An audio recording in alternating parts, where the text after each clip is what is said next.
What's up, everybody? It is 30 years. It is Sports Junkies Day in Washington, D.C. We are back live, coming to you here on 106.7 The Fan and the Team 980 here in the DMV, 910 The Fan, 105.1 FM in Richmond. And you can watch us on the Monumental Sports Network all year long. We have been celebrating 30 years of Junkies, presented by Main Street Bank.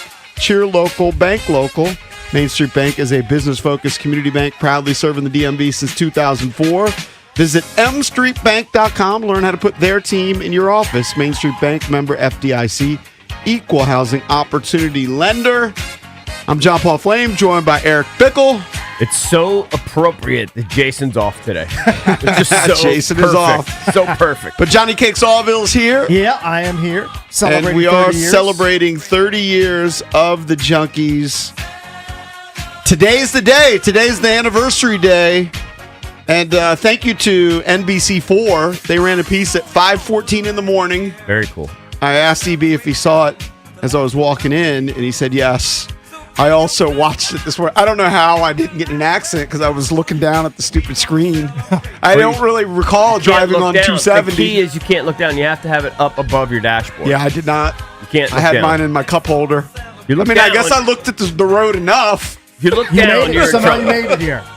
Yeah, I looked at the road enough. Don't recommend distracted driving. So thank you to able Tony make Perkins and Heather McDonough and everybody over at NBC4 because it was about a 4-minute piece. Excellent. 4 or 5 minute piece. Seemed like it was pretty long. And they're going to run it again at 6:14. So if you're listening to the show right now, put on NBC4 during our commercial break. And or you at can least watch hit record. Yeah, or hit record. Yeah. So thank you to NBC4. And it actually is hitting our actual anniversary date, which is May 4th. May the 4th be with you. 1996, when we showed up on the new sports weekend after the Sports Jam, which is Earl Forsey and Dan Daly had a show. Yeah. And I remember being nervous. I remember having, I'd prepared like an outline for the show, and then Jason swerved, and maybe we planned it. I don't really remember. But I remember the first topic was the Kentucky Derby because the Derby was coming on like a half hour later, and I just remember us making jokes about the horses in the field, like the names of the horses, because we knew nothing about it. How appropriate, too. I mean, I don't want to distract. We can talk about it later, but what an unbelievable Derby it was on Sunday. But, yeah, I remember that. I don't think it can be overstated how big a deal it was for us to kind of make our debut on radio on this iconic station. Just a massive station that I know a lot of us listen to. And I remember like hearing Earl, and like Earl was kind of an idol of ours because he worked at TEM, which was the original sports station in town that had just started. I don't know. When did TEM debut? 1990 or something like that? Probably in the early 90s. If I had, I'm just guessing. I don't know. So let's say 5 or 6 years or so. Yeah. You'd listen to Earl and all those guys. And to hear him, and then that we were going to come on after, and it was our first time ever doing it live on radio. We piled into that small studio because Earl and Dan Daly, I almost feel like, remember Jason used to sit in that little side studio because we couldn't all fit in? Yeah, I feel like those two guys were using the two studios, and then we piled into that one studio with Jim McClure running the board on those first shows. Yeah, really, really special time. We were super excited about it. And I got to give, it's not said enough how much credit you got to give Jeremy Coleman and Jimmy for believing in us and just pushing us. I'll never forget, they just said, give us more, give us all you got, and we'll rein you in. And they really wanted us to just go for it. And we did. And it was fun. Huge risk by them. I mean, huge risk. This is a huge, massive station in the top 10 market, and they're giving complete unknowns a real shot. Now, the truth is, it was on the weekends. Yeah. Right? So you don't have as big an audience. But yeah, for sure. I mean, they didn't say, all right, guys, we like you, but you got to go to Salisbury. You got to go work at Salisbury for a year or two and then hit us up after you guys refine your skills. They're like, no, make all your mistakes here. Throw you in the deep end right at the beginning. It's like, think of guys that made their major league debut in the big leagues. That's kind of what it felt like. Generally doesn't happen that way. Yeah. No, it was fun because we were all 25 years old. Yeah. I think I was still 24, but we were 24, 25 years old. Radiophile. Yeah, we got that shot, and they had started the sports weekend because they had just bought the rights to the Redskins. So it was WJFK, Howard Stern in the mornings, Don and Mike in the afternoons. They had G. Gordon Liddy. They had the Grease Man. But they started this weekend, and the sports weekend format, it was all traditional except for us. Radio Insider. It was Larry Michael with Charles Mann. It was Earl Forsey with Dan Daly, who wrote for the Washington Times. And then four knuckleheads, they said, just go. And that's what we did. I thought Dan Daly was so talented too, but I think, honestly, he was so sort of annoyed by us and our youth. I think we drove him out of the business. I'm not kidding. I don't know. I think he just got annoyed by the attention. It's very possible that we got, and he was so talented. I really liked him, but I think I don't know. Well, he quit radio when we got offered the full-time job. That's what I'm saying. I think he drove straight him out. up quit radio. And the funny thing about Dan Daly, I'll say it now, I used to feel uncomfortable saying it, is he never hung around after his show, except for the one show when we had a stripper come in. Well, I'm not saying that. Throwing him under the bus. I'm not saying that. I said it because it happened. He definitely resented us. And it's a shame because I always enjoyed him. I thought he was a really smart, funny guy.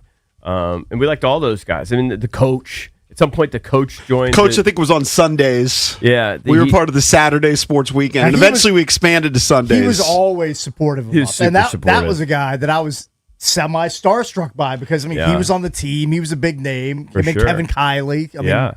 We grew up listening to them. Yeah. Well, what's funny about Jason missing this show is if you look at the first 5 or 6 shows that we ever did on the weekends, I think Cakes maybe missed one. I think EB missed 2 because he got married. It was on my honeymoon. He was on his honeymoon, Was but he called in. Was that within the first month? I don't know. Yeah, like the first month or 2. I guess I got married July 6th.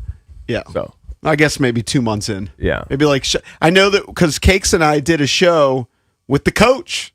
Right. Because it was just going to be me and Cakes. So I don't know. Jason was missing. You were missing. Yeah. We were rotating junkies. And I don't think people also understand, like when we did the show. So the first thing that we did actually sort of like a week before is we did a demo for them. So we went into this cramped little studio that later became our studio. And we did a demo. And this is literally their quote. I'm sure JP's got it in his book where they said, well, that didn't suck. You guys want to come back and do it next week. Right. And we're like, sure. And they were like, live? Like, yeah, just do it live on here. And so we did a demo, and they just kept saying, well, that wasn't terrible. Do you want to come back next week? So it was really week to week. Right. Oh, yeah. There was nothing guaranteed. Nothing at all. It was very tenuous. We could have blown it easily, somehow. I don't know how. We could have cursed or something. I don't know what we could have done. But they just kept saying, come back, come back, come back. To the point where we got kind of comfortable, and eventually, they gave us some sort of terrible 1-year contract. And eventually, I'm sure JP's got well documented that we got the opportunity to work during the week. But that first year of just working weekends, we'd get to, now we get to the station 10 minutes before, maybe 5 minutes before. Cakes is maybe here 20 minutes before. We used to get there a couple hours before and just go in the little kitchen there and just prep. Remember that? We just prepped. Sure. Back in the day. It was just anxiety. Just trying to see what the hell are we going to talk about. I said this to my daughter who's, transitioning into the professional workplace. And, she works for a major consulting firm and she has a major, massive client that she works with on a daily basis. And, it's stressful. And I said, I can relate. Even though this job is bizarre, I can remember in the early years feeling, what are we going to talk about tomorrow? What are we going to do? We're going to do another 4-hour presentation tomorrow. We just got through this one. What are we going to do tomorrow? But those early shows were fun in this respect. This is what we miss out doing in the mornings. There were a lot of live events happening. So that very first show, like I said, we were broadcasting during the Kentucky Derby. Mm-hmm. And then Jason, early on, there were baseball games. He had his little beeper. They're in the, I don't remember the exact year, the Mark McGuire, Sammy Sosa. He was definitely chase. betting, by the way. But we were following all of that changed, live. Right? Things never changed. We started at like 15 or 16. Yeah. Yeah. So, we had a gambling element from show 1. That said, I remember doing that first show and feeling like it was special. Eric's talked about this in the Channel 4 piece. I think he even mentioned it. When we started doing the TV show, it was like, okay, we got something. Let's see what we can make of it. But back then, when we showed up, and I'm 25 years old, there's no way I would have thought I'd be here 30 years later. So we got to thank the listeners first and foremost. Mm-hmm. If I go back to that first show, I remember getting calls from a lot of pizza delivery drivers that carried us during the weekends. I used to log everybody that called into the show. So if it was like Joe from Centerville, and then I'd give it to the bosses and say, hey, we took 15 calls today. And we're really appreciative for all of you that have helped make this thing happen. The mayor gave us the proclamation. It's Sports Junkies Day in D.C. It's 30 years of the Junkies officially today. We started on May 4th, 1996. Crazy. If you want to check out the piece on Channel 4, I think it's going to run again here in a couple of minutes. We'll play some of the audio when we come back. If you were an early listener, a legit early listener, and listened on the weekends, you can give us your memories. 1-800-636-1067. That's when we played music underneath the show throughout the show. So fun. Thank you to our guy Cole that did the intro for the show today. I think Valdez is playing like hits from the 90s, right? From 96. Yeah. Our rejoiners are going to be all throughout Billboard's Top 100 from 1996. Love if you have suggestions that you guys want to hear from 96, all maybe a song. Well, I just remember we played Local H all the time. I'll have to peruse what was hot in 96. Yeah, look at the Billboard and tell me which non-country and non-rap song you want me to play. Is Local H in the machine? Because we played that over. Sure, and over I can come back with that. Over. Also, Seven Mary 3. Yeah, I was just saying definitely Seven Mary 3. I love them. 1-800-636-1067 is the number. We will talk some NBA playoffs in the show. There were a bunch of Game 7s over the weekend. Tim Bontemp, senior NBA writer for ESPN, will join us coming up at 9 o'clock. We're the Junkies celebrating 30 years today. Don't go anywhere.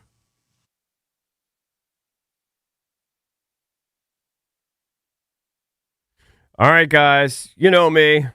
All of us, really. We're always out there trying to keep up on the golf course, the tennis court. But injuries happen. Back spasms, bone and joint pain. It's got this elbow thing, won't go away. They could really slow you down. That's why I trust Vantastat. Whether you need urgent advice after an injury, help understanding symptoms, or you just want a connection to over 400 plus CAO orthopedic specialists, Vantastat is there for you. Their urgent ortho helpline is open 365 days a year. Don't wait. Call this number, 844-VANTA-365. That's 844-VANTA-365. I've seen how much of a difference it can make.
So if you look at your calendar right now, it's May 4th, Star Wars Day. May the 4th be with you. It's also Jason Bishop's birthday. That's why he's not here. Happy birthday.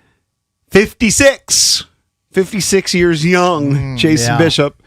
And it's also less than 2 weeks away from our Dewey Beach Bash. Wow, is it 2 weeks away? Building. It's coming. It's right. Yes. I mean, it's so close at this point. We're going to be broadcasting live from the Starboard and Dewey Beach Friday, May 22nd. Memorial Day weekend starting at 6 a.m. Gets going early, doesn't slow down. It's us. It's B. Mitch and Finley. They take over at 10. It's all presented by Main Street Bank. So, yes, the excitement is building, and that is part of our 30-year celebration. We've got all kinds of things planned for the year, including some events coming up in the fall, some special giveaways. But today is actually our anniversary, and NBC4 did a great job doing a piece on us this morning. Thank you again to Tony Perkins. He reached out to me a couple months ago and said, hey, I'd like to do a piece on your 30th anniversary. Thanks to Heather McDonough, the producer, everybody who came out here. We just watched it live during the commercial break. They did a great job of having us on the rooftop. Yeah. It looked so good. It looked awesome. They did a We great didn't job. look good, but the background looked somehow good. they made us look good. So thank you. We do appreciate that. I think we often say it, but Tony P is such a pro. You can yeah. see why the guy was on the national stage for a long time. He is just so good, so smooth, and he's always been super supportive of the Consummate show. pro, never always nice to us. Yeah. So thank you. Same off camera as he is on camera. Yeah. All right, we're going to play the audio of this. Obviously, you're not going to be able to see it, but the audio of the piece that NBC4 put together. Well, it's 5:14 this morning. Yes. You have been hearing their voices for 3 decades. No small feat in our industry, right? Boy, really? Today, the sports junkies are celebrating 30 years on the radio in the DMV. I recently had the chance to speak with the 4 co-hosts and lifelong friends about their unique journey and sustained success.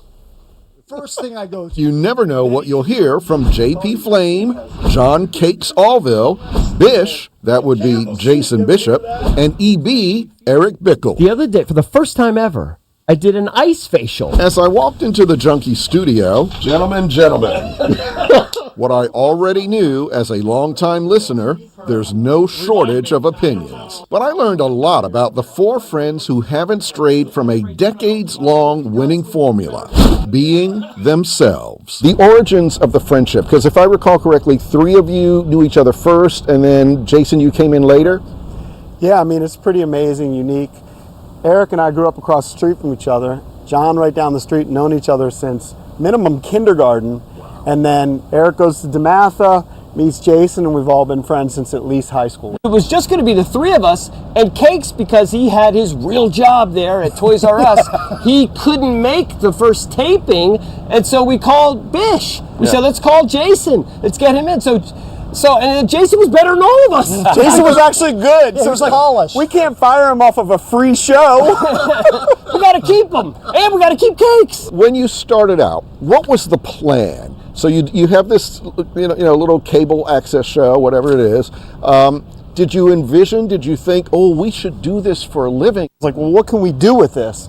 And what changed our life really was I reached out to Dick Heller from the Washington Times. He actually liked it, and he liked our story. He wrote an article about us, and that changed the trajectory of the 4 of our lives, because at that time, WJFK, which is 106.7, had just bought the rights to the Redskins, and they started a sports weekend, and they gave these 4 knuckleheads a shot. And we didn't know it would mushroom cloud into what it's become, but I mean, we're obviously very thankful that we're still doing it after all these years. I was working for a courier service. I was driving around packages. I was selling Power Rangers.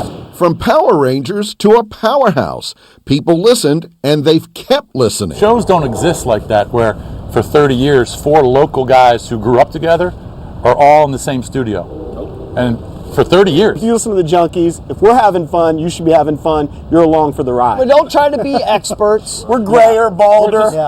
We just give you our opinions. We're just fans. And just fans, and we're just JP hit on it too, trying to have fun. It's a crazy, like, 1 in a billion shot. But now, being in 30 years now, we meet listeners who are listening with their kids now, which is kind of, it throws us a little bit. We're like, wow, we're getting old, but that's cool. It's a compliment. Like, people are like, I listened to you guys when I was in middle school. Now my kids are starting to listen to you. So that's an honor to hear that. 30 years of callers, of interviews with star athletes, of hot takes. But the glue of the staying power? The friendship. It's a dream job. Yeah. The Sports Junkies is a dream job. I don't think any of us are dumb enough to leave it. That's a key point. A lot of times guys break up, egos, whatever. I'm nothing without them. And they might say the same, I don't know. But that's the idea. That's what's special. It's the group dynamic. Yeah. It's the four of us. Like, anytime one of us is gone, there's always somebody on Twitter like, where's EB? Where's JP? Where's J? People miss it when it's all four of us. So I think that's what, like EB is saying, that's the secret sauce. I think the thing that's unique about us is the friendships existed before the show. And the friendships will exist after the show. We've been together for a long time, and we're blessed by that. They sure are. It is a truly unique story. Take a look at this. The journey is still going strong. Mayor Bowser recently presented the Junkies with quite the honor. Today, May 4th, is the day that the Junkies debuted on the radio back in 1996, and today is now officially Sports Junkies Day. That's so in nice. the district. Yeah, so congratulations to them. And we were just kind of chatting about how the callers give them the business. Right, oh, yeah. Because people, you always got an opinion. Right. I like that. And 30 years, there's a lot of material, to hold absolutely. Either for or against them. and that's the interesting thing, because when you're together that long and listeners have been with you for that long, they know you, your family. They know everything. And as one of them said, they grow up with you. Right. And they've grown up. I've been listening to you since I was a little kid. Good for that. 30 years of anything is a long, it's a miracle thing. In radio? Especially in radio. Yeah. It's a miracle. Because what's changed in 30 years of radio? Well, I can tell you. Yeah, CDs were really the rage in 96. So. It's hilarious. You could tell she has no idea who we are. I was thinking that too. Which is funny. That Tony knows who we are, but the rest of the crew, not sure. But that's Tony fine. listens to the it's show. All good. I actually was just thinking about this, though. I think the first time, I guess they weren't able to unearth the video. So when we moved to weekdays, Channel 4 did a piece on us with Suzanne Malveaux very early on in the first couple of weeks of us doing the nighttime show after we took over for the Grease Man. So that's 1997. And it kicks back to Jim Vance and Dorian Gensler, and they also had no idea who we were, and they did their little small talk bit, and that's where... But again, we always mentioned later, we got to know Vance a little bit. Yeah, I'll never forget having a beer with him. It was in D.C. somewhere. Might have been like... it doesn't matter where it was. And he was just the coolest guy. Yeah. He showed up on his motorcycle. That's how he showed up. He was definitely a cool dude. Yeah. He had a lot of aura about him. He definitely had some charisma. Remember Coach Chris from one, I think, the highlight of our career when we took on the Junkies, who drew almost 9,000 fans out to the auxiliary field there at FedEx Field? You should have wore your Turkey Bowl jersey. Oh, we should have done that. That's right. That would have been funny. I don't have one. I gave mine away. You gave yours away. Yeah. I think I have one left of the two. I have both. I'll sell one of them. Chris is also catered at my house when we had one of our New Year's parties. We had Chris, and then he had some NFL buddies, and we had like a legit staff there. Yep. That was a big deal for us. Coach Chris, what's up, buddy? How are you, man? I'm doing well, guys. I just really wanted to congratulate you on your longevity, man. That's so awesome, and to have been a part of that, man, was one of the highlights, one of the coolest things of my life. Wasn't that fun? I'm old with you now. Going from coaching high school ball to now I'm in the college ranks, man. And yes, I've cooked for JP at his house, and just a pleasure, man, having been a part of you guys' lives. And honestly, because I remember I said this somewhat tongue in cheek, but I said, if we lose, we have to kill ourselves. We can't lose to like females in football. Yeah, like that a would be physical a thing. horrible No disrespect to women. I think that they're probably superior to men in most ways. But physically, like, we can't lose. Like, we'd probably have to commit a mass suicide. Did you think, when you first saw us, did you think we were going to pull it off? I actually did. And if your memory is as great as mine, I gave the final score, leaving the locker room. I don't remember that. So, I remember the final score leaving the locker room right when Cakes turns off the light, accidentally hitting the poster. I remember that detail. I remember those first few practices, though. The thing about it was, for those that don't know, when we were on WHFS, we did a bunch of promotions, and we had this idea. It was like, okay, instead of a powder puff game, let's freaking play a tackle game against this professional women's professional football team, the DC Divas, that's always trying to get on the show. And it was the 4 junkies. Well, that doesn't fill out a football team. And then like our producers, CK, who's now our boss, that still doesn't fill out a football team. Then we threw in like the homies who used to do movie reviews on the show, and that still didn't fill out a football team. Then we found like other people that worked at the station. There were some big dudes on our team. Yeah, we like had some Jim sales Jester, huge. We had like I can't remember the guy's name. We had a couple guys in the sales department that were like They were big dudes. They were like earth movers. Like Right. they could move people. We had a legit O-line. Yeah. Right. We did. We did. We had the hogs. You had a 6'4" wide receiver. Oh yeah, like a skinny guy, Smelly Steve or Dirty whatever. Steve. Yeah, whatever. Dirty Steve. Didn't he like drop a touchdown? I feel like he dropped a touchdown, or there was like a penalty on. I mean, we filled out. Look, it was a weird unit, but we filled out the squad. Yeah. No, it was awesome. It was so much fun, man. I really want to thank you guys for that. What a highlight. So where are you coaching now, Chris? I coach at Stevenson University in Owensville, Maryland. Oh, nice. Very good. Cool. Very cool. Good to hear that. And then are you the head coach, the assistant coach? What are you coaching there? Running backs coach. I recruit Northern Virginia. I recruit Florida. Nice. A lot of the South. Nice. Very cool. Well, it's always been a pleasure. We have fond memories of that. And truly, I think the career's been all downhill since then. So thank you so much, buddy. Take care, brother. Thanks, Chris. Right, yep. All right. Good to hear from you. Coach Chris. I'll never forget, we had Tyrone Drakeford. I don't know if you guys, some of you guys might be too young to know, but Tyrone Drakeford played in the NFL. He was coaching us. Ratcliffe Thomas, who was a star at the University of Maryland, played in the NFL for several years. He was coaching us. I mean, we had legit staff. Yeah, like we had a real staff coaching just a bunch of clowns and had little football experience. And I needed a wristband because I was terrible at knowing where to line up. Yeah. I did not know where to line up. There was one play. Look, I was a running back. We had about 3 plays. There was one play where Jason handed off to me to the right. I ran to the right. Everybody else went to the left. Everybody. During the game that happened? Yeah. Yes. Well, who was wrong? I think Jason and I were wrong. I think everybody else was correct. We prevailed. We took care of the business. That is. It was one-sided, as it should have been. Yeah, thank God. I'll never forget. I've told the story many times, but on the very first play, I did have some anxiety. I'm like, this team had won championships, in the they were women's organized. professional league. They're very organized. They wanted to kill us. They had, we had a couple of NFL guys. They had Darryl Green on their side. Darryl Green was helping to, if he wasn't coaching, he was promoting, and he was just on their sidelines. And they had this girl. I'll never forget the very first play. I was going up against this woman. I was playing tight end, and she was like one of the linebackers. And she was dating. Was his name Ridgewell? Do you remember him on the Ravens? He was a linebacker for the Ravens. And Don't remember. Hartwell? There was an Ed Hartwell. Ed Hartwell. He was dating. He was a badass too. Yeah. She was dating Ed Hartwell, right? And this was a built woman, right? And she was athletic. And I'm going and here we are as we're lining up. I'm going, I don't know, man. she's as big as me, okay? And I go, we're gonna find out real quick. And as soon as he said hot, she came up and she jacked me right in my face mask. But she is a woman. She doesn't have man strength.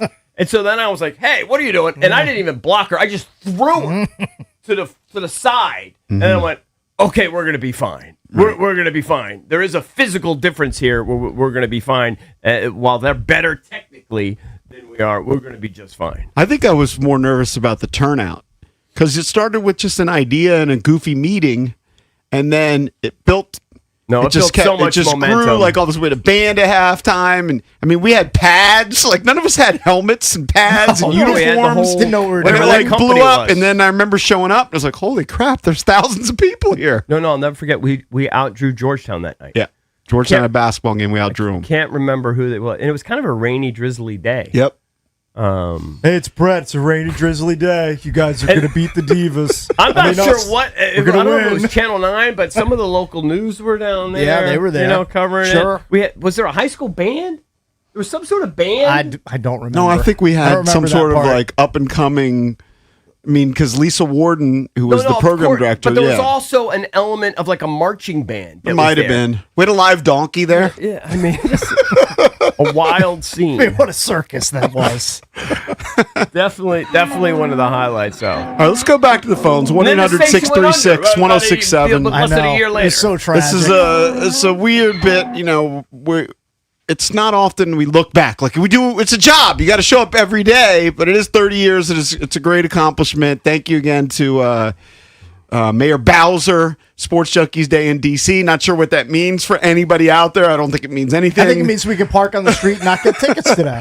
We've got a proclamation today, and thanks again to NBC4 for doing the nice piece on us. All right, let's go to, is it Mario? Let's go to Mario in Fairfax. Hey, Mario, what's up, man?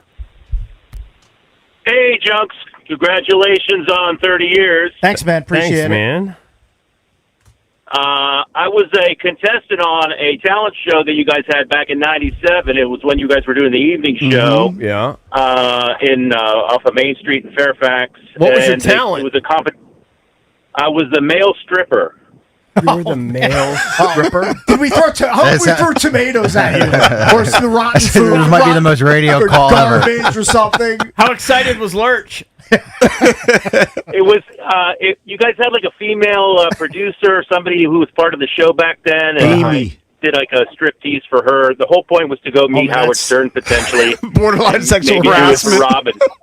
Yeah, we had a girl named Amy that answered the How phones. did you think you were going to meet Howard? Did we have like a trip to New York or something associated with it? Yeah, it was a trip to New York to meet Howard Stern. The person who won was the person who could say Redskins backwards. He said backwards talker. Backwards talk. Yeah, that guy was good. That is sick talent. That guy was super talented. Did we also have a guy that claimed he could vomit on command? Yes, it was Ray the Puker. I believe, rest in peace. I believe he's passed away. I mean, it can't be good He for was your a system. long-time listener of the show. That can't be good for your body. Yeah. I just remember that backwards talker because they were like ahead of me and they ended up winning. I Hey, think. dude, what were We were your blown about. qualifications? Were you like a legit stripper? Or you're just like some guy that was full of himself? No, I did legit stripping in college. It was like stripogram, so it was kind of like goofy, jokey, not really serious. I remember when I did the strip for the girl. One of you guys was like, how does his body look like? And somebody else goes, oh, he's kind of hurting. Yeah, he's got hurting. He's got hurting, flabby body. So you're like a 7 that was a stripper. A 7 might be generous. Yeah. A 7, maybe a 7.5. Okay. All right. We'll take it. It's not an 8 like you back in the day, Evie. He's not close. many were. He's trying to approach that number. Mario, thank you so much, and thanks for staying in touch and presumably listening all these years. We really appreciate it. Thank you, pal. Absolutely. Congratulations, guys. Thanks, man. Thank you, sir. Appreciate it. Very Bye. cool. I literally, now that you say it, maybe I do remember embarrassing Amy a little bit and having the guy dance for her. I don't remember the stripper. It's goofy that we all were blown away by the backwards talker. I do remember. It's crazy. I remember we focused on Gus Frerotte, and he said like Eder of Sug. I remember it like it was yesterday. And we were just but blown his away. brain was wired in a way that he could just do it instantly. Yes. Yeah. That's the way his brain worked. Yeah. Very cool. Gus Frerotte. Yeah. Eder, give it to me. Eder of Sug. Eder of Sug. Yeah. He nailed it. 1-800-636-1067 is the number, celebrating 30 years of the Junkies today and throughout the year. Coming up next, let's get into the sports page because the Kentucky Derby was awesome. You had some Game 7s in the NBA. We'll get into all that next here on the Junkies.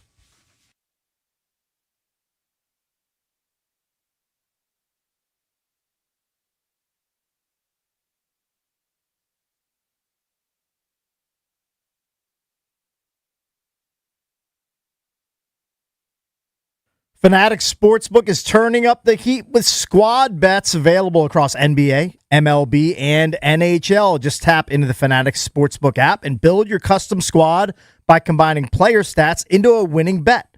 Pick a market, points, rebounds, assists, strikeouts, goals, and set your target. And here's what makes squad bets different. We all know one bad game can sink an entire parlay. Not anymore. With squad bets, when one player slips, another one can step up. One player can't bust your parlay. Your bet stays alive all the way to the very end. Track it live, cash out whenever you want. Squad bets only on Fanatics Sportsbook, Parlays hit different here. Must be 21 plus. Gambling problem? Call 1-800-GAMBLER or 1-800-MY-RESET. MD. Visit mdgamblinghelp.org.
Welcome back. Junkies come to you live on 106.7 The Fan and the Team 980. By the way, Valdez is playing all songs from 1996. I went back and perused the Billboard Hot 100 for 1996.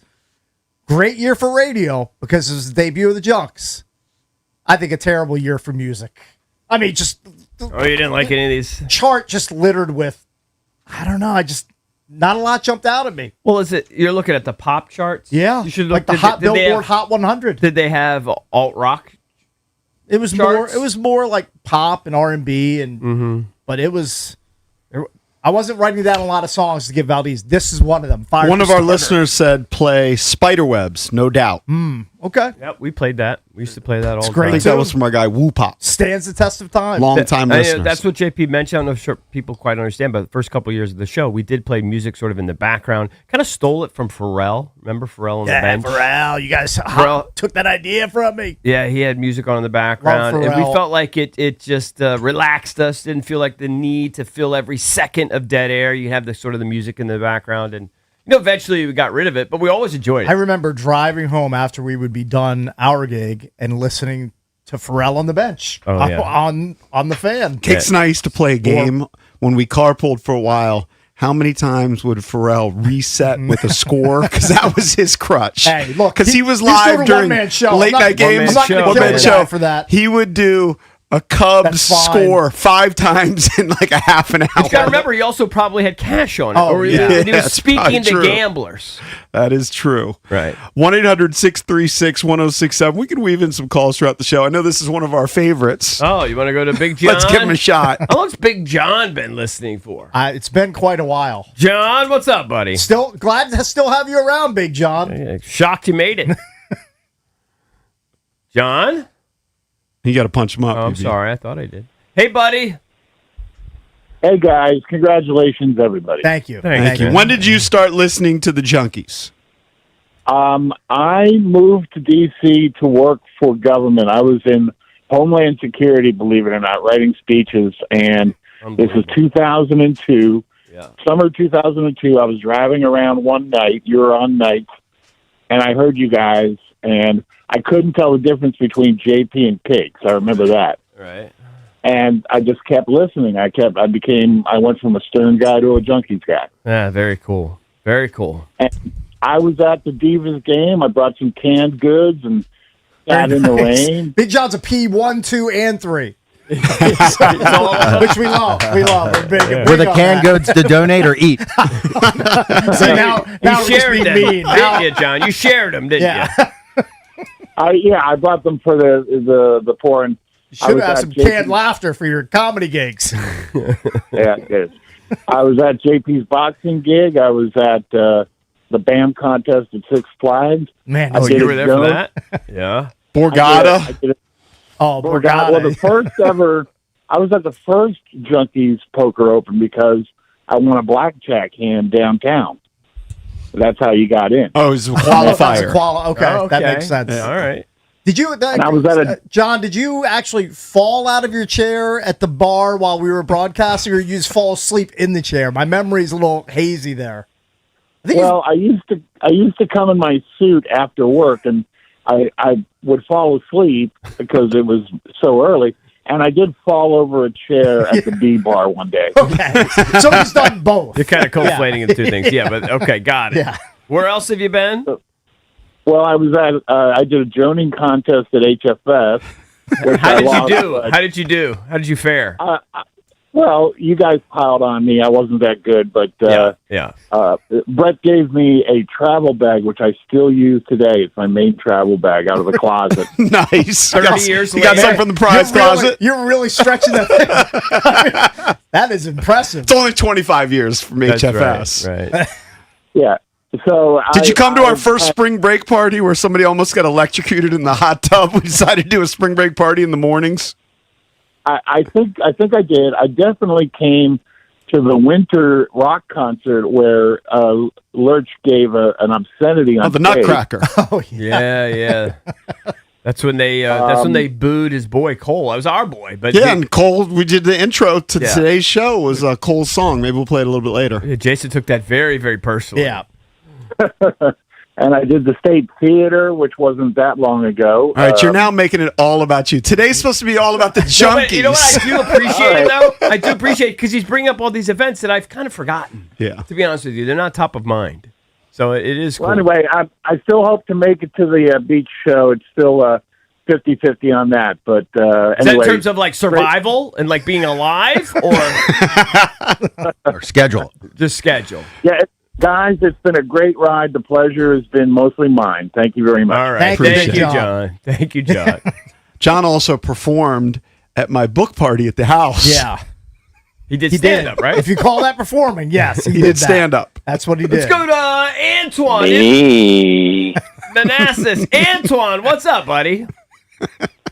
That's an underutilized sound clip. Am I punching him up? I thought I punched him up. Antoine. All right. Hello. Hey, There- what's up, there he bud? is. There's Antoine. What's up, Twan? Hey, what's going on, guys? It's Andre Manassas. I didn't realize you were seeing my last name. Yeah, I didn't listen to the Junks. I'm not from here originally. I went to college. I went to college in Ohio, and I finally started my first job. And my first job might have been in 2000, 2001, was working at Lindsay Cadillac at an Enterprise dealership. And one of the Junks had a Saturn. And I rented a car then because this Saturn was in the shop. And again, I didn't listen to the Junks. It was Cakes. Yeah. And, you know, he started talking to me about the show, and he's like, hey, you should listen up on all that good stuff. And I tuned in, and I guess, 25, 26 years later, I'm still listening to the show. Did you had a physical encounter with her? Props to you, Cakes. You converted. I He guess. converted you that's to what he's Saturn. saying, right? Yeah. Sure.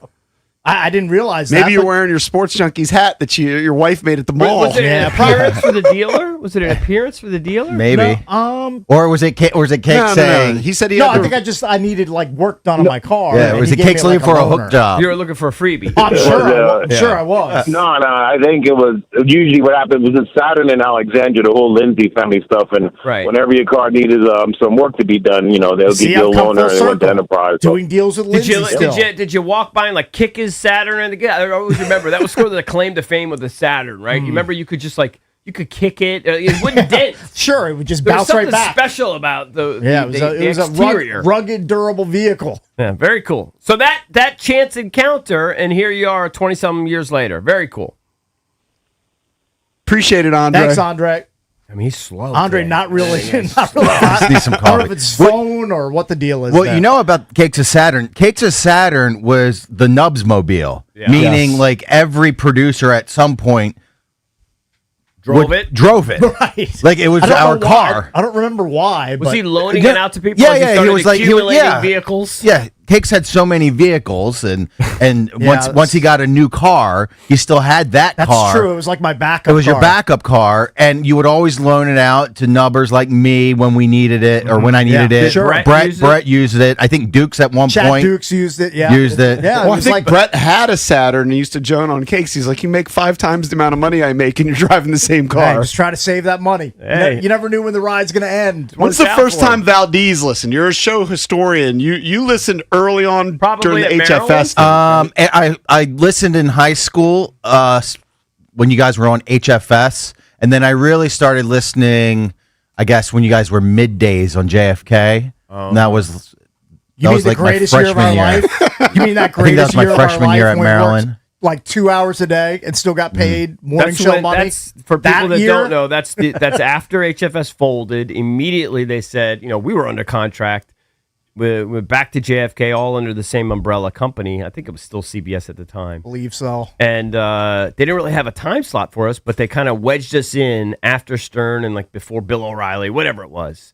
And we had like a 2 or 3 hour little show they wanted us to do for a year because Stern had announced that he was going to leave for satellite radio. And they said, when Howard leaves, we'll have you replace him in the morning. So we were super thrilled for that opportunity. But we had 1 year of working middays where we got to sleep in. We were done by like 1 o'clock. Could stay up and watch games. Stay up all late, no could big play deal. golf all day. I mean, literally. You guys were playing cards during the show. We're playing poker like for like $3, $5 a hand. Not during commercial breaks, during the show. I advocate we should bring that back. I Get a deck of can cards in remember here going to immediately. commercial because the pot was so big we had to figure out what was going on.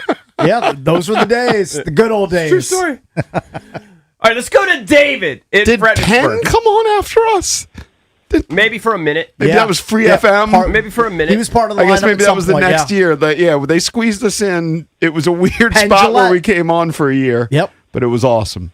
David, what's up, man? You're on with the Junkies. Hey, how you guys doing? Congratulations on the 30 years. Thanks, I've David. been listening since the 90s. actually won a contest from you guys. I think it was 96, 97. What was it? It was a TNT basketball contest. I won a 36-inch television. Wow. That Pretty weighed big as much as my back then. my riding lawnmower, and $1,000. Wow. That's a pretty good prize. What did you have to do for the contest? You had to. It was a trivia on what team the player played for, and I had just heard like an hour before the contest that I don't know somebody got traded to the Lakers. I don't remember who it was, and so I said that guy's name, and you said the Wizards, and I said no, he's a Laker. And you're, oh, that's right. But that just got me a chance to put my name in the hat. I think you guys picked 10 people who answered the trivia. Then my name got put in the hat, and then you're getting ready to announce it, and the phones went dead. So I called Jason, and Jason answered, and I said, I was going to win that prize. And he said, well, stand by, and then they pulled my name out. Yeah. Wow. It was Unbelievable. Hey, well, we appreciate you sticking with us all these years. Dude, that was a great giveaway back then. $1,000 and a 36-inch. Now you'd laugh at a 36-inch TV. Yeah, but back then, 36, and those things, like you said, look like you're riding lawnmowers. Yeah. Those things were huge. Those were massive. Yeah, very cool. 1-800-636-1067. We're celebrating 30 years. Today's our actual anniversary. Our first ever show on the radio was on May 4th, 1996. If you have any memories of the early Junkies, you can call in at 1-800-636-1067. I said it before. I remember so many pizza delivery drivers calling into the show. They were our when we were on the weekends. Yeah. And most people were like, who are these four guys? Because we did not sound like the traditional shows. No knock against them, but there was a formula. It was usually one person that was a radio guy and then either an athlete or somebody from the newspaper, which was the show before us. The Sports Jam was Earl Forsey and Dan Daly. We came on after them, and it's been 30 years. So thank you to all of our listeners. You got a memory. 1-800-636-1067. We're the Junkies. Coming right back.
The Nationals salvaged the final game of their series with the Brewers 3-2. Nasim Nunez with a pair of run-scoring singles and C.J. Abrams 2 hits and 2 runs. Nunez ties it up in the 5th. 2 balls, 2 strikes, the pitch. Swinging a line drive into right center field. That's a base hit for Nunez.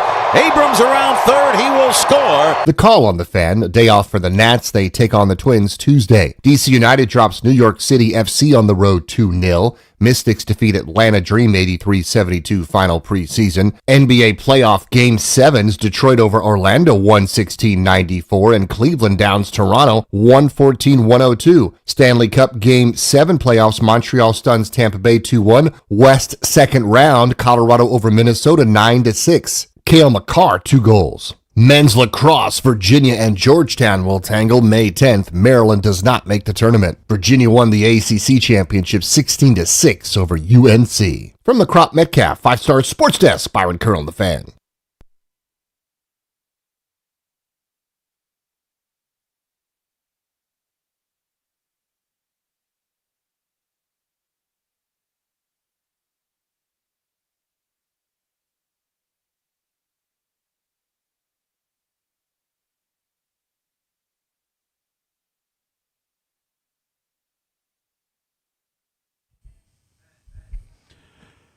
Welcome back. Chucky's come to you live on 106.7 The Fan and the Team 980 here in the DMV, 910 The Fan, 105.1 FM in Richmond.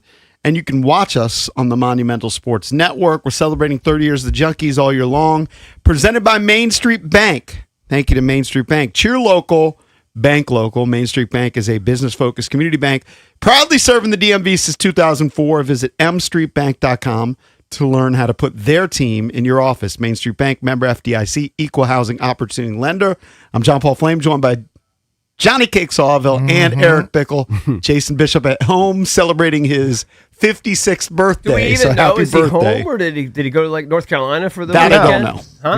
He might be at the beach or North Carolina. Yeah. I or- bet he parlayed it into something, some little 3-day getaway. But it is his birthday. You can't blame the guy. I mean, if he for took taking off for his birthday, that's kind of unmanly. Embarrassing.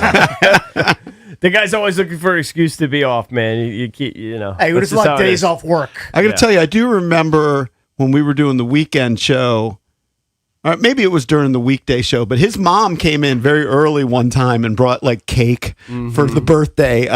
Nothing really big here that we're celebrating, although apparently we're getting free breakfast, which is always big. Well, I know we have, Thank you to we have listeners. pies from Eddie. Eddie brought in pies. pie? I didn't see Eddie. Yeah, He did. I have them in here for you. Oh, very cool. Yours is in the fridge since it's a chocolate pie. Nice. JP Nice. got a chocolate? Yeah. Nice. Well, appreciate Eddie. Appreciate all the You guy listeners. makes unbelievable He's very pies. nice. Eddie also brought this. What is it? what do you mean this? What else is in the Is bin? it some sort of T-shirt or something? Yeah, he wanted to show me how much he's been listening, and look at that rope Oh, wow. rope team T-shirt. That's a great tee, though. I know that's vintage. That's a So, vintage tee hey, right For That's the there. listeners, enormous this tee. What T-shirt's is that, a white double XL? T-shirt. What It is that? says, "Wake up, donkeys! The junkies are on What size 99.1 is that? HFS." Hey, What size is that? turn Mike? around to show to the camera, Mike. It's an XL? Yeah, dude, that was like I mean, if you when we had like had a promo department and they Yeah. were really into promoting there the can't show. be many of those still existing in the wild. That's a great one. like that's Do we one have of that? like probably 20 I still want it. still surviving. You gotta ask Eddie. Oh, okay. He's not giving it to us. He might It might be. It looks a little. used. It's a little yellow. Well, I mean, it is 20 plus years old. God only knows what's I mean, on it. that's a promo piece from when we were at HFS. Yeah. It's my DNA all over this shirt. I don't want that shirt. By the way, real quick, before I bang out some of these calls, I wanted to mention that my daughter actually ended up going to that Bruno Mars concert last night. Heard about a million other people. It was like 6 of her volleyball friends or teammates and one of the moms. And she did the bit where she waited out like $1,000 floor seats until I think she got them at like $260 or something. It's pretty which good. to me is still outrageous. It's a lot, but I mean, if it's she's getting outrageous. for 75% off the peak. But I didn't speak to her. I was in bed. But when my wife came home and brought her home after midnight, I did wake up briefly, and I said, "Did she like the concert?" She said it was amazing. Yeah, I'm sure it was great. And we all know that Bruno Mars puts on an incredible show. He He's a did great what, 2 showman. nights? He did 2 nights. Yep. Yeah. Unbelievable. By the way, since you're doing a shout out, I should give a shout out to my daughter. She did a half marathon in 1 hour and 30 minutes. Wow. So that was her. That's That was awesome. her goal, right? So she killed it. She killed her goal. Her goal, I think, was a 7:15 average. She averaged 6:53. Maybe I Moving. might be off by a few seconds. It's those really carbon moving. plated shoes. Yes, carbon plated, not Yeah. carbon laced. That must be it. Apparently, Also- Farley was upset that I was in Definitely helped. carbon No, laced. I mean, congratulations. That's incredible. I mean, she's got a sub 3. She got a sub 3 marathon in her. Seems like. I don't know about sub 3, but I think She's she right can. there. She definitely can probably do a 3:15. Oh, easy. Easy. So I would bet on congratulations her. to her. She's become a great runner. We ran the New York City Marathon together, which might have been her second marathon. She's now done 6. Yeah, that's awesome. So congratulations to Kelsey. We're taking calls throughout the show, I guess. 1-800-636-1067 if you have any early memories of the show. One of our listeners who actually went to our high school together, our pal James, said, it's just a reminder, he said, you guys took half of G. Gordon Liddy's show, I believe. I remember him being upset when we took the middays. Was G. Gordon Liddy still there at that time? I Yeah. don't remember. I guess so. I honestly don't remember. I think that I think He must have been, I guess. I know that they wedged us in. It was like Stern. Here's what happened. HFS flipped. We go into this office, which we never did during the week, and they're like, "Just want you to know, in 2 hours, the station is going from rock to Spanish music." It was completely out of left field. And don't we tell were- anybody. Don't clear out your Yeah. locker. Just leave. Right, and we Just were leave because nobody on staff knew. we were flabbergasted. But then they said, "But we don't want you to go anywhere. We want to bring you back to WJFK, your original home, 106.7 FM." And we want to give you the morning spot when Howard goes away. But Howard still had another year until he was going to move to satellite. So we went to Pizzeria Uno and we chilled and we're like, holy crap. Like, what the heck is I going remember on? coming out and turning on HFS, and I think the last song they played was Jeff Buckley. I think his last goodbye. I'm 99% sure that that's correct. And then they had all of the elements and the promos for El Zol, and it sounded like this. And I'm sitting in the parking lot at Bowie Town Center, like, stunned. we were just doing a show on that air 2 hours ago, and now it's a completely different entity. And I have to tell you, I loved working at that alt rock station so much. It was fun, and I felt like, well, there's never going back to just boring sports talk. Like, that was so fun, interviewing rock stars, going to concerts, and I just thought we had started that new phase in our career. I just couldn't believe we were going back to JFK. Now it ended up being a great blessing in disguise. We jumped aboard the Titanic because our ratings were good. The problem was, I never forget that somebody told us, I can't remember if it was Sam Rogers or whatever, they said the moment that we signed off the air, 50% of the listeners dropped off. Wasn't our fault. You guys played crappy music or whatever you're doing, and you're not doing it right. Yeah, I mean, I don't know if the music was crappy. It just wasn't as popular as it was. Certainly obviously, wasn't popular. in the 80s and the early 90s. But then they said, hey, died. we want you to go to JFK, and eventually you're going to take Stern spot, but we're going to wedge you in from 10 till 1. So I guess we did take some of Liddy's time. I'm not sure about that. But maybe it's possible. I know that Bill O'Reilly was nationally syndicated, and we took some of his time. Yeah. I know we chopped off some of that. All right, let's go to Ben in Silver Spring. Ben, what's up, buddy? You're on with the jokes. I just want to recount a call that I made, 20 years ago, and it happened to be... Well, I don't know what happened, but we lost them. Let's go to... Cliffhanger. Let's go to Christian in Happened to be Manassas. what? Hey, Christian, what's up? You're on with the Junks. Hey, Junks, love the show. I've been listening since, 20 years. Thanks, man. Pretty much since I was in my dad's car, I've been listening. I'm 33 years old, so I love the show. Always part of my morning and daily routine during the week. Thanks, man. I actually met you guys. I met you guys at Nats Fest. I think it was 2015. It was in the winter. You guys were all doing the radio show. The radio was all doing live shows. So I think it was Grant and Danny were doing their live show, and you guys were on before then. When you guys were on a break, anyways, I met you guys. That was a pretty cool experience. You're like local celebrities every time I see you guys in DC or at sporting events. I'm always amazed. Well, you shouldn't be, but I appreciate We're it. far from celebrities. Thank you, man. Thank you. Say hello. Thank you. Low-rent celebs. Do you know? Thank you so much, buddy. Do you know that guy George Carmi? I think we maybe even had him on the show. That does a lot of work with the Commanders. So I'm at Lifetime Fitness the other day, and I walk by this guy, and I'm like, I was pretty sure it was him, but I didn't want to say anything. And I always tell him. I ended up sending him a message. I was like, just say hello. And he's like, I didn't want to interrupt you. Just say hello. We're pretty approachable guys. We're very approachable. It's weird when we get those tweets that you didn't say hello because you didn't want to bother us. Just bother us. I mean, maybe Jason not so much, but you can bother us. Jason's great when he sees people. I know he is. All right, let's go to Amy. This is the Amy. This is Amy Sudowitz, who worked for us. Oh my God, back at the very, very beginning. Long time ago. Did she start with our very first? Yes. The first year. Was she No, our I first think show? the first show. Amy, were you there for our first show? I think I might have been. I can't remember, but it was pretty early on because it was all kind of just coming together. And I think you had just got done doing the show on the cable channel.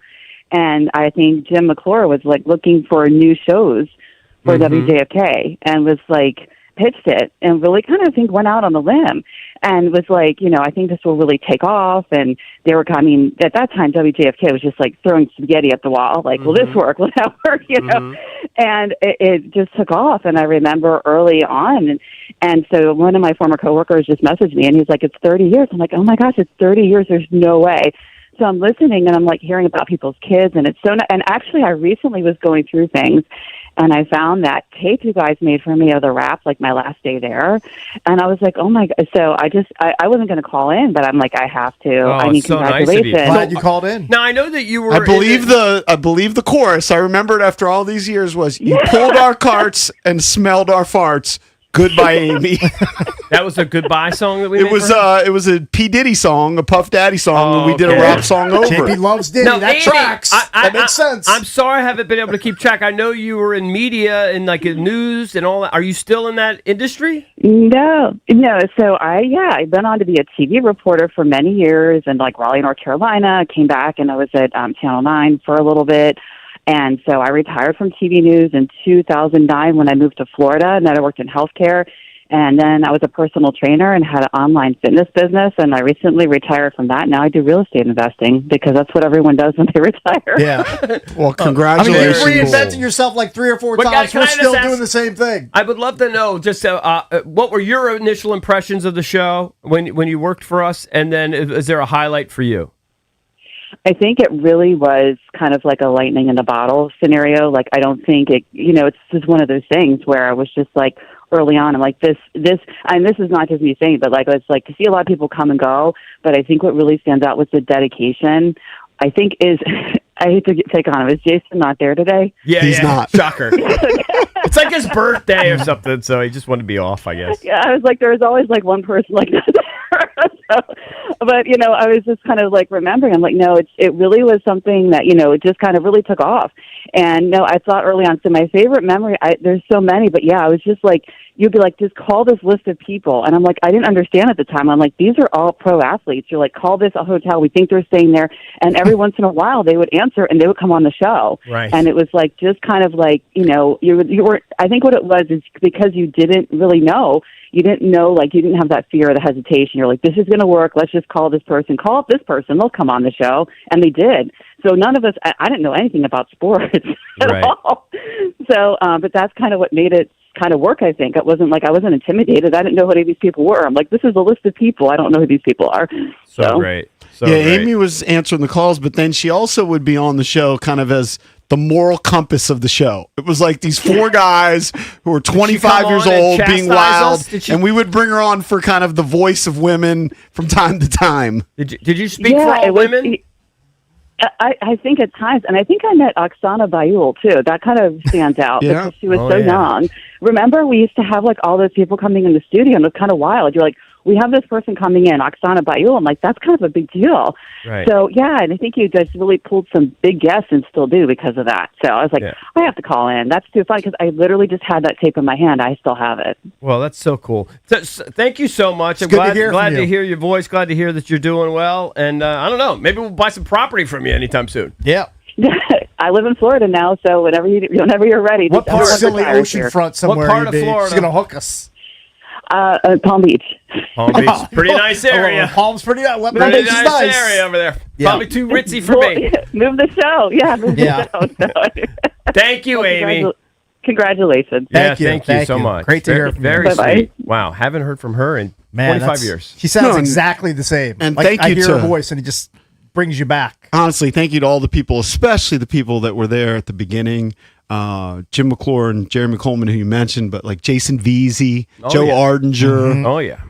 Brian Cosgrove. Yeah, a lot of the behind the sceners. All the producers that we had at the beginning. Mike Sprouse, the vampire. You had that one producer, and I'm just gonna say it.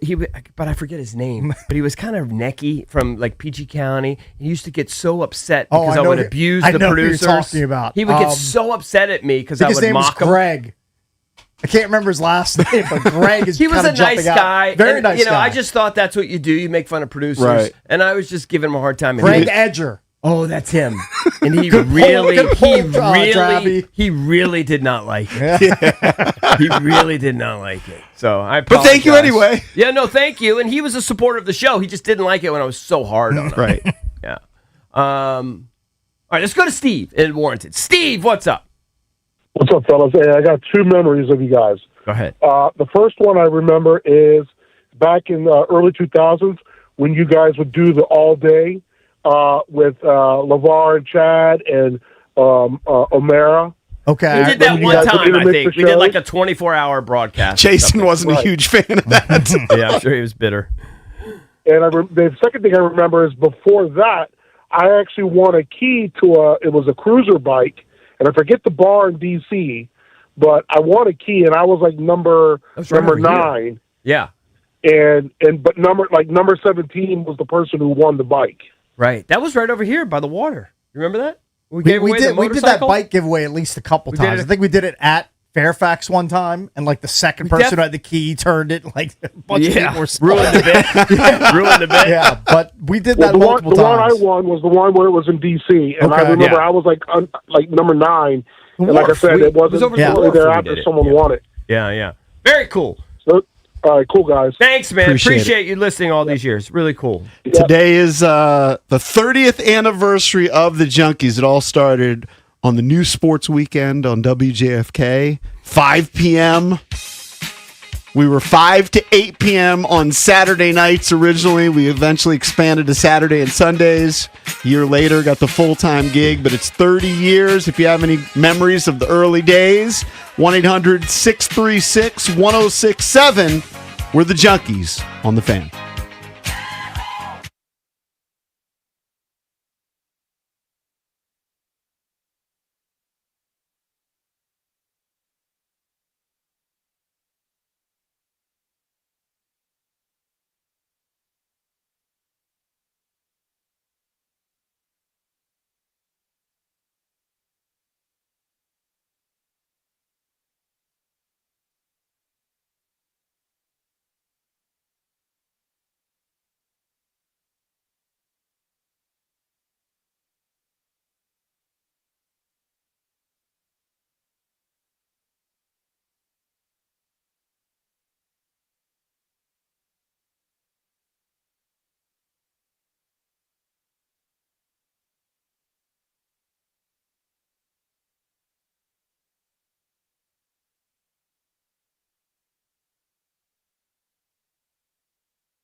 Welcome back. Junkies come to you live on 106.7 The Fan. One Cakes. That was a banger in 96. It's one of the songs I wrote down for Valdez. That's a I wrote down Ironic. I wrote down Firestarter, which he already played. And I think I put one other song on the list. You should play the 7 Mary 3. I think he did. Yeah, he did play That's 7 a Mary 3. freaking banger. Timeless Feel classic. Like, when did Jimmy's Chicken Shack High come out? Because we used to play that all the time. I listened to maybe the late 90s. And they came on the show. Early 2000s. In the first year of the show. Really cool they came in on. studio. I'll never forget that show. We'll continue to weave in your calls here at 1-800-636-1067. Today is our anniversary, 30th anniversary of the show.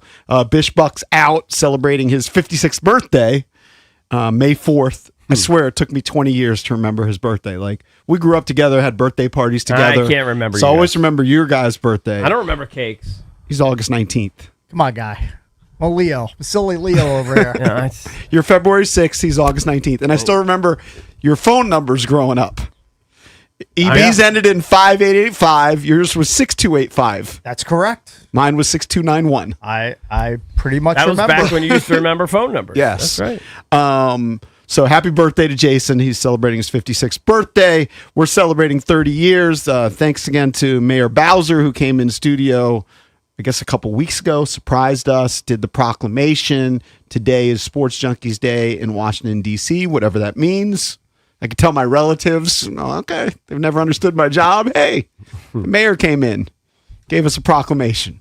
I mean, sadly, it's a much bigger story that guy climbed up on top of the Frederick Douglass Bridge. Is he still up there? I think he's still up there. What's his deal? What's he protesting? He's protesting, I believe, the war in Iran and the proliferation of AI. Those are the two, All right. Those are the two platforms that he's standing. 2 for 1. He's standing on the top of the bridge for. So what do they have this like a police presence underneath just to monitor? It's definitely altering traffic on the bridge somehow. Is it? Yeah. What a nightmare. I just need him down before Thursday morning when I drive back from MGM. Well, Because I always go across that Does he bridge. have some sort of fantasy that the president of the United States is going to say, you know what? He's War's over because we got to get that guy down from the bridge. Probably. I would guess, but I don't know. What does he do? Just like pee off the bridge? Like, you gotta go I to the don't know. bathroom. I mean, How does he have enough food to So he has a survive? tent. he has a tent. Yeah, so maybe he's taking duties in there. I don't know. So he must have Got brought food enough in his food to tent. enough food to survive. Crazy. You know what? If you They don't should he's not even bothering anybody. Just They let should him be? Just go home, everybody. Let him stay up there as long as he fine. wants. yeah, if you don't pay attention to him, you won't be up there. Yeah. Yeah. Come down Such eventually. a bad beat when that happens on a bridge. Oh, One of my trips back from the Eastern Shore got held up from some stupid jumper who didn't end up jumping. And it took us like 6 hours to get home instead of the 3. Mm-hmm. Well, that's a little different. That's severe mental health. Yeah. Life and death. Yeah. Yeah, he's situation. not It is- threatening to jump. No. He's just being Yeah. a pain in the ass. This guy's just being a pain in the ass. Yeah, he's Making all- inconveniencing everybody. Yes. Hey, Cakes, you won't be able to beat up on me anymore about taking Spirit Airlines. That's true. Now you can just fly in Frontier, JP. Yes. Just take the next logical Pouring step. out for Spirit Airlines. I mean, Was I it feel- the I cost of gas that sent them to bankruptcy? I'm sure that Because I was, heard some I'm sure of the, that was part of it. Yeah. A lot of them are complaining about that. Yeah, for sure. And weren't they were supposed to be like part of a merger with JetBlue. They were going to get absorbed, and then it didn't happen. And then I guess when they were on their own, they just couldn't. Flailed on their own. They just couldn't continue. Did you ever fly Spirit Airlines? Would JP, you have? I did. I had no problem. I have a little something when I fly. It's called standards. Okay, and when I see every viral video from either Spirit or Frontier is either fisticuffs inside the airplane or some sort of scrap in the boarding area. So I would never even consider flying on Frontier or Spirit because I don't fly a lot. So if I'm going to fly, I'm going to fly on a reputable airline. Is generally the way I'm going to do it. Right. JP flew on it. He said he never had any issues. Drab, did you fly on it once or twice? Did you fly on Spirit ever? I've never been on Spirit Airline. What was the other one that's like comparable to it? I've been on Frontier. Yeah? Yeah, it's a nubber. But can you But they'll get tell, you is there. it noticeably different? I didn't notice Like the when I was on clientele, Frontier that bad. But I don't Well, know. like, I've you never wouldn't been be to able to Spirit. do Frontier because they will literally charge you. I've heard this because I think one of my kids has flown Frontier before. Like you can't even bring like a backpack on without getting charged for it. Like you can bring very little onto the airplane. I don't know the specifics, but Yeah. like you can't walk on there with a big ass neck pillow, backpack, You another can't have bag. a neck pillow? You can have a neck pillow. I might be being a bit extreme, but I know they're very militant about how much you bring on the airplane. I think you get no perks. That's the deal. You get no perks. Not like on a regular, let's say, Southwest flight, you get a bunch of perks. But on those, it's bottom of the It's like barrel. working at Odyssey. Very few perks. Right. But there seems to be some truth to the idea that it was a little more rambunctious flight on the whole. Clearly. Like if you had, right, on average. It's kind of like when you see some crazy story in the country, it usually is Florida. Yeah.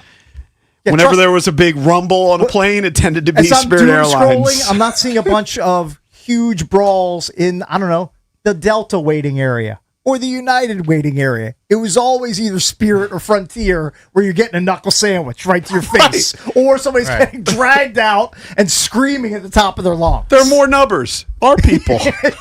This is true. We should embrace them. You get what you pay for. You do, right. That is absolutely true. And when it comes to air travel, I'm willing to pay a little bit more. I'm willing to pay a little bit more. It's air travel. Your life is in their hands. I'll pay a little bit more. Now, they didn't have a rec rate that was worse than anybody else, right? Was I don't their believe safety so. record ultimately fine? No, I think it was. And Southwest, I think, has one of the best. They're always a budget airline. I think they have the best safety record. I feel like Southwest is a legit airline. I don't feel like it's a budget when I fly on it. I'm a Southwest guy. It was always a little bit less than the Deltas and Uniteds of the world or Americans of the world. But they started charging for bags too. I know. I don't know what Southwest That was is their doing. original thing was we're not going to charge you for bags. Bags fly free. You got two bags that would fly free. If you're going on a golf trip anywhere, it was the best deal ever because Great deal. your golf travel bag would fly free So and that the would just duffel count as bag. one bag. Yes. Your big ass golf bag. Yes. Your duffel bag Impressive. with it would fly free. And I love the cattle call that you had that you didn't have an assigned seat. Yeah. Now they just ruined everything. You loved being like B34 and walking up with your ticket or your phone and be like, are you B33? Are you B36? I loved it. Where do I fit in here? Done it a million times. I kind of like the security of having my seat already. I kind of like it. There's something to be said for that. Yeah. Having an assigned seat. Let's bang out a couple of these. Let me see here. Let's go to Justin in Woodbridge. Hey, Justin, what's up, man? You're on with the Junkies. Hey, congratulations on 30 years. Thanks, man. Happy Sports Junkies Day. Yeah, I've been a big fan since I was in high school in the 90s, and wow. Actually got to meet you guys a few times. I had a question. The moment's kind of passed, but you guys were talking about your switch from HFS to back to JFK. And I remember around that time, around 2004 or so, it was like maybe September, October, I met Cakes and Lurch at George Mason. And I was telling them, I said, hey, I've been a big fan of you guys since the JFK days and everything. And Lurch was like, those days might be coming back soon. So I was wondering, behind the scenes, how many months was that kind of, or was it like a negotiation? Well, we had no What was idea. going on? We had no idea. Oh, really? We didn't know until 10 a.m. Right after the show. We were about to cut a promo, and they're like, no, you need to go into the GM's office. They need to see you right now. We're like, well, let us cut the promo. They're like, no, you understand. They need to see you right now. Yeah. And we're like, what's going on? And we figured as we were walking there, somebody was getting fired. Yeah. I didn't know the whole station was getting fired. I remember like it was yesterday. We were sitting in the studio. We had just finished the show. It was Literally probably just finished. 10 a.m. And 9:56. Jay Stevens, who was the operations manager, he ran PGC. He ran the whole thing. He pokes his frosted tipped hair into the studio, and he said, "Hey guys, we need to have a quick meeting in Michael's office after the show." So we were like, "Okay, that's weird. That usually doesn't happen." And CK comes running in. He's like, "Oh, he's like, we're all getting fired, or they're flipping the format." Something's and we're like, happened. "Calm down, whatever. You're overreacting." And then 5 minutes later, we're marched to the office, sat down. Our big boss, Michael's across from us. There's a guy in a suit that we'd never seen before standing Grim 10, Reaper. 10 feet away. And Yeah. he said, like JP said earlier, you guys just did your last show on HFS. We're flipping formats Wow. as of noon today. Yeah, don't tell anybody. Leave the station And immediately. that's how it just happens like that. And we were just stunned. I guess I can't remember. JP said we went to Pizzeria Uno's. Sure, I believe Yeah. him. I just remember being wherever we were and just stunned. Wow. Yeah. That's awesome. Yeah. The other thing I've always wondered is behind the scenes, you and JP, EB and JP used to always have massive arguments over politics. I remember the day, morning of the McCain-Obama election. I remember you guys were going at it. McCain-Obama, okay. Yeah. How long did those fights really last? I mean, usually afterwards by the before end you of the guys got back show, to- we go home and forget okay. about it. Usually. Okay, good. I was just wondering. They were pretty heated, but I had great memories over the years. Thank you again. Thanks, No, buddy. appreciate it. Thanks, man. Thank One you, thing I want to Justin. say is one thing that is pretty special about having the show and having the listeners back us for all these years, whether you started in 1996 or 2006 or whenever you started listening to the show, is we've actually made a lot of friends through the show. And I want to say they're a huge part of the show, whether it's people like Paulie Flicks, Richmond John, Chris Farley. I could name dozens and dozens. I just got a text from Tyrone, who calls into the show occasionally. He said, "Morning, congrats on 30 years. You guys have been on my radio for the whole time." And this we hear a lot. He says, "I owe it to my dad, honestly, who always had talk radio on. Whenever I'd be in the car with him, it'd be on talk or sports radio." So many memories. He goes on and on and on. But thank you to all the dads who we've met so many people over the years. It makes me feel old that say, I started listening to you when I was 13. And they're like 40-year-old men now who have full families. Yep. Old ass dudes. We've also made friends we regret, like Rom. Like we know Rom because through the show. Otherwise, we wouldn't know him. And sadly, we've now known him for how many years? I know, a long time. 15 plus years, He maybe keeps longer. inviting me to his new mansion. I know, he's got a new fancy desperate for us spread. to go to his mansion. I've been there. It's pretty impressive, but he's never going to use 90% of the house. Yeah. I mean, his basement, he'll never go down there. I think it had a pool table, a foosball table, a ping pong table. I mean, we should have a party at the house. I mean, it's huge. He basically lives at a Dave and Buster's, is what you're saying. Well, he's got a full gym in there. Yeah. And a sauna. I know he's not He's using got a that. sauna in there the size of this studio. Sauna and steam room. That's unbelievable. It's ridiculous. Let me see. Let's go to Bill in Gaithersburg. Bill, what's up, man? You're on with the Junkies. How are you, Bill? Bill, What's are you up, there? guys? Hey, good, man. Good. Thanks. Yes, I'm here. Can you hear me? Yeah, what's up? Gotcha. Go ahead. I'm here. Go ahead, talk. Okay. Bring This back is the a flush. story from the. Yeah, I was there to give him a break. Hey, shout out to Jason Waldman. I ran into him on Saturday just out of the view. He was from Styles from the Under, the original white rapper group that did an intro for the show. Yeah. I remember doing shows from Dave and Buster's and having a big crowd and them going on stage, the homies going on I think stage. we did one like for our 100th show or something, and then Yep. maybe a 1-year anniversary, something like that. Those were a big deal back then. So it is Sports Junkies Day here in Washington, D.C. You're welcome to call us throughout the show at 800-636-1067. Share any memories you have from the last 30 years of us being on the air. We're happy to take your calls throughout the show. Hey, when it's time to upgrade your office, make the winning call with PVI Office Furniture. Their expert furniture consultants help design your space, deliver quickly, and they handle professional installations start to finish, from private offices and conference rooms to seating built for long days. PVI has got solutions for every space and every budget, too. Plus, you can see it all at their massive showroom and warehouse in Frederick. Make the winning move for your business. Visit PVI.com and put PVI Office Furniture to work for you.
I'm not even sure what song this is. Who is this? The Eels. Novocaine for the Soul. One-hit wonder from 96. It's kind of coming back to me now. I like that you're digging deep, Valdez. Job, DJ Valdez. Valdez, well done. Something I can tell you with certainty we did not care about, or I didn't even know if this was a thing. If I knew what this was back when we were 25, 26 starting the show. I'm not sure if I knew what a colonoscopy was. But now we're to the point where now I'm like within 5 days and you have to watch like what you eat. You can only eat certain foods. You Dreading it. You can't eat legumes. You can't eat beans, or you can't eat a lot of nuts. There's a lot of do's and don'ts when it comes to getting ready for it. The dreaded colonoscopy Friday. But you got to get it done. Got to do it. Got to get it done. These are things you have to do for your health as you age. There are a bunch of people on hold. Stay with us. We'll take some of your calls a little bit later. Stay on hold. 1-800-636-1067. We're celebrating the 30th anniversary throughout the show, but we need to address something front and center. Okay. Yep. Our parlay is hitting all-time lows. It's Drab went through it. I do know that this week, every one of us whiffed except for Valdez. okay.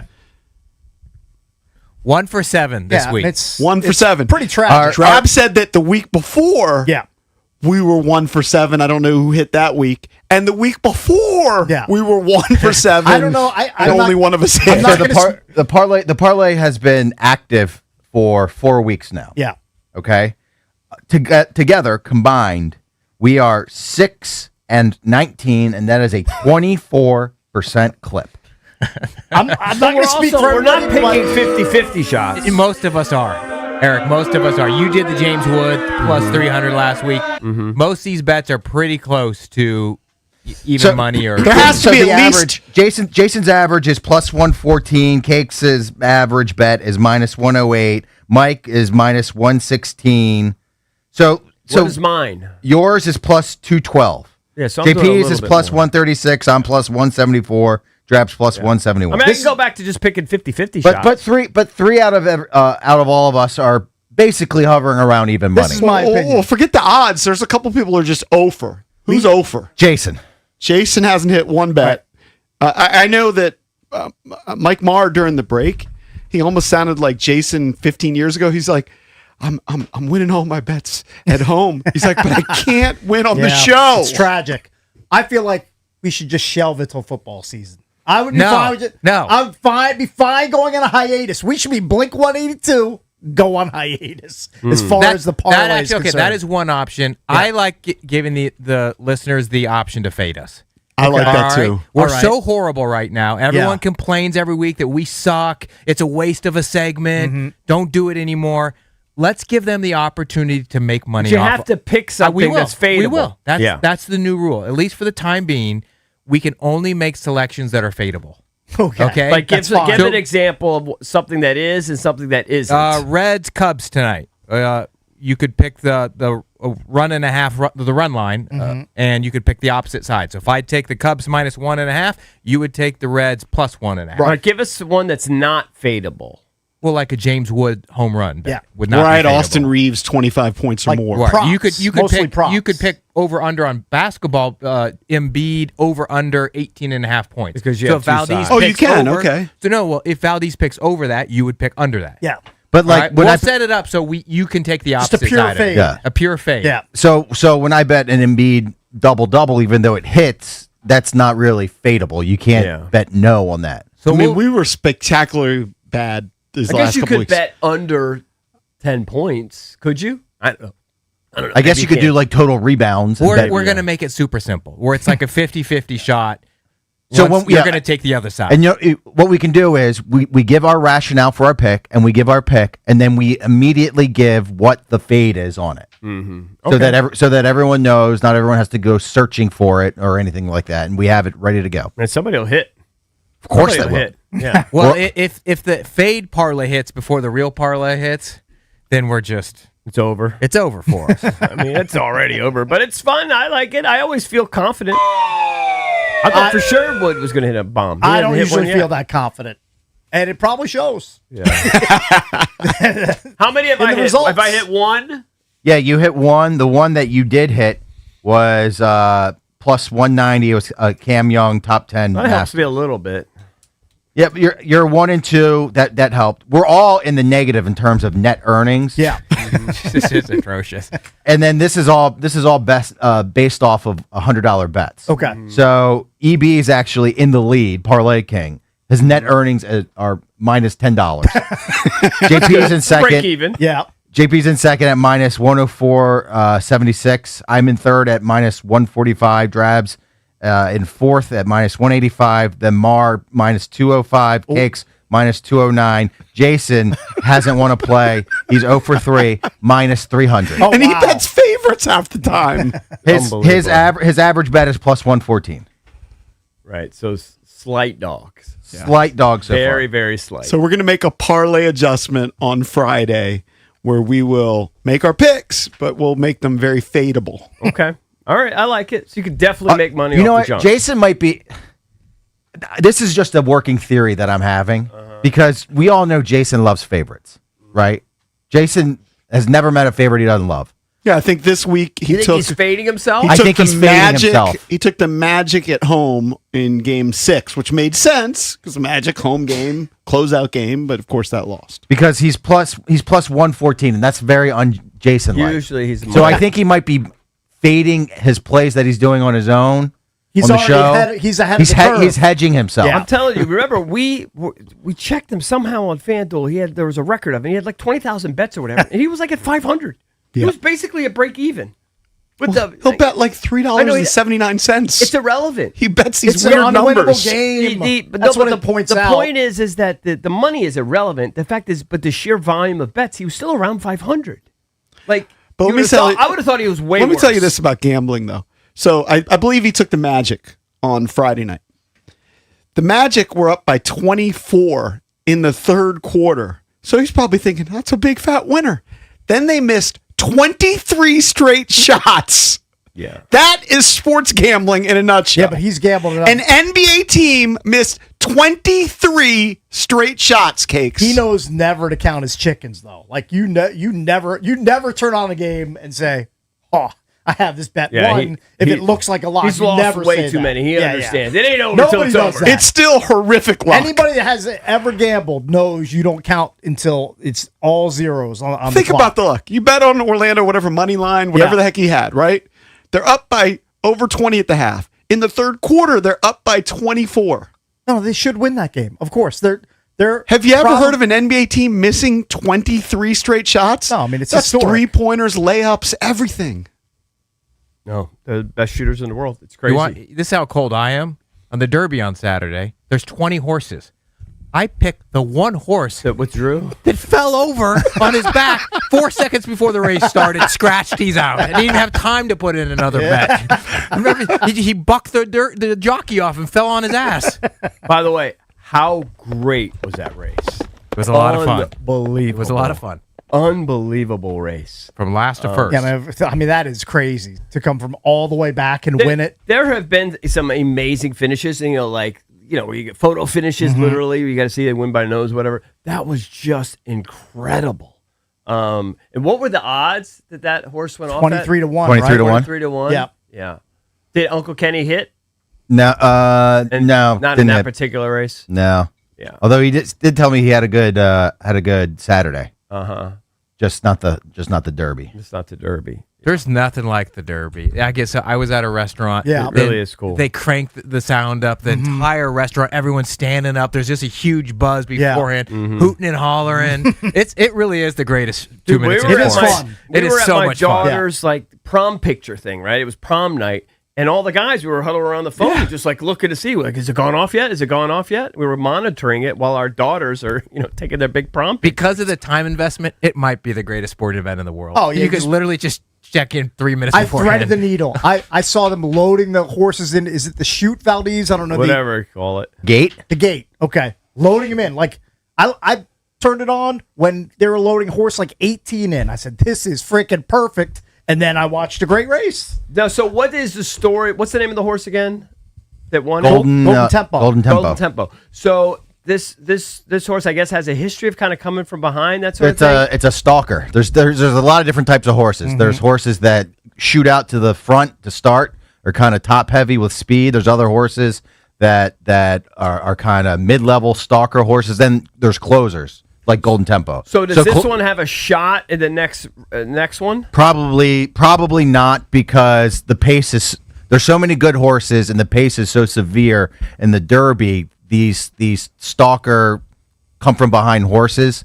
They have a really good shot in it, but not necessarily in the Preakness, because there's not as many horses that are going to jump out to the lead, tire, and then allow the horse to close at the end. Gotcha.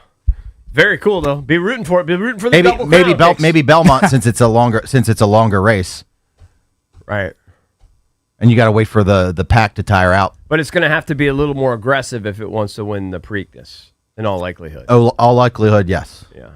If it even races in the Preakness. Has to run in the Preakness. I think you have to. I think if you win the Derby, if you're not injured, you got to run. You got to give it a shot. I think they did that last year. They pulled him out. I know. For no reason. It's annoying. The rest of It's them. annoying. If you're healthy, you got to at least make a run for it. Right. Is there still the same amount of 5 weeks or whatever from the 5 Derby week total? Yeah, to we the talked Belmont? about it. It's still the same thing.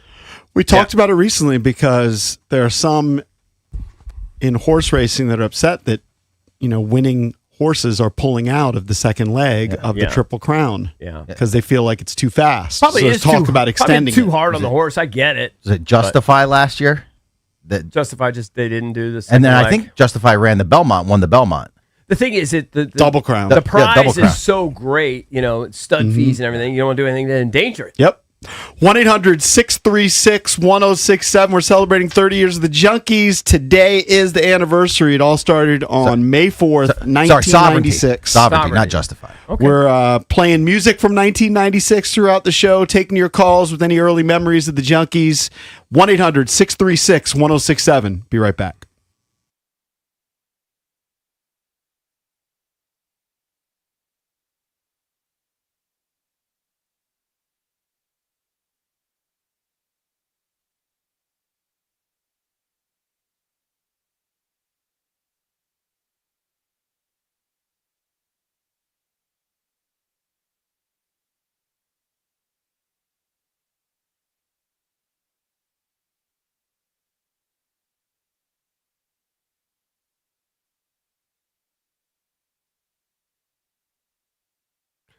All right, guys. EB here. This show is brought to you by FanDuel. Right now, new customers can bet $5 and get $150 in bonus bets if your first bet wins. That's right. You could turn $5 into $150 in bonus bets just for getting started. FanDuel makes it easy to get closer to the action, from player props on your favorite stars to all the tools you need to back them up. It's everything you need all in one app, so don't miss your shot. Just head to FanDuel.com/local to get started. That's FanDuel.com/local. FanDuel, an official partner of the NBA. Play your game. FanDuel Sportsbook is the official sportsbook of 106.7 The Fan. You must be 18 and over. Present in D.C. First online real money wager only. $5 first deposit required. Bonus issued to non-withdrawable bonus bets expires 7 days after receipt. Restrictions apply. See terms at sportsbook.fanduel.com. Gambling problem? Call, text 1-800-GAMBLER.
This update is brought to you by Mervis, Diamond Importers. Nobody pays retail anymore. Why should you? Finally, a win for the Nationals at Nats Park. They're now 4-12 at home as the Nationals beat the Brewers 3-2. Jose Tena with an RBI triple. Now he runs. The pitch swung on, belted to right center field.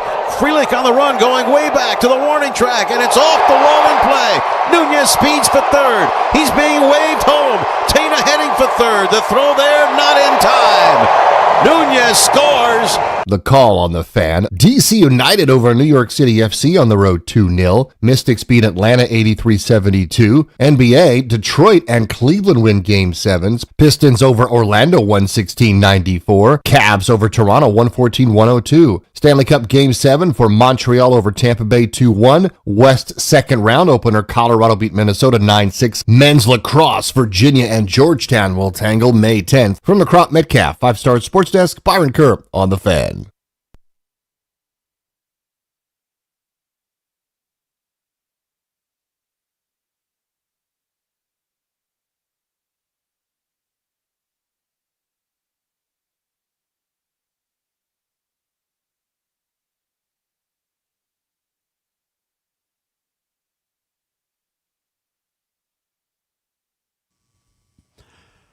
Welcome back. Junkies come to you live on 106.7 The Fan and the Team 980 here in the DMV. 910 The Fan, 105.1 FM in Richmond, and you can watch us on the Monumental Sports Network. We're celebrating 30 years of the Junkies all year long, presented by Main Street Bank. Cheer local, bank local. Main Street Bank is a business-focused community bank proudly serving the DMV since 2004. Visit mstreetbank.com to learn how to put their team in your office. Main Street Bank, member FDIC, equal housing opportunity lender. I'm John Paul Flame, joined by Johnny Cake Sawville and Eric Bickle today. Bish Buck's out celebrating his birthday. He turns 56 today. And today we're celebrating 30 years to the date. It all started on May 4th, 1996 on the weekend. You know, we thanked a lot of the people that have been part of this journey. We should thank the two guys right here behind the glass and Mike Marr. Mm-hmm. But Valdez has been with us for the majority of the ride. I can't remember the year you started, but I would say 2008 or 2009. I remember Valdez would come in all dressed up. I had khakis. Yeah, I was commit belt. I had to go. I went from the job, the show in the morning, to classes at Maryland, to working at the Capital Gazette at night. And didn't you have to lie to be an intern like 2 semesters in a row? College only allowed me to do 1 semester for credit. Okay. And then the only way to continue being an intern was to do it for credit. So I just told you, yeah, I'm getting credit. And then had Brett sign a fake paper. Right. And then I basically worked for free for a semester. Look at you. Look at that dedication. But you also should thank CK. Yeah, so I was getting to that. But Valdez, 19 years. Drab has been with us for basically half of the show. Now, he was with another show before. And when CK became the program director of the station and moved up, Drab took over. Do you remember what year that was? No. CK was the program director before I ever moved here in 2007. Well, I guess it's when Brett left. When Brett left, I took over in 2012. 2012. But my first introduction to the Junkies, I was telling EB earlier, was when I lived in Arizona with Dukes. And Dukes and Oscar would always use Junkies lingo all the time. Much to Dukes' and chagrin. so I would ask, like, what is this language? What are you guys talking about? And so they would tell me about the Junkies. And I just remember my very first story hearing about the Junkies was when EB bought his Corvette and wrecked it 3 days later. It's a great one. I mean, not great for your Corvette, obviously, but it's a great they story. thought it was the funniest thing in the world, and that was my first introduction to you I got guys. T-Bone. I'm lucky to be here, buddy. Yeah. Let me tell you. But CK came aboard the ride. He actually... Here's a tweet from a listener. He said, congratulations on 30 years. Started listening when you guys were doing weekends and haven't stopped. I got this. And he has a picture, our original publicity photo. I got this when you guys made an appearance at the St. Charles Town Center Mall in good old Chuck County when I worked in the mall. Don't remember the year. Just to let people know, like behind the scenes, we did an appearance at the St. Charles Town Center in the Dorf a long time ago. That was kind of our wheelhouse. And we did very well out there. We were giving away some sort of prize. Yes. I can't remember what it was. Right. Like if you could throw a football from 30 yards away through a hole like this big in like a Brett Favre cutout or some stand up. Nobody had a shot. Was it something though that was It was officially impossible. was it something that was officially like like a Like we're giving away a $10,000 ar. prize or something. Yeah, it was like I think it was a decent real prize. event. But I mean, there was no way. Like Dan Marino couldn't throw the ball through this hole, let alone some clowns who are going to come shop at a Hot Topic and say hello to the Junks back in the day. I've been posting some of the early pictures and some of these messages at Junks Radio. But the reason I brought that up is CK came to one of those appearances at a mall. At Springfield Mall. So he comes to the mall, and we had an appearance at the Barbershop and Company. Okay. And we're standing outside, and CK started talking about how he was interested in radio. He was 18 years old, I believe. And ultimately started interning for the show and been part of the show. Was one of our, I would not say our original producer, because our original producer was Jim McClure, but one of our early producers was CK, and then Brett came aboard kind of a similar way that we met him out and about at one of our appearances and eventually started interning and became a producer. And CK and Brett were our producers for many, many years. And then Drab and Valdez have now probably taken the lead in terms of a team together for many, many years. 19 years. Make me feel old. Yeah. You've been with us 19 years? Yeah. Dude, that's crazy. We damn near raised you. Basically. We're crazy. Semi-father figures. Yeah. I mean, you have a real father, but we're like the next best thing. Thanks, Dad. And from Uncle Kenny. Let's not forget So Uncle hopefully Kenny. we're not missing anybody. Thank you to all the producers all along the way. Oh, But yeah, totally. kind of the main guys after the first couple of years, CK, Brett, who of course has gone on to bigger and better things at Sup Dogs, Valdez, and Drab have kind of carried the show behind the scenes. Yep. Big deal. All right, let's bring out a few of these calls. Why not? We're just doing it. One of those shows. Let's go to Seize Mike's because we opened the show with his intro. And white rappers have been a big part of the show basically for We 25 love white years. rappers. We had a shade when we moved to HFS. It was kind of a pain, but we used to have these production meetings. They always wanted to come up with ideas. And when 8 Mile came out, we decided to have this white rapper contest where we met Schwartzy, and it's where we met Cole, a.k.a. Seize Mike's. What's up, buddy? How are you, Cole? Hey, Cole. Gentlemen, how we doing this morning? What's up, man? What's up, man? Hey, congratulations, 30 years. I mean, just, I've heard a couple other radio hosts that you've had on say how amazing an accomplishment that is in this industry, but I know the audience, your longtime listeners, such as myself, certainly appreciate the consistency.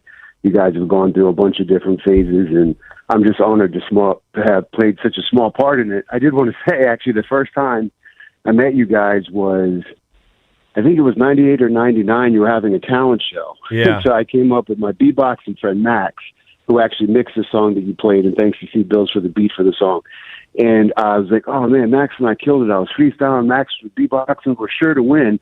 And we lost to a guy who could throw up on command. You lost to Ray the Puker. Yeah. Yes, and I remember thinking that is about as fun a time as I've ever had. And, just going forward, there was a couple memories I wanted to share. One of them was, not to take things too somber, but after 9/11, I just remember listening to you guys day after day and thinking, man, for all of the funny stuff that they do, the clever things they do with sports, for them to be able to pull off a show, after such a tragic event, that was pretty amazing.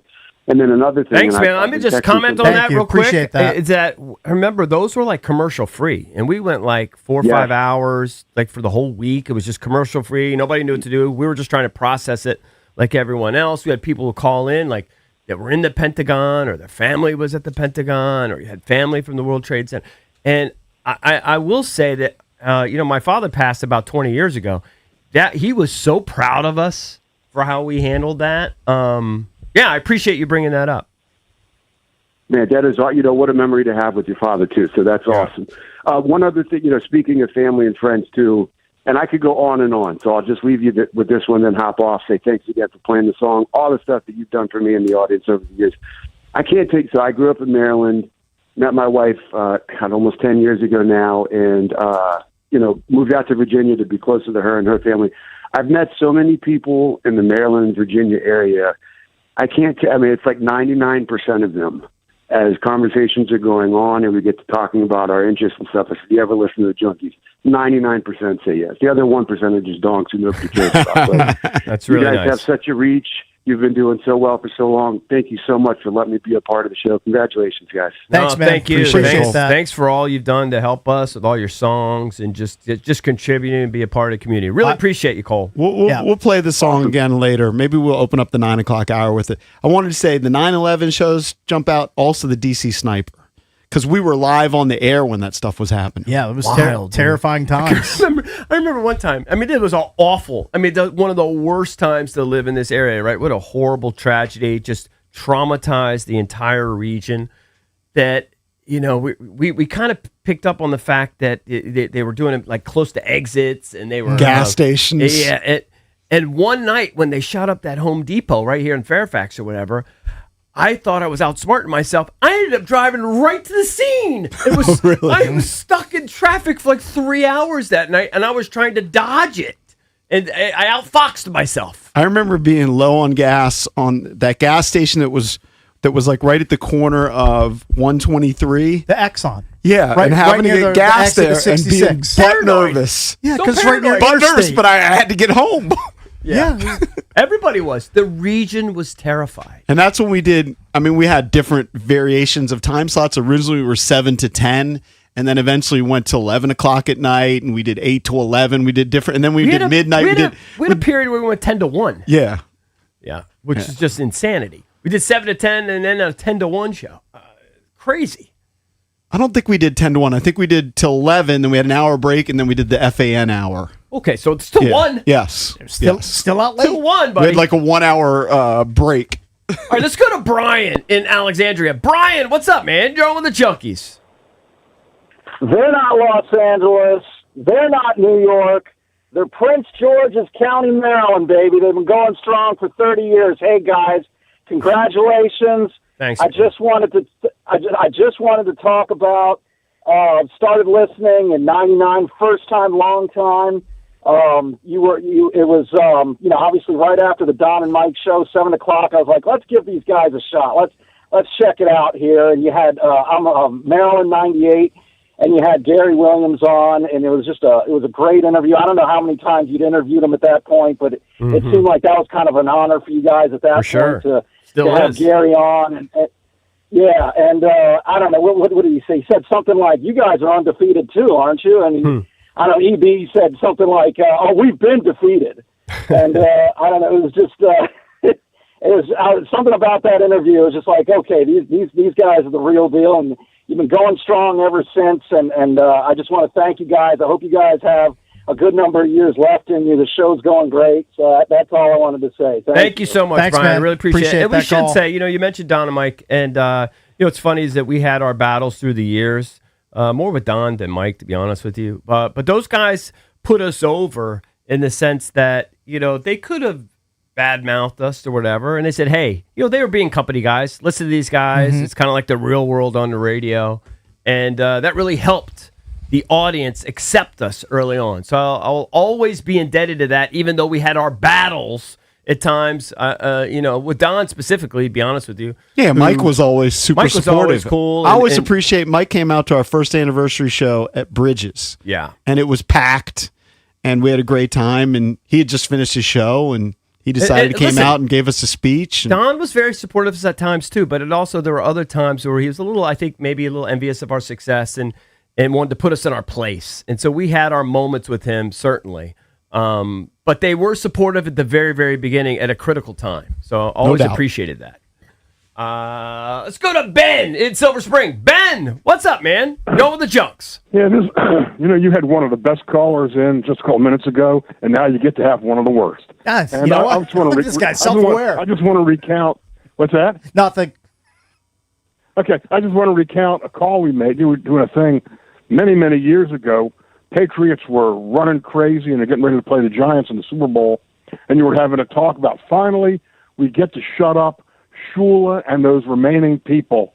And my call basically came back and said, do you really want Bill Belichick to run the table, and you got to live with his arrogance for the next 30 years? At least the 72 Dolphins are kind of going away.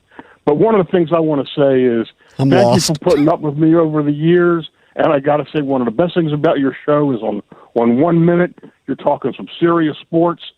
And the very next minute, It's Jason bitching about neighbors that have a horrible lawn and how it's making his neighborhood look like crap.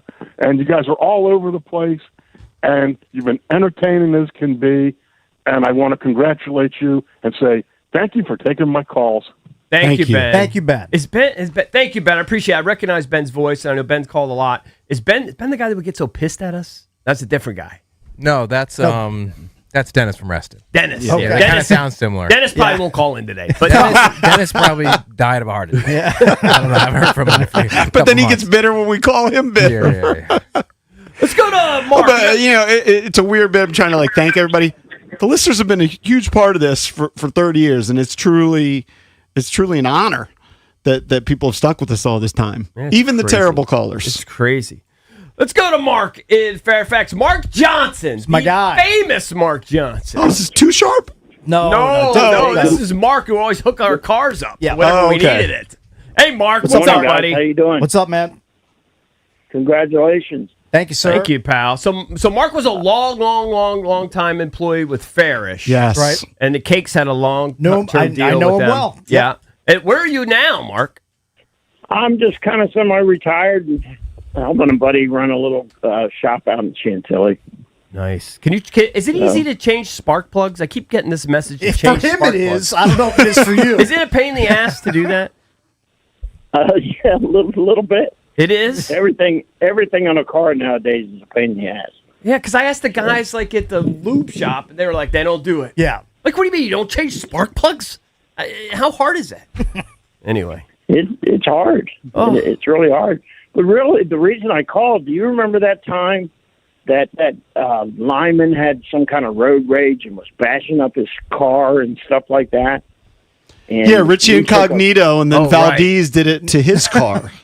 Yeah, and they're calling me going, hey, Mark, if we do this bit, can you fix the car? Can you fix the car? And I said, yeah, just... Can you set it up, Valdez? What was the bit? Can you set it up? So, like he said, Richie Incognito had some sort of road rage / roid rage, and he took a baseball bat to his car or someone else's car, and we were goofing about it. And I said I would do it to my Saturn Vue if Mark and Farish would repair Promise it. to repair it. Yeah, so I went out there. I had a Louisville Slugger. I remember it. And I started bashing my window. I knocked my light off. Did you enjoy it, or did you feel terrible doing it? Sure, he was nervous. I was nervous because I didn't know if they were really going to fix it or not. I think you bashed your side mirror. Yeah, too. the side mirror. I teed it up. Drap, that's a guy that's got a nose for radio. That's right. That's a guy right there. 100%. Huh? Great instincts by Valdez. Great radio instincts. And loves the ADs. Don't sleep on that. Listen, I've been a long-time listener, a good friend of Cakes, and I appreciate you putting me on for a minute. But congratulations, and keep it going. Thanks, Thank you, Mark. Good to hear really appreciate your help all those years. Thank you, buddy. And he has the same name as a guy who used to call into the show and was a 3-time world champion in boxing because Mark Too Sharp Johnson used to call into the show. Different people. Mark's always been good to us, but also it gives us an excuse to play Cakes' Drunken Farish clip. We can go to break with it. Okay, excellent. Oh, it's your boy Cakes for Ferris Dodge Jeep, your #1 Dodge Jeep dealer in the Washington, D.C. area. If you're in the market for a new Dodge or Jeep, now is the perfect time to buy. It's the end of your wrap-up sale at Ferris. Looking to sell as many vehicles as possible before the end of the year. Listen to the silly offers. Rebates up to $4,500. 0% financing, free lifetime maintenance, just like Get out to Farish, make your best deal, do it today, do it now. If you don't get the deal you want, call back or go back to see my man Ralph Perkins. It's silly. He'll step in and make sure the deal gets done for you at Farish. Classic. When you go out to Farish, bring some canned goods for their food drive. Farish looking to fill up a car from each of their showrooms and donate to a local food bank. Because their money, they hook you up in the local community. Take advantage of the end of the year wrapper right now. at Ferris Dodge Jeep in Fairfax City.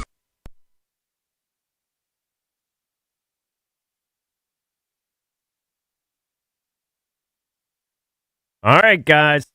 What if selling your home felt more predictable, more controlled, a lot less stressful, the right strategy in place, serious buyers walking through your door, confidence and everything? Well, that's exactly what Debbie, Sarah Reynolds, and Power Home team with Keller Williams bring to the table.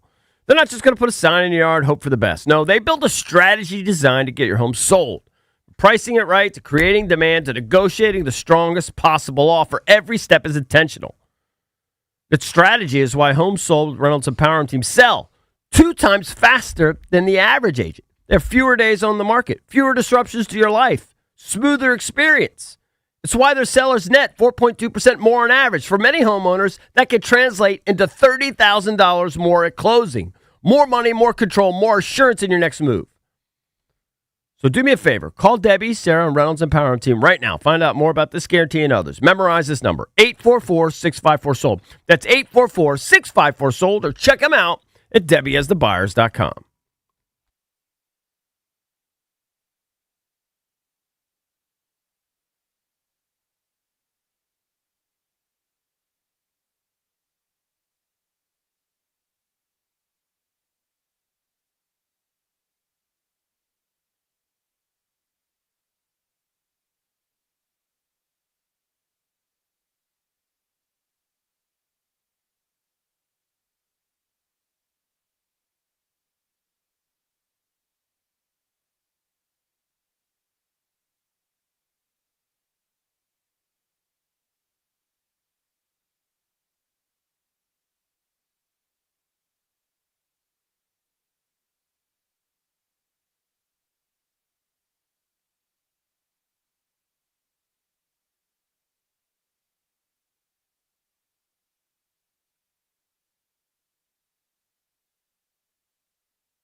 Welcome back. Junkies come to you live on 106.7 The Fan and the Team 980.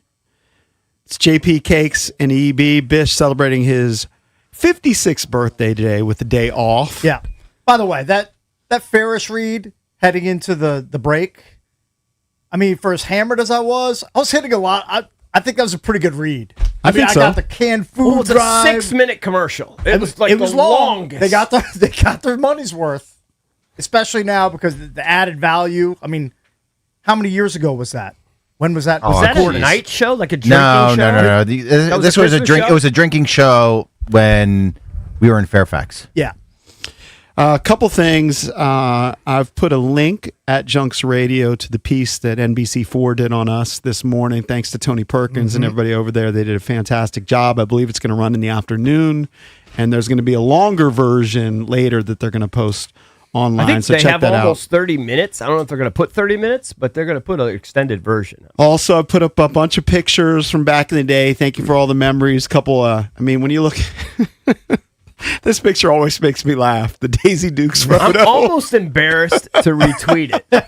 I saw it. I have to say, of all of our memories and the various people will call in and remind us of contests or whatever that we've done through the years, and I honestly think we've done it all. That is I'm most proud of the genius behind our Daisy Dukes contest. You're proud and ashamed at the same time. I'm mostly proud. I really don't have any shame. Yeah. It's not a contest you could probably pull off in 2026, but we wanted to pay tribute to girls with beautiful butts, but we didn't want their beautiful faces to potentially conflict with it, right? In other words, It would influence the judges. The judges would pick the prettiest girl. We wanted just the best butt, and we didn't want the judges just to pick a pretty girl. Right. Because she might not have the best butt. So what we did is we asked them to wear paper bags, and not one refused. Yep. And how many girls participated in that? I mean, I think when we did it online, I'm spitballing here, but we started with an online, and then we had like 40 girls enter, and then when we went to Lulu's, and shout out to Tom Doyle, he sponsored the contest back in the day. Right. I think maybe we had the top 10, maybe the top 10 or 15. More than that. Maybe 15. I feel like we had 15 or 20. Yeah, we had a bunch. And then they went on stage and did their thing. And honestly, it paid off because when we took I don't want to be think we did it once in studio. But it paid off, Cakes. Let me just say it paid off. You know what I'm saying? Yeah, I hear you. When you did the unveiling, we were like, you know what? The best butt won. It became a semi-annual event because I think when we were at HFS, we did it once in the conference room. And then the next year, we advanced all the way to Lulu's. There's so many people sending us all these messages. Just using this as a representative. This from MD Volt on Twitter. Says, happy day and congratulations on 30 years. I met you at Damon's in Waldorf back in the day. The Damon's Holiday Inn converted to a nursing home, which closed in February. Oh, really? But I remember doing those Damon's appearances. Damon's appearances, we felt like rock stars. Yeah, they were packed. They would literally have people wrapped around the outside of it, and you felt like you were like in sync or something. I definitely got pulled over leaving that appearance, and luckily I was good about I think I had 2 beers of the appearance. Right. And if I'd had more than that, it might have gotten dicey. Trouble. What happened? But you got pulled over for speeding. Speeding, speeding, just like an idiot. Yeah. We had 3 or 4 real stalwart spots where we always did well. Waldorf, Manassas, Woodbridge, Fairfax. Those are wheelhouses for the Junks. And, if you're a longtime listener to the show, we were out and about a lot because when we were a nighttime show, they started with the TGI Fridays tour, where we were hitting different TGI Fridays every Monday, I believe, after Redskins games. Let's go. Speaking of Woodbridge, let's go to Brandon in Woodbridge. Shocker. Brandon in Woodbridge loves Spirit Cakes. He's mourning the death of Spirit Big Airlines. surprise. What's Perfect up, Brandon? pairing. Happy Sports Junkies Day. Thanks, man. Happy Sports Junkies Day. Happy Sports Junkies Day. All right, what's up, man? Thanks, What's going on, Brandon? Well, you can actually carry I it told too. you brothers have a better happy birthday song than white guys. Yeah, but it's still awkward. Happy birthday in any form is always awkward.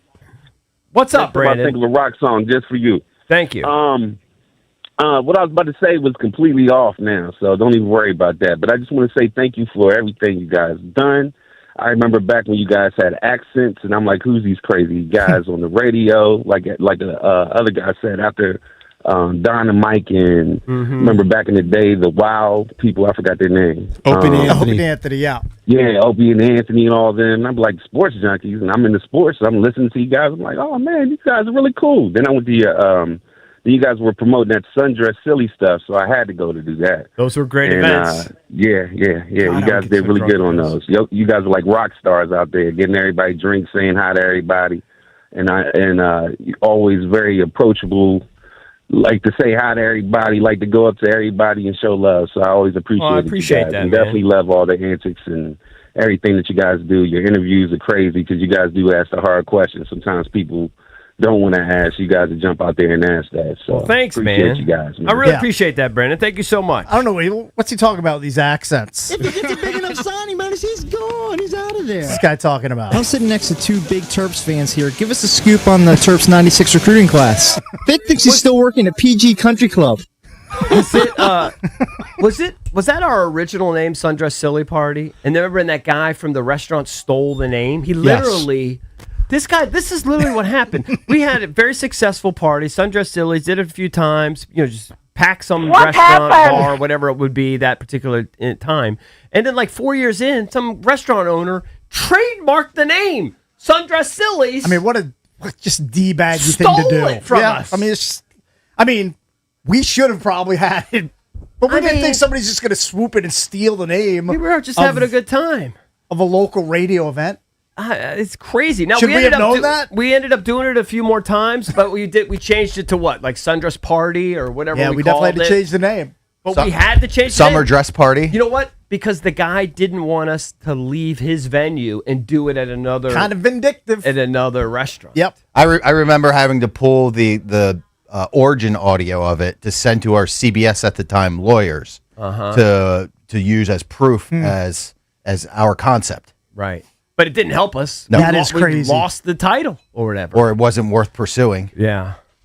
What a douche. Just easier to change the name. Like one of the worst guys. Yeah, that guy sucks, whoever that is. I don't remember his name, but he sucks. Let's go to Adam. Adam in Columbia. Hey, what's up, Adam? You're on with the Junks. What's up, man? Big up to you, boys. Congratulations, 30 years. Thanks, man. So I put out the call. So they asked for the OG pizza delivery drivers. I was one of those guys at this hole-in-the-wall S-hole in Germantown, Maryland as a Pizza Hut. And in combination, I did that. I was an honor caddy at 4 Streams. So when I couldn't caddy, I was delivering the pies. And nice. I want to congratulate you guys for putting the Caps in like the mainstream, because before Rock the Red, before the Red Rockers and the Young Guns, the Caps were kind of relegated to the back pages of the Post and the Associated Press. No one was really covering them. But you guys had Locker on a regular basis. Who had Locker as a guest? Love him. He's a great dude. Great guy. Yeah. And I can remember somebody's pizza getting 10 minutes delayed because you guys broke the story about the sale where A. Poland was selling the team to like Ledecky and Ted Leonsis. Is that right? I vaguely remember that. Yeah. Locker, we could go through dozens of guests, but Locker was on board since the beginning. Always and has been I've great to the show. my family and to you guys, and my kid plays travel hockey. He's 12, and we bumped into Bish at the Caps game about might have been a year ago. And I tapped him on the shoulder. He came out. He took a picture with us. I don't know if he had a few bottles of liquid courage, but there were DC police standing around the whole area, and Bish kept grabbing them one by one into the picture. They reluctantly got in, but when Bish asks you to do something, you don't say no. So, it was a great time, and now my family hears you guys, for better or for worse. But when EB does those Crop Metcalf commercials, my kid sees them on TV. He's like, what makes 5 stars? It's simple. They're the best. Awesome. He beats me to the lines. And big ups to you guys. 30 years. Very cool. Thank you, Love Adam. all. Really appreciate it. Thank you, buddy. Cheers, boys. All Getting right, so buddy. many messages from people. I didn't realize I was going to kind of get emotional. I'll be honest with you. Did not expect that at all. When EB told a story about his pops, it made me think of our first anniversary show at Bridges. I remember my dad sitting there, my mom. I think your in-laws came. It's crazy to think that 1 year anniversary, we're now at 30 years. Like, that was a big deal for us to make it to 1 year. Absolutely. Like, that was the thing. It was like we were jumping aboard. Howard Stern, Don and Mike, the Grease Man, they were all established. And they gave us a shot. And that 1 year, I remember, it was huge. Well, dude, we were week to week. We were a week to week show. Yep. Absolutely. You know, it's kind of where we're probably still are week to week. Probably on some level. We always have felt like it. Yeah, I'll tell you that. So we got to, part of me is a little nervous. It's like, man, they're doing all these things for 30 years, right? We're going to be in Dewey Beach in 2 weeks. We got the Beach Bash. We have some really big plans in the fall that you want to stay tuned for. It's going to be special. And then what? They can just be like, okay, 30 years, good job. See you later. Happens this industry all the time. Be on YouTube, I guess. Check us out. All the time it happens. Drabby, make sure you incorporate bowling. Just incorporate bowling. Whatever you I got to have bowling. We'll get bowling in late in the year. All right. Get it in before we're done.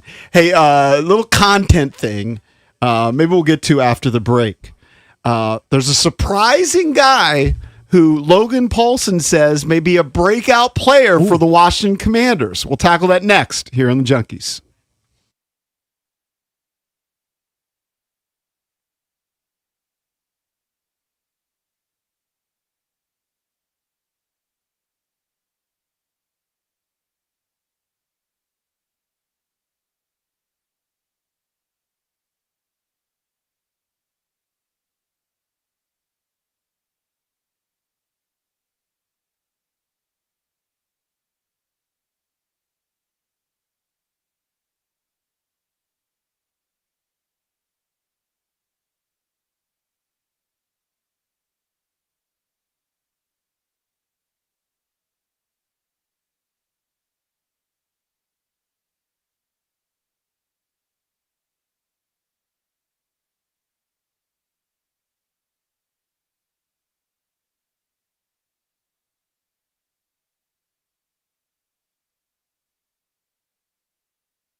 continuing to play ditties from 1996 when we started on the radio. Official start day was May 4th, 1996.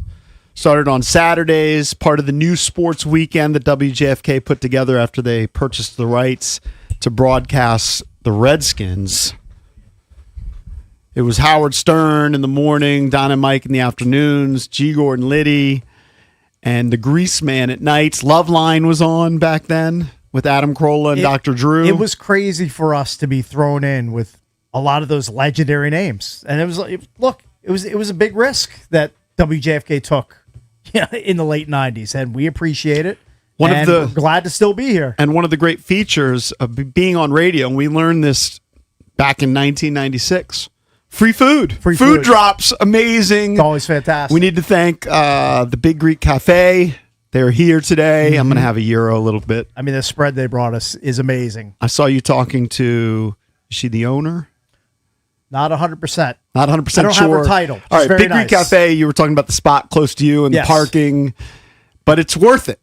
The parking is challenging, but it's always great food, and it's just a go-to for us. They've been there for many, many years, so we're happy to have them on board here and the Team 980 Yes, as well. it's awesome. It's a legendary spot. Great food. Like I said, I'm going to try and have some discipline and wait until 10 o'clock to pummel my Euro. Maybe what I'll you even bring can. it home and heat it up. Smart. But I couldn't help but start picking at the fries. French fries were good. Oh, yeah, the fries sprinkled with feta cheese is delicious. Fantastic. So thank you to the Big Greek Cafe. Again, go to Junks Radio. We posted some old pictures. Link to the NBC 4-piece. Thank you to everybody involved. So I mentioned the surprising player or the potential breakout player. This is according to our friend Logan Paulson, former Redskins tight end. Now, of course, he covers the Commanders. And he is, in my opinion, at least locally, the best at breaking down film. And he went on our pal John Kimes' podcast, and he mentioned a guy who he believes, David Blau, the new offensive coordinator, may be able to unlock. And that is one of Cakes' favorite targets, Ben Sinnott. Well, problem is he's not one of Jaden Daniels' favorite targets. That's the real problem. I mean, what is the rationale? What does Logan say? Well, let me just tell you that Ben Sinnott played 17 games his rookie season. He had 5 catches. And then in 2025, he did up that total to 11 catches. He more than doubled his production. He was only targeted 13 times. But he was like a late round pick, JP, like a 6th or 7th rounder, right? He was picked really late so that people don't expect a lot out of him, right? This is why you beat up on him. Oh, no, he was picked with the 53rd pick in the 2024 draft. This is what Logan says. He goes, how can this be is probably what you're thinking. Yes, that is understandable. Surely the new offense coordinator, David Blau, is going to start John Bates at tight end, right? I mean, Bates is still only age 28, and he's been a very good run blocker his entire career. Secondly, one would think Blau would want to start Chig Okonkwo. The Commanders signed Chig as a free agent tight end from the Tennessee Titans. Okonkwo turned 27 in September. But Paulson says you've got a pretty dangerous 13 personnel. I think when in 21, Ben Sinnott is playing the fullback. So he believes Ben Sinnott's going to get in the mix. Look, I hope that 2026 is the year that I don't have to continue to goof on Ben Sinnott for his lack of production. Like when you draft a guy that high, you expect him to be a pretty big contributor to your offense. You don't expect him just to be a guy who you notice for his blocking, who has 18 targets through 2 seasons. Like you want to see him be a contributor on offense. He should be a guy that's catching 30 or 40 balls minimum in your offense. I think it's when more you're drafted that high. I think it's more if it doesn't happen this year, write him off. But I give him a sliver. I'll give him another. Give him a little look. hope. I'll give him a chance in this new offense. Maybe he's more of a focal point, and he's just a guy whose talents have been underutilized. But I would also posit that if he was as good as advertised and as good as where he was drafted, he already would have made an impact, and they would have found a way to use him. Yeah, I think the thought is, and it's really unknown, is that David Blau's offense is going to be different. Right. And it's going to feature tight ends maybe a little more than Kingsbury's offense. Right. We're going to see Jaden Daniels under center. You're probably going to see him rolling out more, and that might be a spot where Ben Sinnott, who's in a tight end and is blocking and comes out, can catch some short passes. I think we've heard Logan talk about what he sees on film is different. Like his strengths were different than Zach Ertz's strengths. Yeah. So maybe they're going to play to Sinnett's strengths. But I totally agree with you. It's the swan song for him. This is it. Make if or break. If he doesn't produce this year, it's over. As far as any like long-term hopes, this is it. This is your chance. I wouldn't be surprised. I'm curious to see how Diami fits in to this offense because remember at the end there. He had a pretty significant role. There's a reason why Jacksonville gave him $10 million. Now, it didn't work out there, but he's only a year removed from that. I'm just curious to see if they don't find a meaningful role for Diami in this offense. I mean, he's got plenty of opportunities here. He's in the right room to get a lot of targets and a lot of exposure in this offense. Personally, I could see Terry, Diami, and Antonio Williams. Sure. Your top three guys. I could potentially see that. That makes a lot of sense to me. Then with Chig... Chig, Sinnott, you got Rashad White catching balls out of the backfield. Yeah. Like you have a decent amount of weapons that you can lean into here. Some of them are unproven. Some of them need more, to be more woven into the offense, like Sinnott. But I wouldn't be surprised if he is more featured, that Sinnott goes from 11 catches in 2025 to 25 or 30. I think that's reasonable. I think that's reasonable. It's not going to be earth-shattering. I think that's a decent step for him. I think that'd be reasonable. I know I went on with Grant and Danny. I think it was on Friday. Might have been Thursday. I think it was Friday. And they asked, I think they both asked each once because they weren't paying attention. Have they done enough to improve the offense and to help Jaden? And I don't think they've done a ton, but I do think that the offense will be a tick better. Adding Chig, and I think the running back room is probably a tick better.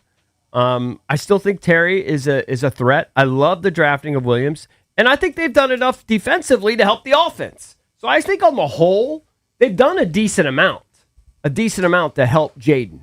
I don't think they've ignored it. Yeah, they brought in plenty of pieces, and I wouldn't be surprised if they made another tweak to the wideout room before the season started. For sure. There's still some names floating out there that they could certainly afford and whose prices are going down week by week. It's just a weird holding period in the NFL where all these guys, and you've mentioned them a bunch of times, whether it's Juwan Jennings or Stephon Diggs or Deebo Samuel, they're just floating out there in the ether. It's so just weird. Waiting for a call. And they're going to land somewhere. I would think. You're going to tell me that's the last we see of Deebo Samuel? I find that impossible. But Stephon Diggs, didn't he have over 1,000 yards receiving last year? Yep. Yeah. And I keep bringing up Tyreek Hill. Now, I know that he had a massive injury, but somebody's got to kick the tires on and see what's left. Yeah, for sure. And those what's guys left? I mean, he still had plenty before the injury. You just wonder, but it's such a debilitating injury. What's he going to be when let's say you take 20% off of that quickness? Is he still going to be special? I don't know, man. Modern medicine guys come back faster, and they seem to come back as good. Like it used to be, an Achilles would just bury your career for sure. And now we see you guys. Can fix everything though, but you probably can. I mean, Alex Smith came back. I'm not saying he was the same player, but think about the injuries he dealt with, and he was back on the field. No, it's incredible he was able to do what he was. Problem able to Tyreek, he's past 30, and he had a dislocated knee and several ligament tears. When you it look wasn't at just one, the guys that come back from dislocated knees and all those tears, I think it's a pretty short list. The Napoleon McCallum type injury. Mm-hmm. That's a good old school name. Sorry, I like it. I think he did come back. I think he did come back. Yeah. for a brief bit, but it's a tough one to overcome. But I don't know. Could Sinnott be the breakout guy? Possible. Coming up next, we're going to talk some NBA playoffs. The Celtics look like they were going to advance. They didn't. The Sixers take them out. You had a couple of Game 7s just yesterday. We'll talk to Tim Bontemps, who, of course, is an NBA writer for ESPN.com next here on The Junkies.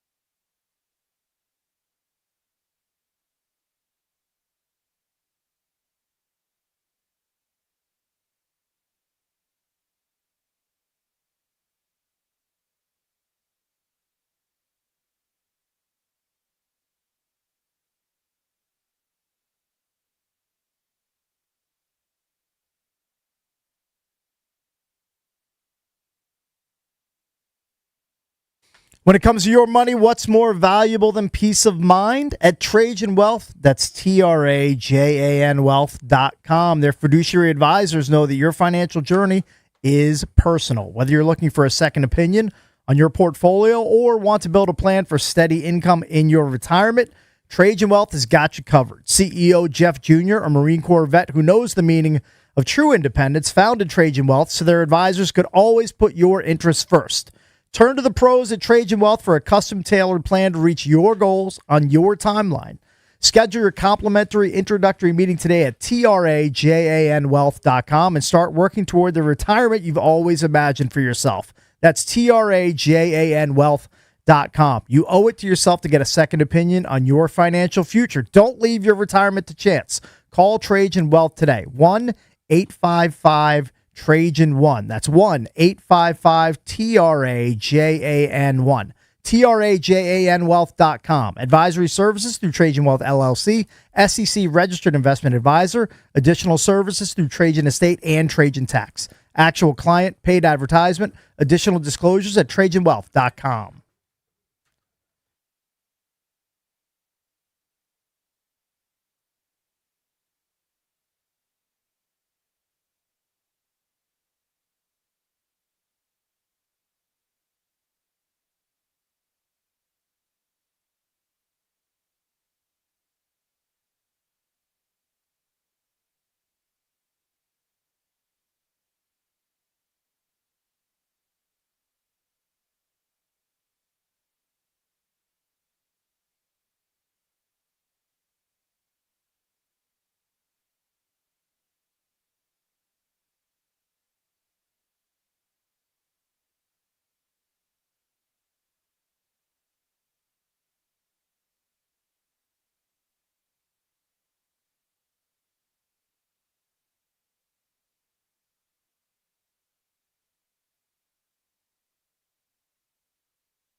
This update brought to you by Reynolds Empower Home Team, Keller Williams Realty. Sweet victory for the Nationals, beating the Milwaukee Brewers 3-2. Nasim Nunez, a pair of run-scoring singles. This one extended the lead in the 7th. Fitzpatrick ready. He brings it home. Swing a ground ball through the drawn and infield and out into left field for a base hit. Abrams scampers in to score. Nasim Nunez drives in another. It's the Nationals 3, Milwaukee 1. The call on the Fan. DC United on the road. Big win over New York City FC 2-0. Mystics beat Atlanta 83-72 in their final preseason game. NBA, Detroit over Orlando 116-94 and Cleveland beat Toronto 114-102. Montreal stuns Tampa Bay 2-1 in the NHL. And a late West second round update, Colorado beat Minnesota 9-6, Cale Makar 2 goals. Men's lacrosse, Virginia and Georgetown will tangle May 10th. Maryland does not make the tournament. From the Crop Metcalf 5 Stars Sports Desk, Byron Kerr on the Fan.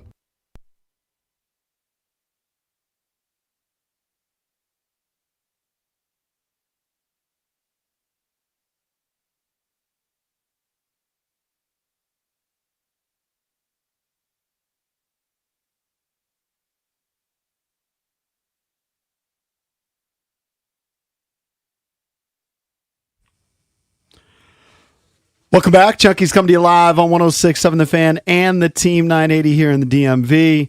910 The Fan, 105.1 FM in Richmond. You can watch us on the Monumental Sports Network all year long, celebrating 30 years of the Junkies. Presented by Main Street Bank. Cheer local, bank local. Main Street Bank is a business-focused community bank proudly serving the DMV since 2004. Visit mstreetbank.com to learn how to put their team in your office. Main Street Bank, member FDIC, equal housing opportunity lender. Got a lot going on the show today. Today is our official 30th anniversary. It all started on May 4th, 1996. That was the Junkies' debut, and here we are 30 years later. The mayor gave us a proclamation. Today is Sports Junkies Day in D.C. That's an honor. So thank you so much. There are a bunch of people that still want to call in with their early memories. Just hang on hold. We'll get to your calls, 1-800-636-1067. Also, we're going to play the Channel 4 piece a little bit later. T-Perk just sent me a text and said, I think they're going to run it again at 11:14 a.m. So if you want to check it out at 11:14 a.m., you can watch it on TV. Also, Cole, one of our guys, known as C's Mikes, he was nice enough to do a 30th anniversary intro for the show. We're going to play that again in the final segment of the show. Yep, it's very nice of him. Just told Tim Bontemps going to be on at 9:20. Yes. I will tell you, I didn't watch a ton of the NBA playoffs, but I was checking in, and the ending of Game 6, which is rendered meaningless in the Raptors Cleveland Cavaliers game, was amazing. Did you see the final shot by RJ Barrett? I did see the final shot. In overtime, takes a shot with a couple seconds left, and it hits the rim, and it bounced maybe 15 feet high, straight up, and then right through the net. So they advanced to a Game 7, then they lose to Cleveland, but it was an amazing kind of game-winning shot moment, and you hadn't seen that really since Toronto had done it in the past with Kawhi Leonard against the 76ers, where Kawhi went down the right corner and shot it over Joel Embiid, I believe, and hit a buzzer beater that hit the rim. 2019, or is it probably going back? It sounds about right. Yeah. I don't know the exact year. So yesterday I was at the club, and I was just, I went over there in the middle of the day. I was just working on a short game. And I had my my phone, in my ears or whatever. And it's the first time I've done this. I listened to the Pistons Magic game. I listened to it. And, I'm concentrating on what I'm doing. But, man, first of all, they were hyping up Ben Carroll. They were killing the rest of the guys for not stepping up. Really hard on them. But I guess ultimately there's nothing they could do. And the Pistons won that game pretty convincingly, right? They were up basically They were the whole time. smashing them, yeah. They were up the whole time. But they were praising Ben Carroll. But I remember Barkley, Shaq, everyone just begging other guys to step up. I guess it just never happened.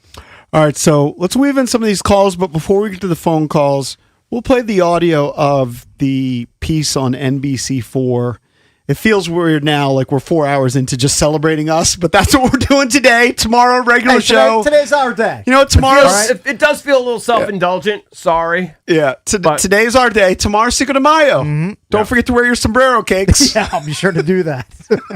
You used to be known as, by the way, I think at one point, before he was John Cakes Allville, at least for a little bit, we called him John the Hat Man Allville because he had a bunch of hats. I mean, Cakes is not a great nickname, but it's better, way better than that. than the Hat Man. Things evolve. Because that would be Cakes. terrible. Things evolve. Sure.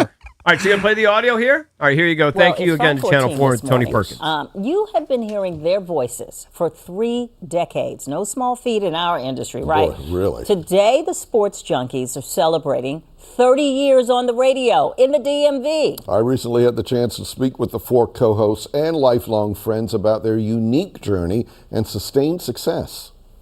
First thing I go to. You never know what you'll hear from JP Flame, John Cakes Allville, Bish, that would be Jason Bishop, and EB, Eric Bickle. The other day, for the first time ever, I did an ice facial. As I walked into the Junkie studio, gentlemen, what I already knew as a longtime listener, there's no shortage of opinions. But I learned a lot about the 4 friends who haven't strayed from a decades-long winning formula, being themselves. The origins of the friendship, because if I recall correctly, 3 of you knew each other first, and then Jason, you came in later?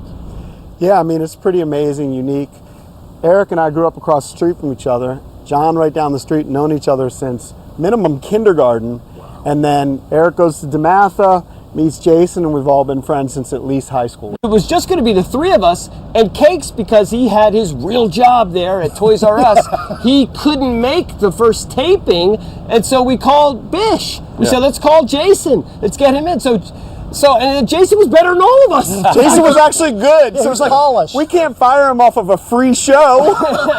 We got to keep him, and we got to keep Cakes. When you started out, what was the plan? So you have this little cable access show, whatever it is. Did you think, oh, we should do this for a living? It's like, well, what can we do with this? And what changed our life really was I reached out to Dick Heller from the Washington Times. He actually liked it, and he liked our story. He wrote an article about us, and that changed the trajectory of the 4 of our lives because at that time, WJFK, which is 106.7, had just bought the rights to the Redskins, and they started a sports weekend, and they gave these 4 knuckleheads a shot. And we didn't know it would mushroom cloud into what it's become, but I mean, we're obviously very thankful that we're still doing it after all these years. I was working for a courier service. I was driving around packages. I was selling Power Rangers. From Power Rangers to a powerhouse, people listened, and they've kept listening. Shows don't exist like that, where for 30 years, 4 local guys who grew up together are all in the same studio. And for 30 years. If you listen to the Junkies, if we're having fun, you should be having fun. You're along for the ride. We don't try to be experts. We're grayer, balder.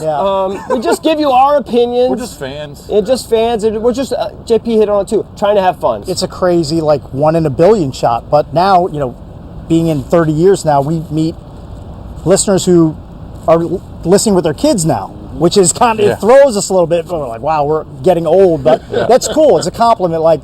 People are like, I listened to you guys when I was in middle school. Now my kids are starting to listen to you. So that's an honor to hear that. 30 years of callers, of interviews with star athletes, of hot takes.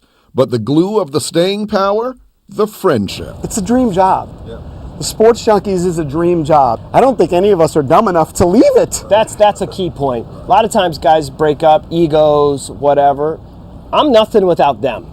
And they might say the same, I don't know. But that's the idea. That's what's special. It's the group dynamic. It's the 4 of us. Anytime one of us is gone, there's always somebody on Twitter where's EB? Where's JP? Where's J? People miss it when it's all 4 of us.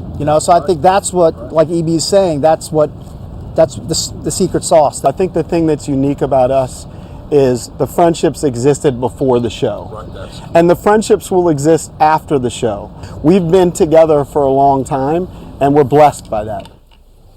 They sure are. It is a truly unique story. Take a look at this. The journey is still going strong. Mayor Bowser recently presented the Junkies with quite the honor. Today, May 4th, is the day that the Junkies debuted on the radio back in 1996, and today is now officially Sports Junkies Day. That's so in nice. the district. Yeah, That's so so congratulations nice. to them. And we were just kind of chatting about how the callers give them the business.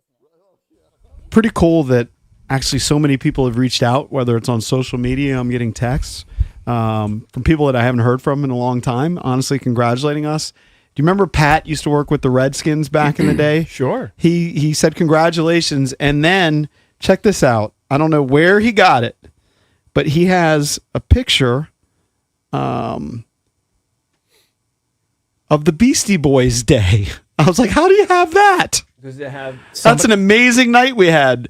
At the 930 Club. That we were introducing the Beastie Boys on stage at the 930 Club, June 17th, 2004. I'm telling you, dude, I thought we had made it and we were never going to leave like the alt rock world. Do you remember how fun it was when we had to tell the bloodthirsty crowd that the Beastie Boys were hung up because their flight couldn't land? I don't know if it was weather related. They took a train down. And we had to go out in front of the 930 Club, which was packed. This is what's the 930 Club hold? 1,000 people, 1,200 people. Every nook and cranny filled. We had to tell the people, you have to leave for a couple hours because the Beastie Boys aren't going to be in town for another 2 hours because of travel delays. You had to pacify them with pizza. They left, and then they came back, and it was a great show, and it wound up working out, but it was weird because their flight couldn't land. What a blast from the past. That was an incredible night. That was, an incredible night. 20 plus years in the rear view. I'll at this tweet point. out the picture of the poster. That's pretty funny. We did At quite Junks a few Radio. shows at the 930 Club. We did the Good Charlotte thing where they did one of our anniversaries. Yep. Where those guys performed live for us in the morning, and we packed that joint, obviously. We did... They did an acoustic jam like on bar stools. It was awesome. It was so amazing. And then we did... I know We were we there with did Papa something Roach. with Papa Roach, Yep. right? That was for our that was another anniversary special. I think we called it our throwback anniversary or something like that. Junkies Throwdown or something. Yeah, something like that. It Yeah. was for an anniversary. Yeah. I'm telling you, man, those were the coolest years. They just were. They just were. We'd interviewed Fred Durst. We were obviously there with OAR because our timeline is very similar to OAR. That's where we hooked up with those. They're I touring agree. for 30 years. this HFS summer. was awesome, but as we're talking about the early years, and it's too hard to go through all the names, but when we used to have on the regular conference room shows that it was either for a goofy contest, like we might do a sexy tattoo contest, or we would hold a fantasy draft and we'd be drinking and all the boys, Cricket would be there, Horsey would be there, Bucky would be there, then Sacktown Mike would be there, Drunk Mike. Those were fun shows. Oh, I still remember, didn't we get 100% CK agree. to wrestle a girl? I can't remember what it was. Sounds Where familiar, but- there was like some sort of bikini contest. If CK's here, he should come in here because he started as an intern and he's now running several stations and he's a he's got big some wig sort of like vice president he's a title. big fancy corporate titan with Odyssey. But at one point, he was the guy who would hold the microphone when we would do these goofy contests. Did he wrestle like a in bikini studio? And I contest? think the Did girl bikini had contestant? like a talent. And next thing you know, I just remember he got slammed down in the conference room by this girl in a bikini. That's a lose-lose, man. Did that happen? CK, can you remind me exactly what the contest was? But as we're reminiscing on these early days, I was saying, yeah, HFS years were great, but we had so much fun in Fairfax doing like these contests and everybody hanging out, whether it was Tom Healy. I mean, the names could go on and on, that we would just have like 15 guys in a conference room, and you usually were the guy holding the mic, and somehow we had you, in my memory, wrestling a girl. Yeah, well, that definitely happened. What was the contest? What was it? I think it was the first bikini contest that I was involved with, so that would have been like 98, 99, somewhere around there. And it was just some girl who was like a high school wrestler. Who, at that point, she was out of high school, to be clear. I believe just out of high school. And yeah. She signed a waiver. Yeah, she said, oh yeah, I was the high school wrestler. And one of you guys said, well, why don't you wrestle CK? And she pwned me. Oh, yeah. Well, she has a background in wrestling. She would have taken all of us down. Yeah, I don't have any moves. Yeah. So she put me right on the ground. Yeah. I probably weighed 135 pounds too at that Do point. you have any any of those contests or any of those like particular show moments that stand out to you that you ever think about? I mean, there's so many. I mean, you guys talked about earlier when someone jumped into a jacuzzi with a microphone and almost electrocuted themselves. That was scary. One of the guys from the Pie Tasters. I remember. I remember that. Yeah. And he got fired during the show. They literally fired him. Well, I mean, he was obliterated. Absolutely destroyed. Yeah. I don't know. There's so many. The spring break shows were incredible. And those were so scary to do because like those were ticketed events, Were but those they were the ones not at State Theater? Yeah, but no one, you didn't pay to go. So we would give away like 2,000 tickets and hope, 900 people showed up. Yeah. Because what was the max capacity there? They we would show felt like up. it was pretty max. The About max 1,000. capacity was as many people as we got in. Yeah. It was a line out the door every time. Didn't Cake stand in line to get in? No, that was No. That was different. I was so stupid. I stood in line like for one of our own appearances. I was like, "What am I doing? Like this is my appearance." One of my favorite memories from those though is the fire marshal came in. Yeah. And it was like early. I mean, we started those things at like 7 or 8 o'clock. He came in around 10:15, 10:30 and said to the manager, "Hey, you got to shut down." And the manager said, "Why? Like, we're fine. We're not over capacity." And he goes, "Is there anybody here who should be served at this point?" Yeah. Isn't everybody here overserved? Including the hosts. Yes. And the manager said, "Okay, yeah, we'll shut it down." No, there were good times. And we mentioned this earlier. I don't know if you were listening. CK, we knew early on was, I don't want to use this word in front of him, but brilliant in a way. When he was 18 and 19 years old, and when we became syndicated, he became officially, we wanted him to be the producer of the show. And they said, the kid's in college. He can't produce a nationally syndicated radio show. Like radio's that hard. Like you couldn't do it in college. As I tell people all the time, But it was C students, okay? It's a low bar. I was a sophomore in college. So he was in college because after 2 years doing nights I can't at remember. Were you an American or WJFK, Catholic? American. we became syndicated on Westwood One, and they wouldn't let him have the title of producer, but he was still doing everything kind of behind the scenes. Who did they give the title to? JP. They gave it to me. I would do these conference. I have no recollection I would of do that. these national, because you weren't part of it. I would do these national conference calls talking about affiliates and this and that. But Sounds he was kind of very doing boring. everything behind the scenes. So thank you so much for being part of the ride. Basically 28 out of the 30 years. Well, Thank there's you, no guys. doubt we wouldn't be here today if Chris wasn't part of the show. And it started at the Barbershop and Company. Well, thank you guys. Look, I'm immensely proud of you guys and have enjoyed most of my time working with you. I would say some of the trips have not been so fun. Yeah. No, but I'm just kidding. You guys are incredible. I tell people all the time that ask me, what are they like? I said they're like how they are on the radio, but better off the air. You guys are, loyal. You take care of your people around you. I mean, that's one thing I tell people all the time. Like, you guys do take money out of your pockets to give your producers, things like that. That is above and beyond. Nobody Probably else not does enough. that. But nobody else does that. Like, you guys are loyal to your people. You take care of each other and your people. You care about your listeners, and that's why you guys have been here for 30 years. So Thank you. I really Thank you. appreciate everything you guys have done for me, and I've enjoyed the whole ride. It's been amazing. Can't believe it's been 28 I years know, for me it's and 30 crazy. for you. Let's That keep is it going. wild. We're insane. ready to sign another contract, CK. Let's do it. Let's do it. Thank you, Chris. Thank you so much. Absolutely. We Thank you, would guys. not be here without Chris. Definitely. Pushing and supporting us behind the scenes. Definitely 'cause true. Not everybody's always rooting for you. Yeah. And Chris has always had our Some back. people are actually rooting against you. No, and as I said, look, we Definitely. have within the company, like management people. Yeah. we got a great group right now, including Mike Marr, Drab, and Valdez. I mean, we just learned Valdez 19 years, and Drab, what is it, 15 years? Did you say exactly? Yep, 15 years. That's half the ride. Valdez has been with us the majority of it. But so many people along the way. Like, actually, we probably should reach out to Brett. Like, Brett was a huge part of the show. Yep. And one of the things that has happened on the show, I was thinking about this, when EB brought up his dad, it made me get in my feelings about my parents and thinking that at one time. But like, we've experienced a lot of life on this show, whether it's the death of his father, my mother, Cakes' dad, Jason's mom. On the show, I think it happened right after the show when Craig passed. He was a part of the show doing movie reviews. People knew him as a character on the show, but he's a lifelong dear friend. He was a brother. And to that us. happened Yeah. on the show or right after the show. We found out that there was an accident, and like, we've experienced so many things live on the air. We've had 10 kids on this show. right? Yep. Too. We're prolific. Hey, I've been or married used to be. I twice used on to the be show. prolific. I've been Now married I'm out of twice the on the game. show. You're not as Nobody likes the prolific. quitter cakes. Yeah, that's true. No, it's been very EB's special. had like 500 dentist visits. He needs another. Like he's definitely missing a chiclet. He's lost several teeth. I can see it. I can see right through to the other side of his mouth. One of my crowns fell out when I was chewing gum. How many teeth? Why are you chewing gum? I didn't want to have bad breath. Hey, we should do. Bad breath. You know what? Have a tooth and That bad might be breath. a money making scheme. You know, we used to do Junkies Trivia. We do a Sports Junkies Trivia game that we sell. Yeah. And the question would be, how many teeth has EB lost during the history of the show? I can't count. You can't count that high. 1-800-636-1067. Tim Bontemps is going to join us. We'll talk some NBA. Continue to take your calls, the early memories of the Junks. We've got Cole sees Mike's song, which we'll play at the end of the show. But let me tell you about Surfside. Great sponsor on the show. We love Surfside. Iced tea and lemonade plus vodka. It's your go-to drink this golf season. It's light, it's refreshing, made with real vodka and zero bubbles. The Junkies love Surfside.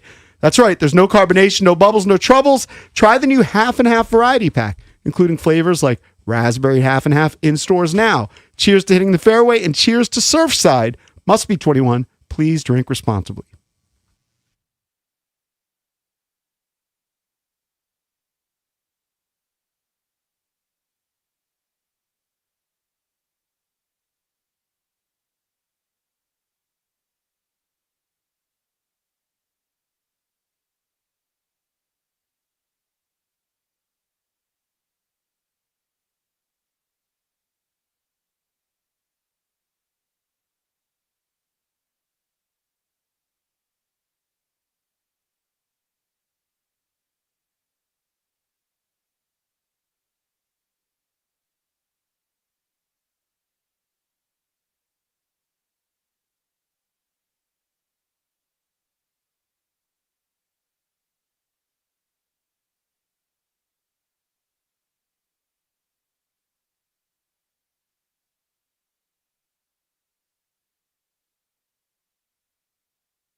It's a lot going on today. All right, Bish isn't here because it's his birthday. Happy 56th to Jason Bishop. Free food, which is always amazing. Got to thank the Big Greek Cafe, family-owned, real Greek food, made fresh daily. They've got 15 locations across the DMV. Super easy to grab. You know their gyros, their bowls. So good. And, $7, and I'll say it, gyros every Wednesday. I say gyro. That's a problem in the best way. It is gyro, Yeah, it but is a lot of gyro. people say gyro. Yeah, the gyros. I'm covering the bases for those that don't know what a gyro is. I want you to go to Greece It's and the call them same gyros. I wanna But some see- people know them as gyros. Yes. Bottom line is, we love Big Greek Cafe. They are an institution. So thank you for bringing us food. Today, of course, our official 30th anniversary. We started on May 4th, 1996. What we're going to do at the end of the show, we're going to play some P1 Junkies trivia as we have tickets to go see Jason Aldean and Luke Bryan, their Double Trouble tour. That's on the line. So we'll do that. We've got the intro, which C's Mike's did, which we'll play at the end. But let's talk a little NBA. Playoffs, actually, pretty great weekend. And joining us right now is senior NBA writer for ESPN, Tim Bontemps. What's going on, Tim? I can't believe I'm on the 30th anniversary show. That's a big time. That's a big time deal, That's a guys. big booking. Congrats. That's a big one, yeah. It sure Tell is. your bosses at ESPN that put this one on the resume. I'm going to demand a raise off of that. You should. Okay. Hey, real quick before Highly we get in demand. Yeah. Before we get into the playoffs, I would just love to get your take on where the Wizards are and all of this. And Really? no, because I feel like we're going to try. This is where we're starting? Well, I just want to get it out of the way. I feel like we're going to try to win for the first time in years. And I'm wondering your take on what's ultimately going to happen with the Anthony Davis saga. I was wondering if you'd ask me about the Wizards or not. It is going to be very interesting to see what happens with the Wizards. Obviously, trading for Anthony Davis, trading for Trae Young. We'll see what happens with the lottery on Sunday. Obviously, that will be a pretty significant deal to see where Washington lands there. That could impact things as well. But yeah, I mean, I think the first order of business is to see what contract extensions both Trae Young and Anthony Davis potentially sign this summer, to see what the future books look like for the Wizards.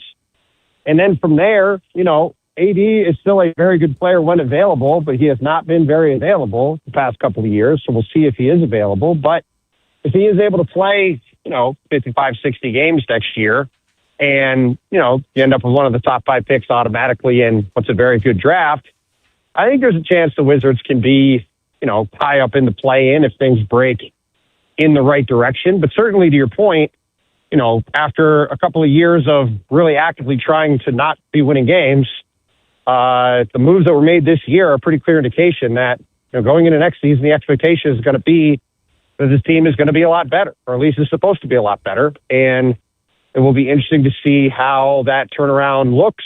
And obviously, depending on what happens on Sunday, what kind of young piece is going with those guys to try to level this thing up. Tim, let's jump into the playoffs now. Let's start in the West. So during the regular season, the 4 meetings between the Thunder and the Lakers, they were very non-competitive. The average score in those matchups was 125 to 96. The Thunder are laying 15.5 in game 1. Will this playoff series be any different? Will it be competitive, or are we going to see a repeat of what happened during the regular season, just blowouts? I would say it's going to be a lot closer to the regular season than not. I mean, maybe the Lakers will get a game. It's a very bad matchup. We saw in the first round, Suns had a really nice regular season. They couldn't really hang with the Thunder in a playoff series. That's with Jalen Williams not really playing much of it because of another hamstring injury. The Thunder are just the best team in the league. They're incredibly deep. They can play in just about any style. The Lakers don't have anybody to guard Shea. So my guess is they probably steal one in LA, hit some shots and win. But if it is competitive, if they get 3 home games in the series, if it goes at least 6 games, I would take that as a pretty significant accomplishment for the Lakers.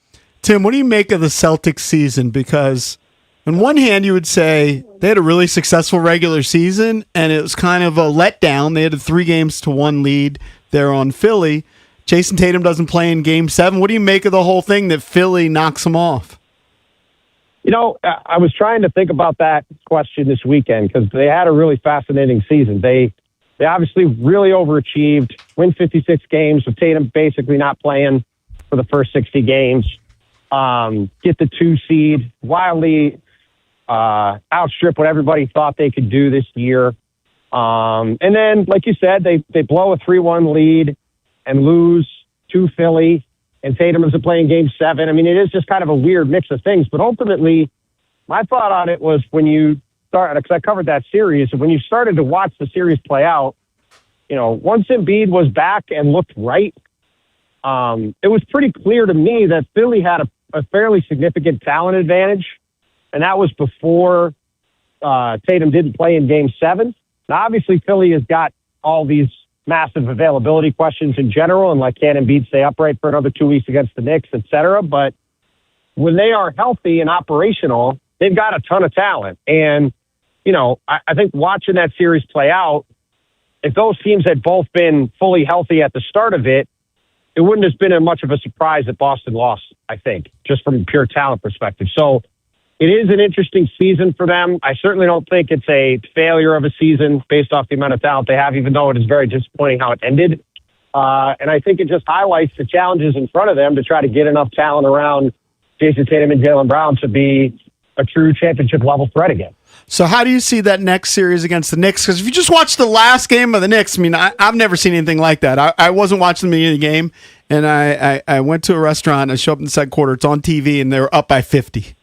I mean, that was unbelievable. 22 is not a normal second quarter score. That is for sure. Yeah, I couldn't believe it. I was like, "Is this right?" I checked the graphic, and then I went to my phone. I was like, "Whoa, what the heck happened?" Yeah, it's pretty incredible. I picked Philly to win the series in 6. Wow. I think the winner of this series is going to the finals, barring injury.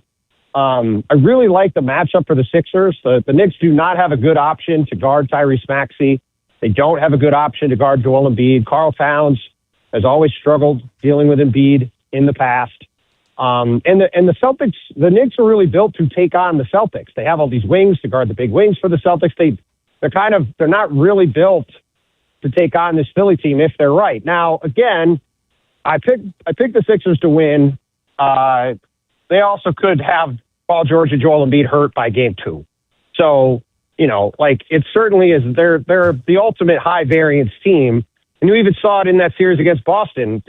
When they look bad, they can look really bad. But when they look good, they can look as good as anybody. And they're playing as well as I've seen them play in the process era at the moment, maybe. So it's going to be a fascinating series. We'll see what happens tonight at MSG.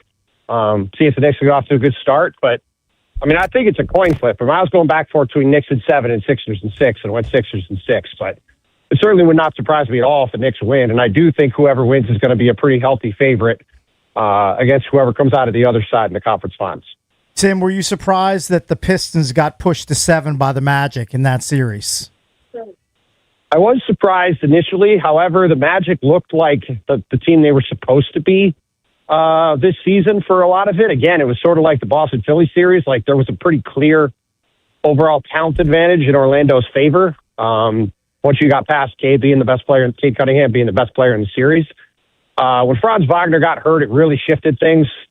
Orlando, then it was a much more of a different talent situation. And, that game, talk about awful games. Atlanta was down 50 in the second quarter, like you said, and it wasn't the first or second most humiliating loss of a 24-hour span between Orlando scoring 19 points in the second half in Game 6 and Denver just having that abject performance against Minnesota and getting bounced out of the playoffs. So, I was impressed with the fight from Detroit to come back and win. It sets up an interesting matchup with JB Bickerstaff, the former Cavs coach, going up against Cleveland in the second round. Really curious to see how those two teams handle it. Cleveland was not exactly impressive against Toronto either. Just part of why whoever, the Knicks and Sixers should be looking at this series saying, if we can get past this team, we got a real shot to make the finals for the first time in an extremely long time. Tim, always appreciate you having on. Thanks for the insight, pal. Of course. Congrats, guys. Talk soon. Yeah, thank you, buddy. Thank you, Tim. It's Tim Bontemps, covers the NBA for ESPN. All right, coming up next, we got a couple things. We're going to do our P1 trivia game. Mm-hmm. So you can call in now, 1-800-636-1067. P1 We're trivia. going to ask old school trivia questions. About P1 characters? No, about the show. Okay. And if you nail it, you win the prize. I'm not even sure if we have one or two. We need to clarify that during the break. But 1-800-636-1067. It'll be moderately difficult. Not extremely difficult, but moderately difficult.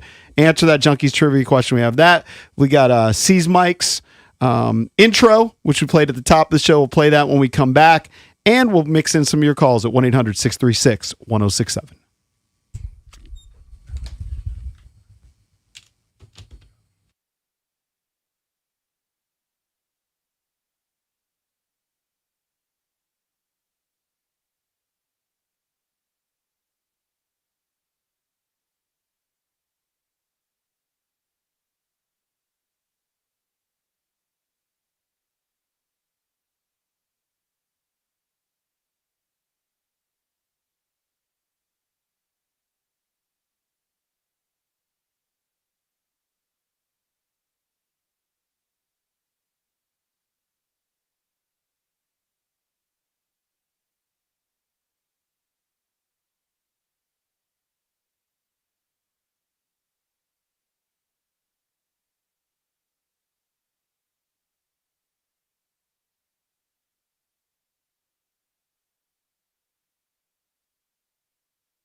Thanks again to everybody, most importantly the listeners, for helping us get to 30 years. And let's keep it going. I always say spread the word. Keep spreading the word on the Junkies. Got to get those ratings back up, Cakes. That would be nice if we could Got do to that. get those numbers back up. So spread the word on the Junkies.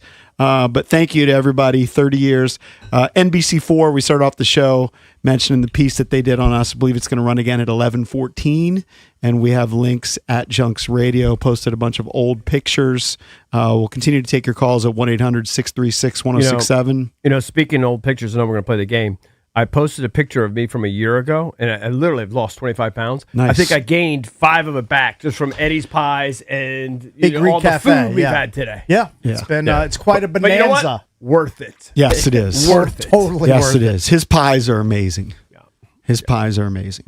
All right, we're going to do a little P1 trivia. I think this is actually pretty easy. Okay. Sometimes we get criticized when the questions are too hard. This is a Junkies trivia question.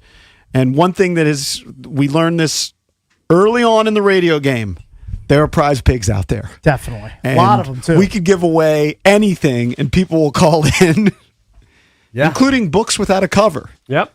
Well, I don't think that's what they wanted. Yeah, that's not what they wanted. But That's what they ended up that's what with. we had to resort to back in the day when we had a very flimsy and or non-existent promotional That's budget. when we were mailing out our own prizes. Yeah, and JP's referring to we were sent a book to give away. I left it in the back of my car and I had the window cracked during a massive blizzard.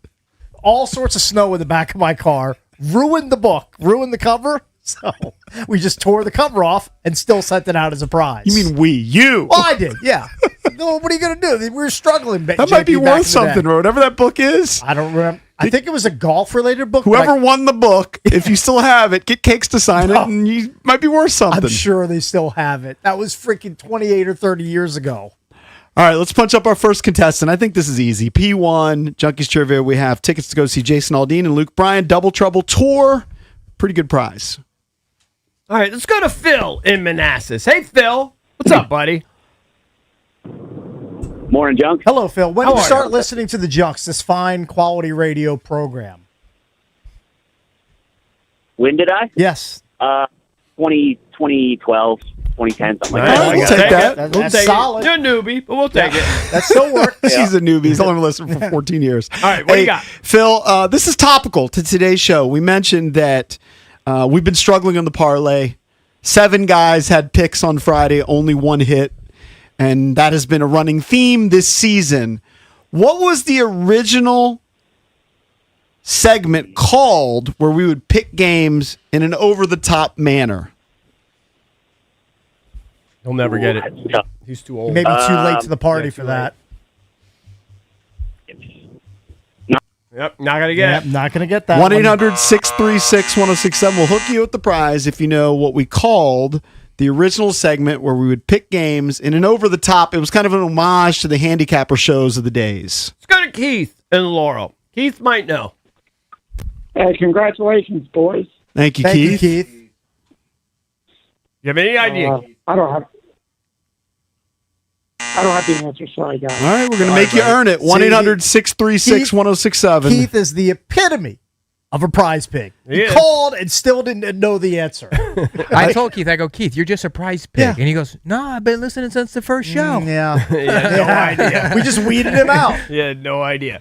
I will give a clue. I mean, we did it every Friday, and we did it all the way until we moved to the mornings. And I think right. we did it in the mornings for a while, too. Let's go to Kelly We just had to rebrand it. in Bethesda. This will be tough for Kelly. Kelly? Hey, good morning and congrats, guys. Thank you, Thank you, Kelly. Kelly. Appreciate it. Was it against the spread? No, it wasn't against the spread. No. Although we Good did guess, pick games though. against spread. Was this too hard? Apparently, this is an iconic segment. that we used to do. 1-800-636-1067. Only guys like Cole are going to get it. You got to be like from a day one. We'll do one more. Then you're going to have to go back into the well. Dan! Dan, what's up, buddy? What's up, fellas? Was it Friday's Big Sillies? Friday's Big Sillies. Maybe we should have called it that. It wasn't Friday's Big Sillies. It was Although, not. if we went back to nights, maybe we would start a segment called Friday's Big Sillies. Not And bad. we'd invite the BBWs, right? Big Beautiful Women could be our Friday Big Sillies. Apparently, Omar might have a shot. Omar, are you there, Hey, bud? how you guys doing? Hey, What man. was I'm our here. original segment called where we would pick games in an over-the-top manner? I believe it's called Saddies. I'll give it to you. Friday Night Fatties. Congratulations. You'll get the 2 tickets to see Jason Aldean and Luke Bryan. Double Trouble Tour. That is Thursday, August 20th at Nationals Park. Tickets are on sale Friday, May 8th at 10 a.m. For tickets and more event information, visit thefandc.com/events. Very cool. I got to tell you, I didn't know how the show was going to go. Got a little sentimental at one point. Got a little emotional, just kind of thinking about You it. keep saying that. I didn't notice that you did. Just kind of in my head a little bit. Your head, yeah. I mean, even just thinking about your pops, I can still remember that game where you brought him in his wheelchair to the Redskins game. That was the now Cowboys Commanders. game. That was the last football game we went to. I took him up to go listen to Sonny and Sam and those guys. Yeah, and look, we don't talk about this on a day-to-day basis. Don't really think about it, but EB and I mentioned in the Channel 4 piece, we all kind of mentioned it. The three of us that are right here, we've basically known each other since we're 3 or 4 years old. Yep, long time. So it's crazy to think that 50 we'd plus end up years. in a job where we're having fun, hanging with our boys, getting paid to do it, talking about sports. And truthfully, the show itself started, like at one point Drab said, put the history of the show, so JP tell the history of the show is, EB came over to my house. I was home for the summer. I was at Temple Law School. Eric was studying for his master's at the University of Maryland. I wasn't really studying. But he came over to my house doing it. like we would on most nights. And, we would just hang out watching games, playing ping pong, whatever the heck we were doing. And he was like, hey, Dina's mom saw this TV show.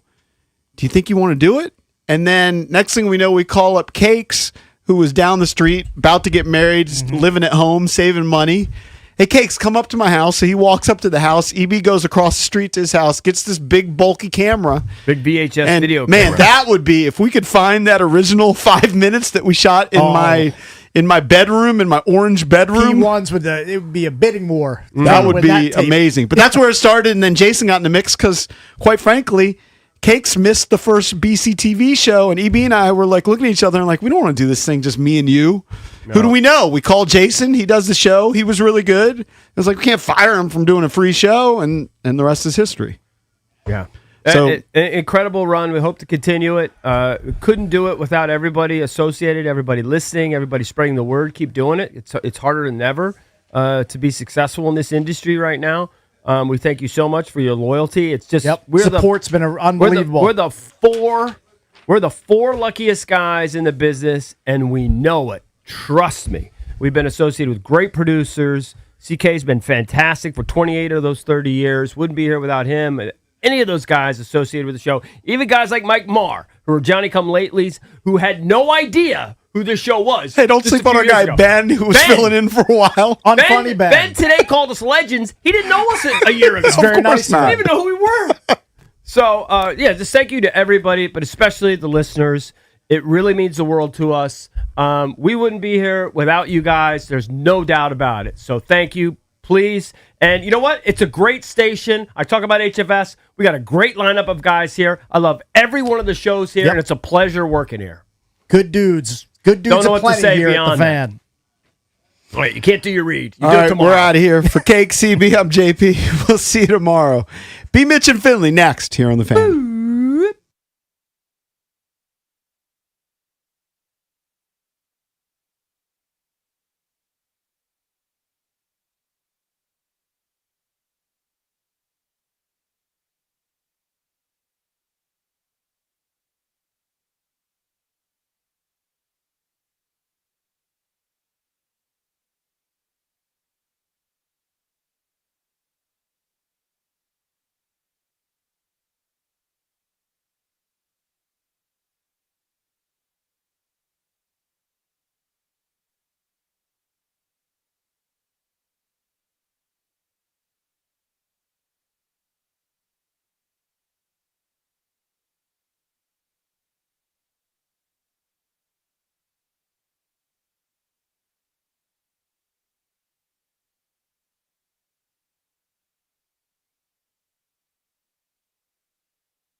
The Nationals salvaged the final game of their series with the Brewers 3-2. Nasim Nunez with a pair of run-scoring singles and C.J. Abrams 2 hits and 2 runs. Nunez ties it up in the 5th. 2 balls, 2 strikes, the pitch. Swinging a line drive into right center field. That's a base hit for Nunez.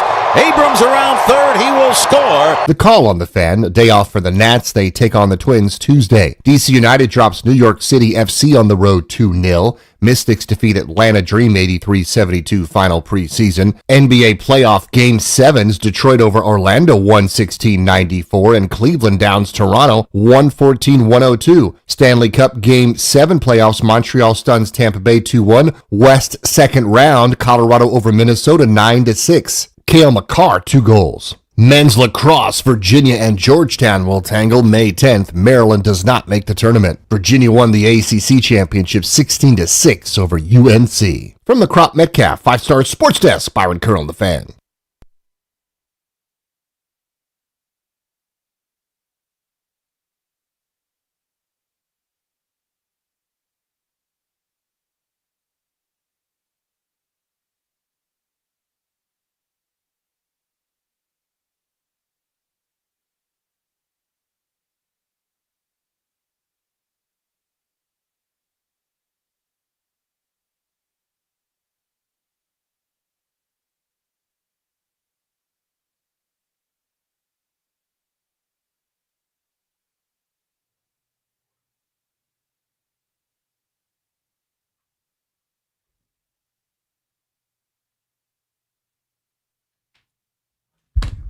See, lyrically, what up, everybody? It is 10 a.m. in the District of Columbia, points north, south, east, and west. You're listening to B. Mitch and Finley. All the boys are back. Brian is back from Arizona. A bunch of us been dealing with personal stuff all over the place, but we're back. We're ready to rock, and Brian needs a computer charger.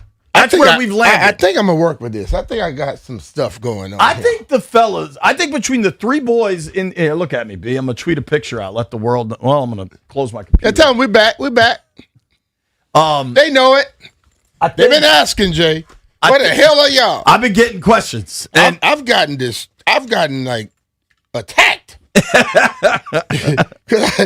the brother went on vacation, he got attacked. What the hell? And that's when I was on while you were out, which I guess was just Tuesday, Wednesday. I was like, B absolutely deserves a trip. Why don't we all relax, man?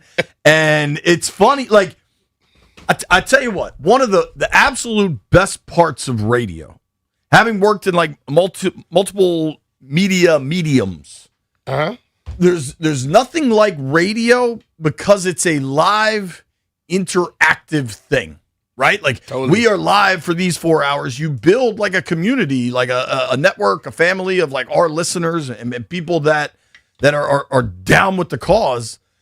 But for the folks that are listeners or are part of this thing, they're like, yo, what the hell? Yeah. You're part of my day. Where are you? Yeah, we go on vacation. Y'all are not supposed to do that. Right. It's like, have you ever had one of those situations where a restaurant closes and everybody's like, oh, man, how'd that restaurant close, man? I love that place. If you loved it that much and you went all the time, it probably wouldn't have closed. Right. You're right. So, like, we gotta recharge every once in a while. Life happens along the way. And life has been lifing, bro. Yeah, life has been lifing, to say the least. Yes. I made a point of, I've watched a lot of tape delay sports over the last 72 hours, but I have been watching some sports. A little bit. Did you get to watch Sixers Celtics? Yeah. That Game 7. Embiid, if he does that every other game, he'll be a badass. Dude. He played. Who was the guard that Maxey? Jaylen Brown just shoves everybody. That's what he does, the Celtics forward. He shoved, was it Maxey, right into Embiid's knee towards the end of that game? And I was like, oh, man. This dude, Joel Embiid is a world-class talent, undeniably. But he's also kind of made of glass. The injuries just continue to be an issue for him. He doesn't really go all the time. And I just think that sometimes, and I've had this comment about athletes in this day and age, and it's not the athlete's fault. I think the people above the athlete, they have been the problem. They don't allow them to push the limits. And you think back in the day, guys were able to had to push the limit. Because basketball, as soon as somebody looked like he's hampered, oh, take him out. Sit him down. Baseball, after 4 innings, they're looking to pull the pitcher out. Back in the day, you had guys doing double headers, pitching out every damn inning, 18 of them. But complete games. We don't allow athletes to push themselves today. And I think if you allow that, they'll get stronger and they can understand how far they can go. I do think I thought Tatum not playing Game 7 was pretty interesting. But he's messed up. The one thing I'm not like in the load man, I do think it was a little bit of like Boston. I don't think the actual basketball organization wanted this, but I think for Celtics fans, who Boston fans are wildly annoying, right? And I think for Celtics fans, it gave them kind of this built-in, like, oh, we lost to the Sixers, but Tatum wasn't right, and he had to sit out Game 7. This is no big deal. And for Sixers fans, beating the Celtics, coming back from 3-1, means a lot. It means a lot. And I think Boston fans get to kind of like dismiss it. They can dismiss what they want. Injuries are a part of sport. And if you lose because of that injury, guess what? You maybe didn't manage it properly. Because him coming back this year, after what happened last year, you know that you're going to have some level of injuries happening on the other leg. That happens. It just happened to come at the most inopportune time. That's why I thought sitting Tatum after he came back fast from an Achilles I had zero beef with Tatum sitting out that game. No. When he's got a calf thing going, you got to sit down, young man. That is completely fine. Hell yeah. I also think it's interesting. I don't know if you were with me in this capacity, but Sixers Celtics very much held my attention, whereas I had zero desire, care. Like, there were 2 Game 7s yesterday. Mm-hmm. Detroit, Orlando, and Cleveland, Toronto. And like I said, I watched a lot of sports that I recorded to watch later. Mm-hmm. I had a marginal interest in Detroit, Orlando because of the novelty of an 8 beating a 1. Yeah, and I mean, 2 young teams, too. But I didn't watch a lick. One of them I thought, but the only reason I didn't watch that I recorded, but just didn't put on. I didn't watch because I'm on a flight coming back, and I'm going to just let you know. You were sleeping. I saw the eyelids the whole time. That I believe. I sat down. I told the lady and the man next to me, I guess they were a couple. I said, listen, if I start snoring too loud, you have the right to shove me, whatever. One time I woke myself up. And I just said, I'm sorry. She said, that's the first time you snored. Thank you. I was tired, bro. Woo. Cleveland, Toronto goes 7. I don't know that I saw a minute of that series. Did you? I saw maybe about. Now, maybe it's like on in a bar when I'm in a bar. I've seen I saw maybe a game. Okay. Total. So, now, I'm here for, you get to the second round, these series should be good. So the Pistons avoid being a 1 seed, losing to an 8. They win Game 7. That Pistons-Orlando series was just rock fights all day. Like, nobody can make shots. But now we're set up in the NBA for some good hoops. We got, Knicks Sixers tonight is juicy. Seriously. And maybe that's just like a bit of East Coast bias and knowing those fan bases. But I'm excited about that one. All of a sudden, and you saw this in Game 7, which I really watched, of Sixers Celtics, the Sixers really don't have a bench, but their starting 5 is loaded. Yeah. Edgecombe, Maxey, Paul George, Embiid, Kelly Oubre. And Oubre with the different color hair, but the boy can play, man. Watching Kelly Oubre, when was he drafted by the Wiz? Like 2017? He's been in the league a while, man, and he's had a good career, very good career. W, give me Kelly Oubre's draft. He was like the 20th overall pick by Ernie Grunfeld in 20. I feel like he played with Gilbert. I know that's not possible. He played with probably Wall and Beal, but 2015 pick number 15. 2015 pick 15. That's 11 years 11 in the years league. in the league, dog. That's crazy, man. Remember, he was like the first dude I remember as like the shorts started coming back. I feel like Oubre was the first dude on that shorts train. Yeah. So I'm excited. Dennis Rodman. I'm excited for where the hoops is at now. Pistons, Cavs, I will kind of watch it when it's on. Knicks, Sixers, I'll be locked in. Thunder, Lakers, what LeBron is doing. What is Luka's status? Is there any chance? Because, on these podcasts, people are like, oh, I don't know about Luka. I don't know about Luka. That's a different series of Luka's back. We know he doesn't play defense. I think the Thunder still should beat them. Because during the regular season, they beat them, 117 points? They outscored them by that or more? I think the Thunder are probably heavy favorites. So, they should beat them.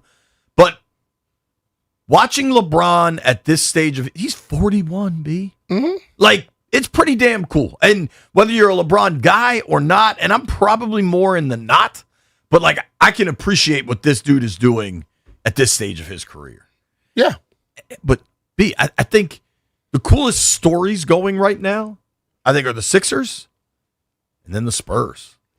The Spurs are, so I went out for a golf tournament, and one of the guys, Brevin Knight. Yeah, I remember him. So Brev, Stanford.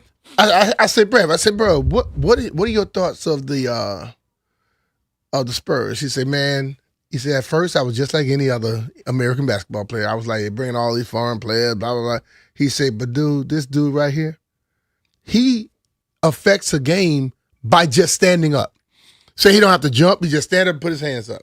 And he started talking about, he said, now, if he stays healthy, whoever they play, they're going to push. But he has to stay healthy. Yeah. You know what I'm saying? You start thinking about when we fall, we worried about, he's falling from way up there. So we had Drew Gooden on the show last week. And Drew played in the league at a really high level for a long time. I think he told us he had 14 years in the NBA. Yeah. And he said, I guess he knows, I think he was talking with, if I recall this correctly, he was talking with Wembanyama's father one night. Okay. And he was saying, he's like, Victor's incredible, but he's got to learn how to fall. And when you're that big, think about the big guys don't go down to the ground like guards do. And he's going down to the ground so often. Yeah, he fell flat on his face the other day, man. So you know he don't know how to fall. Right. So, we used to talk about Robert learning how to slide. He needs to learn how to fall because falling flat on your face, though, from 7'6", not going to be good for you very often. So taking a quick look at these series, Knicks, Sixers, the Knicks are heavy favorites, minus 270, Phillies plus 220, which honestly sounds a little intriguing. $50 to win 110. No surprise that the Spurs are favorites to beat the T-Wolves. I'm surprised by these numbers, though. By how much? San Antonio's minus 1,200 to win this series. Damn. Minnesota's plus 700, 7-1. Damn. They just took out Jokic. Yes. Pistons. And it's not just what's called anymore. Because when you used to look at Minnesota, you thought it was his aunt. He got some help now. Pistons, that series is basically a coin flip. Detroit's minus 120, Cleveland's even money. Damn. I assume Luka's not coming back. Did I get a Luka update from the aquarium? Definitely not the first two. The first two games for sure. So they're saying maybe game 3 in LA? Maybe. Yo, they won't make an announcement on that, and those ticket prices will be banana land. What do you think OKC is as a favorite in this? More or less than San Antonio? You asking the question, it's probably more. OKC minus 1,600. That's what I'm saying. Lakers are plus 9-1. I was just sitting in there and I saw that thing pop up that they, what was it, minus one? They beat them by 172. That's mine. They probably played each other 4 times? During the regular season. Okay. The Thunder remain prohibitive favorite to win, minus 145 to win it all. The Spurs at plus 370 is kind of juicy because San Antonio in the regular season matched up. Didn't they go 3-1 against the Thunder in the regular season? So I kind of like the Spurs at plus 370. I kind of like the Sixers at plus 4,000. Plus 4,000 means $10 wins you 400, right? That kind of, at least an interesting little flyer. Well, White Brown going to put 5 cents on it. What will 5 cents win you at plus 4,000, Dub B? $20? Might be worth it. Boy, that'd be a great payday for him. That's a come up right there. But Brian, listen, we all had personal hellscapes over the last little period of time here, but you got to have fun. So tell me about the fun. I want to live vicariously through your last 4 days in the Arizona desert on a golf course, drinking copious amounts of alcohol as my guest. I drink a lot of water. Well, you have to out there. You got to subsidize. It was water. The drink starts with water. All of them start with water. Ranch water? No, they all start with water when they making it. Ice? It was ice? No, we went out. We played in the mountains, Wico Pa. We also played Camelback. One thing about I didn't see. How big was the group? Like 40 guys? 20 guys. 20 guys. Okay, so Didn't 5 see foursomes. 20. Started off at 24. One guy didn't show up, and then the other guy had to leave early. So in 23, 24. Okay. And was LD out there? Yeah. Okay, because I saw he posted a picture. The I was LD like, and I, these boys are having we fun. were kicking it every day. Okay. And then Shocker. on Saturday, Jay, myself, and Wayne, we cooked. So we did some steak, salmon, chicken, potatoes, asparagus. So you rented a big old house, or did you just rent a house? No, Jay them had a house, so we just went to their house afterwards and cooked. Jay went and bought all the food. Guys gave him money for it. And then, like, you know how me and Jay, if ever it's a group and Jay, Wayne, myself, and normally got another buddy named Got, if we all hanging, it's on and popping. What's the liquor order for the boys cooking at the house night? I know LD needs some Tito's. Well. Mimosas. No. Jeff. Were there any mimosas consumed by the entire group during your golf trip? I've never seen one. So what is your 8 a.m. cocktail? 8 a.m.? Tequila? Yeah, it was. Normally we wait till we got to the back nine. Leon went to the fourth hole. So he got his. I got my tequila. I'm trying to find this. So when we were at the house, they kept ordering this anejo. What it's called? Lalo? Cava. Lalo's become popular. Cava de something. Cava de Oro? Yeah. It looks like Cava de Oro. Bro. Oro ear? Or is that Ojo? Whatever this, you can just, you don't need nothing with it. It was the smoothest tequila, and it tastes just like a bourbon. Like, it tastes like a rye with a sweeter taste. Yeah. And I think Josh, one of the buddies from Florida, Josh and he and Rory, I think they ordered like 3 or 4 bottles. Like, and then cases of beer was just rolling in because they were utilizing Uber Eats. How'd you play? Played great the first day, and then just medium the rest of the days. Did win trouble or what? Did win money though. Like, cause like out there, bro, it's like you got danger on both sides. Yeah. And what happens? You begin like the first time we played this course, Wildfire. Leon was like, dog, I've never seen you hit the ball like this. Dog, I hit every fairway, dead center, long as hell. Then we got to that damn desert, bro, and you know I don't like no shoulders. So my whole time I'm concerned about pushing it right or left, and I'm trying to hold on to it and not hitting the best drive, but you know my short game was on and popping. Good. So that's why I was able to save it, and overall I won cheddar. There you go. Yeah, That's all that matters. That's all that matters. We have a lot to get to today. There's a lot of catching up for us to do. We needed to just get away, and we did like a little staycation in Old Town on Friday night.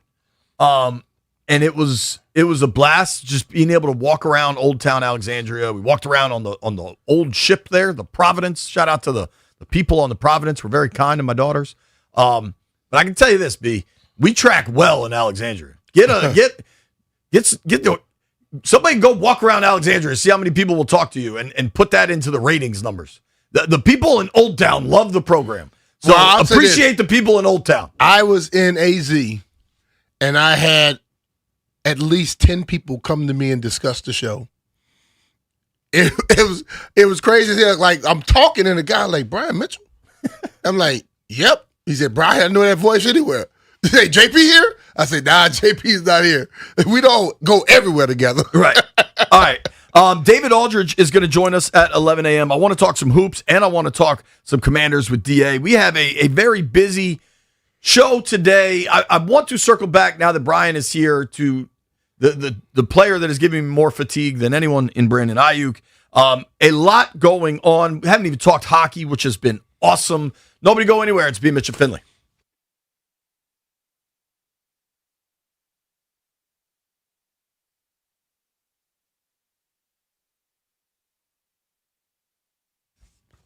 Hey, it's B. Mitchell Finley, and you know the realtor we trust in the DMV. His name is John Leahy. He'll do the absolute best job for you because he's done it for thousands of others. Just like a recent seller in Bowie, Maryland, they were looking at downsides, ready for a simpler next chapter. The property attracted solid interest, but sealing the deal took longer than anticipated due to delays with the buyer's lender and appraisal challenges. Setbacks aside, John Leahy and the Fine Living Group persistence and careful navigation of the process paid off. The transaction successfully closed at $770,000, marking a smooth and satisfying conclusion, which allowed the seller to confidently move forward. If you're looking to sell, take advantage of John Leahy and the Fine Living Group guaranteed offer. Start by finding out what your home is worth in only 30 seconds at johnsellsdmv.com. John offers you flexible fees customized to your needs, and he knows that life happens. And if needed, he will let you out of your contract at any time. B, you talk about life happens. The boys on this show are very aware that life happens.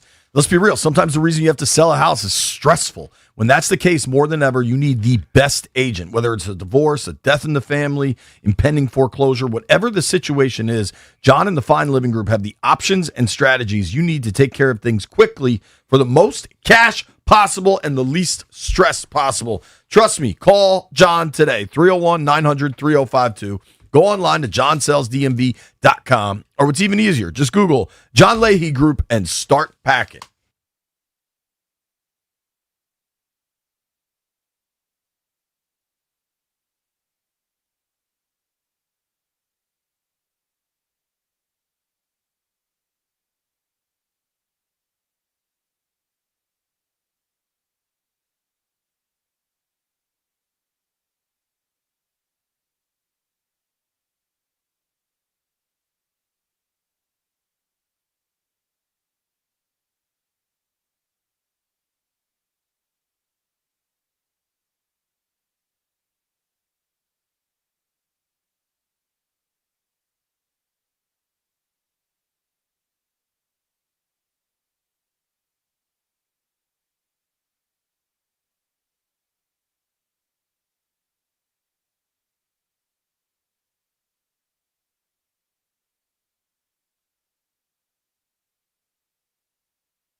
This update brought to you by Mervis, Diamond Importers. Breaking news in the NBA, the Orlando Magic have fired coach Jamal Mosley. The 47-year-old spent 5 seasons with Orlando, leading the team out of a rebuild and into the playoffs each of the past 3 seasons. John Sterling, the legendary radio voice of the New York Yankees in parts of 36 seasons, has passed away at the age of 87. Sterling's death was announced on the New York-based WFAN Sports Radio. Nationals beat the Brewers 3-2. Jose Tena with an RBI triple, and C.J. Abrams 2 hits and 2 runs. Virginia into the men's tournament of men's lacrosse. They'll face Georgetown. When you're ready to pop the question, think Mervis Diamond Importers. At Mervis, you'll find the best diamonds and the greatest value. They cut out the middleman, so you save. From the first sparkle, a Mervis diamond set in a Tecori engagement ring says something more. For the largest selection, visit Mervis or mervisdiamond.com. From the Crop Metcalf 5-Star Sports Desk, Byron Kerr on The Fan.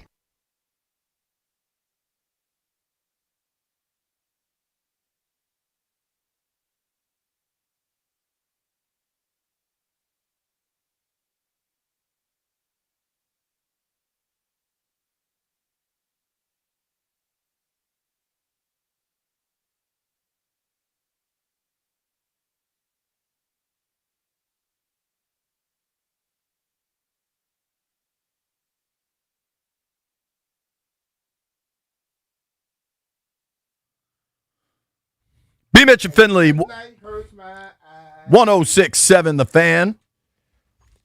Some days are great days, right? The Junkies are celebrating 30 years this year, and I know there's a story going to run. Maybe it ran in the morning show on NBC4, but maybe it's running this evening as well. Tony Perkins was down here a couple weeks ago shooting that. It's very cool stuff. And the Junks got a food drop. I don't even know what it's like. Greek food. Mm-hmm. I love Greek food. I don't know about 10 a.m. Greek food. Yeah. But shout out to the incredible Eddie, right? Eddie from Edible Pies. Is that? Hopefully I got that right. Some pies out. Well, here's what's funny, and I don't know why I just walked away because we're about to call him out. But Jeffrey. So there's a big food drop with like stuffed grape leaves and stuff that I'm sure is terrific. I'm just not quite there yet at this time of day. Mm-hmm.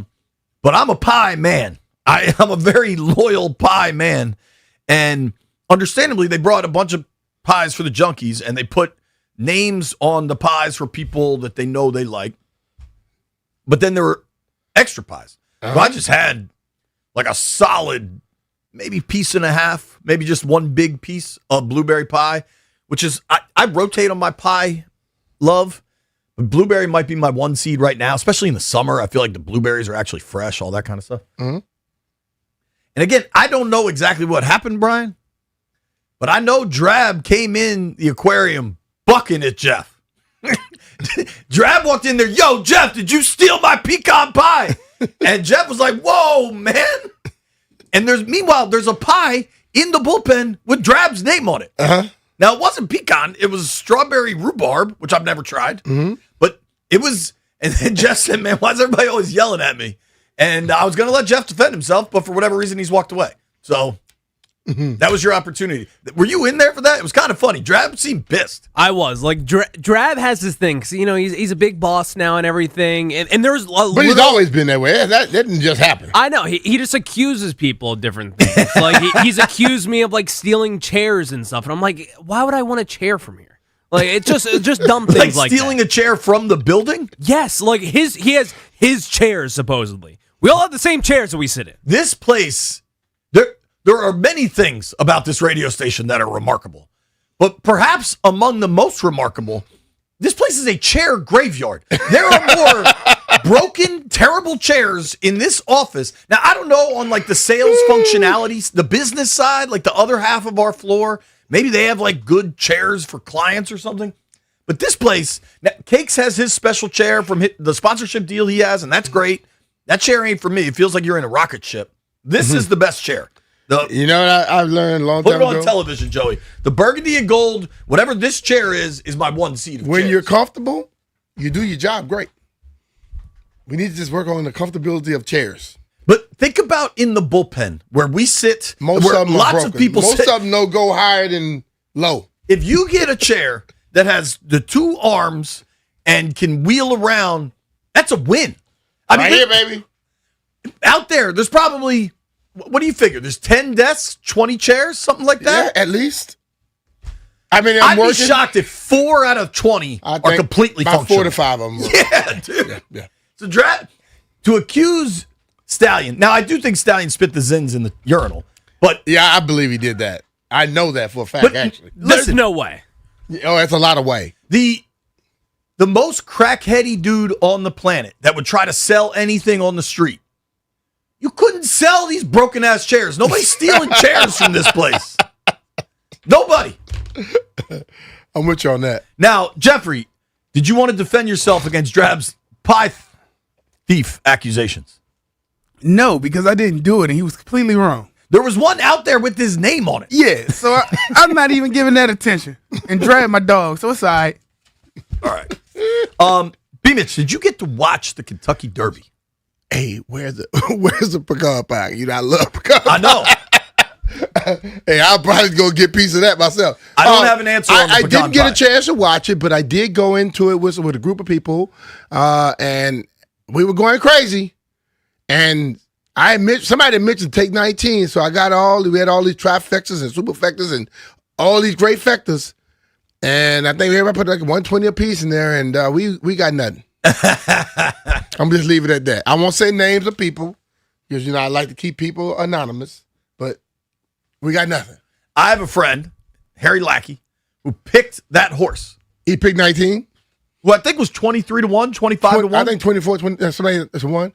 So if you just bet that horse to win, whether it's a White Brian size bet or it's a regular human size bet, you're winning real money. Yeah. Call it 20 to 1. Well, if it's White Brian size bet, no, you're not winning real money. To him, it is. $5 gonna win you $2 and something. Yo, that's big for his account. His old account's got like $6. That's huge.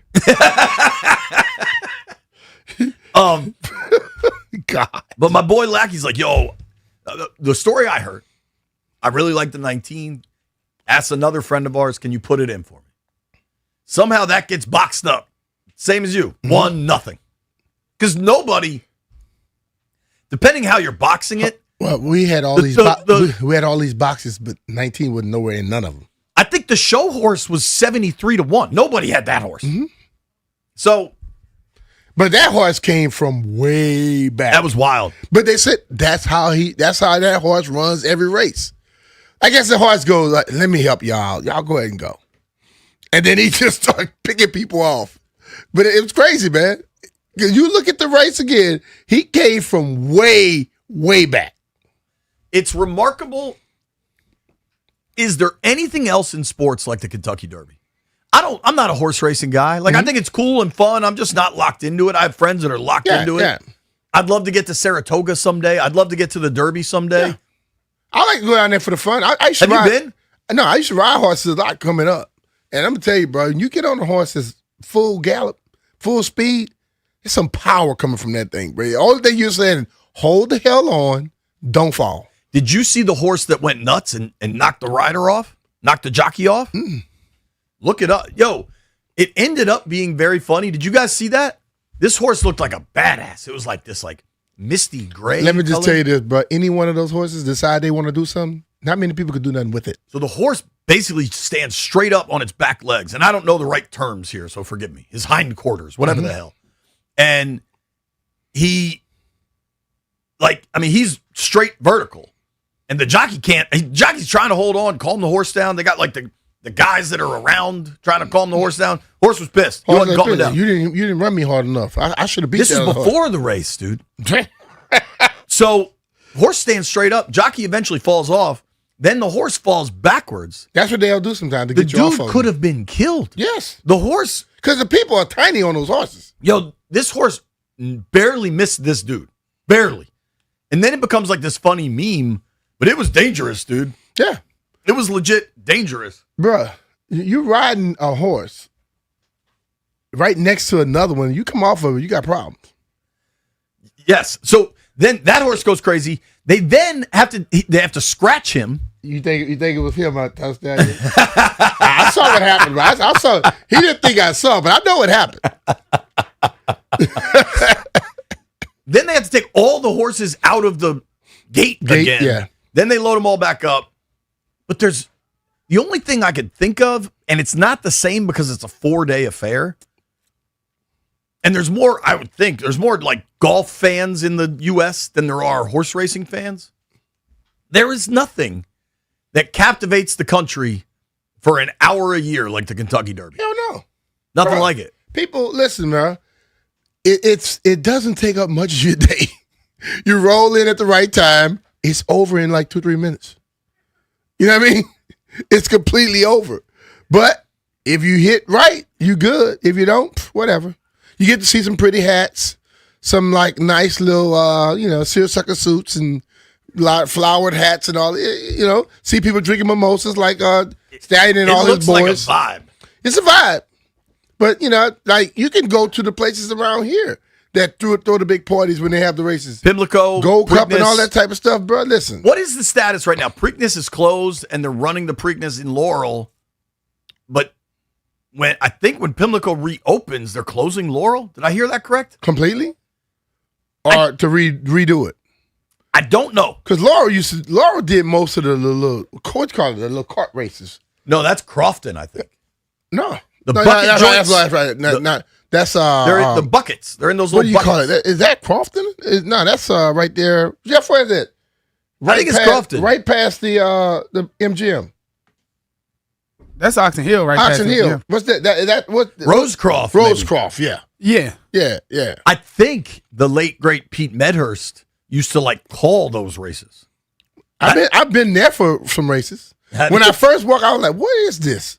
Because they're like, "You will go to the horse racing?" Yeah, I go. And I didn't expect to see nobody. What do you call the little bucket joints? I don't know. It's a different type of horse racing. It's called bucket racing or something. I don't know. I don't think it's called bucket racing. Have you ever seen the kind of horseback riding the Joker does back in Serbia? That's some wild stuff. No. And he's 7 foot, whatever. Imagine him on a horse. Imagine the horse carrying him around. Derby was awesome. He need to ride a damn one of those Elephant. Clydesdales. Yeah, he should ride Clydesdale. If you ever wondered what the B. Mitchell Finley Kentucky Derby recap would look like, that was it, folks. When we return, David Aldridge is going to join us at 11. Let's talk a little football, B. Nobody go anywhere. The boys are going to talk some ball.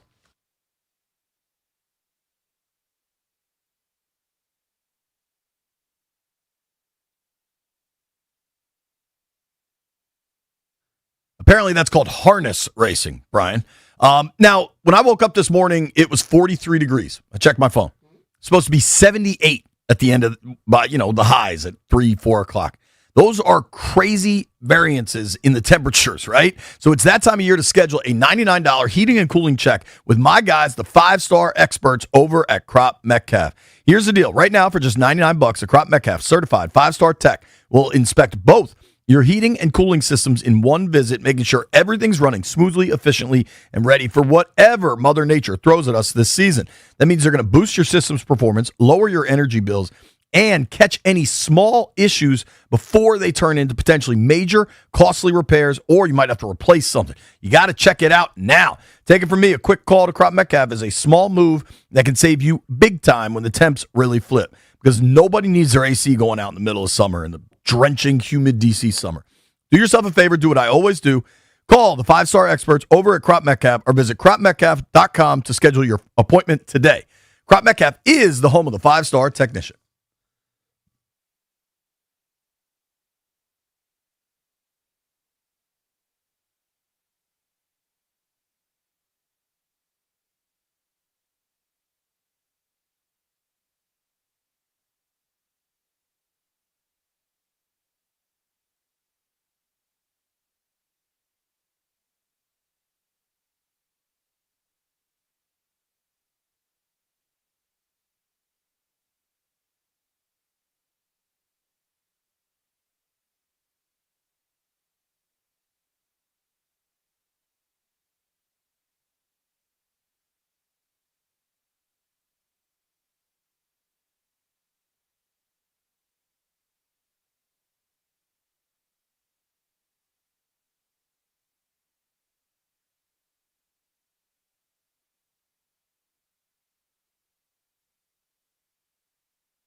B. Mitch and Finley, 106.7 The Fan. Why Brian out here making gifts, clowning on people. Today is May the 4th. Does that day mean much to you, Brian? Nope. It's a day in May? 2 days for my sister's birthday. Okay. I can say that. There you go. Tomorrow's Cinco de Mayo. Yeah. Know that. Yeah, day before that. Should there be an enterprising taco establishment that wants to bring in some food, let's do it.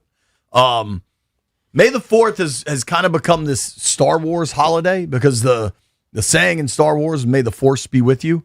So may the Force, May the 4th. So to all the true Star Wars heads out there, I hope you enjoy this day. Stallion's got some bits lined up for me and B to guess some Star Wars stuff. And we'll see how that goes. I think I'm more of a Star Wars head than people would probably expect, but on a scale of like 0 to Danny Rouillet, I'm like a 5.5. Like I'm not significant. Okay. I think that checks out. I kind of wonder what B's at. Like 0. On what? Star Wars scale. From like a 0 to like Danny Rouillet, where it's like you're dressing up. No. Outside of real question for you. I don't dress up for Halloween. When was the last time you dressed up? Like when did you stop dressing up on Halloween? 10? 8? Probably 12? About 10, 11. What's the last Halloween costume you remember? Well, I did wear one. They had a party, around a Halloween party. In college, maybe? No, I was here. I was like in my 30s, and it was you had to dress up like you were basically in the 60s or whatever, 70s. And I did that with a big bush. That was it. Afro? Yeah, it looked like. So you just wear regular clothes? I and look put like a wig on? Tito's. I look like Tito did. No, I had like the whole little outfit. I had the shirt open with the chain. You know what I'm saying? What were some of your Halloween costumes as a kid? Football player. A Dracula. A Dracula. I like that. Yeah. A criminal, the crook with the stripes on. You know. That's about it. Have you ever seen a Star Wars movie from start to finish and not fallen asleep? No. Even in the 80s when those movies were coming out, it was like a cultural phenomenon. No. I'm not too much on people flying around space. All right. I like stuff that's here. I've always been the type of person where I'm going to deal with stuff that I know I'm going to be doing one day. So I am not a big sci-fi guy either, and I'm not like people love. Remember Jeff started watching Game of Thrones like 10 years later, and he was giving us the breakdown every week. Jeff is kind of like my boy Jerome. It's old. Yeah, they like to talk about stuff after it's already been done. Right. Yeah. So I liked Game of Thrones, but to me, I don't never watch anything that's a major show as it comes out because we are always on the internet. I see spoilers all the time. And plus, 10 years ago, I wasn't watching no Game of Thrones. I was running the streets being a DJ. I think you're still doing that. You know who loves Game of Thrones? Fred Smoot. Loves it. But for me, I can't really get down. It used to drive my wife crazy because Game of Thrones was like one of few things anymore non-sports related where like everybody watches at the same time, right? Because it was Sunday nights. I used to fall asleep. Like sometimes I'm not here for dragons. It's just not for me. No. Like dragons aren't real. Why do I have to watch something that you're interested in? That's what I always say. If you like it, you like it. Jeff, I don't like it. A Komodo dragon versus a dragon flying around breathing fire, Jeff. It's totally different. I've done some Harry Potter because my daughters are into it, and I've read a couple of the books, but that to me is like kids stuff. So fine, let's let kids have fun. Mm-hmm. I don't know why though. Of all the sci-fi stuff, Star Wars, I've always maybe because I was a kid and I had a lightsaber, but like I can kind of get down with Star Wars. Now I don't know how well I'll do with all the character names, and now the Star Wars. If you ask me questions, the original 3 was New Hope, Empire Strikes Back, Return of the Jedi. Don't have a clue. If you ask me questions about those 3, I can perform. I think we'll be good. I mean, I will say this. I got this quiz from a 3rd grade class. So it's not like that hard. We'll see. We'll see. But I did want to make mention of this because I don't know, B, if this made your radar. What was one thing I've been yelling about, talking about for some time with the Commanders roster? Something I wanted to see at least for the summer. You say what? The Commanders roster. Something I've wanted Something that you wanted to see? Something that I've wanted to see.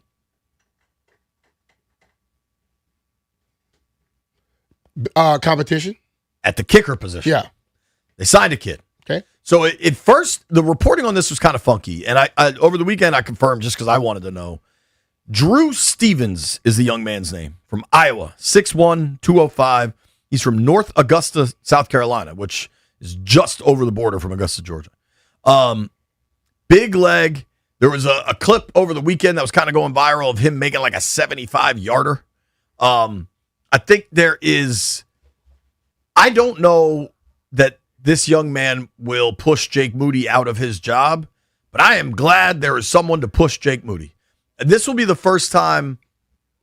Now, the first year they were here, they had injuries, right? Like they thought they had McManus. That went sideways.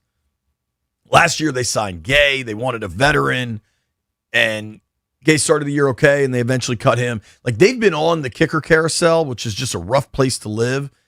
And Moody to me is not a if you want to just look at Jake Moody's numbers and recite them to me, that's fine. And I know there are those of you that will. But like if you watched him kick, you are not overly confident. And he doesn't have the big leg that so many teams have now that are huge weapons. True. So I wanted at least competition. I wanted a young guy with a big leg, and darn it, they did it. All right. Of Drew Stevens, second most points in Iowa history. And if you think about Iowa's offense, they kick a lot. Mm-hmm. So they don't score many. 124 of 126 in extra points. 76 of 95 in field goals. School record for most field goals made and most 50-plus yard field goals.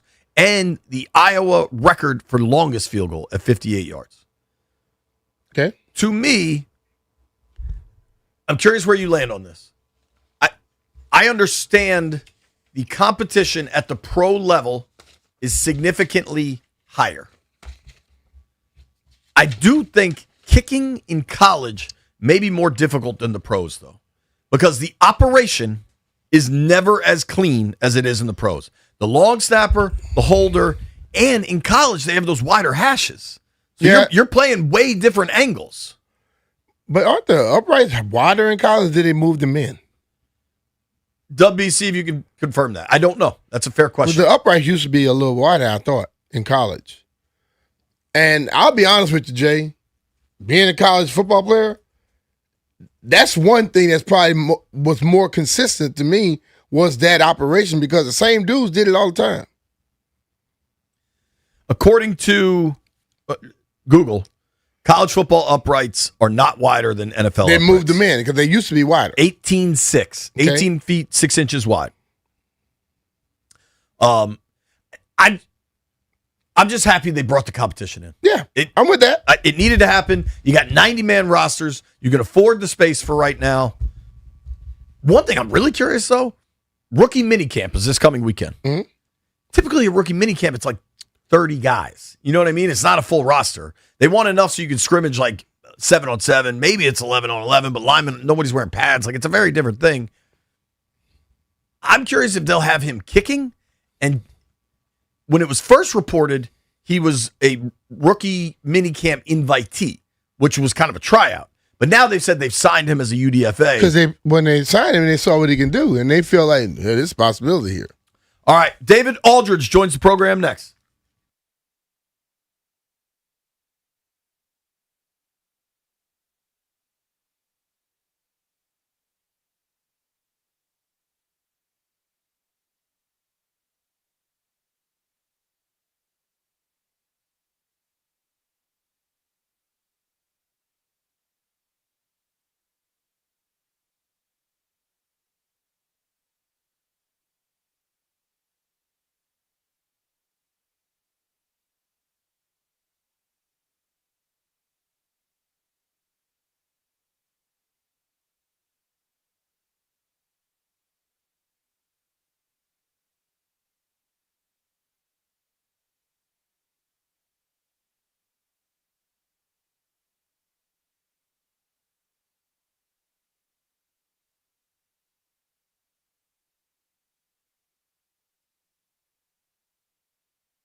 This update brought to you by Reynolds Empower Home Team, Keller Williams Realty. The Orlando Magic collapse in the playoffs has cost their head coach his job. Jamal Mosley has been fired after 5 seasons. John Sterling, the radio voice of the New York Yankees for parts of 36 seasons, has passed away at the age of 87. Nationals salvaged the final game of the series against the Brewers 3-2. Nasim Nunez with a pair of run-scoring singles. DC United defeated New York City FC on the road 2-0. Saturday, Washington Spirit over Orlando 4-2. NBA playoff Game 7 winners Detroit and Cleveland. In the Stanley Cup playoffs Game 7 winner Montreal. Game 1 second round Colorado over Minnesota 9-6. Want to hear the fastest way to know what your home would sell for? Reach out to Empower Home Team. Simply text your address to 800-763-3000. No phone call, just text your address to 800-763-3000. That's 800-763-3000. From the Crop Metcalf 5-Star Sports Desk, Byron Kerr on The Fan.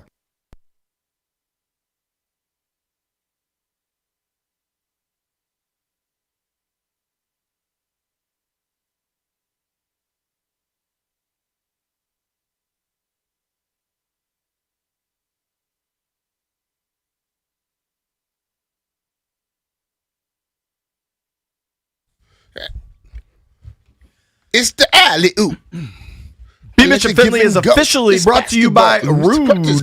Don't melt this summer. Upgrade to high-efficiency HVAC and get 60 months, same as cash, on qualified equipment until May 31st. Keep your cool and your cash. Find a Rude Pro Partner at Rude.com. If it ain't Rude, it ain't right. And we are excited to jump on the Rude guest hotline and welcome in our friend, the Hall of Famer, Mr. David Aldridge. DA, how are you, dude? Gentlemen, I'm doing great. What's happening? Oh, not much. I imagine you're a busy fella with all the NBA playoffs going on. It's been fun. I me'an, we had 3 Game 7s in the first round. One of them super compelling. The other 2, I didn't pay much attention to. But what'd you think of the Sixers taking down the Celtics, coming back from 3-1? Well, I mean, they finally had their team on the floor that they, have been waiting for 2 years, right? And they, I think Paul George doesn't get a lot of attention because Embiid was so good. But I really think Paul being there makes them a very different team. His ability to score in playoff games, I think, is really underrated. Like, he can score. Even when teams are loading up, even when teams have him at the top of the scouting report, he can still score. Maxey has been this guy for the last 2 years, right? So I wasn't really surprised to see Maxey be able to kind of manipulate the defenses and get to where he wanted to go and produce. But I think Paul George and Edgecombe are the guys that have made them a much different and better team, right? And Edgecombe's playing great. Like, it's funny, guys. Like, I point this out, and people, I don't know why people get mad sometimes. Again, tanking is awful unless you get VJ Edgecombe by tanking. Exactly. Which is exactly what Philly did last year. They went 5-31 down the stretch last year to keep their pick, and then wound up getting VJ Edgecombe, who's been a terrific addition to their team, a great two-way player, made a bunch of threes, can guard Jaylen Brown and can guard Peyton Pritchard, a guy that they did not have on their roster last year, and they got him by tanking. And it makes them a different and better team. That's why teams tank. Okay, that's why you tank. Yep. So they are a very interesting team. I don't think they can beat the Knicks if the Knicks play at their best, but the Knicks may not play at their best. There's no guarantee that Karl Anthony Towns is going to have a series like he did against Atlanta. He was terrific against Atlanta. There's no guarantee he's going to be terrific against Philly.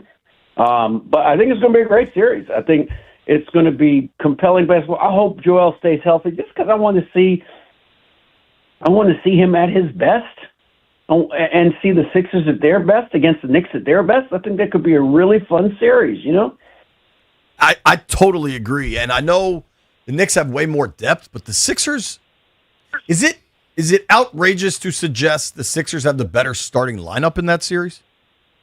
I mean, it's close. It's close, right? I mean, Joel by himself makes it close when he's healthy because people seem to have forgotten this dude is a great player when he's healthy. Like, he's great. And I don't know if he's healthy because he got banged up again at the end of the series. But, when he's right, he's pretty good. He's hard to stop. And Maxey is terrific. Like, Maxey's an all-NBA player. Like, he's one of the 15 best players in the league right now. Yeah. Right? So they have a chance. To your point, I mean, their starting unit is really good. But so is New York. Yeah. And New York does have a little bit more depth coming off the bench. So you'd favor New York just because I think their continuity, I think, matters at a time like this point of the season when you play with the same group pretty much for the last couple of years, and everybody knows. And Anunoby's playing out of his mind right now. He's so good right now. I think you'd favor New York, but Philly's got a shot. This is not like prohibitive favorite. Philly's got no shot. No, Philly got a shot now. Now I don't know if they're going to do it, but they do have a shot. They can go toe to toe with the Knicks. That's what's compelling about this series, because New York doesn't really have anybody that can guard Joel. I mean, you could throw Mitchell Robinson at him for a couple of possessions, but eventually Joel will figure that out, or he should be able to figure that out. Would that be so? That's what makes it compelling. Dave, would that be the key to them? Because I know you talk about Maxey and Edgecombe and also Paul George, but if Joel plays like he played the other day, that makes things a lot easier for him, I believe.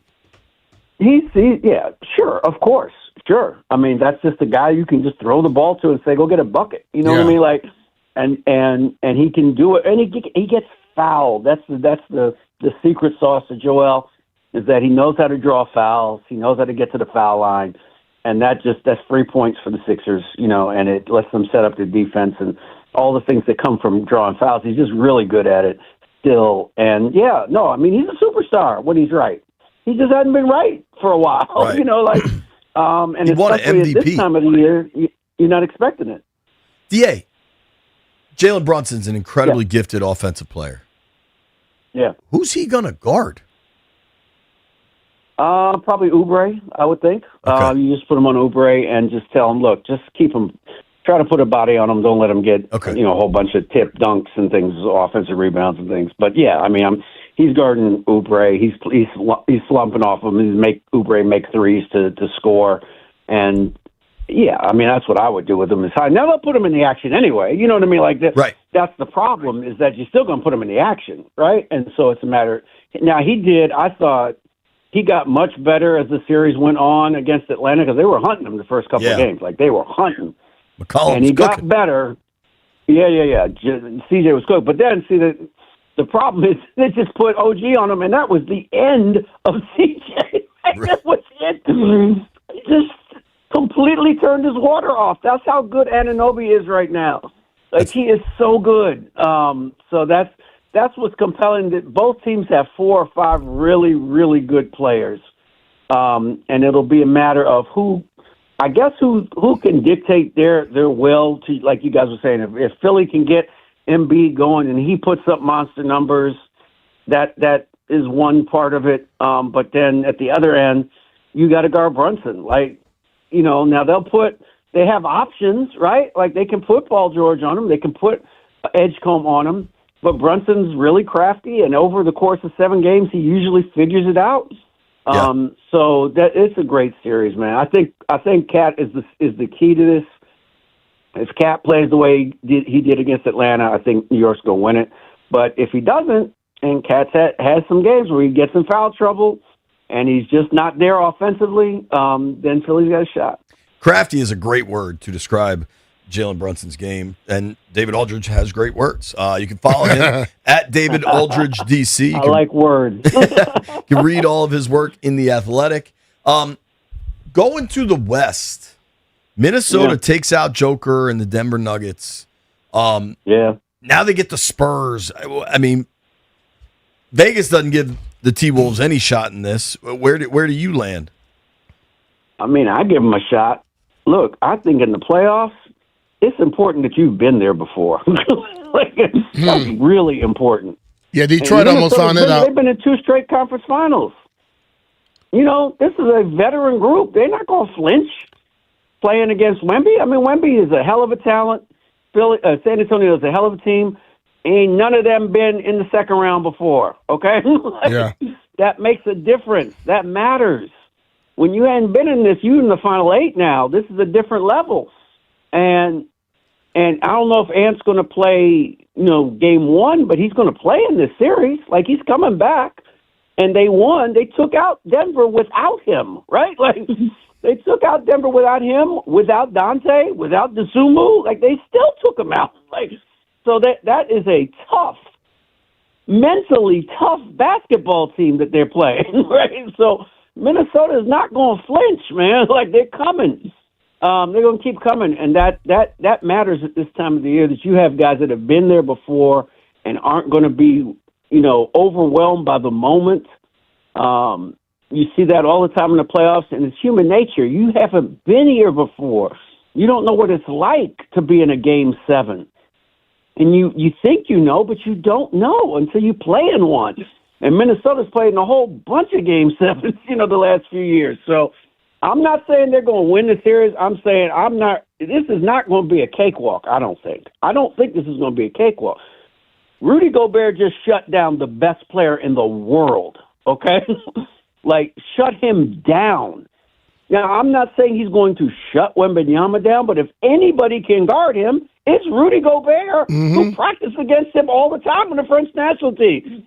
Like, he ain't scared of no Wemby. You know what I mean? Like, he plays against Wemby. He's Wemby's idol, growing up. So there are advantages that Minnesota has in this series that I think people are overlooking a little bit. Yeah.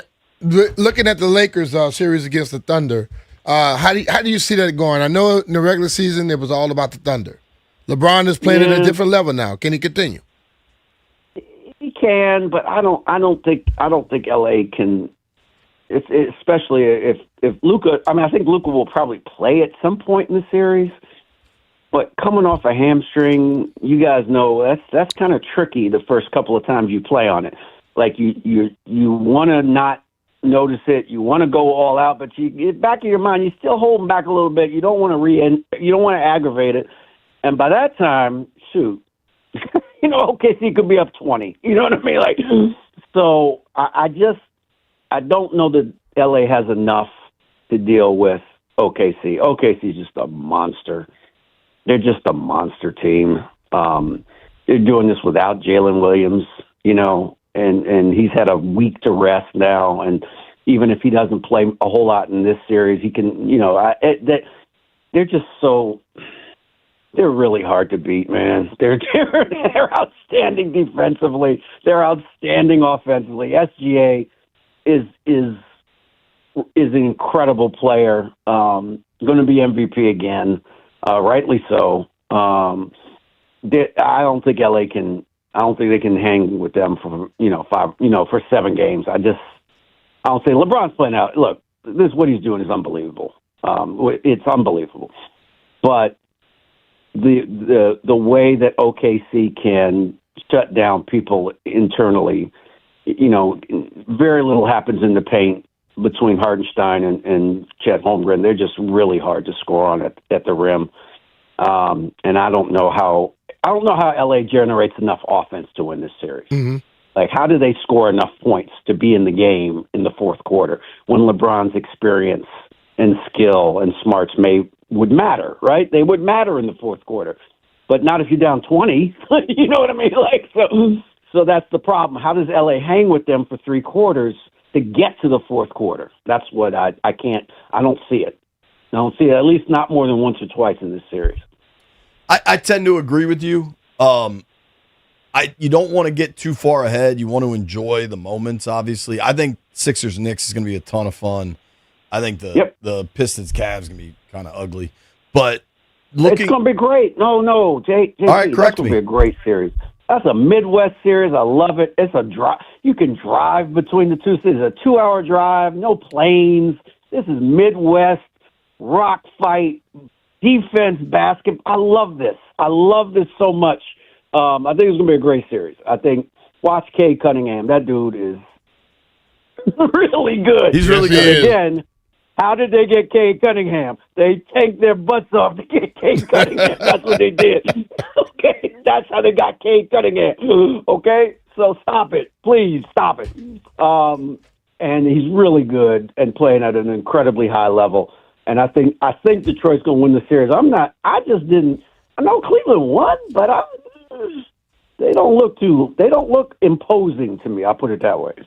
I don't like when you go to you know what I mean? I agree with you, and I think like if Detroit is able to advance here and gets to an Eastern Conference Finals, it puts the 7-game series in round one kind of in the mirror for them, and they don't have to because if you got a young team and they lost as a 1, I think that could have had like long-term impacts. Sure. I think you can move on from that. What I'm most excited. Yes, you can, and they got through it. That's the important thing. Is they got through it, and now they're like, okay, we can lose 3 games and not panic and still win the series, right? That means so much to a team to not panic when you're down. You know what I mean? And that's what makes the difference in the postseason. Are you allowing yourself to maybe look ahead at Spurs Thunder though?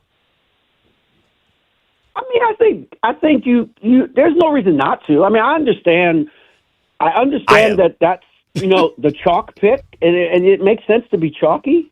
Like I'm just saying, Minnesota's not going to go away quietly. I'm just telling you guys. Yeah. They have that personality. When you do what they did against Denver, and I know Aaron Gordon was out, and that matters. That makes that's important to Denver. But you've got Terrence Shannon kicking your butt in the playoffs. You know what I mean? And Jaden McDaniels literally called all of you out. He called all of you out. Said none of you are any good defensively, and then gave you 32-10 in a closeout game. You know what I mean? Like these are not fragile guys. Julius Randle's not a fragile guy. Nas Reed's not a fragile guy. Those guys are coming. I'm just telling you, they're not going to go away. So, but the San Antonio with Wemby and his incredible skill level and his fearlessness, his complete fearlessness, he might just be that dude. He might just be 20-year-old Magic Johnson. Yeah, he could be, right? He could be. We need to teach him how to fall, though, Dave.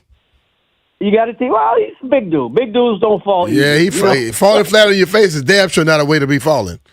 No, it's not. It's not, and it's gonna, that's part of the reality of having a guy that big, is that there's just more stuff that can get hurt, and you know what I mean. I hate to put it there, but that's the reality. Yao Ming, huge human being, but when you're huge, you have more susceptibility to injury. And that's just going to kind of have to be, that's the the tightrope you walk with a guy as good as Wemby is. He's just so good, but he's 7'4" and not fragile. He's not fragile, but susceptible. That's just a part of what you have with him. DA, real quick, what'd you think of the Commanders draft? Just while we have you, I don't think I've talked to you.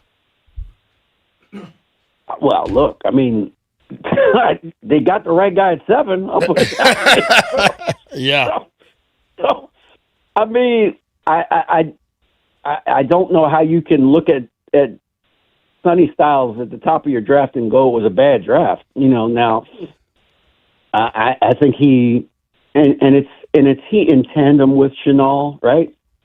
And I just think that they are they should be so different defensively that will be of immense help to the offense and to Jaden Daniels going forward. And I'm looking forward. I'm curious to see how Blau is as a play caller.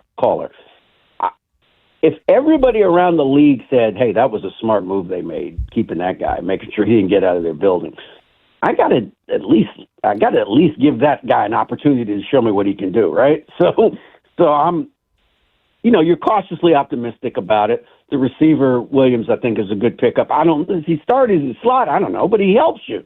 He's talent you didn't have 2 weeks ago, right? And at an important position. So you figure out a way to utilize him. Do they need another receiver? Sure, yes. But, you can't solve every problem, whether it's Ayuk or Jawan Jennings. I mean, they bring one of them in and let's see what happens. but I thought the draft was solid, right? It wasn't spectacular, but I thought it was solid. And you solved a problem. You have the guy that's going to replace Bobby now. Like, you don't have to be like, I think it could be McGee, or maybe they need to. No, you got the guy now. He's the guy. that problem is solved. And now you got to see if your corners hold up. Maybe they don't. And then guess what? You'll draft a corner in the first round next year. Like, this is how it works. You had a lot of things to fix. They fixed a lot of them. They didn't fix all of them because you can't fix all of them. Yeah. But they fixed a lot of them, and they should be a better team next year as a result. DA, as always, thank you for the Appreciate time, you, brother, sir. man. All right, guys. Good talking to you. All right, Dave. Take care, brother. That's our guy, David Aldridge. Read all of his work in The Athletic. You can give him a follow at David Aldridge DC. One of the smartest dudes out there. Let's keep that football conversation going because DA said this is kind of the step-by-step approach where you're building this team. Are they building it right? What's the biggest hole now? Is it the receiver position? What needs to happen next? It's B. Mitch and Finley.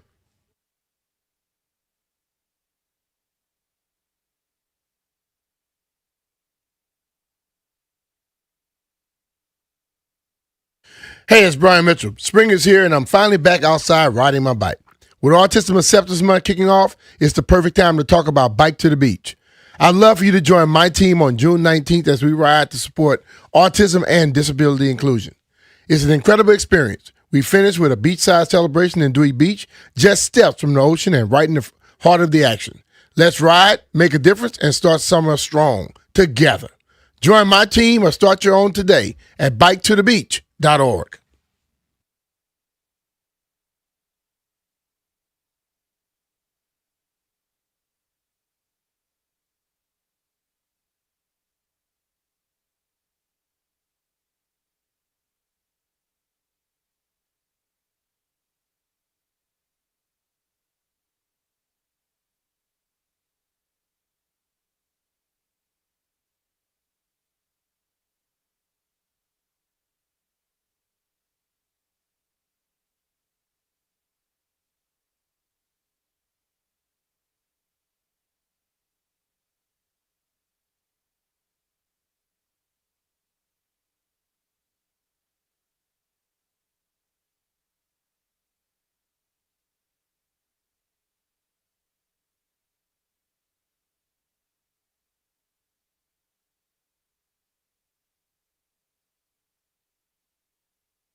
Tonight's a big night in the NBA with a pair of second-round game ones. Philadelphia at the New York Knicks. That's at 8 p.m. And then at 9:30, it's Minnesota at San Antonio. The Orlando Magic have fired coach Jamal Mosley after 5 seasons. John Sterling, the legendary voice of the New York Yankees, has passed away at the age of 87. He was the voice of the Yankees for parts of 36 seasons. Nationals are able to salvage the final game of their series with Milwaukee, a 3-2 win. Jose Tena, an RBI triple. C.J. Abrams, 2 hits and 2 runs scored. A day off for Washington. They'll host Minnesota Twins tomorrow night live on The Fan. Your NHL schedule tonight, Philadelphia at Carolina. Already the Canes up 1-0. Game 1, West second round. Anaheim is at Vegas. Virginia Cavaliers and Georgetown Hoyas in the first round of the NCAA Men's Lacrosse Championship, 7:30 Sunday night from Klockner Stadium. From the Crop Metcalf 5-Star Sports Desk, Byron Kerr on The Fan.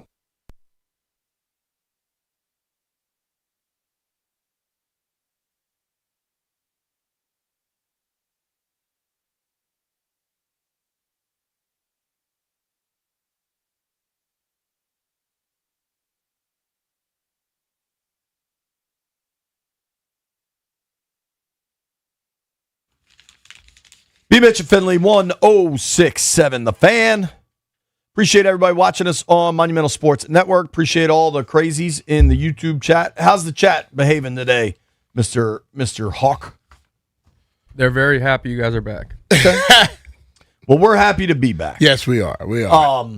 So B, draft, everything is now kind of in the rear view, right? 6 players added via the NFL draft. Styles is the headliner. Antonio Williams, 3rd rounder out of Clemson. Joshua Josephs, 5th rounder out of Tennessee. Pair of orange guys back to back there. Fat Man, Katron Allen, the running back out of Penn State. Matt Golbin, center out of Michigan State. And then they take a quarterback in the 7th round, and Ethan Kaliak Manis. What, if anything, do you think that spells for Sam Hartman? You better come to play. I mean, and like people sometimes get concerned about that. If you've been playing football your whole life, you know one thing. People are always trying to replace you with somebody else. And if you don't live up to it, you won't be around. That's life. Just in your time in Washington, was it your 2nd year when they drafted Ricky? Ricky Irvin, they drafted my 2nd year. When did they draft Reggie Brooks? 3rd year, they drafted Desmond Howard. Traded up together. They drafted Reggie Brooks, I think, right around that same time, right after that. And I didn't care who they draft. Because my whole thing is we're going to compete, right? Long as the coaches could be honest with me and say, yes, it's going to be an open, true competition. Well, I ain't worried about going no damn well. Call it arrogance, call it what you want. But you know what? You can't be in this profession thinking every time somebody come, oh, man, they trying to gig my job. No, you got to believe in you some damn time. So. Yeah. The professional football is not a situation to feel sorry for yourself. No. like, oh, man, they drafted this guy. Bro, nobody cares. When I first got here, and I think a lot of people are like this, a lot of people should be, you look around and you watch the coaches, and you watch the players that the coaches use as examples, who they brag about. Same thing I was at home, what I told you before. I looked at my brothers and sisters, and I know who my mom and dad were smiling when they were talking about, and who they had that stress on their face when they were discussing. So what does that tell the young Brian Mitchell coming up? Don't follow those 2 over there for sure. Go with the others over here. And I think the same thing happened in the league. So once I saw Ernest Biner working like he did, Art Monk, Darryl Green, watching Botstick, and also Warren and Monty, you know what I started doing? Copying them. Didn't bother them, went to the other field and did it, and Coach Gibbs noticed and said, they're going to invite you over there one day. They invite me. So then I started hanging with them. Guess what the coach also saw? A guy who the veterans feel comfortable with. The dudes that wanted to run the DC every damn chance we got, instead of hanging around a little bit longer, they never, ever made the squad. And it's not just about doing that. You got to be able to play, too. but sometimes you need to do something to make the coach say, this dude I can count on. Totally. I think of a few moments that, to me, really explain what the culture is inside of NFL buildings, inside of the locker room that fans don't understand. Mike Tomlin was very blunt, and it became a famous quote of his during the COVID year, and the Steelers had to play on like a Tuesday, and the other team had 8 days off, and they had 4 days off, or whatever it was. And he was like, it doesn't matter. We have to play. We're going on the field. None of that matters. You know, Jay, in my day, I sound like an old-ass man, every time we went to play the Eagles at Veterans Stadium, you know what the media discuss and what players discuss? The field. You know what my question from 1990 all the way through was? Are they playing on a different field? And they say no. I said, so what the hell are we talking about then? As long as we both playing on the same surface, let's go do this. Now, when I got there and I realized the spaces, okay, so we're not playing on this one today. It wasn't asking the question. I got to a point in the union where we're not playing here today. In preseason, they're like, oh, but you got to have to hang around a little bit longer. Look, bro, we got about 45. Was that game with Brian Billick against the Ravens? Yeah, it was against the Ravens. So I remember that. You had Troy Vincent, who was the president, me and Brian Dawkins, who were vice presidents. You had Tony Siragusa and Ray that was presidents up there, vice president up there. 5 people with some type of status in this league. We're not playing. So we went in, we were waiting for them to figure it out. You're not going to fix this in the next 45 minutes. Right. I put on my suit. My little Versace suit was on my way to go eat. Dude, like, man, we might play. We're not playing today, bro. We're not playing. When I called Gene Upshaw, he said, I advise y'all to leave. That's awesome. It was over at that point. That's such a cool So you story. got to find and that's out. a little thing that people won't remember. I remember this famous NFL Films clip of Brian Billick walking around. You want our team to play on this? Our team on this? Dude, you can put your foot in the spaces where they normally sew Was it. something messed up particularly? What happened is, so when they put the dirt in to replace the base pads from the field. Yeah, so people don't know. We're talking about Veterans Stadium in Philadelphia, long before the link, long before Citizens Bank. They played it all together, and the field was junk. So when you put wet dirt there and it's hot as hell, once it dries, it draws up. So they had spaces in between them. So when they sewed it up with it, and you could put your foot in it. So imagine putting your foot into something, and now the surface is that high on your foot. You don't play in something like that. Right. So we're not doing it. At best, you're turning an ankle. Yeah. So you might leave your ankle there. Your foot might be still there. Everything else gone. But it just, you have to have but it just, what it comes down to, confidence in what you know and what you believe in. And that happens when you get on the football field too. Totally. Guys that are afraid of competition, I don't understand them. Well, dude, Lamar Jackson has made this very famous because he wears the Nobody Cares t-shirt. He might be selling them for all I know. And it's just like the media, fans, whatever, that want to create excuses, whatever, players can't care about that. They have to be ready to compete no matter what the situation is. Man, once you say you're a professional athlete, nobody want to hear your excuses. You know, the best explanation though, and this one of all the Kirk-isms over the years, this one never got the run I think it deserved because it was so smart. You and I were at the game. Remember, we're down in Louisiana at the Superdome. They blow a 2-touchdown lead in the fourth quarter. Yeah. And Chris Thompson broke his leg. It was awful, right? Mm-hmm. And that Superdome was, I've been in the Superdome for 2 of the loudest sporting moments of my life. As hell, man. That game when they came back and the Monday night game when Drew Brees torched Josh Norman to break the all-time passing yards record. But Kirk, after the game, if you remember, he got called for an intentional grounding. That was a really vital call in that game. So when Kirk spoke the following week, Wednesday, when quarterbacks speak, in the time since the Sunday game in New Orleans and Kirk speaking on Wednesday, the NFL came out, issued an apology. We shouldn't have called that grounding. It was wrong. Mm-hmm. We asked Kirk about it. He says, yeah, that really doesn't matter. Nobody's going to remember that the NFL issued an apology when we get to the end of the year and coaches are getting fired and players' contracts aren't getting renewed. What matters are the wins and losses. True. And I think that's the mindset because this weekend you got 6 draft picks coming to town, right? Yeah. 6 of them. I think 5. Keep in mind, NFL rosters have changed. These are 70-man rosters now. That's the reality. You got a 60-man practice squad, one international pathway player that is, I believe, getting announced on Friday. They have to wait for him to show up or something. I think 5 of these 6 are close to their roster situations are good because your late round picks are in the center in the 7th round. They need a backup center. Yeah. So you got a real chance, dude. Fat man, Katron Allen. There's a real path to a roster spot if he could be a short yardage back. If they can trust him to be an effective short yardage back, there's a path there. Well, I think they can trust him. Even these UDFAs, I don't think it's an accident they signed 2 wide receiver UDFAs, another running back, a D lineman, a corner, and Fred Davis II. I assume that's not Fred Davis's son, right? Where he's from? We're gonna have to do some research on this. I can't see Fred having a kid that old. Yeah, it just the How math. old is Fred? I don't know, but there's no. He played at Northwestern. It doesn't appear that there's any relation, but I know we're going to get asked that a lot. Well, I hope they get it done so I don't get asked.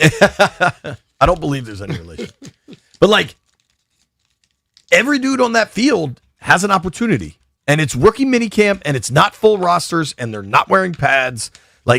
You got to have the right mindset. Yeah, but I remember 2024 draft, rookie minicamp, all the buzz in the universe because number 5 was on the field wearing a burgundy jersey. Yeah.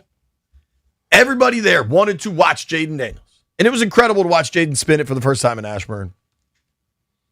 But the play I remember most, maybe from any rookie minicamp I've ever attended, but certainly from that one, it's one of the best catches I've ever seen in my life. Dude, nobody had heard of. He's been on the roster for 2 years now. I'll tell you who it is when we come back. It's B. Mitchell Finley.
One for me.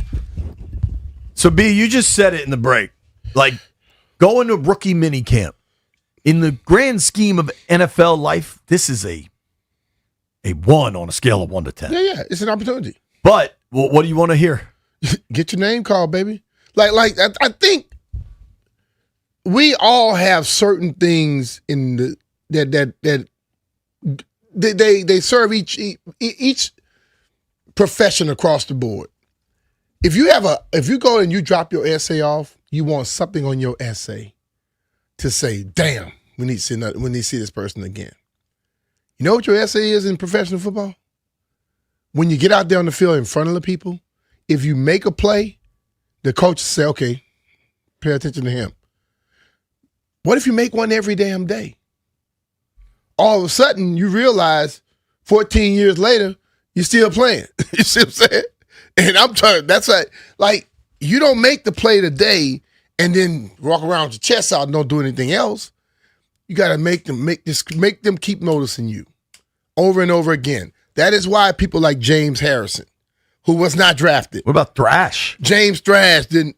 All these guys who came along and made names for themselves. I know we lose our minds over first-round draft picks, second-round draft picks. Most teams are not those people. And guys have been in the Hall of Fame and Pro Bowlers and All-Pro were not those guys. Because those guys came and what they did was what they had done before was nothing. It's about what you do now going forward. Nobody cared that, hey, when I was in college, I ran them 4 touchdowns in this one game. What the hell can you do tomorrow? And the next day, and the next day, and the next day to help us do something else. It's not about what you did in the past. Like so many guys, I think many guys get cut and many guys don't make it because they come in resting on what they've done. Nobody gives a damn. Because you scoring 6 touchdowns when you were playing football in your high school ain't got a damn thing to do with what the hell gonna happen today in this football game. 2024, we were in the bubble. Must have been bad weather. It's packed with cameras, and when you're in that bubble, there's not a lot of space. The rookie minicamp is 3 days. The media only gets to go to 1 day. This is Jaden's first time, right? Jaden was just drafted number 2 overall. Rookie minicamp's usually 2 weeks after the draft. It's packed. Oh, yeah. The play I remember most was a guy I had never heard of. Undrafted free agent, out of UCLA, tight end, Colson Yankoff. Brian, I swear, he's 6'4", right? Yank's a big guy. I swear to God, he jumped 5 feet in the air. Made this impossible one-handed catch, and it got me to write down on my little notepad, Yankoff. Wow. Hell of a catch. Isn't he still around? 2 years later, he's still on the roster. Hell yeah. And eventually I should ask AP about that. I don't know what one single catch means in a rookie minicamp. It wasn't a one catch, though, Jay. He made that one catch. But then Yankoff made other plays when the games came. Special teams plays. See, people knock the special team, but normally special teams is what gets you the attention first. And then the coach say, well, let's see if he can do something else. He was brought to the roster because they thought he might be able to be a good special teams player. There you go. And then it works from there. So the ultimate thing is, man, just keep making plays. Don't be happy about the one you made yesterday. If you made one yesterday, follow it up with another one. And I guarantee you, if the coaches have a notch, and I don't know if they have a little notch or a little belt they say something at, but if you talk to coaches and you say, what was the first thing about this player? They'll say, well, he made this play. Then he followed up the next day with another play. And he just kept making plays. What did Bill do when he got here? Sure. Bill was making play after play after play. So the fans were loving him already just because of the name and what they had said. But when the coaches started looking at it, like, okay, this kid here, you know, what got my attention, they said the guy he was ineligible to play, and then guess what happened? He still practiced. Scout team against his team. And he went at it. I'm like, that dude care about football. Now I want to see him play. Then I go out there and I see him make a play. Then I see he flash again. I said, something about this kid. You know what I'm saying? So when you constantly see it, you can build a story for yourself. But if you just come out there and you make that one play at the beginning of the camp and then we don't see no more, you know where you go? Home. It happens. Somebody's going to have an opportunity this week. And maybe they don't take, I mean, who knows how it shakes out, right? Mm-hmm. But like, what do we always say? The notion that opportunity knocks is a fallacy. Mm-hmm. You have to beat down the MFing door. Yeah. That's how it works. I tell people, listen, opportunity knocks. How many people stay sitting in the sofa and don't go answer the damn door? Right. Just like reading the writing on the wall.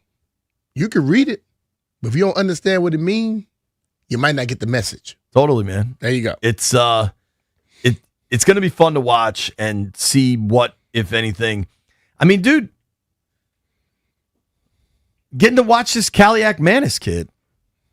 There are quarterbacks, when you watch them, you can tell don't have a pro arm. Mm-hmm. Period. Yeah. He's got a chance. Let's see if he does. Yeah. And I'm not sure he does. I'm not sure he will. But like, there's no rule that will prevent him from doing so. True. Like, you got the opportunity, dude.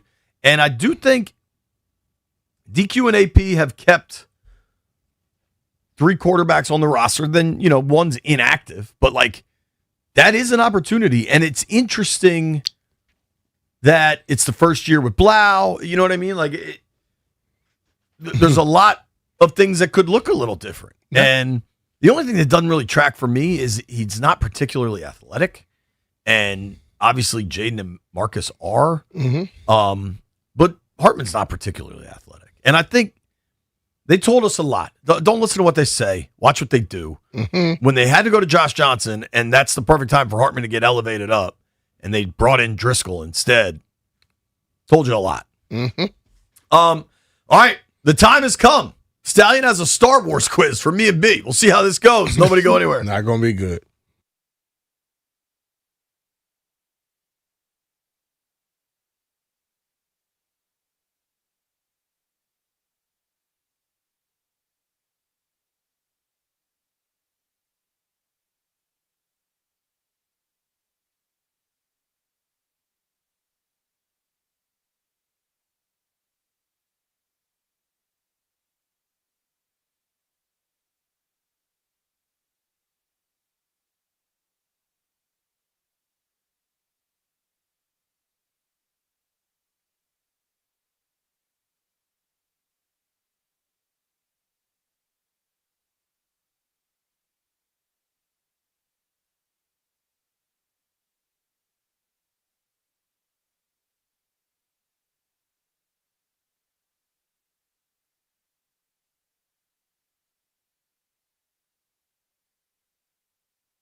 This update brought to you by Melwood. The Orlando Magic have fired their coach Jamal Mosley after 5 seasons. John Sterling, the radio voice of the Yankees for parts of 36 seasons, has passed away at the age of 87. Nationals baseball, impressive win over Milwaukee 3-2. Nasim Nunez, a pair of run-scoring singles. They're off today, and they will host Minnesota Twins to begin a series Tuesday night. Live play-by-play on The Fan. DC United defeats New York City FC 2-0. Washington Spirit over Orlando 4-2. Mystics beat Atlanta 83-72. Detroit and Cleveland advance in the NBA playoffs, as does Montreal in the Stanley Cup playoffs. Game 1, Avalanche over Wild 9-6. Donate your unwanted vehicle to Melwood and support people with disabilities in your local community. We can pick up as soon as tomorrow. Visit melwood.org or call 877-MELWOOD. From the Crop Metcalf 5-Star Sports Desk, Byron Curb on The Fan.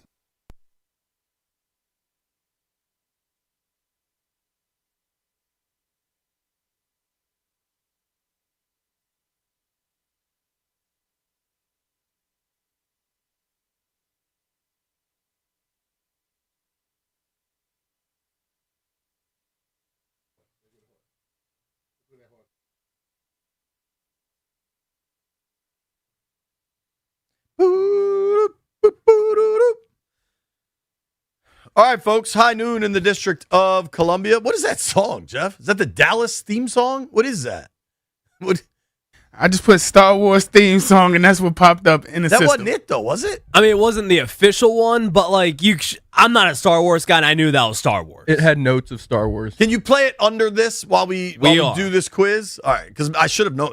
That's not a hot start for our Star Wars quiz. Like, if B and I were getting entered into a golf contest, we would need B to carry us, and maybe I hit a couple shots. In this Star Wars contest, we're relying on me mostly here, and I'm a little worried considering I couldn't figure out what the song was. It's not a great start.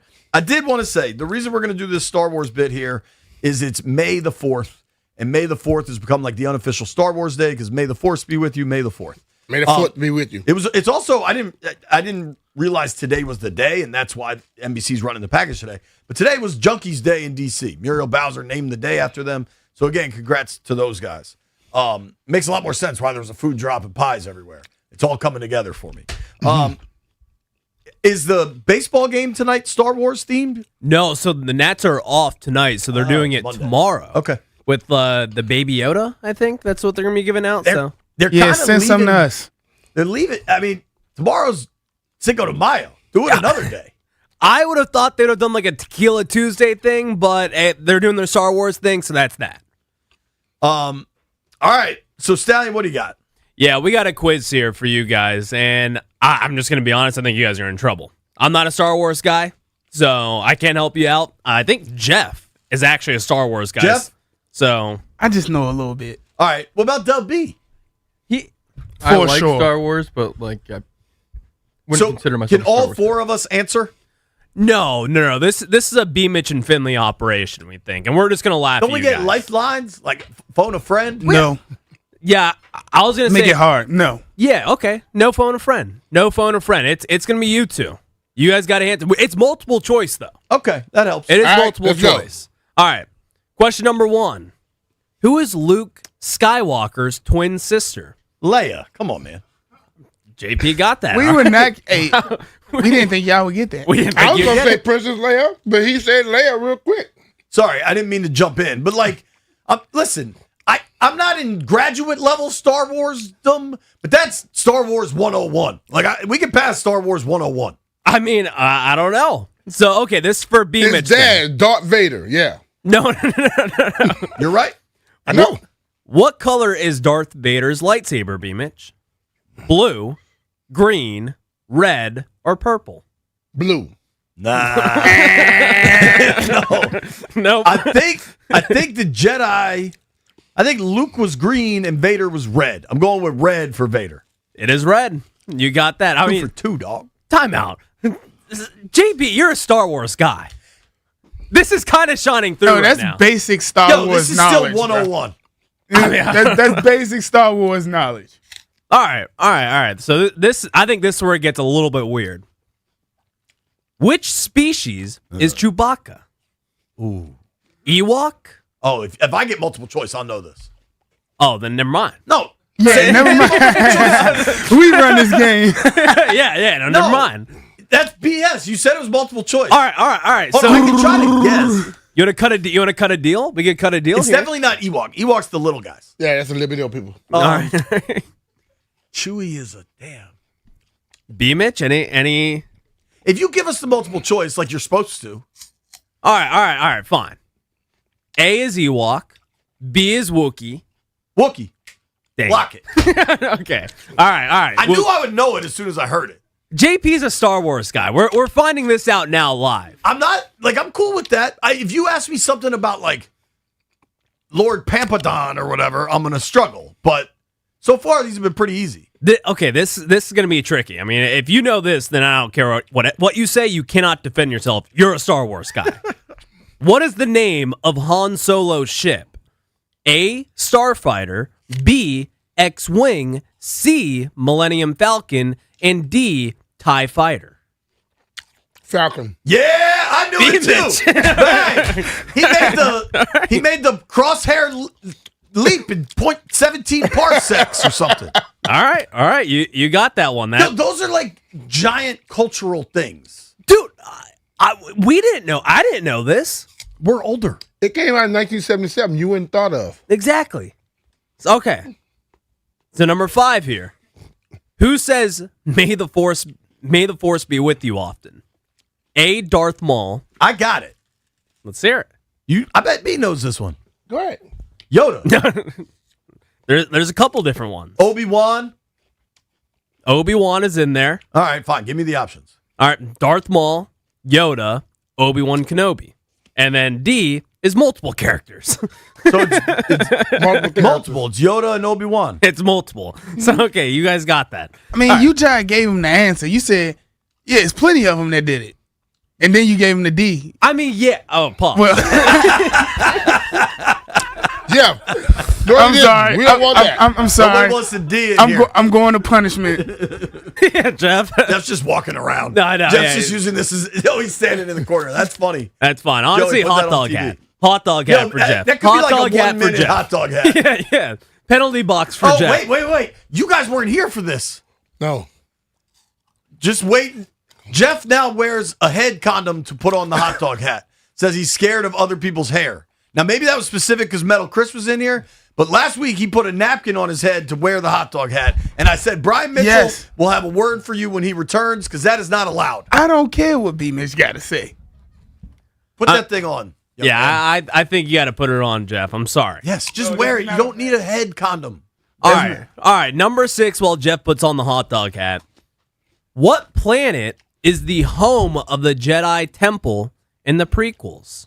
See, this is. We've moved up a level here. Give us our thing. I mean, Tatooine? A. Tatooine. B.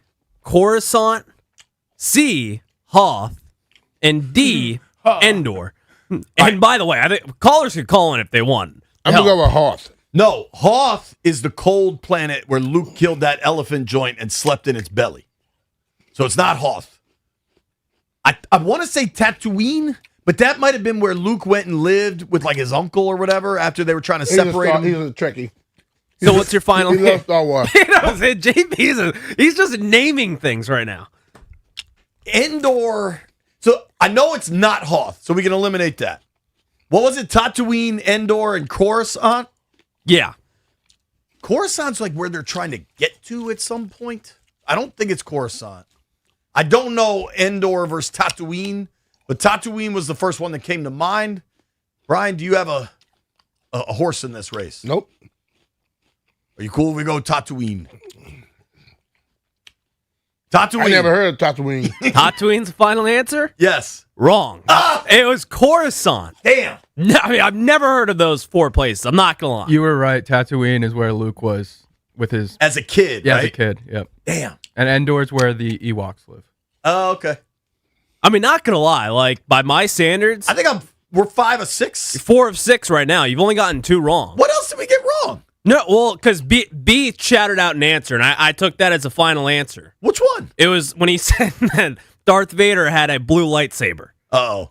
so Collectively, we got it right. Okay. Should we get? Okay, so you're 5 of 6 then.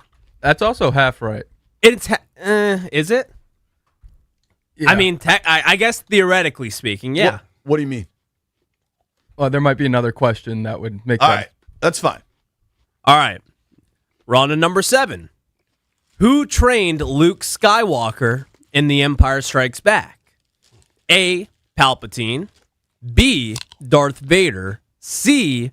Yoda, or D. Boba Fett? Not Boba Fett. He was a manhunter or whatever Star you call Wars that. guys. You would know. Star Wars people would know that. What do you call that when a bounty hunter? When the Yoda?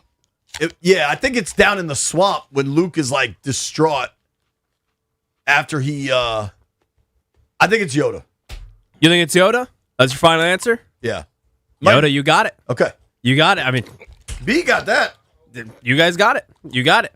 All right. You sleep on us. Not gonna lie, I am floored by how I thought this was gonna be like a great thing. Where you This guys is are gonna the be, Star Wars song that's playing now. I know. This is the song I know. I know Jeff's on the phone now, but we'll That's fine. we're I getting like a this caller song. here. Play All the right. Darth Vader song too. Yeah, no, we'll That's a get good- that. We'll that's get a good- the. that's a banger. Oh yeah. All right, number 8 here. What is R2-D2? A protocol droid. B, an astromech droid. C, a battle droid. Or D, a medical droid. He's not battle and he's not medical. No. So What was the first one again? A protocol droid and an astromech droid. I'm leaning protocol, but I don't know. Astromech? Astromech. Astromech sounds kind of close. All right. You go what you want to go No, with. you go. Rock, Who paper, is it? scissors. No, What? B's got this one. Astromech? B, you're right. Unreal. this is just blowing up in our face. after the show, dude. So hold on. So I think Ryan should wear the hot what dog I'm hat. finding out Yeah, I right know. now is that they got this thing together over the weekend and said they gonna make us look like fools coming back. We should go throw some roulette chips around. The way this is going right now. I say we do that too. All right. Number 9. And then, by the way, we have 11 questions here, so we're wrapping up here. Who is the main antagonist in the original trilogy? A, Emperor Palpatine and Darth Vader. B, Count Dooku. C, General Grievous. Or D, Kylo Ren. This is, you said antagonist? Yes, Yeah. antagonist. It's Palpatine and Vader. Yeah. They're the bad guys. You sure? In the original 3? The original the original trilogy. Is that your final answer? Original trilogy was 4, 5, 6. Yes, Vader and Palpatine. Well, a Star Wars guy would know that. You got it right again. Because the original 3 movies were the 4th, 5th, and 6th of the books. You can stop right now. We already got our degrees. C's get the degrees, bro. I know. We're getting an A. I mean, so far you guys are 7 of 9. I mean, I still think we're 8 of 9, but whatever. well, I mean, yeah, I get that's debatable at this point. All right, so now we get to number 10 here. This is a tough one, I think.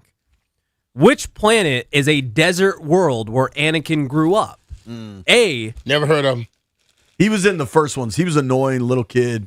yeah. He was Anakin becomes So Darth Jeff Vader. was in Star Wars? Yeah, Skywalker, baby. He's an annoying little kid. So Anakin is Vader as a kid, and they're training him to be a Jedi, and then he goes to the dark side because he loves Padma, right? And he's like not Padme. supposed to take a wife. All right, come on. And then Luke chops him up. All right, so which planet is a desert world where Or maybe Anakin grew up? Obi-Wan chops him up. Naboo, Jakku, Tatooine, Kamino. This is where Anakin grew up? Where Anakin All grew right, up. It's not Tatooine because that's where Luke grew up. Mm-hmm. The first one, Naboo, and what was the second one? The first one was Naboo. Second one was Jakku. It's not the last one you said. Is Kamino. Jakku a Naboo? I think it's Naboo because I feel like they did these pod racing in Naboo, and there were all these sketch balls. It was a very sketchy planet. If you're comfortable, I feel good with Naboo. Yeah. Naboo? Wrong. Is Tatooine. Oh, they grew up on the same place? I guess so. Damn. All right, that's on me. Well, it was his dad, wasn't he? Yeah. Yeah, but a lot happened. But yeah, I guess that Yeah, the 'cause dude he went and lived with was his uncle or grandfather or Wasn't something. right? Anakin like racing that little thing? Yeah. That's on me. Left hand up. I got one wrong. All right. This is Danny Rouillet's punching his steering wheel Oh right my now. God, he's so mad. All right, number 11. This is a bonus one. You have to hear this one out. Mm-hmm. Who is Darth Vader? A. Anakin Skywalker. B. Luke Skywalker. C. Rey Skywalker. And D. Skywalker. Ray Skywalker is Rey like Skywalker. the worst possible. It's not Ray Skywalker or D Skywalker. I know that. It's not who? Who was it not? The last two you said were laughably dumb. It was Rey Skywalker and D's Skywalker. What are you trying to do here? You want a D's nuts bit? I want a D's nuts, you guys. I was hoping to be like, who's D's? And I was just gonna get you guys. Do you know the actor that is you know who Lando Calrissian is? I do. Billy D's? Yes. You just got him. I was trying to, when she said Billy D's who? You're trying to get me. It almost had Jeff, you know Billy D's? Go ahead, man. Answer the question, Brian. Go ahead, answer the question. I said the name It's again. Anakin. It's Anakin. Well, Okay. Anakin, he was young. He was a young dude. He was Anakin. Yeah. And you say you gave an answer earlier. Yeah. I mean, if you know Star Wars, everybody know Luke. I am your father. Yeah. Who was Luke's father? And here's what I can say. Did you ever have a teacher, like growing up, that you knew if you had a test and you went up to the teacher and you had it narrowed down to like 2 of the 4 answers and the teacher would kind of tell you the answer? That's Stallion. like, oh, I just don't understand the wording. I know it's one of these 2, and they kind of like point the pencil at the right one. That'd be Stallion, the teacher. Oh yeah, it was bad. So we dominated. You guys thought you got 9 of 11. The only one we got wrong was Naboo instead of Tatooine. Yes, That's on me. I didn't know it was the same planet. Yeah, and then I think it was because you guys did guess what R2D2 was, and then what was the other one you missed? I think it was Vader's lightsaber. There we go. But Anakin's is blue, so that's why I said it was half right. Oh, like when he's a kid before he goes dark. I got one for you. So Samuel L. Jackson was in when they rolled Pink. out purple. Purple. Yeah, I was gonna say it was purple. Pink. It was purple. You know, I remember an interview with Samuel L. Jackson taking a role as a Jedi, and he's like, "Man, I was really into it. But the only thing I told him, I needed a purple lightsaber. It was purple. Dog. And there's a difference between pink and purple. Yes, White indeed. Brian. White It's Brian. purple. I'm colorblind. Well, you don't know what the cow color it is if you're colorblind. Yeah. That was fun. I enjoyed the Star Wars trivia. I think we crushed it. I'm sure we'll get some comments about just from the geniuses that are Star Wars people. But honestly, I don't even think Star Wars people can think we did bad. I don't think that was like the hardest. They need to just be happy I knew a answer. Yo, you getting Millennium Falcon was awesome. I do think if it wasn't multiple choice, we would have done very poorly. For sure. And why are we doing multiple choice?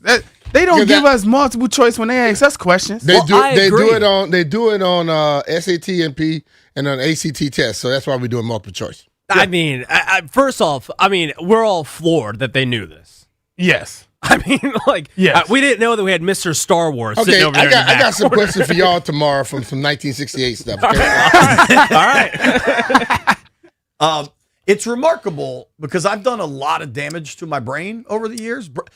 Brian took hits. I took different kinds of hits, but I can retain information. Like somehow between these giant ears, there is a wealth of useless information. And I just found out you got a job at the White House too. I got a video to show you. I don't know what that means. Yeah. All right. I want to run through the pucks. I also want to talk about something close to home for all of us that is just so weirdly unknown. What the hell is happening? It's B. Mitch and Finley.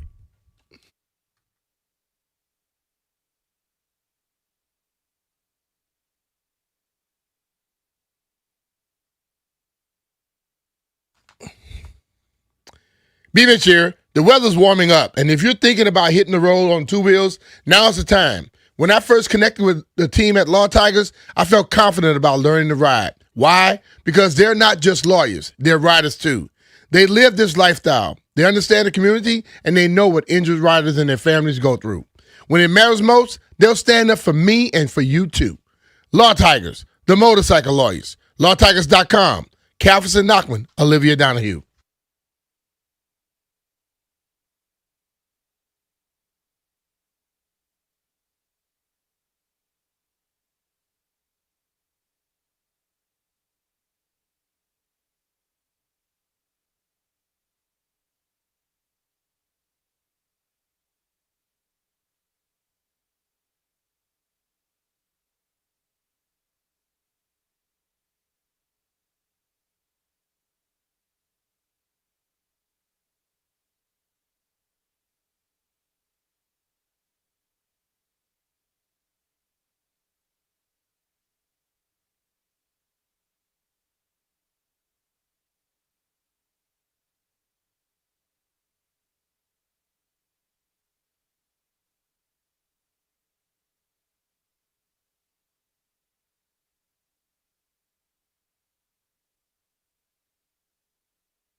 Big news in the NBA where the Dallas Mavericks are hiring Masai Ujiri as the franchise's new team president and alternate governor. Ujiri most recently with the Toronto Raptors, putting together the team that won the 2019 title. The Orlando Magic have fired coach Jamal Mosley after 5 seasons. The Magic led the Pistons 3-1 in their series before losing 3 straight. John Sterling, the legendary radio voice of the New York Yankees for parts of 36 seasons, has passed away at the age of 87. Nationals baseball with the day off before they prepare for the Minnesota Twins. Yesterday, a 3-2 win over Milwaukee. Tonight in the NBA playoffs, Game 1, Philadelphia at the New York Knicks and Minnesota at San Antonio. Detroit and Cleveland advanced last night. NHL Carolina Hurricanes looking to go 2-0 against Philadelphia tonight, and Anaheim opens at Vegas. Colorado beat Minnesota 9-6, and Montreal put away Tampa Bay 2-1. From the Crop Metcalf 5-Star Sports Desk, Byron Kerr on the Fan.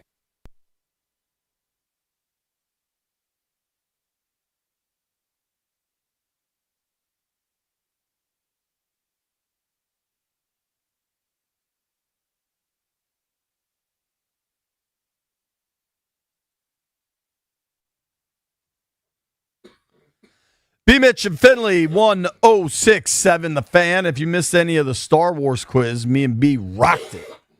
Young boys in there thought they could get us. We know enough. We know enough about enough. One thing that we don't seem to know enough about, Brian, and this has been ongoing for some time, is what the heck's going on with the golf in D.C. Langston, East Potomac, Rock Creek, I think, is open again. I don't know. The same thing. Right. And it was this National Links Trust. That seems to be going away. For not based off of the people that started the National Links Trust. They haven't heard anything. It's all very confusing at best. The Post has been reporting on this. I saw something in the Post. This dude wants to talk about Star Wars. All right. I'm going to let this dude chime in real quick. Dylan is in Fairfax. What's up, Dylan? Oh, JP, I have to start. I love you. You guys are great. B. Mitch is the only one with any honor amongst you guys. You guys are not Star Wars fans. You guys are casual Star Wars fans. Those were questions that you all should have had the answers to before the question was even finished. Where is Anakin from? Tatooine. Where is Luke from? Tatooine. What is Chewbacca? Wookiee. I mean, come on, guys. You can be one or the other. You can say you're a Star Wars fan, but you need to back it up. If not, on May the 4th of all days, guys. On May the 4th. I love you guys, but come on. You called to yell at us for that? Doug, we didn't ask for a Star Wars quiz. We gave the most basic ones so they wouldn't look crazy. We also didn't front that we were huge Star Wars people. I'm definitely not one. We did pretty well. Yeah. I just feel like they could have been a little bit more. You guys, I understand that you guys weren't saying and of course, the more of a nerd you are, I understand. I'm not making myself look good. I fully understand. I'm the problem here. I get that I am the problem here. All right. We're sorry, Danny. Dylan. Dylan, do you know the actor Billy Dees? Billy D. Williams, yes, Lando Calrissian. Nah, you fell for that, Billy. You already fell for that one, dog. Yo, listen, man, I appreciate you listening. We're not the show for Star Wars trivia. I think we did pretty well. If we offended you, my deepest apologies. Thanks for the call, dude. Thanks for listening. Let's see if we can get Sverluga on the phone. Text Barry. About what? This golf stuff. Okay. Because the Post has been all over it. And I know Barry's at the Athletic now, but Barry lives on the hill. He plays Langston, I think, weekly. That's his home track. And I know last time we heard everything was going on at East Potomac, at Haynes Point. Shout out to Jeff's boy that says he's from here and didn't know what Haynes Point was. Who was that, Vinny? How on earth do you not know what Haynes Point is? There's something wrong with Vinny, Yeah. bruh. The last time we heard it was going to close, I went over there and I bought some stuff because I love their logo. I'm going to hold up the logo for if anybody can see that. Cherry Trees, 1923 when that joint was open. I got us the ball markers. I love that place. I used to go there with my father when they used to have the Awakening statue. They've since moved that to National Harbor, which I wish they never did, but I'm not. I believe that they can do more to it. Yes. And generate more for it. But I don't believe what's been suggested is what needs to happen. I really believe that some of the views from that course, you build a course properly, it can be spectacular. Make sure that the cart paths are actually paved properly. Sure. You could add a little bit more water in there. You can make some things a little tougher. But you don't need to do it to make it to where it's only for certain people. That's what they're trying to do. So I have said this to people before.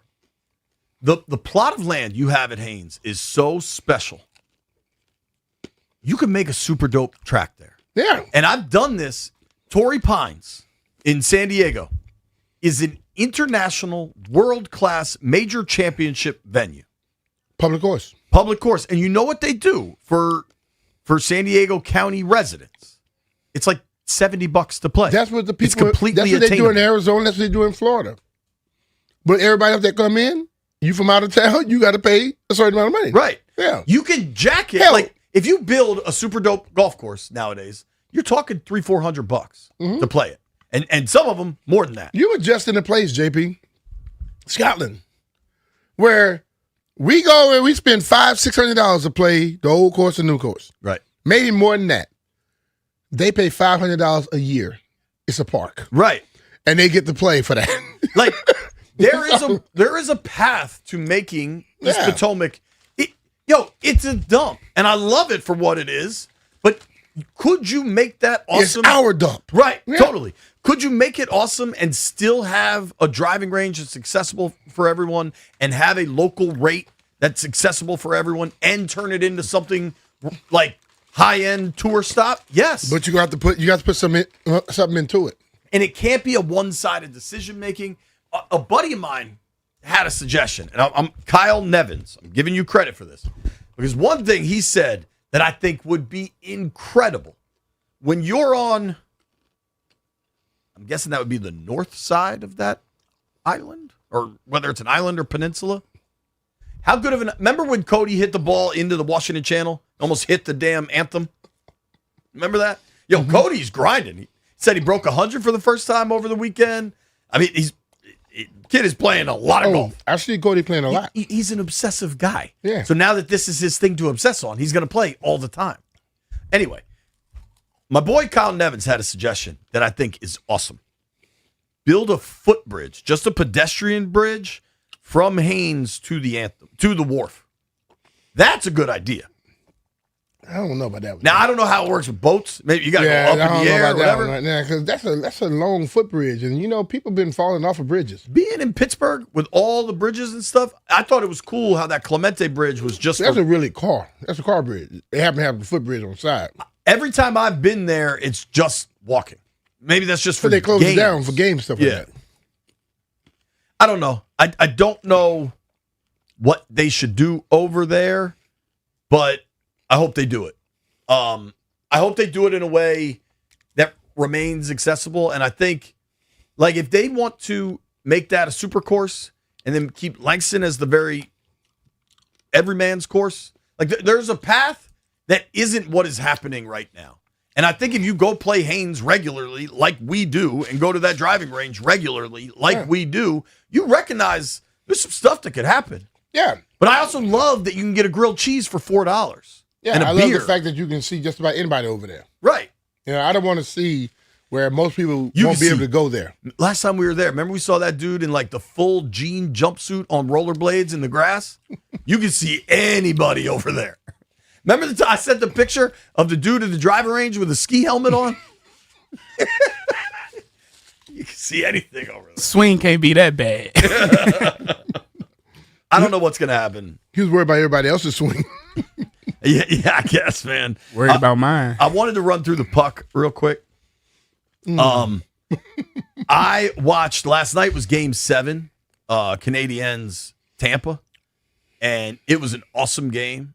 And Tampa had a zillion chances, and the Canadiens, the dude, He won it with like a baseball swing. It was like a puck up in the air that he tipped in behind the goalie. It was incredible. And then they held on to win. The last 2 minutes of that thing were electric. But the Tampa coach, I think I have this right. Dub B, maybe you can fact check me on this. The Tampa coach is John Cooper, I believe, who was also the Canadian national team coach. And if you remember the gold medal game between the U.S. and Canada, Canada outshot the U.S. like 4-1. Whatever it was a very significant difference. And then last night, Tampa, Montreal, Game 7, it was the same thing. I think Montreal had 9 shots on goal, and Tampa had like 30, and Montreal wins that game. It was really pretty damn cool. Did you guys, Brian, the Avalanche are by far the runaway favorites to win? Are you aware of what the Avalanche did last night? Colorado beat Minnesota. I didn't watch this. This was the late game. 9-6. Yeah, that's a real football game. Yo, that's like when the years back when the Niners came to town and Ron was coaching, and there was the remnants of a hurricane blowing over Landover, and everybody knew it was just going to be a straight up washout of a game. I think the final score was 9-6. Like that's a washout football game, not a hockey game in the second round of the playoffs.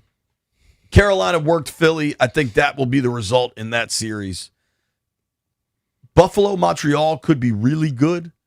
And I don't know enough about Buffalo and Montreal, but something tells me there could be some real rivalry there that we're unaware of. Colorado looks like they're going to run through Minnesota. Vegas, Anaheim. Anaheim takes out McDavid, takes out the Oilers. Anaheim has John Carlson. I think I've reached a point where I'm rooting for the Ducks.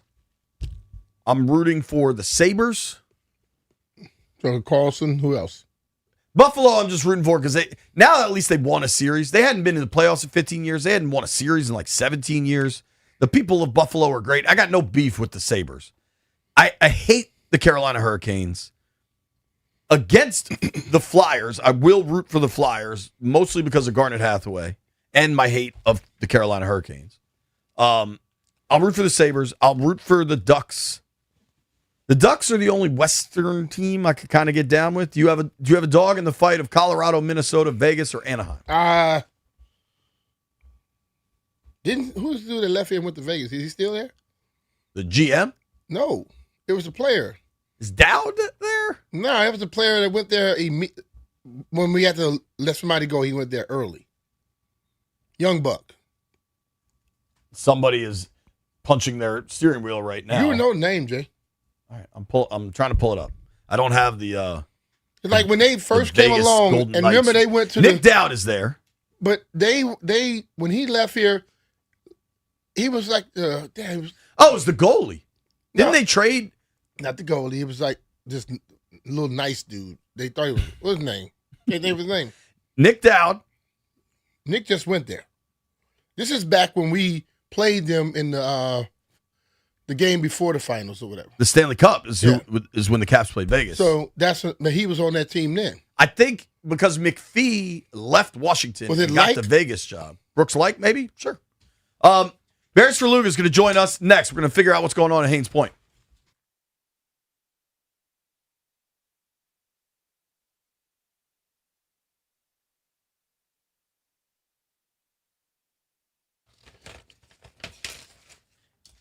Hey, it's Brian Mitchell here, and if you want comfort and convenience wherever life takes you, then you need to turn to Rude. With Wi-Fi compatibility, you have full control of your heating and cooling system right from your phone. Forgot to turn down the heat before vacation? You can adjust it in seconds. Plus, you'll get alerts if something's not right. These guys are the best, and they've installed new systems in my house, and I felt the difference instantly. And here's the best part. Rude's systems are whisper quiet. No more noisy interruptions, just peace of mind. Rude's variable speed compressor ensures precise temperature and humidity control, operating efficiently even in extreme conditions.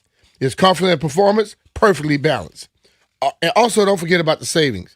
Make sure to visit Rude.com to learn more about the different ways you can save on your home HVAC products.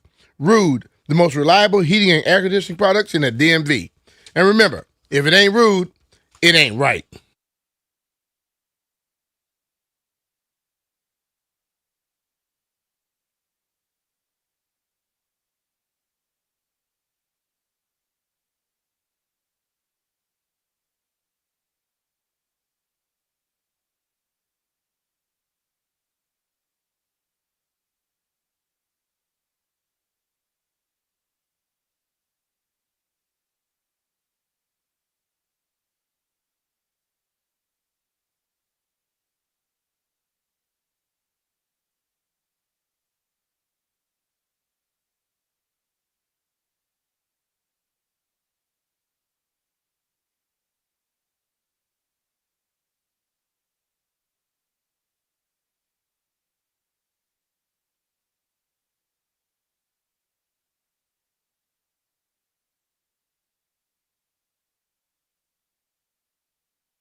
Mitch. B. Mitch Finley, 106.7 The Fan. And joining us right now, our friend Barry Saluga. Barry, what's going on, brother? How you doing, man? What's up, B. Mitch? How are you? Well, you know, we want to be smart. We call a smart person. So we're trying to find out more about this thing that's going on with the National Links Trust and all of the local golf courses out here. What do you see happening? Well, it's really hard to say. I mean, the background is that, National Links Trust is a nonprofit that in 2020 was granted the rights to not only run, but redevelop the 3 municipal golf courses in the district, which is not far from where you're sitting right now, maybe a drive or 3 wood for you, Brian. At Langston, which is in the shadow of what was RFK, and then Rock Creek, kind of in, Rock Creek Park area. And they had designs to redo each course, had big swinging, big name architects working with them pro bono. They've done a lot of work to improve course conditions, even as they have to work with the National Parks, the Department of the Interior, which oversees or owns the land. It was really a good development for people like me who play public golf in the district.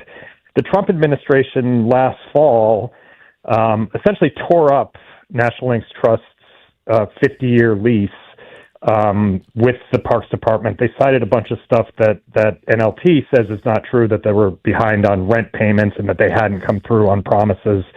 The process to work with the National Park Service is a little bit, it's like working with a government agency. It's a little bit cumbersome, so things have been kind of slow. What's happened most recently is there was a report last week that the administration was going to shut down the most heavily used course, which is East Potomac, right on Haynes Point there, Sunday night, and that there are designs in place. They have renderings of what the administration would want the course to look like in the future. The confusion comes because, for a number of reasons, but one, no one told National Links Trust that they were closing the course after Sunday night, and in fact, they didn't. It opened this morning. So there was a hearing, supposed to be a hearing this morning that I don't know the result of. A citizens group was wanted an injunction against the administration to prevent them from shutting down any of the courses. But it all just leaves both National Links Trust and area golfers wondering about the administration's plans, even if it has any that are deliverable, about what they're going to do to the courses, why they're getting involved in any case. This is all because the president's helicopter, Marine One, when he flies from the White House out to Andrews Air Force Base, which he does a lot to catch his flights, whether he's going to official business or he's going down to Florida for a weekend, it flies right over Haynes Point, and he's able to look down at that golf course and say, well, we could make a much better public golf course. Why don't we do that? It's a long, kind of winding, hard to follow saga that right now doesn't have any of the courses closed, but people kind of wonder day to day if that's going to change. It's very complicated. I think there's a lot they could do at Haynes to make it awesome, but you don't want to change the character of that being a place anyone from this area can go to. So it seems like as much as we keep hearing stuff, nobody actually knows anything. Is that right? Well, I mean, the story that came out on the website Notice, NOTUS, I think it was Friday, maybe it was as late as Saturday, about East Potomac being closed by the administration. That clearly came from the Department of the Interior, because the guys who founded and run National Links Trust had no word of it. So we know for a fact, and I've seen, there's a fundraising kind of, I don't know, flyer, I guess you'd say, or mailing that has been sent out to potential donors trying to raise money, not just for the redoing of East Potomac golf courses, but putting that in conjunction with what the president has planned at West Potomac Park, which is around Ohio Drive, if you're familiar with that area. That's a huge construction site right now. Yeah, they're doing some water stuff over there right now. East of there, where he wants to put that, like, the arch. I'm going to have the name kind of wrong, but like a monuments to patriots, and he wants to have statues and a great kind of a hall of fame for American history, angling toward the 250th anniversary of the country this year. So there is some material out there saying, hey, you could contribute to these patriotic programs. But the rendering of the golf course, like, it's almost comical. It is like, it's not 18 holes. It's like, that area, that bike road runs all the way around the point, and it's heavily, Brian, you as a biker would I ride it that a lot. it's heavily used.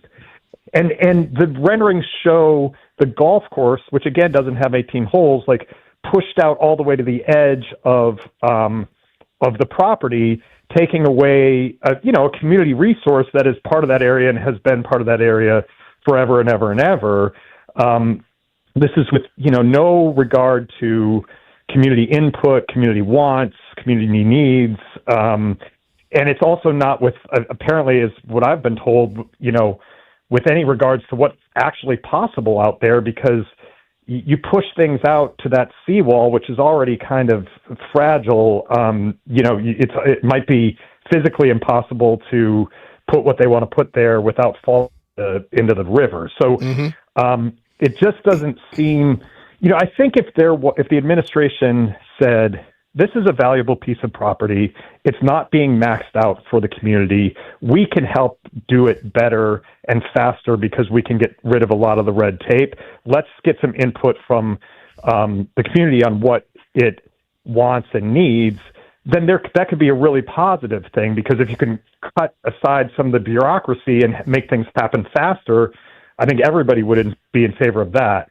This feels like a president who is very, very interested in golf. His course in Miami just hosted the PGA Tour. His course in Virginia is going to host LIV this week. We know his history and love for the sport.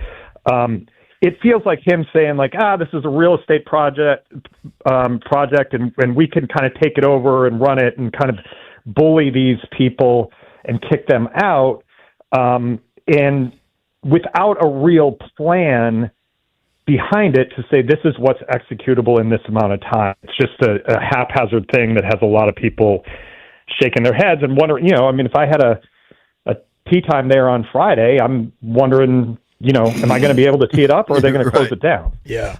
Speaking of new things and new ideas and new executions, today is your first day officially as a reporter and columnist for The Athletic. I'll be so excited to read your work. I'm an Athletic subscriber. Congrats. How excited are you for this new chapter? I got to get through these sexual harassment workshops and all this onboarding stuff, that you have to do when you join a new. Yeah, dude. You got to do America. that stuff when you.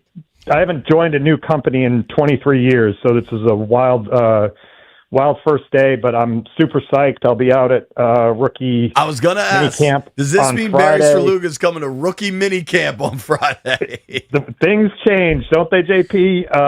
I'm also going to check in on the Nats. I'm going out to LIV golf tomorrow, so excited to get back to work and work with a ton of people I've worked with in the past, but also a ton of really talented people I haven't worked with and have admired their work from afar. So excited, really excited to get going. My man, we're excited too. We'll be reading, we'll be following along. Everybody give him a follow at Barry Svrluga, SVRLUGA.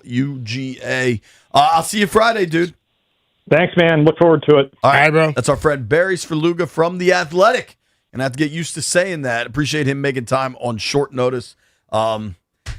We really don't know what's going to happen at Haynes, but damn, we hope it works out. Brian and I just got a tweet from Wale. Yeah, I just saw that. And he has a very interesting question. We will open the phone lines up and debate this ourselves. Wale just asked Skins fans who had higher expectations, LeVar Arrington or Sonny Styles. Taking your calls next. 800-636-1067. 800-636-1067.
PVI office furniture, fast, excellent, and affordable. Business grows with PVI. Update from Shams Charania in the NBA, where Minnesota's Anthony Edwards was a significant participant in the Timberwolves shoot-around this morning as they prepare for the Spurs in Game 1. He's pushing to play, but it's up to the team's medical staff before the game. Orlando Magic have fired coach Jamal Mosley. The Dallas Mavericks are hiring Masai Ujiri as the franchise's new team president and alternate governor. John Sterling, the legendary radio voice of the New York Yankees, has passed away at the age of 87. Former Chiefs free agent cornerback and special teamer Nazeeh Johnson is visiting with the Philadelphia Eagles today, according to Ian Rappaport. PVI Office Furniture brings expert design, fast delivery, and professional installation. There's a winning play for your office. Step up your workspace at PVIPVI.com because business grows with PVI. From the Crop Metcalf 5-Star Sports Desk, Byron Kerb on The Fan.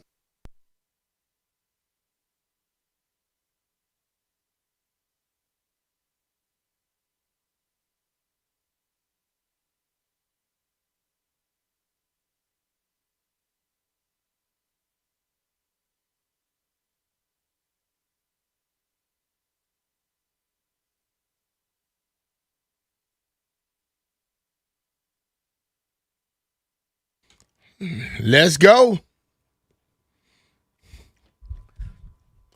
B. Mitch Finley, 106.7 The Fan.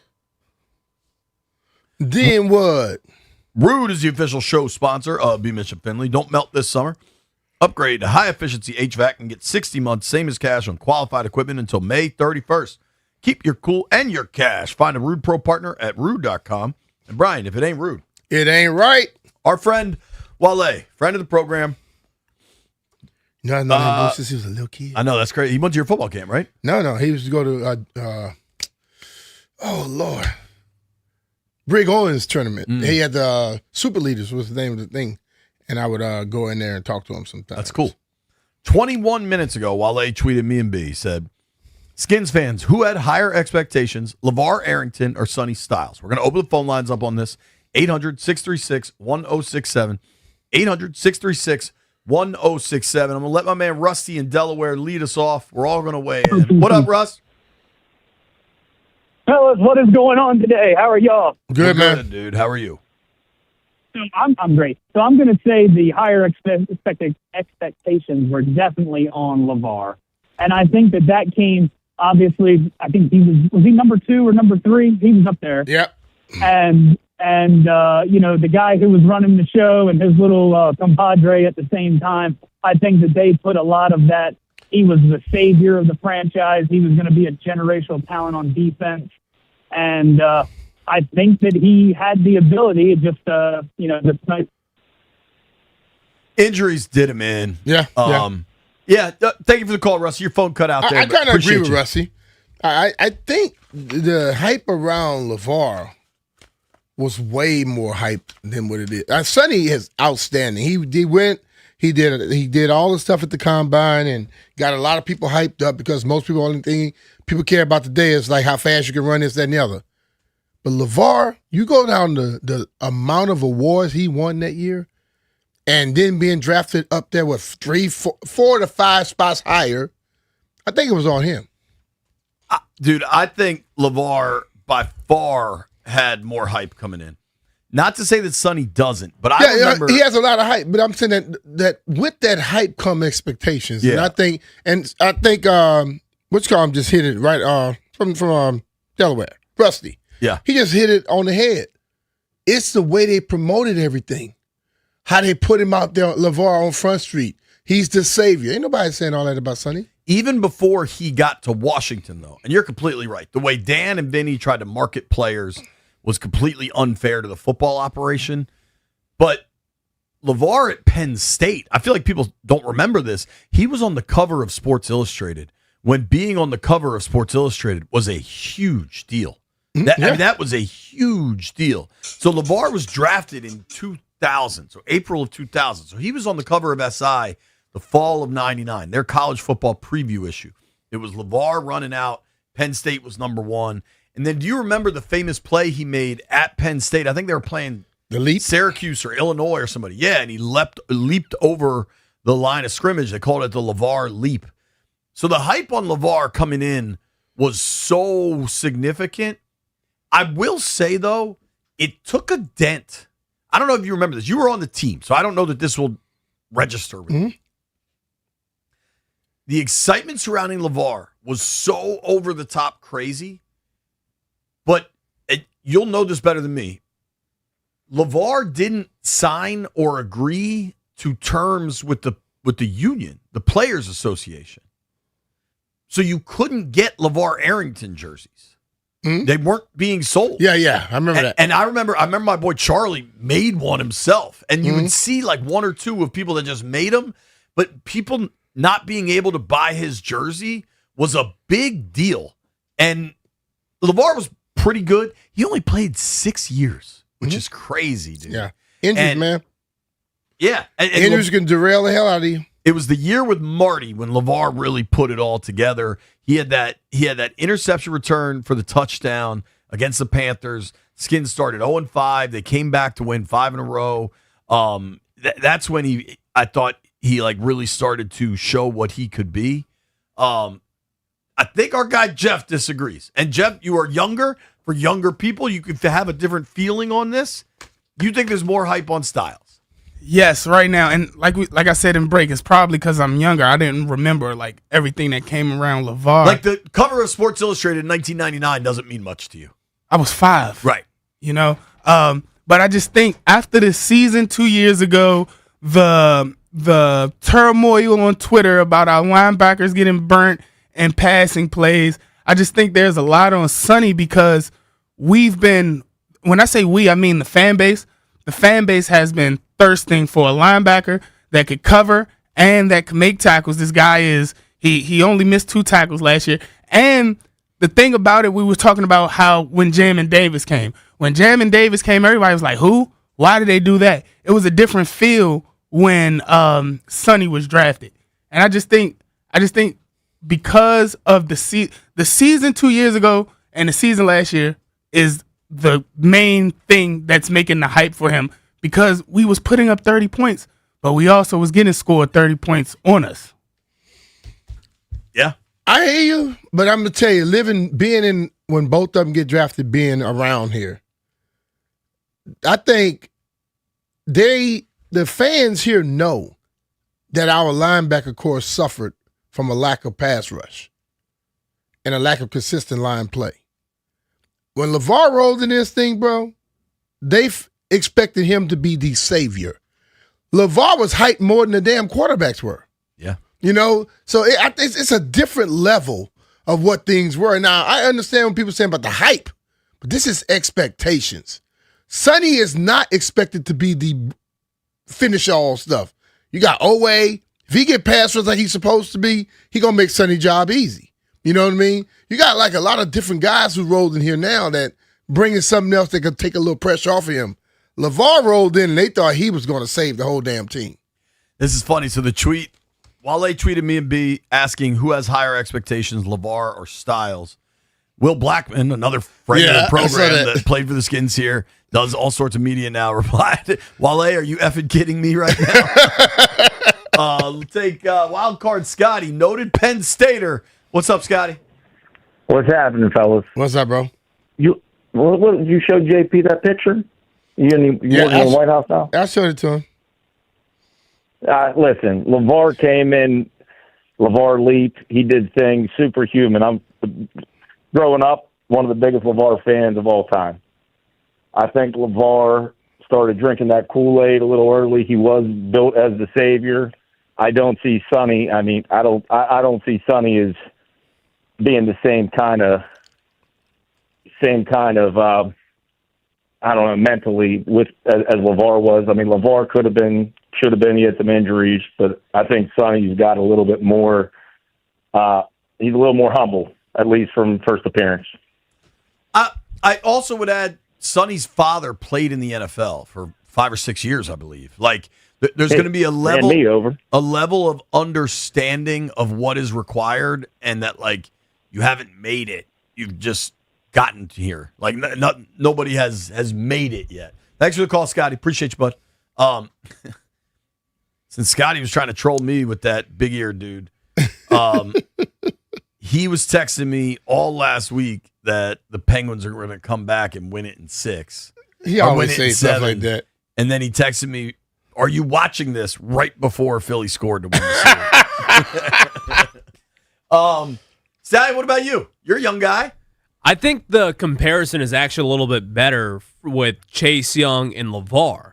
Like, Sonny Styles doesn't have that kind of expectations, I don't think. Both number 2 overall picks. Yeah, exactly. But with that said, I think down the line, like once training camp comes around, once you see the athleticism pop, like people are going to be talking about Sonny Styles being some savior, and that should not be the expectation for him because no one should just be saving a defense at this point. No. I also think a gigantic difference in this conversation, when LeVar was drafted, I mean, you were on the team. Was it Brad Johnson at that point? Who was the QB? Yeah, it was. It was Brad. It was Brad because that's the year I left after. You played that year and then you left. I didn't play with him. Mm-mm. Oh, okay. Never got to the season. Gotcha. So when LeVar was drafted, played against him. Brad Johnson was the quarterback. When Chase Young was drafted, it was Dwayne Haskins, who was hardly a star yet. Like, he had played a rookie season. You know, obviously that thing ended tragically, but that was not somebody the organization was completely, at least the fan base was completely in on. We should talk about that. That's awful. Yes, we'll get to that. Come on, dog. The difference now for Sonny Styles' arrival, one football team shouldn't have saviors. It doesn't help your operation to count on only one person to carry the day all the time, right? But there's already a guy in Washington that has all the expectations and all the spotlight and all the commercials. Like, Jaden is the guy, which makes Sonny's arrival exciting and terrific. But, like, the difference with LeVar back then and Chase Young, when they were drafted, they became the biggest star on the team, period. Yeah. With Styles, it's not close. No. It's Jaden's the biggest star. Automatically, hands down. So it's such a different conversation. Yep. What, Jeffrey? Go. You Different tell me times. Styles is a bigger star than Jaden? No, what I'm saying is different times. Like you said, who was playing quarterback when Chase Young was coming? All our fans were still like, we need to find a quarterback. So, of course, Jaden's first year, he's going to be the biggest star as long as he's on this team. And what's to come, I believe the future is bright. So that's the only reason why I don't think. Of course, Sonny Styles is not going to be the biggest star. Is he going to be the biggest star on defense? Yes, I think so. Who else are we going to say? We'll find out. If Oweh come in here and get 10 and a half, 13 sacks this year, to be him. True. See, I like this is where I But get the lost. lights will always go to the quarterback. Yeah, the no matter what. lights go to the quarterback, but like what I know about defense, if that guy is pressuring the quarterback, he's gonna get way more hype than the guy in the middle. Way more. Our guy Toothpick's on the line. What's up, Pick? What up, JP? What up, B Mitch? Listen, man, I'm not CK, but you guys can't take vacations at the same time. I understand, JP, you had an unfortunate family event happen, but listen, we can't have y'all both gone at the same time. It's just not good. I'm only going to say this.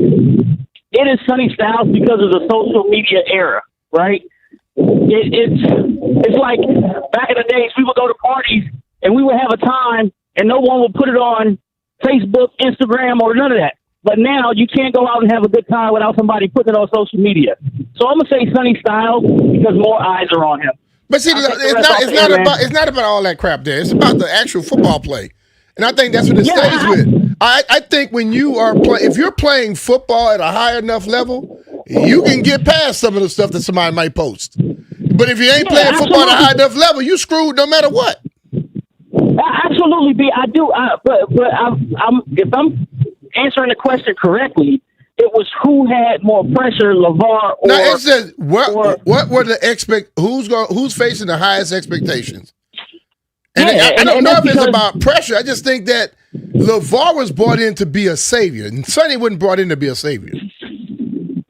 But think about this too. We haven't had a middle linebacker that we could say that is ours, homegrown, just probably Neil Okowitz. Yeah, right? but I still don't think I don't think linebackers get the same love that a quarterback, a receiver, a pass rusher gets. I just don't think they get that, no matter what. You're absolutely right. We make them into that just because we as the world complain about social media. Hell, we bigger hype meters than the damn social media because we're the ones that make the people who hadn't done anything too great already. Pick, we got to take a quick break, man. I appreciate you, bud. I'll sneak in Trav in DC. Trav, what's up, man? Hey, what's up, fellas? What's up, brother? How you doing? How y'all feel? All right. Good, dude. Good. Listening to Jeff, I was like, oh, that's cute. You take all your hype that you got for Sunny Styles now and remind me Crocodile Dundee. That's not a knife. Now this is a knife. You know what I'm saying? Like what LeVar came in with was so hype. Like I was telling Winston, I still remember when Sean Taylor came, before Sean Taylor was really Sean Taylor. In my circle, growing up, all my family was like, we're going to have two LeVars. It's going to be a LeVar in the backfield. And that's how big LeVar was. He was a soap opera. He dominated college. We expected him to come here, save our franchise. He took over everything. So, again, not discrediting the hype y'all think Sonny Styles got, but trust me, that's not hype. The bag of hype that LeVar had, that was hype, baby. That's all I got. Appreciate it. Thanks, man. I think this is one thing we say. Like, I'm gonna take a little bit of my toothpicks. Yeah, I call them Q-tip. Toothpaste. LeVar did not have the meter he have right now, but they still discussing it. You get what I'm saying? Mm-hmm. It's like MJ didn't have Michael Jackson. I'm talking about Jeff, your guy. He didn't have all the hype meter that all these entertainers have today, but they still consider him the best. When you got it without having social media, then there's no comparison. We'll keep the phone lines going. We also got to talk about the wide receiver room level of concerns. This is B. Mitch and Finley. Nobody go anywhere.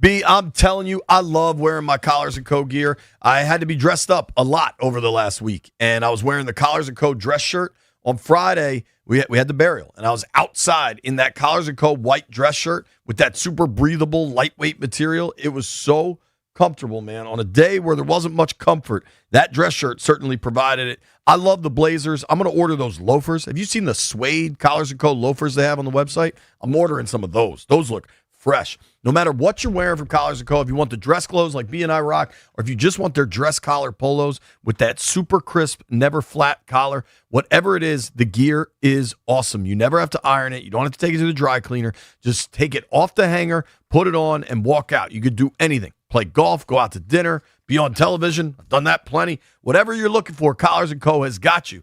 And their head-to-toe collection makes the perfect Father's Day gift. Check them out and do it quick because Father's Day is only a month away or so.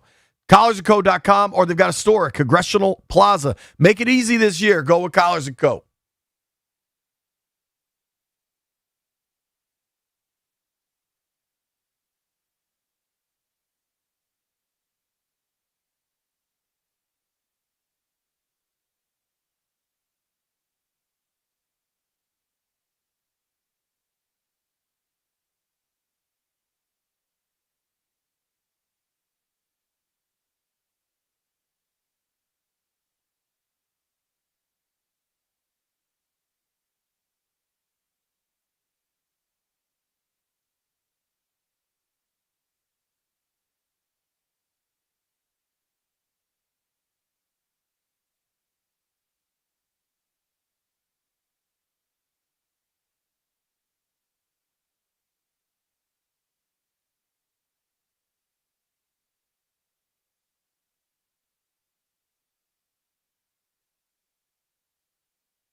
This update brought to you by Melwood. Good news for the Minnesota Timberwolves as star Anthony Edwards went through shoot-around today, and he wants to return for Game 1 tonight against San Antonio, according to Shams Charania. The medical staff, though, will have to make a decision later today. Philadelphia will take on the Knicks in Game 1 in the NHL. Cale Makar with 2 goals as Colorado beat Minnesota 9-6. Montreal advances over Tampa Bay 2-1. It's Anaheim against Vegas tonight, Game 1, and Game 2 for Philly at Carolina. Canes are up 1-0. Former Chiefs free agent cornerback and special teamer Nazeeh Johnson visiting with the Eagles today. Nasim Nunez with a pair of run-scoring singles as Nationals beat the Brewers 3-2. They're off today. Reliever Cionel Perez has become a free agent. The Dallas Mavericks are hiring Masai Ujiri as the new team president, and Orlando Magic have fired head coach Jamal Mosley. Donate your unwanted vehicle to Melwood and support people with disabilities in your local community. We can pick up as soon as tomorrow. Visit melwood.org or call 877-MELWOOD. From the Crop Metcalf 5-Star Sports Desk, Byron Kerr on The Fan.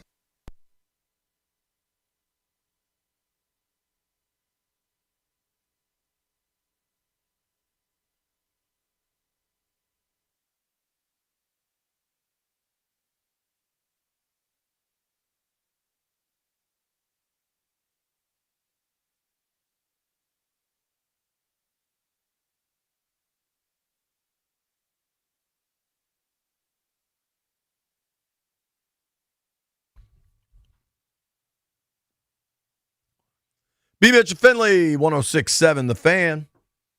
Grant and Danny coming up at 2 o'clock. Make sure you keep it locked right here. Hang with those boys. Maybe Danny will have a review of our Star Wars performance. I'm curious. Maybe we'll see him. We'll be able to ask him. If you're a hardcore Star Wars head, is there like something you do on May the 4th? Like, do you try to watch every movie or light a candle to Luke? Yeah. Like, What do you do? Maybe there's like gatherings. I don't know. Hey, I've seen stuff. I've seen weirder things, but yeah. Conversation I wanted to have was about baseball, and it's twofold. This Malik Willis first pitch at the Marlins game. I mean, that's a quarterback. Now, Jaden's first pitch at Nats Park wasn't great. Pat Mahomes wasn't good either. Awful, dude. Pat Mahomes missed, and his dad was a baseball player. But that Willis throw, it was awful. That's like among the worst. That's like Carl Lewis-esque. He threw his at least 15 feet over the catcher's head. I mean, it was so bad, dude. Remember we told you had to throw it out? That was a wild ride, dog. That was a wild ride. I have never seen you so damn nervous. Dude, I went over to Papa's house and we were playing catch practicing. And I was totally fine. And Greg's like, dude, you're fine. And then I just threw one and like almost hit a car that missed him by 30 feet. And he's like, all right, don't do that, man. That was hilarious, though. I'm like, Jay, nah, bro, you got to throw the pitch out. Nats had a rough weekend. The Brewers take 2 of 3. They're still hanging around, though. They're 3 games under 500. The Braves right now are the best team in baseball, best record in baseball. The Braves look like the absolute real deal, which is tough because that's in the division for Washington. But honestly, with this Nats team this year, if they just don't come in last in the division, I'm pretty cool with it. Like, yeah, if the Phillies and the Mets can keep sucking and Washington, seems like right now they're winning 1 out of 3 series, but not really getting swept too much. Like, see, the thing of it is, like, we know what they're doing, and then the season starts and they win a few series, and then you see a few good games by individuals, and these fans automatically change their expectations. My expectation is still not to expect them to be great this year. Doug, if your expectations have changed with this Nats team, but it happens with stuff, we rebuilding, we are rebuilding. Then all of a sudden, you win a game. Oh, we going to the Super Bowl, or we going to the World Series. No, you still have to build to get where you want to go. For me, with this Nats team, I think what this season so far has presented is a glimmer of hope. Like, all right, we got new leadership in here, and they're going to run things differently. And all of a sudden, hey, man, these guys are actually hitting. That's something to be kind of excited about. It's kind of cool, right? Yeah. But, like, if your expectations have changed on a team with god-awful pitching, you know what I look that's at? on you. when you're on a team, if you start hitting but you can't pitch, don't change your expectations. If you're on a team that can hit and all of a sudden you see the pitching getting better, then you can change your expectations. Sure. But if you can't consistently pitch, leave your expectations where they are. Well, and my issue, for lack of a better word, has always been the commitment to winning from ownership. And I just don't think it's there. And until that changes, like, you got to pay for pitching at some point. And I'm just not sure they ever will. But maybe they will. They did before. They used to. That's what makes me so mad about the Scott Boras conversation is these guys used to deal with Scott Boras and pay for his clients. And won a championship with it. Right. Now, what I find pretty damn interesting, we're all aware of the Nationals payroll is 25th in the majors. Their tax payroll. Is it 30 teams? Yeah. The Marlins are dead last, then Cleveland, Tampa, the White Sox, the Cardinals, the Nats. 114 million committed. Is Strasburg still on the books? Yeah, theoretically, he is. So is 30 theoretically, he is. Is 30 of that 114 Strauss? I think that is the case, yes. So 80 something. Realistically, it's 84 million. Yeah. Which would be second lowest in the majors. So, like, we can have whatever baseball conversations we want until that changes. Like, there's a reason all these teams at the bottom suck. It's because they don't spend any money. Yep. And maybe you're, like, I'm fully aware that Tampa every couple of years develops well, and Tampa makes the playoffs. But, like, by and large, the Rockies suck, and they don't spend any money. The Marlins suck, and they don't spend any money. Like, you kind of are what you eat in Major League Baseball. Yeah. Which I find interesting because Stallion sent us this.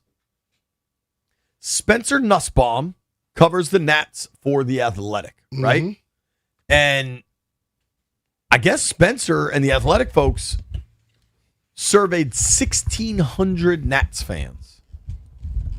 And this is, I don't know what to make of this. Nats, according to Spencer Nussbaum, Nats Park has seen the biggest attendance drop of any ballpark in Major League Baseball. Average attendance through the first 16 home games of 2025 and 2026. And what I really like is that they did the first 16 home games because the baseball PR people will try to sell you on, attendance goes up in the summer, like kids are still in school once kids are out of school, whatever, right? Like, no, man, this is the exact same sample size. Last year, when we all knew they were going to suck, 26,206 fans. This year, that's down 22,094. So that's down almost 20%, right? Hell yeah. That's a major problem. And that is sold tickets. The amount of people walking through the gate and buying a hot dog or paying for parking, I bet it's way lower than that. I mean, I was at the game yesterday for like a Sunday, like pretty nice day. It was like 65 degrees, sunny. For a Sunday Nats game, I think it had to have been one of the lowest attended Sunday games that I have been to as a Nats fan. And it was like the people I was with, like we were all talking about it too. It was like, man, like there's no one coming in here. There's no line to the concessions. And I do think it's partly because fans are kind of fed up with this process.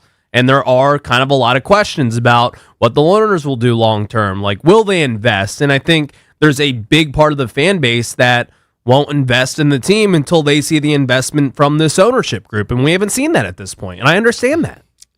If you want somebody to believe in something that you are promoting, you're asking people to invest their time and money and interest. You're going to have to show them your interest and how much you believe in it. Because if you're not believing in it, I'd be damned if everybody else going to believe in it. What was the announced attendance yesterday? Do you know? I couldn't tell you, but if I had to guess, like for a Sunday day game, I would say 15,000. Damn, that's trouble. I wonder. Had that many people at this breakfast spot I went to yesterday in Arizona. God, bro. They were there, boy. That's funny. I don't know what will happen there, but like we're not making it up. The team was for sale. Then they decided not to sell them, but you only go to potentially sell them if there's something going on. And I think you're right, man. I think fans are just, there are reasons to be excited about the Nats. I mean, James Wood is a truly fantastic ball player. I think one of the hardest things right now, even with James Wood, is he going to be here? You going to sell him off? Like, we all think they're going to sell off C.J. Abrams, right? In the next 2 months. Mm-hmm. And you could argue from a baseball case, it's the best move. But all you're doing is resetting the rebuild, which they already started with the Gore trade.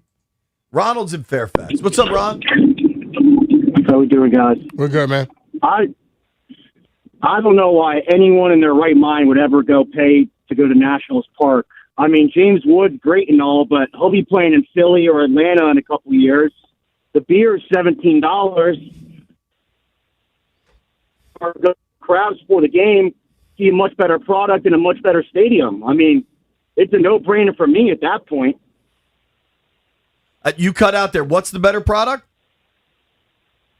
Going up to Baltimore and Camden Yards, and, at least you can see Gunnar Henderson and some of those at least spending money to try to win. They're not doing it, but they're at least trying. Yep. Yeah, I mean, the O's aren't very good either. I think the Nats are actually a game ahead of the O's in the standings. I have heard But this thing. But he's saying the owner's still spending money to try. Yeah, well, and Camden Yards it is a better stadium, better experience. Mm-hmm. It's just more, like, I like Nats Park, but you go to Camden Yards and you feel like romantic about baseball. It's a different experience. Stallion, is it true? And I know you do the Locked On Nats podcast and stuff.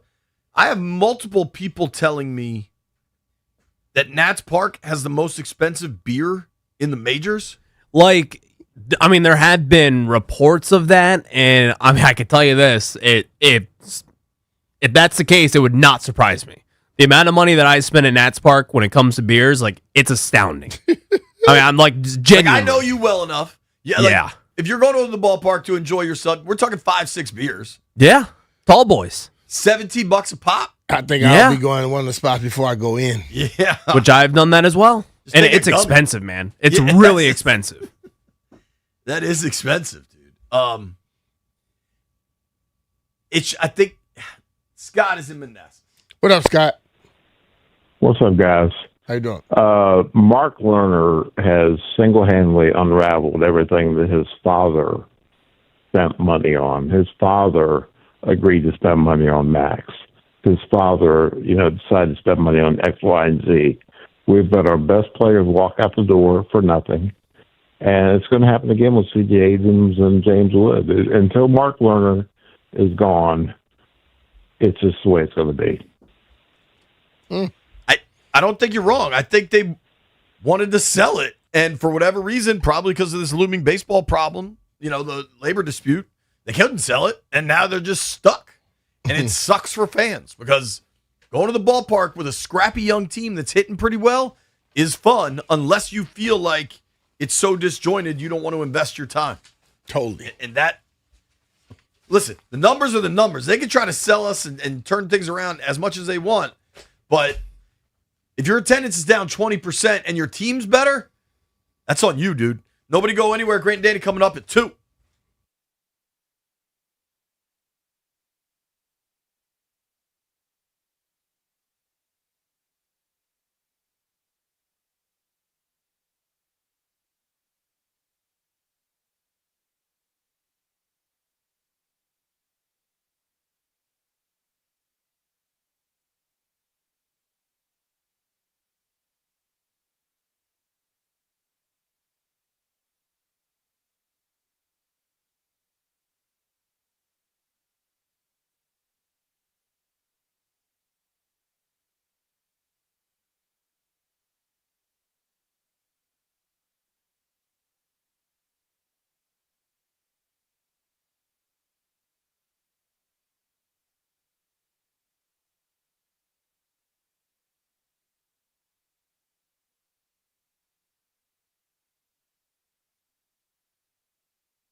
Fun day on the program today. Ow! I just cut my chin. Paper cut.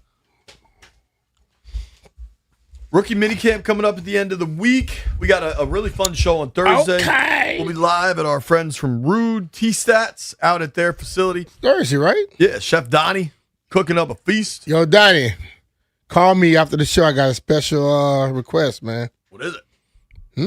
What is it? These little chicken thighs he made this one time. I remember you talking about Bruh. I think all I gotta say. I think I was with you. Nah, I went over to the what you call them? Did you bring some in or something? No, I brought feel like some- I've had. I cooked them like he cooked them. Okay, maybe that was But it. you got to make sure you have on your little hanky because you'll mess your shirt up, dog. We won't be wearing our best Collars and Co. collared shirts to the Rude barbecue on Thursday. I'm wearing some workout stuff. Just Yeah. T-shirts. All right. Yeah. That'll be fun. It's funny how Stallion just came in here and we were talking about everything with the Nats and just how like disappointing it is because this team is pretty fun to watch. Totally. They run the bases well. Like they're just like my man Nunez. Like, listen, Nasim Nunez is not a future all-star. Like, he's a good fielder. He's fast. Yeah. And I like him. I like his attitude. Like, there's little things you like. But if you want to be positive, Patty, that when they trade C.J. Abrams in 2 months, and they're like, oh, man, this is for the health of the organization. That's why you traded Juan Soto. But the question I ask It's is, just a perpetual. when does that health begins to show up? You know what I'm saying? You hear the people that sometimes tell you, man, I've been eating better, I've been working out. Right. And you like 5 years later, like, when is it going to take course? Because Right. it's not. And right now, you look at all they received for Juan Soto. You got two people on the team that we discussed, CJ and James. And you think about moving them. You can't think about Wood because So- the service clock is so long. So when you start thinking about all those things, like nothing has really has taken to really show you it's blossoming. No. And now we got new guys in that are the fact handling that things Dylan now. Cruz is having such a rough run in the minors, like, Yeah. I don't know. I want to go to a ball game. I haven't been to one yet this year. I kind of lost. I've been twice. I went opening day. I watched the end of opening day. Yeah. Because opening day randomly, I had to go to Monumental, and then I came back. Stallion got wasted. That was kind of funny. That was fun. Felt like I was in the dugout there for a while. I got some ice cream. It was banging. Bees, let me know what's up with some tickets. We'll go watch a game. We, however, need to make some bets. Heard it here first. Holla. Gather around, gather around. All right, boys. New week, new us. Jeff had to run. Did he tell us a bet? Nope. He did not. He lost. I mean, that might be. I think I took a picture of it. The fact he put this, and Stallion was out too. He put this napkin under his head with the hot dog hat and said he was concerned about putting the hot dog hat onto his scalp. And I mean, White Brian literally has a Google document full of the craziest stuff Jeff says. This was among the craziest, most bizarre. W, I think it was just you and I that were here. How weird was that? I didn't have words to describe what I was seeing. It was bizarre. But that cannot be allowed. I question you all. Why y'all are shocked by anything weird Jeff does? I hear you. This was further off the planet than I was expecting. That's all I can say. He's a weird dude. All right, we got good sports tonight. I will be watching. Nats are off, right? Nats are off tonight. Yep. Okay. So I don't even have to third TV it, I don't think. We got Flyers Hurricanes. I expect that to be another ass kicking, so I'm not sure I'll have that on. Ducks Knights 9:30 puck drop. I'd like to watch some of that. I cannot commit to all of that. I'm going Timberwolves plus 11.5. The hoops I'm going to be watching. Yeah. Sixers Knicks. See, I think the Sixers really, really balled out that last couple games or so. Knicks might get them tonight minus 7.5. Well, dude, the Sixers played Saturday. Yeah. Yeah, game 7. I think they might have some flat legs tonight. Yeah. Papa, But I'm you're scared listening. to go with that 7.5 though. I know you'll be watching the Knicks tonight. I may be able to make an appearance to watch that. 8 o'clock tip is perfect. Kids are asleep. Lunches are made by like 8:45, 9. Sit down, lock in for what will be the second half of that game. You making Timberwolves Spurs to the finish? No. 9:30 tip? Jay, see, I give you the truth. No. I'm not going to either. I'm going to give it what I can. Then I'm going to sleep. So you took the T-Wolves. I actually really like that. So that we're not taking the same thing, though, I'll take the Knicks tonight. I think Philly's going to make that a series, but I think Philly's going to have some dead legs. I think the Garden will be ballistic. One thing I am happy about, did you watch any of Knicks Hawks when it was in Atlanta? A little bit. And it was all Knicks fans? Mm-hmm. Philly won't be like that. No, hell no. Like the Philly people, there will be some Knicks fans. It was already, Embiid has already told people, don't sell your tickets to the Knicks fans. I got money. I'll pay y'all. W, are you a Knicks fan? No, I really don't have an NBA team. Be a Wiz fan. There is plenty of room available. All right. We got space to be a Wizards fan because that's the reason I'm a Bullets fan. All right, what do you got tonight, White Brian? I'm going with the Ducks. Also, the Sixers are restricting tickets to residents of the greater Philadelphia area. Yeah, I mean, that's lame that Philly has to do that. I'm kind of surprised Philly has to use those sorts of measures. Really fun day on the program. Did you make your bet? I did not. I'm my bad. going to do Sixers plus 7.5. You're taking the Sixers. I'm taking the Sixers. Dude, I'm telling you, Embiid, he gets to Karl Anthony Towns. Watch for that tonight. Okay. I'm gonna take the Knicks minus 7.5. I've never felt better. That's a parlay I'm doing. So what do you have? T-Wolves and the Knicks? Yep. Stallion, will you put actual money on the Sixers tonight? Of course. I feel pretty good, B. I like where we're at. Thank you to everybody that listened. Thank you to David Aldridge for joining us. Grant and Danny next. You made it this far. I owe you a beer.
This update is brought to you by I-66 Express. Minnesota Timberwolves star Anthony Edwards was a part of the Timberwolves shoot-around this morning, and he wants to return for Game 1 against the Spurs. Masai Ujiri is moving from the Toronto Raptors to the Dallas Mavericks, and he'll become their new team president and alternate governor. Orlando Magic have fired coach Jamal Mosley. After 5 seasons, the Magic led the Pistons 3-1 before Detroit won 3 in a row. Nationals defeated the Brewers 3-2. News about reliever Cionel Perez. He says he doesn't want to go to AAA and he will become a free agent, so no longer in the Nationals organization. What's the road to reliable commute in Virginia? That's easy. The 66 Express outside the Beltway is the answer you've been looking for. Get the inside track to express travel on I-66 outside the Beltway at ride66express.com.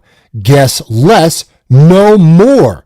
From the Crop Metcalf 5-Star Sports Desk, I'm Byron Kerr on The Fan.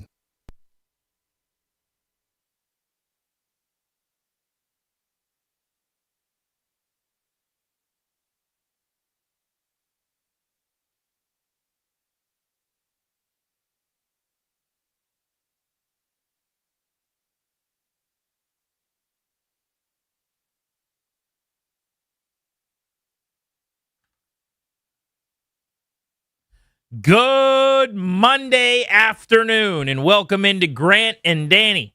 You are listening live to The Fan. It is May 4th, 2026. We'll take you up to 6:30 tonight on The Fan. No Nats baseball, a rare day at home where they don't play at all. They get to hang out at the house with the fam. They're back in action tomorrow at Nationals Park. Danny, I know May 4th is very big in your household, both because it's your wife's birthday. Yes. So happy birthday to her. But also because it's Star Wars Day, and you're a Star Wars mark. All those things are true. This is a pretty big, all the Venn diagrams, all the circles of old Fannie Mouillet kind of coming together. The thing I love so much, Star Wars. The thing I also love, my wife, and the Sports Junkies, 30th anniversary today. This is a big one for your pal, right? The show I grew up listening to. I said grew up, and I was a teenager when I first heard them. We're going to talk about that throughout the show today. The person that I am married to that tolerates so much of what I bring to the table, most of it not that awesome, and the first story I ever loved, which is Star Wars. So, nice. It's a nice little Monday for me. I'll overlook the flat tire. I'll overlook the crack in my windshield just simply because I had the audacity to drive the car. I was driving and I heard a thwack, and now there's like a dime-sized crack in my windshield, so that's something. Overlooking all that. Today's a big one for old Rainy Douye. I like it. You got an insane amount of sun this weekend. I did. Your forehead is very burnt. Yep. You look like one of those guys from the country who wears sunglasses and doesn't put on sunscreen. Got a little raccoon tan going. Yeah. Mm-hmm. That's all I got for you. Yeah, I was there. I'll just be staring across the table. Do the thing, man. Whatever, all day long. Whatever you got to do. You definitely wore sunglasses, as you always do. Yep. And you definitely didn't wear sunscreen. All correct. Yeah. I never wear sunscreen, which I hear is really bad for you and ends very terribly. The good thing is I never go outside either, for the most part. Like, and if I do, I'm shaded, and I don't like the sun. And I'll never eat outside on purpose. Do you have a table? Why do people go outside and eat? I don't understand that. There's like a 10-degree little range where I could tolerate it. Other than that, if you're between 63 and 73, maybe, and it's the right time of day, that like, you know, the time where you take the best pictures, that happy hour time. Sure, the golden hour. Yes, I could get behind it. But just normally, like people in the heat or in the cold with lamps around them that warm you up, I don't know why anyone does that. Very odd to me. But anyway, what were you doing getting so much sunburn? Were you laying on a beach or something? Yeah, I was youth sports, man. That's what the weekends are. Flag football game, 2 different soccer games on Sunday. Two different flag football games, 2 different soccer games. Just doing the thing. Did not remember to put on sunscreen because I left early enough where I go, it's not a big deal. Forgetting, nope, you're going to be out in the sun for 6 straight hours, stupid. So, yep, got myself a little burned. You mentioned that the Junkies today are celebrating 30 years as a radio show. The mayor naming this day in the Junkies' honor all over Washington, D.C., which is very, very cool. You and I have been doing this for 12 years. Yep. Feels like a really, really long time, both because we're lucky to have been doing this. Most shows don't last that long.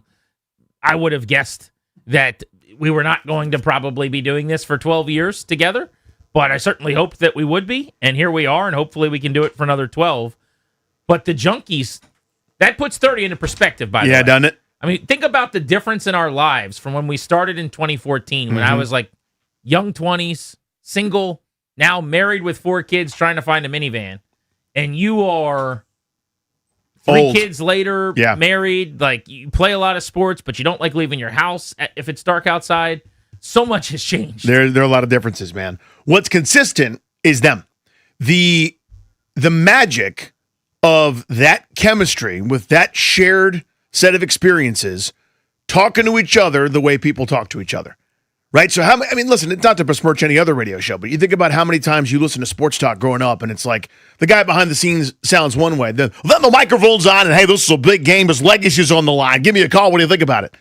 They don't do that. It's 4 guys who are throwing the ball around over a couple of beers. Now, it happens to be a morning show, so they're not really, but you know what I mean? It's that feeling.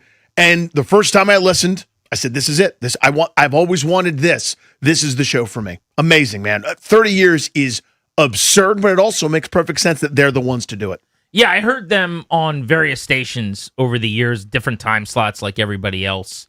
I don't remember when I first locked in on the Junkies, but I think it would have been through pregame and postgame of the Redskins, because they were heavily involved in the Redskins part of it. And as a kid at the time, I was single digit years old in elementary school. My dad would listen to a little bit of Don and Mike, but I wouldn't say we were the people like in the car that had talk radio on all the time. Mm-hmm. But I was a sports talk radio mark from a very, very young age. But I would listen to national sports talk radio mostly, just on like Sirius XM or whatever I would have in my room, where I would have it set up with my speakers or whatever. But the Junks were the first local show I ever remember listening to. To your point, I was a little bit young for some of the games and the fun things that they played. Bikini contests and things weren't your speed then? I don't even mean that, right? I just mean like the stuff that I appreciate now. Yeah. Where they're calling each other out. Do you remember this guy's jersey number or whatever? Like, that didn't resonate with me as a 9-year-old or what have you. Having said that, when they did pre and post, and then I got to meet them for the first time at a Redskins game, and I'm like, these are the guys on the radio that I listen to all the time. I thought it was the coolest thing in the world. Oh, totally. And then it was right around when I'm driving age in high school, in my car, able to put what I want on my radio. The Junks were my guys. Like, that was part of the commute. That was part of the fabric when I was in college. It was part of my routine every single day. And yeah, that's half my life ago. So, which by the way is amazing. My dad and I were big Don and Mike fans. So we were on the rare afternoons that I didn't have anything going on in the afternoon. We would listen to them on the way home. And so when I started driving myself, every once in a while, you got if you're not, my cassette deck player wasn't turning out the thing that I wanted, I would, go to the local radio station, whatever. So listen to 106.7 The Fan, JFK, etc. It wasn't The Fan then, it was JFK. And so I turned the car on a weekend and I'm driving around. I will never forget this. As I turn the car on, the radio's at full blast, and it's Eric Bickle, I didn't know he was EB at the time, screaming about Andre Agassi with a passion that I have never heard anybody talk about anything.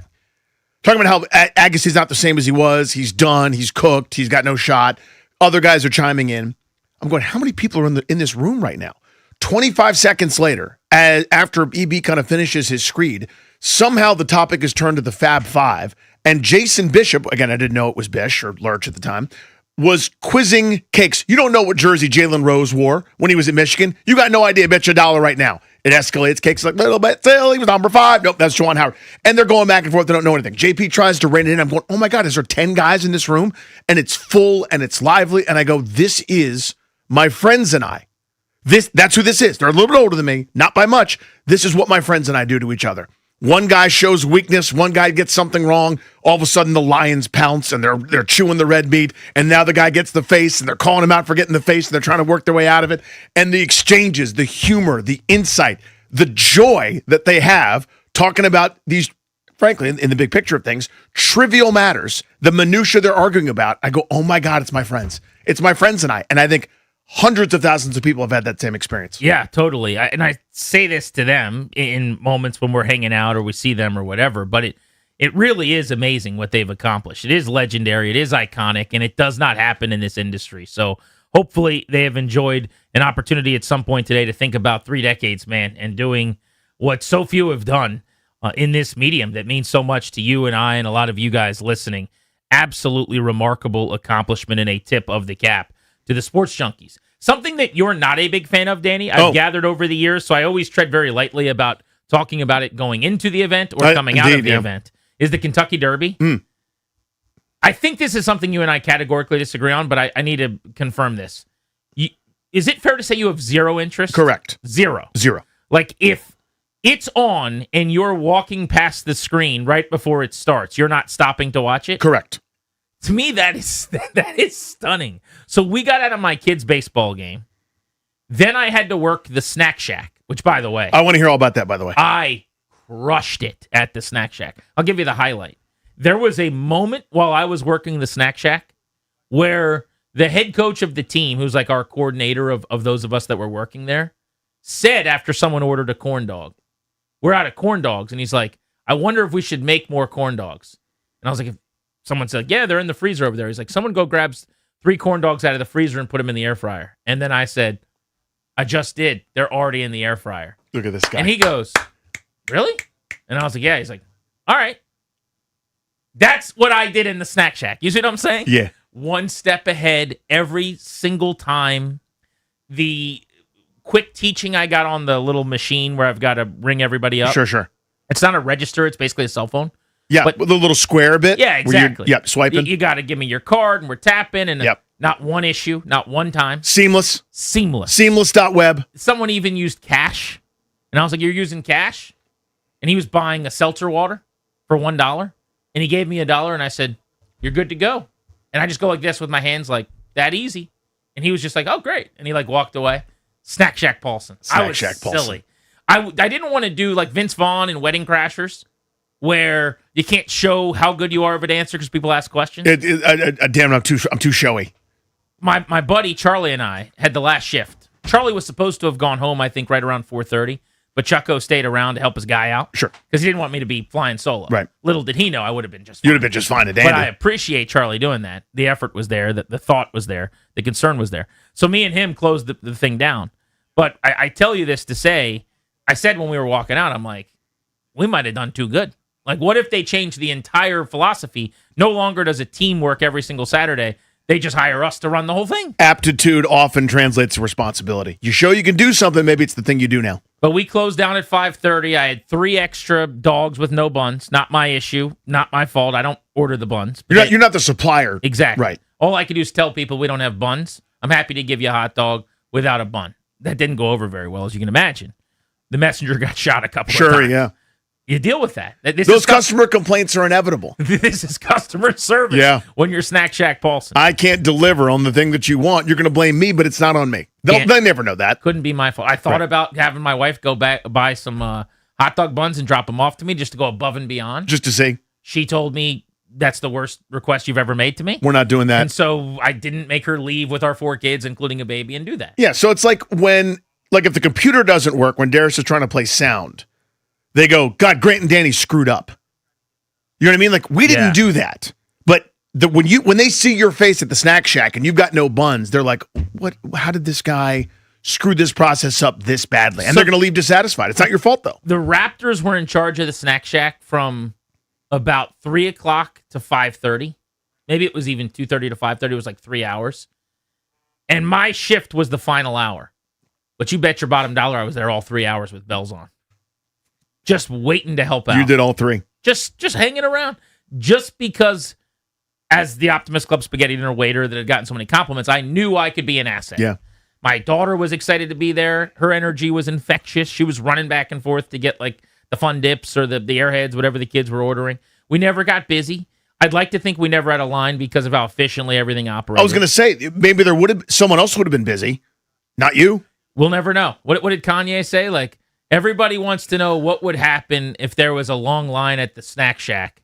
I guess we'll never know. Because it was so seamless. One person comes up, they walk away. Another person comes up, they walk away. So really, I thought it was a brilliant performance overall. Very happy about it. Looking forward to doing it again if they need me. Yeah, they definitely do, it sounds like. They haven't had that efficiency forever. If I was in charge of merch, we wouldn't have been out of hot dog buns, I'll tell you that much. Oh, buddy. But so we get out of there just in time. We're driving home, and the Derby is about to be run. And so this is the difference between Danny Rouillet and this guy over here with 2 thumbs. Oh, Grant Harrison. Greg Paulson, is that Greg wanted to get home in time. So I'm telling my wife, like, let's step on this. Let's get there. We need to get home in time for the Derby. So your point is, if the horses were racing in your basement, you wouldn't go down to look at them. We were changing our plans and like, we can't go stop at the store to get the food or whatever. We got to get home. There, these gates are about to fly open. Yeah. The 17 hours of pageantry culminates in, a few moments of a bunch of horses I've never heard of. And I don't like to pretend to have an association with things. I don't like to be a fraud. So, yeah, it's not for me. I have no interest in it at all. Do you have to have an association? I think most people don't. It's very casual. It's very fun. Here's what happened with me and the kids. We sat there. We saw the horses introduced by number and color and name. We all picked 3 that we liked. The kids get into it. They have their little horses on a stick that they ran around on that they, were enjoying. And I was sized for I just picked a horse based on name and odds and whatever else. And I'm like, I'm ride or die for this guy. Now, he got pummeled. He was one of the worst horses in the field. He didn't do well. He got demolished, this guy. But, yeah, I'm not going to sit here and pretend to be a Kentucky Derby mark because that's too far. I don't sit there for I would hours. say you are. You're interested in it. I get excited every year, and I watch it every year. And I will change the schedule and move things around to make sure we watch it. In a perfect world, I'd love to have a party at my house and do mint juleps and probably wear some seersucker or something that. So maybe that makes me a Kentucky. I was going to say, that sounds like a mark to me. I don't know. But we've never done that. It's just me and the kids and the wife sitting there screaming at the TV. But Golden Tempo was your winner. And the whole reason I brought this up, long-winded way of saying, is this weird? You want to play Is It Weird, Darius? I'd like to get this out of the way really quickly. All right. Is it weird on Grant and Danny here to kick off the week?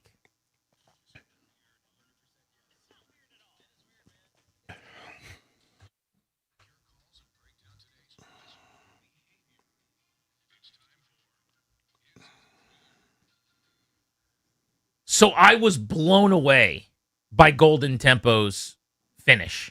And the way that this horse finished that race, where it came from the back to the front, the path that it took, the way the jockey worked everything just perfectly. I don't know anything about anything. I'm not Jason Worth, horse racing owner. Hey, Icon Racing. Yeah, Icon. That's a good hit. Icon Racing. That popped me. You go, hey, Jason, what about baseball? Yeah, I don't know, man. Icon Racing, man. Everyone can own a horse. Danny, I'm not joking. At least 10 times I've watched the aerial view of this horse's entire race, sped up to see how it operated, and I'm blown away by it. And I'm actually inspired by the animal. The actual horse itself, I'm this athletic horse, this athlete, if you will, in air quotes, the smarts and the jockey and the way it ran. Have you seen? No. Basically, it comes from the back to the front, from the bottom to the top. It's very started from the bottom. Now we're here, yeah. HYA, yeah. Right? I'm marveled at it. And I just kept watching it. Again this morning, I was let me just watch that one more time. Is that weird? I think so. That is the idea that the horse has a competitive spirit? Yes. I think I'm enamored with the jockey. Yeah. Who did this amazing job. Seems to know, he knows what he's doing. He knows what he's doing. I thought it was I don't know anything. Right. Textbook race. A horse person would have to tell you better. But it seemed to me correctly, and the entire time he's we'll just hang back here for a while. Now let's kick it into gear. And now we can close. And go whoop some horses' asses. Well, it's when someone's running that, that 10,000 whatevers in the Olympics, the human beings run that I'm interested in.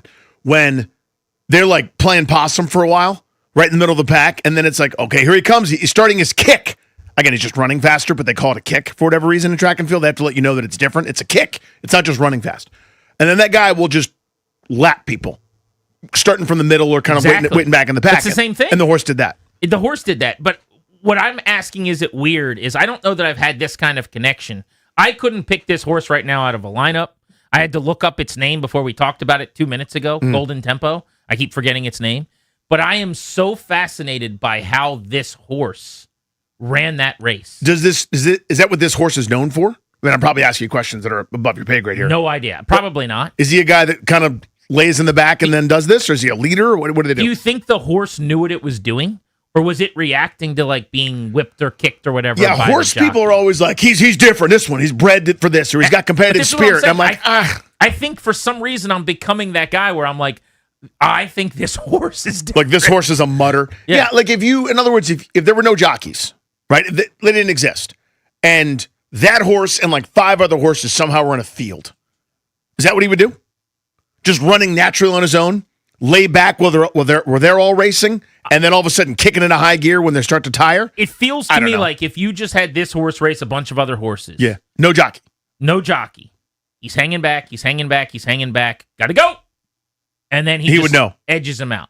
But this is based on the sample of me watching this horse for like 90 seconds. So I think they're just horses. Yeah. And they run when they're told to run. But are you in any way enamored with I'm overusing athleticism, the athlete element of this, but like the horse as the doer? No. It has never struck me as interesting in any kind of way. Like when human beings do it, I marvel at Usain Bolt, who was not a 100-meter runner until he begged and pleaded with his coach, and then of course he set every record ever. Because he's so tall. And guys aren't that tall that run the 100. Right. Well, now they are because of that dude. He changed the entire world of sprinting, where he's beating people by half a second, pointing to the camera as he crosses the 100. That's amazing to me. The bred animal running that fast is not amazing to me. Does that make sense? Sure. If your buddies, like you're vacationing with some friends coming up, you guys have good friends within the family that you hang out with. If they said, we want to go to the Derby, like, let's all get dressed up. You love getting dressed up. I do love that. You love posting selfies, like, dressed to the nines. I do love that. You wouldn't want to go to the Kentucky Derby one time? It just sounds like you're in mud and there's porta potties, and unless you're one of the really well-to-do up in the special places drinking all the fancy liquors. I think you could be just going to a normal bathroom, like at any sporting event. You probably don't have to have a porta potty. I think you're down in the infield and just slumming it with the regulars in your nice outfit, ruining a pair of shoes. It doesn't sound interesting to me I at all. imagine there's some places where you could be indoors, putting in bets and going to the bathroom. Maybe. Getting out of the sun. It just feels like a giant to-do for a 2-minute thing. I can't. It is that, for sure. But it seems kind of fun. Seems like we didn't play Does Danny Hate It? Because I've already known. You know that one. That's an easy one. Even Strober could get that one, respectfully. Grant and Danny on the Fan. We got a lot to get into today. Was at Nats Park yesterday. Can regale you with some tales of that experience. Rookie minicamp is coming up this week for the Commanders. And Sunday, we are 6 days away. The NBA draft lottery. What is going to happen for the Wizards? Oh, my God, I'm so nervous. Could they get the number 1 overall pick for the first time since they chose John Wall? You're listening to G&D.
This update is brought to you by Melwood. In baseball, the Nationals won the final game of the series against the Brewers to avoid the sweep yesterday, winning 3-2. Day off today for the Nationals, then they'll welcome in Minnesota Twins for 3 starting tomorrow night, with Cade Cavalli set to go for the Nationals, Taj Bradley set to start for the Minnesota Twins. Hockey playoffs continuing on tonight.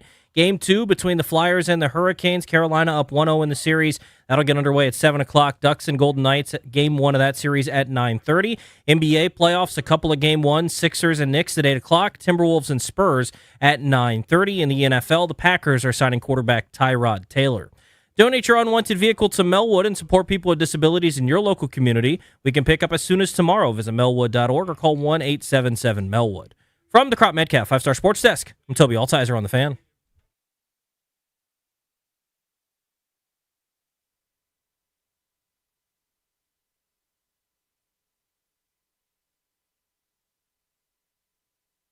Left-hand hitter against the right-hander Henderson. Nunez again edges to the lead. 2 balls, 2 strikes.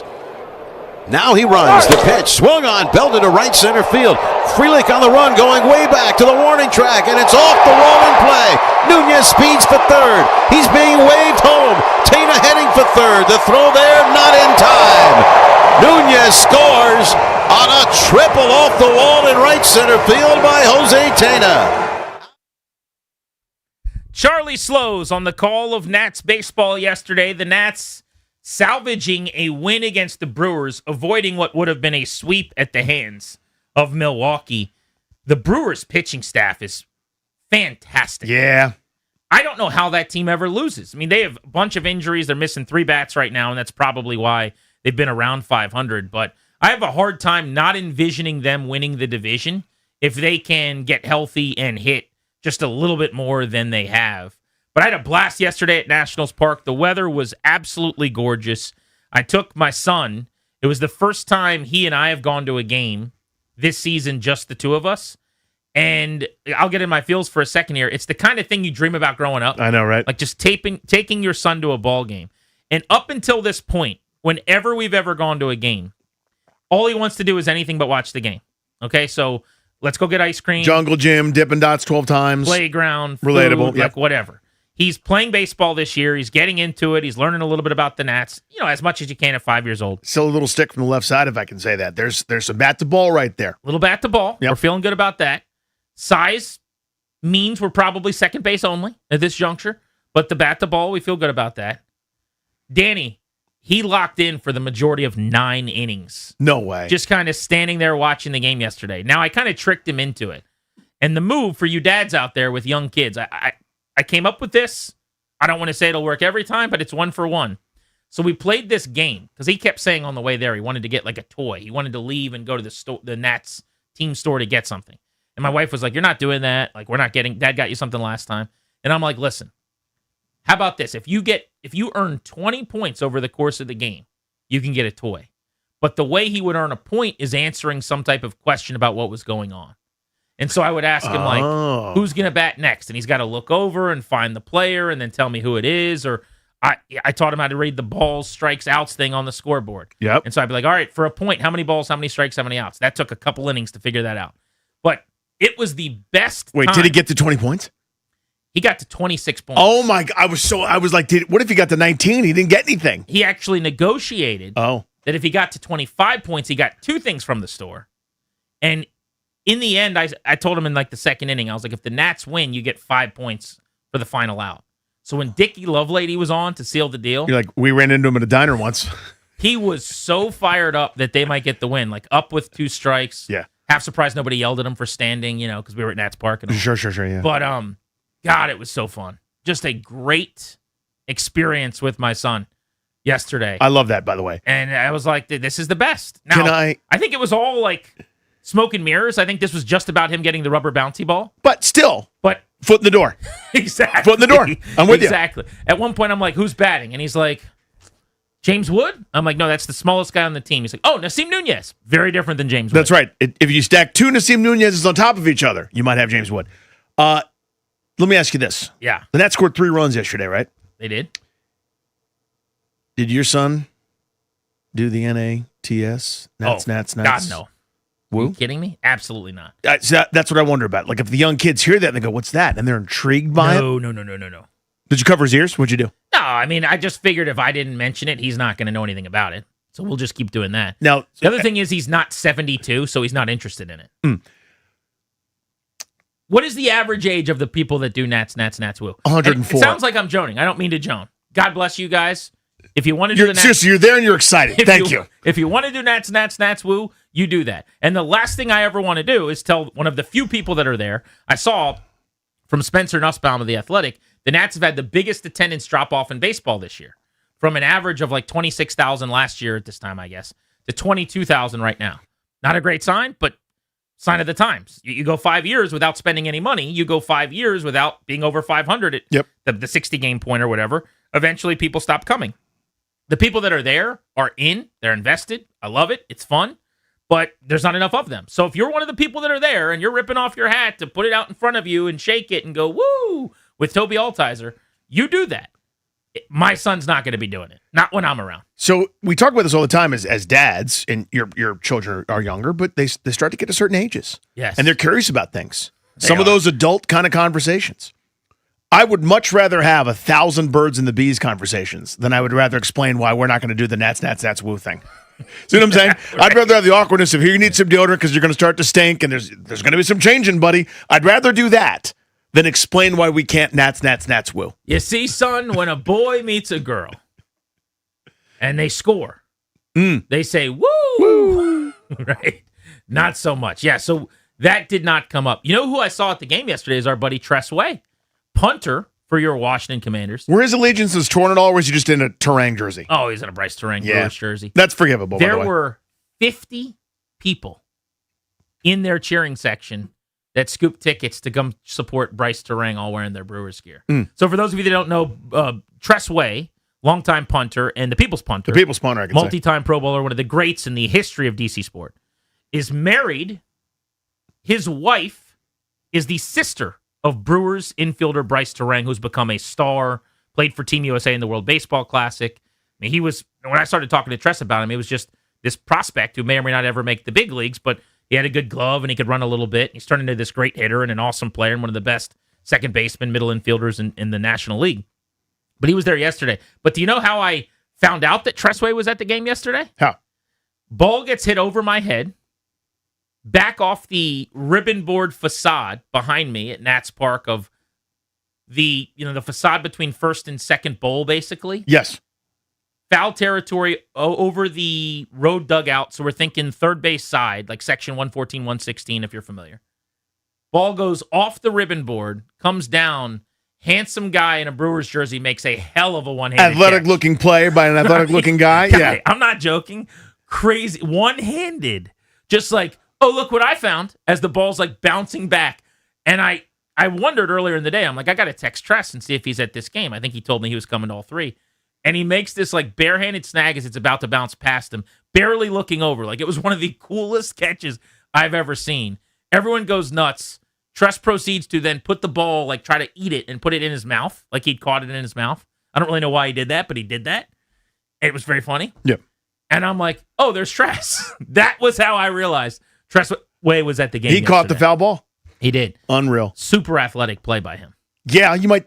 It's a reminder that respectfully to our guy Tress, probably among the least athletic guys on the field in his chosen profession. Right. Is still better than everybody else. It's still world class. Talk about a bummer, too, by the way. So Terang had 50 people there. I'm not exaggerating. To watch him play ball. Family, friends, everyone came in for like a little reunion and whatever else. He was sick. I think he got food poisoning from the dinner he went out to with Tress the night before. Oh, my God. And so he like texted his sister, I guess, and was like, I got bad news. Your boy who's hitting lead off and playing second today, lead the league in on-base percentage. Right, is no longer going to be doing that. I'm out of the lineup. So he didn't play at all yesterday. Oh, no. So all the nieces, the nephews, the kids, everyone that's there, and there's a bunch of kids wearing his jersey, like he wasn't feeling good, so he wasn't in the lineup. That reminded me of, in second grade, I still think about this. My mom and I were going to the mother-son tea at Potomac Elementary School, and I stayed home from school sick, and I was like crying all day that I didn't get to take her to the mother-son tea. And she's like, Grant, we'll still go after school. We'll go to the mother-son tea. Like, don't worry about it. And as we're walking across the field to the mother-son tea, I yak. Oh, my God. I'm still sick. And she's like, we can't go, man. we just can't And anymore. I'm sobbing, and then she's sobbing, and it's a whole thing. But Bryce Terang couldn't play for all of his loved ones yesterday, which was actually really good news for the Nationals. Sorry, Tress. No, who was the pitcher that when everybody thought they were getting Steven Strasburg and it wasn't? Just the most jobbing right-handed stock dude in the history of human beings. Well, there was the Ended time up that starting for him. Scherzer couldn't throw in the World Series, and it was Joe Ross. That was Joe Ross. That's different. It was a hyped regular season game. This is going to kill me. I can't remember this. But you know what I'm talking about. Yeah, there was like a Miss Arizona thing involved. Oh God, Everything about it was the circumstances were weird, and it wasn't shut down yet. But everybody thought it was going to be Strasburg, and it wasn't. And it was sort of like, sorry everybody, I still have to go pitch. You know, a packed crowd voraciously awaiting Steven Strasburg, and it wasn't. And it was you know. Tweet me at Funny Dan if you can remember who it was, but it's similar. That's what it reminds me of. Where it's like everyone's here to see one thing. That thing is literally not happening. Bummer for him. Hope he's feeling better. The highlight of the day, though, I don't know how many people have this picture. It's got to be a small number. My son got a picture on the bullpen cart, and they took him for a little ride on the bullpen cart. Other than Chad Dukes, who's gotten a ride on the bullpen cart? I was going to say, do you know anyone else? Major League pitchers, yeah. Dukes, and now your son. Dukes. How did that come about? I don't know. I mean, it just kind of we bumped into the bullpen cart, and the dude was like, "Hey, does he want to sit on it?" I'm like, "Bet your bottom dollar." Yes, he does. Because that was when Dukes was to throw out the first pitch, and then they like double booked, and Katie Ledecky threw out the first. You guys pitch. both can. Which Dukes was not very happy about, if I remember. Yep, you remember correctly. But the Nationals' mea culpa, which was perfect, was tell you what, you don't have to throw out the first pitch, which you didn't want to do that badly anyway, probably. You could just sit on the back of the bullpen cart and ride around the warning track when a reliever trots into the game. And he was all in on that. And it was, I mean, a great bit. Yep. But my son yesterday rode the bullpen cart and got a picture in the bullpen cart. That's 100 out of 10. That is so great. Some of the pictures, by the way, that I saw that you posted, I'm like, I don't know where that is. I go to Nats Park a pretty decent amount. I walk around everywhere. Where are these places? I don't know how you don't know anything about Nats Park. That's the other thing we're figuring out. The last week, Toby taught you about the ramp. Today, you don't know where that area is. Well, the secret tunnel that like no one takes. It's not like people are just constantly going through that thoroughfare. I mean, you have the same access that you go into the same doors I do. That's true. It's interesting that you've never seen. I've never gone to the thing where I wander behind some stacked boxes and empty kegs up to this little weird hidden ramp that looks like it's not for people. I suppose that's unusual. But where's that the big chair that he was sitting in? That like the pink thing. You know what I'm talking about? Where's the that? main concourse right behind home plate. Is it really? Yeah, the pink flower. I've never seen that before. This is Toby's belly laughing over there. I've never seen that. I mean, Dad is dying. Dude, it's right across from the center field gate where we go in and out of every single time. It's right there. I swear to God, it's 20 feet from the doors where you walk in and out every single game. Is it really? When we go to the Red Box, and every time the guy goes, he's stopping people. He's like, "Who's your favorite baseball player?" You know that guy? And he's like, "Anyone need sunscreen?" Yeah, that guy. That guy. I know that guy. He's asked Toby 10 times, "Who's your favorite baseball player?" And Toby always says, Trey Turner, like every single time. And I'm like, "You don't remember this guy?" He's like, "You've asked this guy a bunch of times. You know it's Trey Turner." You know him. That picture is 10 feet away from the most populated, busy area at Nats Park, the main lobby where everyone gets on the elevator. Wow. I mean, Toby, do you believe this? Like, I'm the one with no sense of direction who pays no attention. I would expect this kind of behavior from myself. Directions I got. Noticing details, not me. Yeah, apparently not, because Grant's right. I mean, that is literally right across from those doors. It's not far away. And it's not like these are just random walk behind some wall and push open a door. There's and, some like bookshelf that opens because I've got a key. say the secret code, and all of a sudden they let you through. Like, you're walking around Nats Park, Grant. Like, it's not anywhere crazy, Danny. Literally the main concourse. Main concourse? At the key entrance to the ballpark. Right there, huh? Yeah. Yeah. G&D on the Fan. How did Sonny Styles woo the Commanders? We got some intel on that from Albert Breer of SI. We'll give you that next.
With Danny, I'm Grant. This is The Fan. Coming up in about 10 minutes, Matt Harmon covers the wide receiver position better than just about anybody. He's going to stop by. He's got this very specific way he analyzes receivers. He's created his own way of doing analysis, and he's carved out a cool niche, Dan. He's a local guy. We've had him on for years, but he has become one of the more respected wide receiver pundits that just discusses that position. It's kind of a cool thing. I love that. The specialization. I'm all about it. I mean, what Mel Kiper was to the draft, now there are draftniks, and now the mock draft industry is 365 days a year. This is even more nuanced within that. He's not here to tell you about the right guard play or what linebackers are doing. He studies wideouts and gives more thoughtful insight than anybody else in the biz. I always love his insight. Yeah, he is going to stop by at 3 o'clock. Antonio Williams did a deep dive. Seems like he really, really likes the player, which I'm excited about. But speaking of the Commanders draft class, I wanted to get into Sonny Styles because Albert Breer today came out with a couple of nuggets in a much bigger overall NFL draft and Commanders breakdown of how things went the way that they did. And I wanted to read these to you and get your thoughts. I'm not suggesting these two items are why Washington was smitten with Sonny Styles, but they are informative about how they fell in love with him. So I'll start with this one. At the Combine, the Commanders interviewed all 11 Ohio State invitees. The other 10 all brought up Sonny Styles as one of the guys they would want to bring with them to their new NFL team. How strong the fellow first-rounders specifically, Tate, Reese, and Downs, were on Styles really said to the Commanders that he was very much the guy on the 2025 team. I actually think that is super instructive. If you are the Brotherhood organization. Yep. That wasn't a good enough Brotherhood. Get that bell. That's it. If you are going to be team Brotherhood, team culture, team all that, then you might want to find out, like from all the guys at Ohio State that you're interviewing, hey, you get to pick one guy to play with you at the next level. Who is it? And then they all say Sonny Styles. That would tell me something about the character, the person, the teammate, the brotherhood element of this player. So that one I really, really liked. The other nugget in this story, though, wasn't as interesting to me, but I want to read it to you. This is more about Sonny Styles, the person.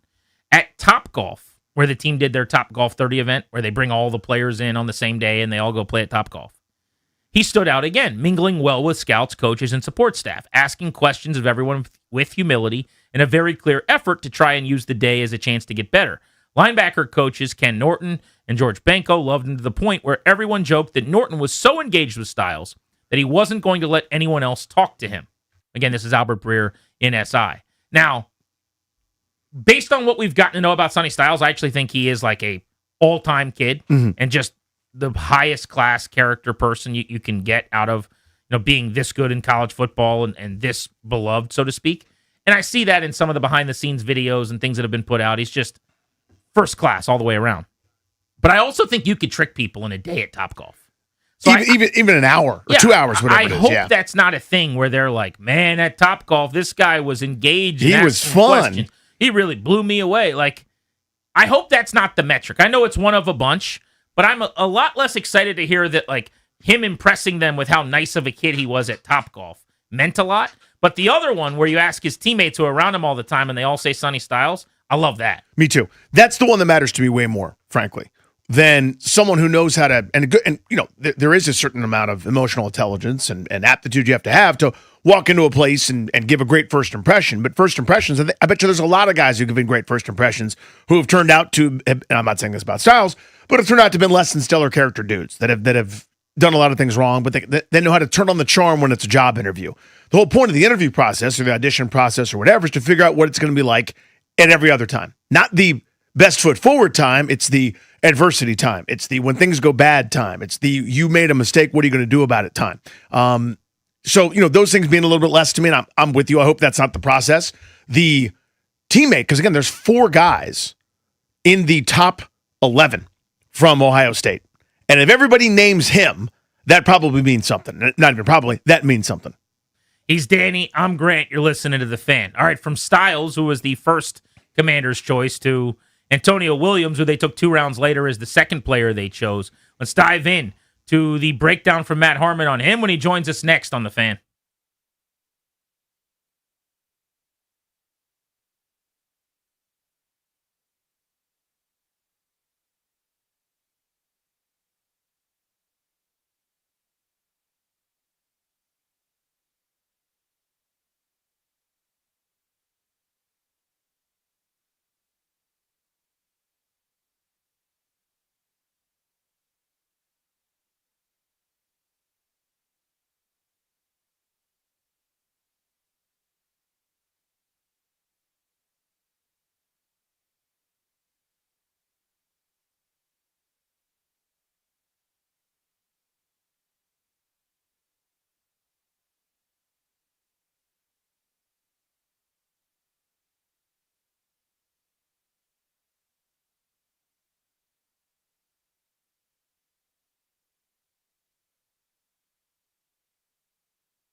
This update is brought to you by Prince George's Community College. In baseball, the Nationals have the day off today. They'll welcome in the Twins tomorrow for the 3-game set at Nationals Park. Also in baseball, Tigers starting pitcher Tarek Skubal was scratched from his start day and is headed to the IL. The back-to-back AL Cy Young Award winner is going to have surgery on his pitching elbow to remove loose bodies. No timetable was given for his return, but these types of procedures generally come with a 2 to 3 month recovery time period. In hockey, Flyers and Hurricanes game 2 tonight at 7 o'clock. Carolina leads the series 1-0. Then the Ducks will take on the Golden Knights to begin their series at 9:30. NBA playoffs, 76ers and Knicks game 1 tonight at 8 o'clock. Then the Timberwolves will take on the Spurs game 1 of that series at 9:30. And the Packers will be signing quarterback Tyrod Taylor. Don't leave money on the table. It's not too late to fill out your FAFSA and get money for college. Complete your FAFSA today, then register for spring classes at PGCC. Visit pgcc.edu/paying-for-college/financial aid. From the Crop Metcalf 5-Star Sports Desk, I'm Toby Altizer on The Fan.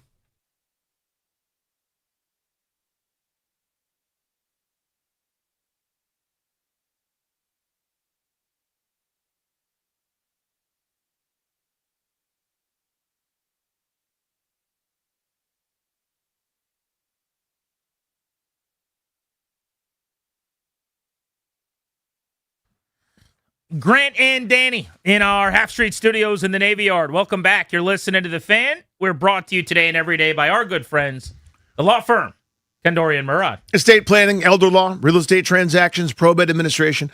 Their attorneys are always there to protect you and your family's assets. Schedule a free consultation with their team today by visiting kmlawyers.com and be sure to let them know that we sent you. That's kmlawyers.com. Whenever we talk wide receivers, I always want to get our guys to reach out to Matt Harmon. He's a football writer and analyst for Yahoo. He also created Reception Perception. It's a methodology that a lot of people really respect when it comes to evaluating wide receivers. He's carved out a niche and become really important in the wide receiver discussions that take place. And I wanted to get his thoughts, notably on Antonio Williams, who Washington drafted in the 3rd round. He joins us now on the Ruud guest hotline. Ruud, the most reliable heating and air conditioning products in the DMV. Matt, it is good to have you back on the show, buddy. How are you? I'm doing well. I hope you guys are too. Always good to talk to you, and definitely Antonio Williams, really interesting prospect that Washington grabbed. So really excited to talk to you guys about. So I was interested to get your take, and then I started to see some of your work come out on him, and it seems like you're a big fan of the player. So let's go back to even before the fit with Blau or Washington taking him. How are you evaluating him in college? Because I feel like 24 is a very different story than 25 as far as production goes. Totally. Yeah, Clemson was kind of a mess in 2025. Definitely, if you're a fan of that program, got to raise some eyebrows to kind of the way things are going down there or the way things went last year. But specifically looking at Williams, even in that 2025 season, I think you see a really, really quality player who projects well to the NFL in some capacity. Now, the some capacity there is the kind of key phrase, because just to be fully transparent, and I did a breakdown on my YouTube channel about this, and obviously this will have some scars for Washington fans.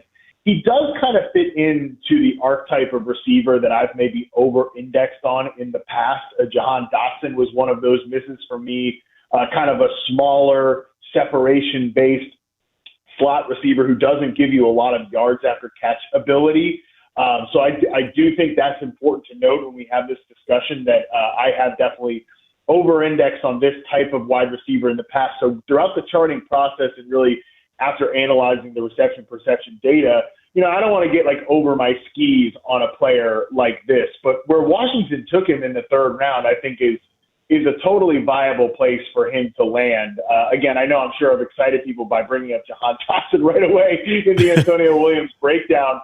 But I think there are some differences between a player like Dotson and a player like Antonio Williams. And one of the key things that stands out with Williams, and Adam Peters actually mentioned this in his post-draft presser, I think you saw, again, even in the 2025 season, a real ability for Antonio Williams to beat man coverage, to separate at all 3 levels, particularly on downfield routes. Like, some of these guys that have failed to translate in this like smaller receiver archetype, they haven't necessarily been the guys that are reliable separators against man coverage downfield. Like, they can eventually kind of crack open that hole in zone, but Williams is the guy who really shows the ability to snap off routes against man coverage in the intermediate and deeper areas, which I think is a pretty good proof of concept. Plus, 5'11", just under 190 pounds, he shows a real willingness to mix it up and get dirty in the blocking game. So I think he's someone that can play in two receiver sets. This is often something like it's talked about in fantasy circles, but it really matters when we're talking about NFL players too. Like, just how many downs and how many snaps can you contribute to as the league is going through all these heavy personnel packages? The guys who have typically gotten pushed out are the slot-only players. And Williams definitely played almost exclusively from the slot in 2025, but he's got a little bit more outside reps earlier in his career. And I think because of that ability to beat man coverage, 75th percentile success rate versus man in reception perception, I was willing to give him like an early second-round ranking when I came out with my stacked rankings on the site, because I think he can contribute as a flanker in two receiver sets. So that's what I wanted to get to and what I wanted to ask, because it sounds like such a pejorative, Matt, when you go, he's just a slot. You know what I mean? Like I'm just a radio host. But that's what I worry about. I like the player too. I mean, you know more than I do. You've forgotten more this morning than I'll ever know. But for this team, I'm sitting there going, oh, look there's a couple outside receivers who maybe take the top off. Crap. Okay, I like him, but I'm kind of left wanting. Talk me through that. Yeah, I think he probably fits into like a Christian Kirk bucket of player. And, Kirk was a guy who definitely flirted with playing in two receiver sets previously. It is funny as we kind of like had this long journey with slot receivers in general. It went from being like a pejorative term to really kind of after some of those Patriots teams just almost ran their offenses. They usually would have like a different type of threat along with like a Wes Welker. It was Randy Moss. With Julian Edelman, they had Gronk for all those years. So they weren't necessarily like always running their offense through a slot-based player, but that really changed sort of hey, it's like a slot receiver, that third guy in 11 personnel is a starter. Now we're sort of seeing a lot of these slot-based players, even like a guy like Amon-Ra St. Brown, who obviously kind of with David Blau coming from that Lions offense, like you kind of think he's bringing over some of those tendencies, some of those principles to the way this Commanders offense is going to feel this year. Even a guy like Amon-Ra St. Brown was like a 44% slot player last year. Like, these guys have to be able to play in these two receiver sets, and because of that, you have to be a good blocker. You have to be credible against man coverage. And I do think that Williams shows the ability to do that, and particularly like in the contested catch game too. That's where a lot of these guys do kind of struggle when they're winning in the vertical game. Like, their contested catch ability it just doesn't really translate like you'd want it to from the college to pro game. We'll see about Williams, but I did really like the way he attacked the football and tracked it and timed it up in the air. So there's a lot of, I think, indicators for him that he can be like a slot mostly player, but not a slot only player. Like, if you're a slot only guy, that really does put a limitation on your skill set and how often you're going to be contributing. But if you're a slot mostly player, like a St. Brown, some of these other guys that have come in through the league the last few years, I think that really opens up your ceiling. And I do think that there's some indicators in Williams' reception perception profile that might point more to slot mostly than slot only. Matt Harmon, reception perception on Antonio Williams, Grant and Danny here on The Fan. To dive deeper into the transition out of college and kind of what he was running, a fifth of his routes were screens. And it was a lot of like crossers, drags, slants, hitches, the stuff right around the line of scrimmage. I actually think a lot of that plays very well with David Blau if they put him at the Z some and they ask him to do some of those things out of their bunches and their stacks, as you're talking about with some of the blocking he'll be able to do maybe in those roles in their tight splits. What do you make? Just get more into maybe like what you can ask him to do, what you shouldn't ask him to do from a route standpoint, and the fit with Blau, if you would. Yeah, what you're not going to ask a guy like Williams to do is line up on the boundary on the line of scrimmage and go against a lot of press coverage. 43rd percentile success rate versus press coverage. Obviously, that's below the prospect average. Not completely hopeless there, but I definitely think that's the weaker point in his game, just from a dimension standpoint. And he tested well athletically at the NFL Scouting Combine. I wouldn't necessarily say some of that. Like, I think the explosiveness translates into his route running ability. But I wouldn't say from like a vertical standpoint there's necessarily a lot of juice there. And again, like, we're talking about the vertical route tree where it's a lot of nines, outs, some of like the deeper stop routes, that's probably not what you're going to ask him to do, but that's what Terry McLaurin has been doing for this team for a long time now. And I definitely think Terry's role is going to expand a little bit to some degree under David Blau, which I do want to come back to. But at the same time, I think that that's mostly going to, what Terry's role is going to be. It's going to be that outside on-ball X-receiver, just smoking press man coverage. And because of that, you have a guy in Williams that I think you can ask him to run some of those in-cuts as the Z receiver, some of the quicker outs as well from these stacked, condensed formations, the bunches that you mentioned. And that's just going to create a lot of layups in this offense. That's something that I think was missing even in Jaden Daniels' rookie year when him and Terry McLaurin just had this unbelievable connection and chemistry on deep outside the number targets. Other than Zach Ertz, there wasn't a guy necessarily to be that kind of reliable player from just giving him layups and things like that. I think this is what Williams is going to do for this offense. Like, hit your singles, hit your doubles, stay on base, and occasionally, if we can get him on a deep crosser, a dig route, a post route, again, some of those more in-breaking routes, he can create a big play as well. So not somebody that I think just has to be what I would call like a bunny hop slot receiver. But I'm so fascinated with this Commanders offense this year because I do think maybe we're not going to see a significant departure, but my theory with Cliff Kingsbury's offense is always that, like, it can help your quarterback, again, to use the same phrase, can help your quarterback get on base and, like, get started in the NFL. But I do think you're always going to run into that wall of, like, all right, we need to be more pro-style. We need to run more play action, get under center, and push the ball over the middle of the field. And I think Jaden Daniels is capable of doing all those things. And I think even just some of the quotes coming out of, like, Dan Quinn and when they brought in David Blau or they promoted him to be the offense coordinator, I think they want to bring in some of those principles like a Ben Johnson offense, which David Blau grew up in during his playing days with the Lions. So I'm fascinated with this team. I think if they can pull off that change in transition, and Williams will be a big part of it, McLaurin kind of moving around more of the formation, that will be a part of it. I think this offense can feel more dangerous from a dimension standpoint than what we saw even in Daniels' rookie year. Matt Harmon with us here on G&D. So I think the 40 time is something we get hung up on way too often when it comes to receivers. I've seen so many 4 or 5 guys that are excellent deep threats, from Mike Evans to Devontae Adams to a million guys in between, Carnell Tate in this year's draft. So I know Williams ran that 4.4 and change, but I don't have better terminology here, Matt, and I'd love for you to educate me on this.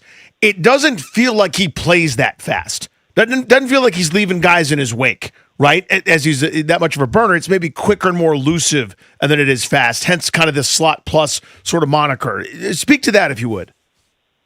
Yeah, no, I did a whole breakdown on this actually when Carnell Tate ran that 40-yard dash time, and I just looked at all of the receivers that had 250 or more yards on 20-plus air yard throws last year. There were 21 players.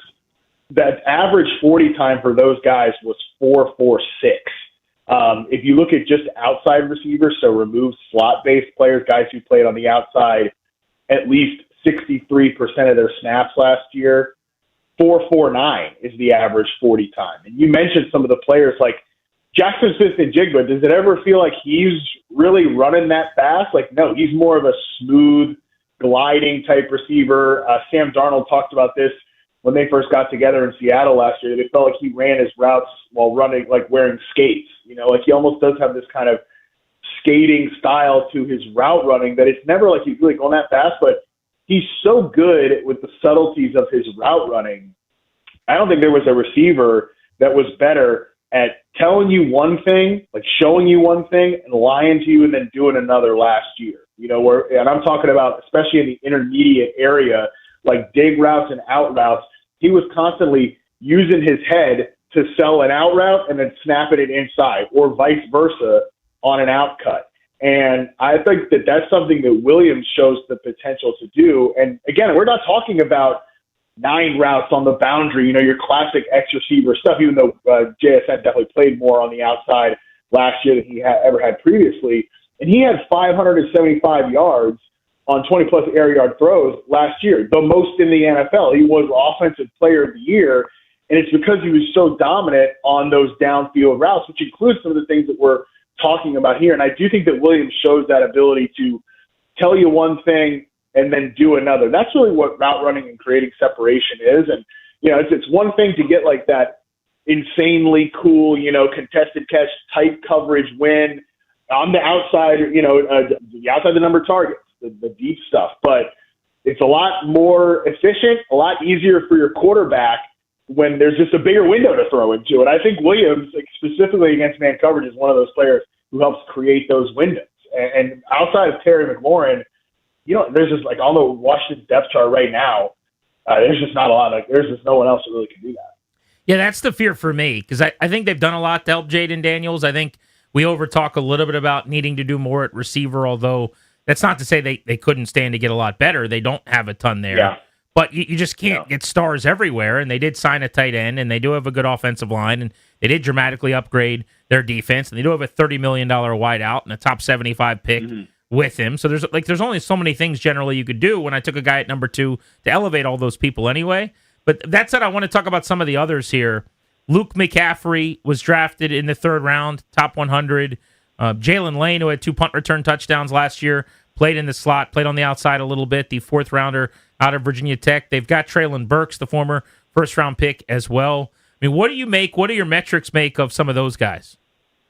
Right, and like they've signed De'Ami Brown, an old friend they brought back, Van Jefferson, as well. Like, I think they've got a lot of different body types and potential different roles on the roster too. Like, I do think Jefferson and De'Ami Brown are some more of your like sacrificial receivers, where they can almost kind of take Terry McLaurin off ball and take him and move. Again, that's what I want to see from McLaurin this year, is just moving around a little bit more. His base will be as that X receiver running the vertical route tree, but and this doesn't mean that Terry McLaurin is going to get 170 targets in a season. But when David Blau comes out and says, like, this offense is going to be about getting Terry McLaurin 10 targets a game or whatever, I think that's less about, like, I'm promising you guys 170 targets if he plays all 17 games, and more about, like, we're going to move this guy around and do more than the previous offense did to really, and even offenses before that, to really maximize his ability to do more than just run that vertical route tree. So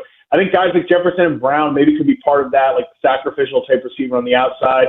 All the rest of those guys, Burks, Lane, McCaffrey, they're guys who I think probably do need to play some slot receiver too. But I would say that what I've seen out of McCaffrey so far is probably a slot-only player. I thought he was a bit of an aggressive draft pick where he went in the top 100. I saw him more as a 4th rounder, maybe early 5th rounder. So he goes about a round, maybe a round and a half earlier than I would have taken him. And he's shown some flashes at times of an ability to sink his hips and create separation, but this hasn't really been able to string a lot of momentum together. I wouldn't totally give up there, but also can't really for sure lock him into an impact role.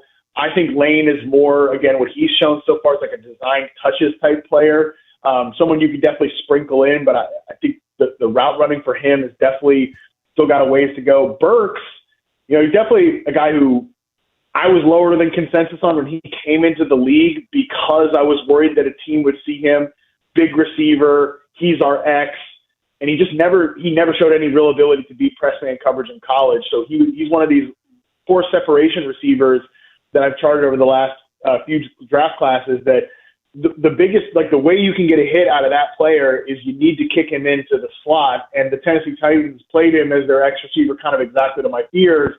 And he's had injuries too, stuff like is he in shape, all that sort of thing. So there's a lot going on there beyond just what I think was a bit of a misapplication of his skill set. And I do think there's still a way for him to contribute. He flashed a little bit, so I wouldn't totally give up on him, but he would be kind of a project as a big slot if he's ever going to contribute in a high volume role. So I think that Williams just does stand out in terms of like the refinement of his game and the reliability of his game relative to those guys. But I do think they have different body types to kind of say like, all right, are we stronger in the slot? Are we stronger in the outside, and throw those guys together? And really, I think it will highlight Okonkwo at tight end and the 2 receivers, Williams and McLaurin. And of course, like there's the Brandon Ayuk thing kind of hanging over this team as well, which we could talk about if you guys want to. But a lot going on there in terms of this receiver room. I want to sneak in quick. You mentioned Okonkwo. How does he fit in? I always felt like he was underutilized in Tennessee. What can he bring that might complement, or they might have to kind of share some of the same spaces with he and Williams? Yeah, I think it's something that, again, to go back to this like idea of this being more of a Ben Johnson-based offense, one of the things they did really well early on in Sam Laporta's career, because Laporta, even though he's like an Iowa tight end and it's like, oh, he's a tough guy, everything like that, he's not necessarily the biggest tight end, and he's not the best blocker in line. But they did a lot to kind of almost inverse the roles of Amon-Ra St. Brown as I think he's bigger than you think he is, and he's more powerful as a blocker than you think he is. So, like, almost have him handle the blocking duties and have Sam Laporta be the detached off-ball player to be more of a movement blocker, slice across the formation, open up lanes on the backside of runs. I kind of think that they can do a little bit of that with Williams as the slot receiver, doing a little bit more of the dirty work of the blocking, and then Okonkwo kind of slicing across the formation as a movement blocker. Because they have John Bates as a true inline guy too, that's going to help you in 12 personnel. So I think kind of using those guys interchangeably, which we've seen under a Ben Johnson offense previously, I think that's the key to getting the best out of Okonkwo and allowing him to be a full-time player, not a guy who's like on the field for 54% of the snaps, which would be a disappointment relative to the contract that they gave him, because obviously he's a really intriguing receiver and someone I think can make a lot of big plays in this offense. Matt, love your work. You do such a good job. Thank you for the insight. We appreciate you joining us. No doubt. Appreciate you guys for having me as always, and look forward to the next time we do it. Sounds good, buddy. Absolutely. Matt Harmon of Yahoo. And when smart guys like him feel really good about what Williams could like provide, that. Makes me feel better. And it's not like I didn't like it to begin with. He just wasn't on my radar. But the further we get away from the pick, the more you hear, the more positive and hopeful I am. Starting to see what they see. My only cautionary tale, right? Next time we draft a 6'4", 6'3" wide receiver from TCU with foot problems, I'll think of Josh Doxson. He mentioned the name. The comparison to me is Jahan Dotson, and not to confuse the two. But that's my, here's your worst case versus the best case. But again, I like the player. I'm not trying to put that evil on him at this stage, but there's always a range of possibility. Who do we think is going to be the number 2 receiving option behind Terry McLaurin this season? We'll get into that next. Grant and Danny on The Fan.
This update is brought to you by Reynolds and Power Home Team, Keller Williams Realty. Baseball, the Nationals have the day off today. They'll begin a 3-game set against the Twins tomorrow at Nationals Park. Tigers starting pitcher and back-to-back AL Cy Young Award winner Tarek Skubal was scratched from his start today. He's headed to the injured list. He's going to have surgery on his pitching elbow to remove loose bodies. No timetable for his return, but these types of procedures generally carry a 2 to 3 month recovery time period. In basketball, Sixers and Knicks tonight, Game 1, 8 o'clock tip-off for that one. Then the Timberwolves will take on the Spurs, Game 1 of that series at 9:30. Hockey, the Flyers taking on the Hurricanes, Game 2 of that series at 7 o'clock. Carolina leads the series 1-0. Then the Ducks and the Golden Knights go at it for Game 1 at 9:30. Want to hear the fastest way to know what your home would sell for? Reach out to Empower Home Team. Simply text your address to 800-763-3000. No phone call. Just text your address to 800-763-3000. That's 800-763-3000. From the Crop Metcalf 5-Star Sports Desk, I'm Toby Altizer on the Fan.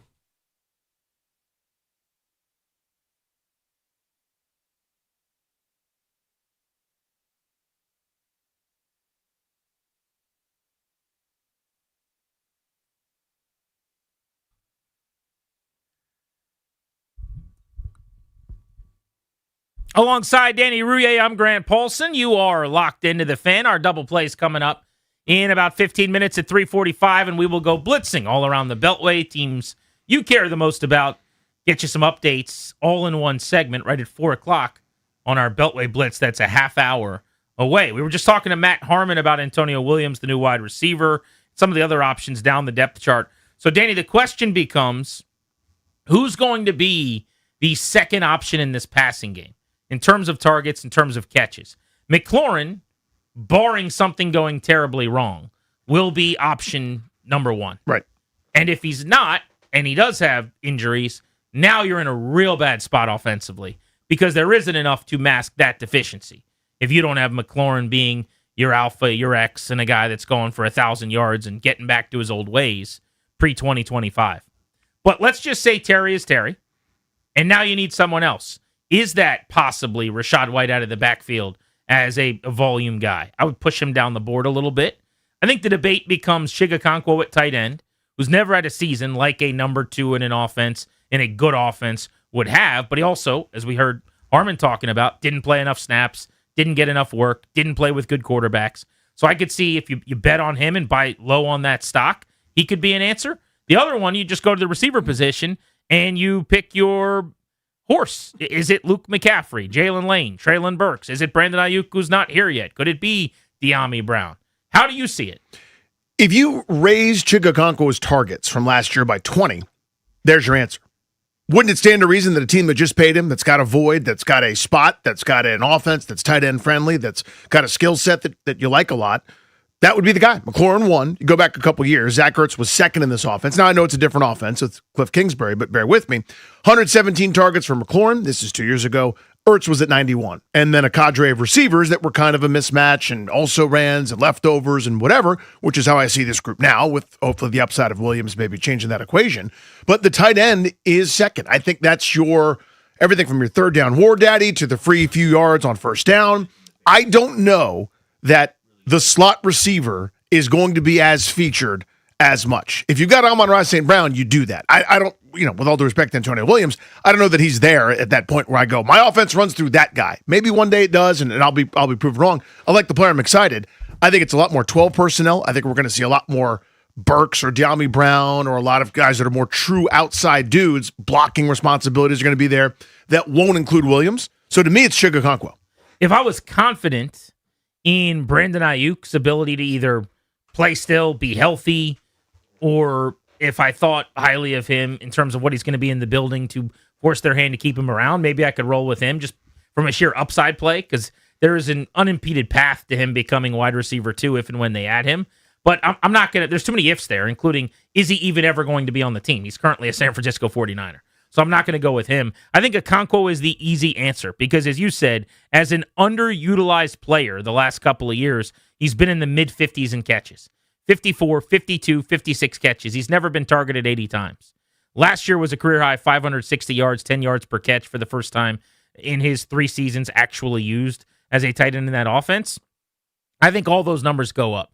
I think it's 11, 12 yards per catch. I think it's 90 targets or more. I think it's 65, 70 catches if things go really, really well. Even if it's only 58 to 62 catches, I think it's going to be 700 yards for the first time for him, if the volume is a little bit lower. Where am I coming from with this? I'm thinking about the offense, right? So where's David Blau been? We talk about Kevin O'Connell in Minnesota, where they've had TJ Hawkinson, and you think about some of the guys that have been there that they throw the ball to. Prior to that, Irv Smith was the guy with Kirk Cousins who was heavily involved. But the real design that he's chasing is Ben Johnson. And I think about a better, more talented player maybe than Okonkwo, but the former fringe first rounder at 34 overall, Sam Laporta, who as a rookie went 85 for 880, has had some injury issues since. But how important is the offense? Is the tight end in a Ben Johnson offense? Well, they drafted him at 34. His first draft with the Chicago Bears as their head coach last year, they drafted a tight end at number 10 overall, Colston Loveland.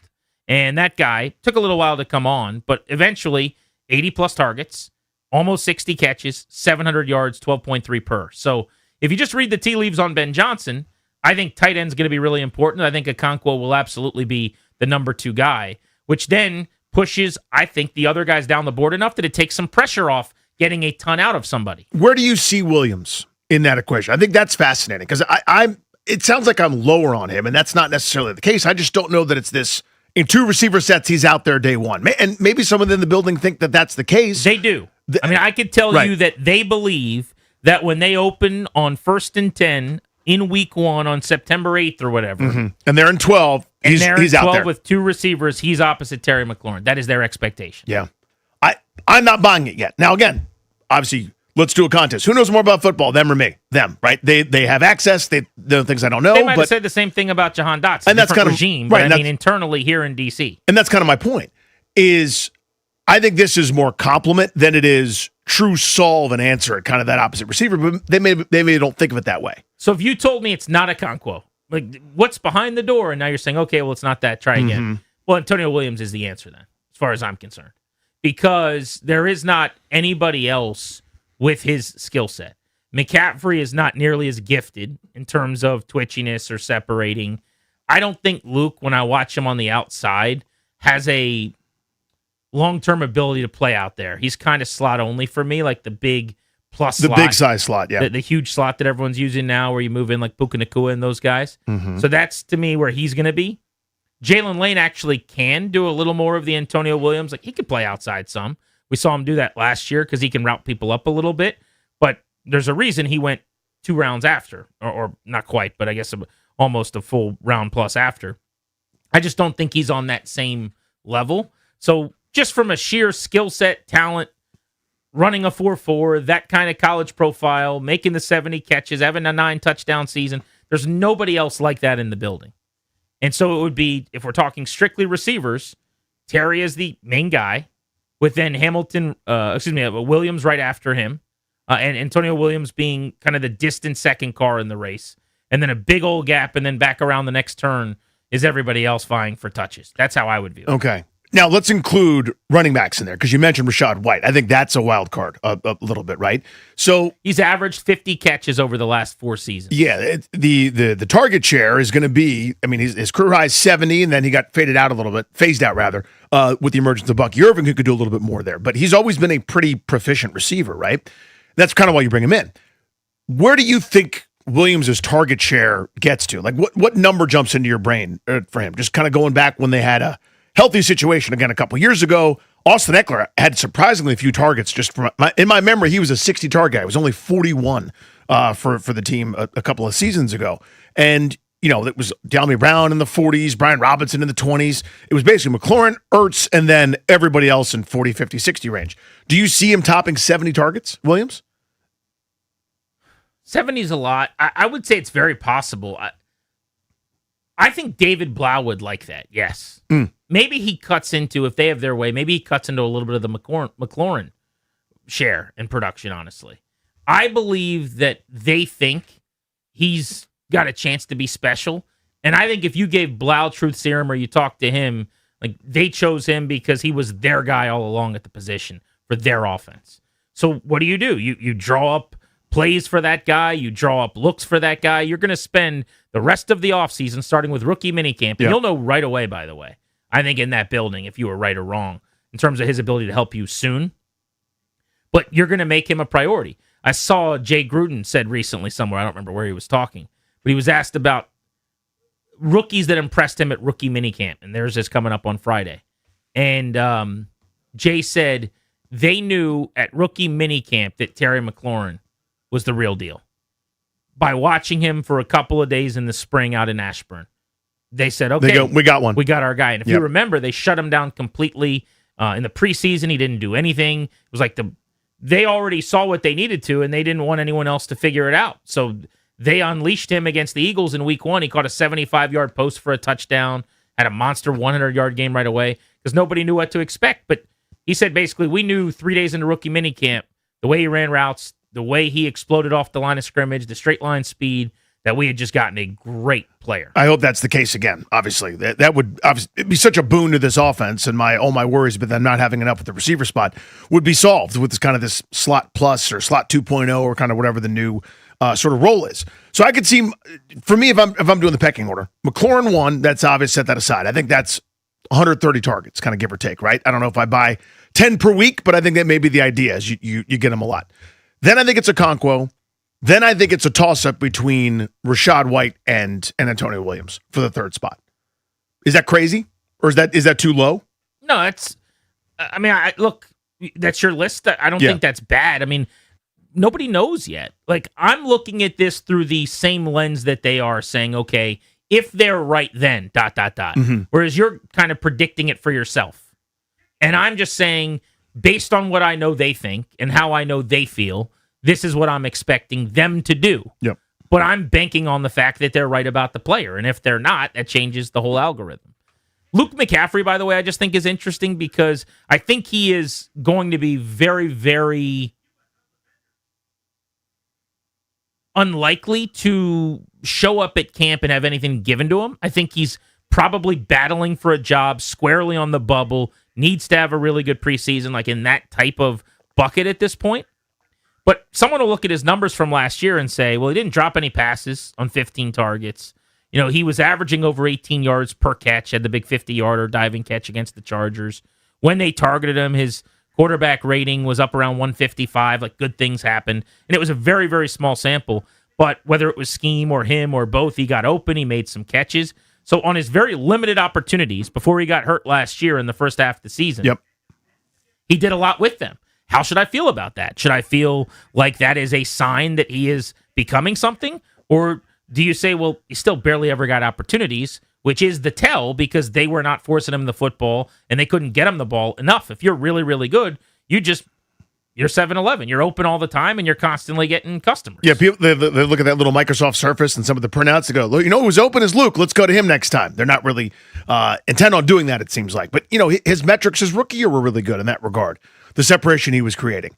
And nobody cared because the offense was awesome. It's like, how are you not getting Luke the ball? You mean while we're a top 5 offense in the league, scoring 30 a week? Yeah, I don't care where it goes. It's working. We'll get you a double play next to what's going on in our lives. Nothing to do with sports on Grant and Danny.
Super Bowl odds right now. The Rams, heavy favorites, by the way, at 7-1. I don't know why they are decidedly more likely to win it than other teams like Seattle 10-1, the Ravens 10-1, the Bills 10-1. The Patriots at 16-1 doesn't make a lot of sense because I think most of us felt like they Cool really, run, but come on. Yeah, they were really good, but everything kind of aligned for them. So I don't know if they should be up there. The Chargers are 16-1, as are the Kansas City Chiefs. But the Rams all alone at 7-1. Nobody else better than 10-1 odds. Yeah, they got Ty Simpson. Maybe that's what pushes them over the top. Maybe, honestly, maybe the thought is they're so set that arrogant draft pick of drafting Ty Simpson, maybe the odds makers are like, well, they feel they're pretty complete. Maybe we should too. I have no idea. They are absolutely loaded. They're good. It's always going to be a does Matt Stafford stay healthy thing. Last year, at this time, there were so many questions, remember, about his back. He couldn't work out 2 days in a row. He couldn't practice. He couldn't do anything. He was being plugged in like a battery. Like they were like shooting little pulses and stuff into his back so he could get up and move around. It was crazy, some of the stories coming out. But you've got Adams and Nakua and Jordan Whittington came on. They drafted another receiver this year. You've got Kyron Williams in the backfield with Blake Corum and Ronnie Rivers. And Stafford's throwing to Colby Parkinson. And they're pretty loaded. Tyler Higbee is still around. They drafted a second-round tight end in Max Clare. And their defense, they picked up starters at corner. I know they traded for Trent McDuffie, the number one from the Chiefs, but another starting corner, Jalen Watson from Kansas City. They just have the Chiefs secondary. They just imported the Chiefs secondary coming in. So I get it. I know why people like them. It's just weird to me that Seattle would be 10-1 after winning the Super Bowl, after getting through the Rams like they did, and LA would be 7-1. It is time for our double play. What's going on in our lives? Nothing to do with sports. So I had something planned, but I think we got to scrap the plans. You got to tear up the rundown here, GP. We have a major development on the radio program. This is pretty sizable. Our own Darius Dameron. When we go, Darius, what's your Twitter? Isn't it? It's like _ampersand at 385 Twitch stream. Like I can never remember it, and I want to, but I can't. Not an exaggeration. There have been multiple times over the years where I found something that Darius would like. I'm one of the guys that likes to send things to my friends if I know they'd like it. So if I see something about somebody's mechanics on their golf swing, I'll send it over to Toby. You send me pickleball content. I do. You send thoughtful things. You're a thoughtful sender of material. How'd you like the pickleball thing I sent you the other day? Which one was it? Remind me. There was a lady playing pickleball. Yeah. What was special about her though? Do you remember? Seemed like she was great at pickleball. It was just her talent. That's all you remember? She was fantastic. Oh, right. She was so good at pickleball. Yeah. You don't remember that? I'm trying to remember. If you could be more specific about it, give me the exact reason you clicked on it. It was in my algorithm. I'm a pickleball fan. I like pickleball content. Yep. I always like when I see who's Danny's following based on like their, travel blog, or I'm like, well, what's your? Don't turn this right on me. What's your reason for following this girl here? And he's like, health and lifestyle. Health and lifestyle. Yeah, big health and lifestyle guy over there. I'm very healthy. I have a lifestyle. Anyway, when I see Wizard stuff about the Wizards draft lottery, who do you send it to? Locked on Strobes. Big Strobes guy over there. So occasionally I'll see some things for Dad that he might like. A Marvel movie, going to a midnight film on a Thursday night with friends, eating nachos when you should eat popcorn, like stuff like that. Yep. And instead of sending it to him, I always type in 8 letters, and I'm like, nope. No, that's not it. It's not the game. It's not the game. The underscore. Start with an underscore ampersand hashtag, not that. No, it's not then that. I'm like, this is too much work. I search his name on as he says Google. Yeah. I try to find him on Google. He says Google, very weird. But anyway, after years of trying to get Darius to say Google correctly, he still won't do it. But after years of trying to get Dad to change his Twitter handle, he came into the studio moments ago and said he has an update, a development on this front. I have taken a lot of punches from you guys over the years about this. Not us. Loving punches, not physical punches, just little jabs here and For there. having the second worst Twitter handle at this company. What's the worst? Nell _LRTACHB21Niner64 ampersand. Yeah, I think it's Nell at long-term pup, I think is what it is. Is that what it is? Nell hashtag youngestincharge.com. I don't understand Linnell's Twitter handle. And he always is like, it's BTP, man. And I'm like, okay. He's like, beside the point. And I'm like, cool. You should change that. Yeah. And then 3 years goes by, and I just hear him like, ride with me, BTP. And it's like, okay, you still doing it? Anyway, Yep. back to you, Darius. Back to you. Yeah. So after these years of being judged and having the second worst Twitter handle here at the station, Darius BTP. Yeah, I have officially. That'd be hilarious. That'd be such a if good he bet. changed it to @Darius_BTP. It's actually funny. We were kind of discussing the options here, and that was one of the options was at Darius BTP, just to be funny. Can you give us a drum roll, please, before the announcement Just on a moment. your new Twitter? Is this just Twitter or Instagram as well? Do you still have the terrible name on Instagram? Instagram as well. Wow. Oh my God. I'm not going to look it up. I was about to look it up. I don't want to see it yet. I'm going to be Tell me able about to it. find Dad on social media. We hope. Unless he did something else. Let's trade it in one for the same style. Very possible. Yeah. He traded in a RAV4 for a RAV4. You know what I'm saying? My new Twitter handle is @DA_Dameron. That's it. @DA_Dameron. So Look at it this. looks Look at like this. Dad Dameron because Look it's at this. capitalized DAD. Okay. And then spells out the rest of my last name. So @DA_Dameron. So Dad Dameron. Yes. But one D on the second. The second set of D's is just Correct. one. How do we feel about 1D? I like it. You like that? I like it. I Because like it if you capitalize DAD. And that's what he does. And you're lowercasing Amron? Yes, correct. Let's So see it looks right now. like Dad. It does. Dad it does. Amron. Dad Amron. Dad Amron. Now, here's the catch. Unfortunately, on Instagram, there's already a DA Dameron. Oh, apparently. no. So did you go Dad Dameron? I went DA Dameron 88, which is my birth year. So we had to add numbers to the end of it.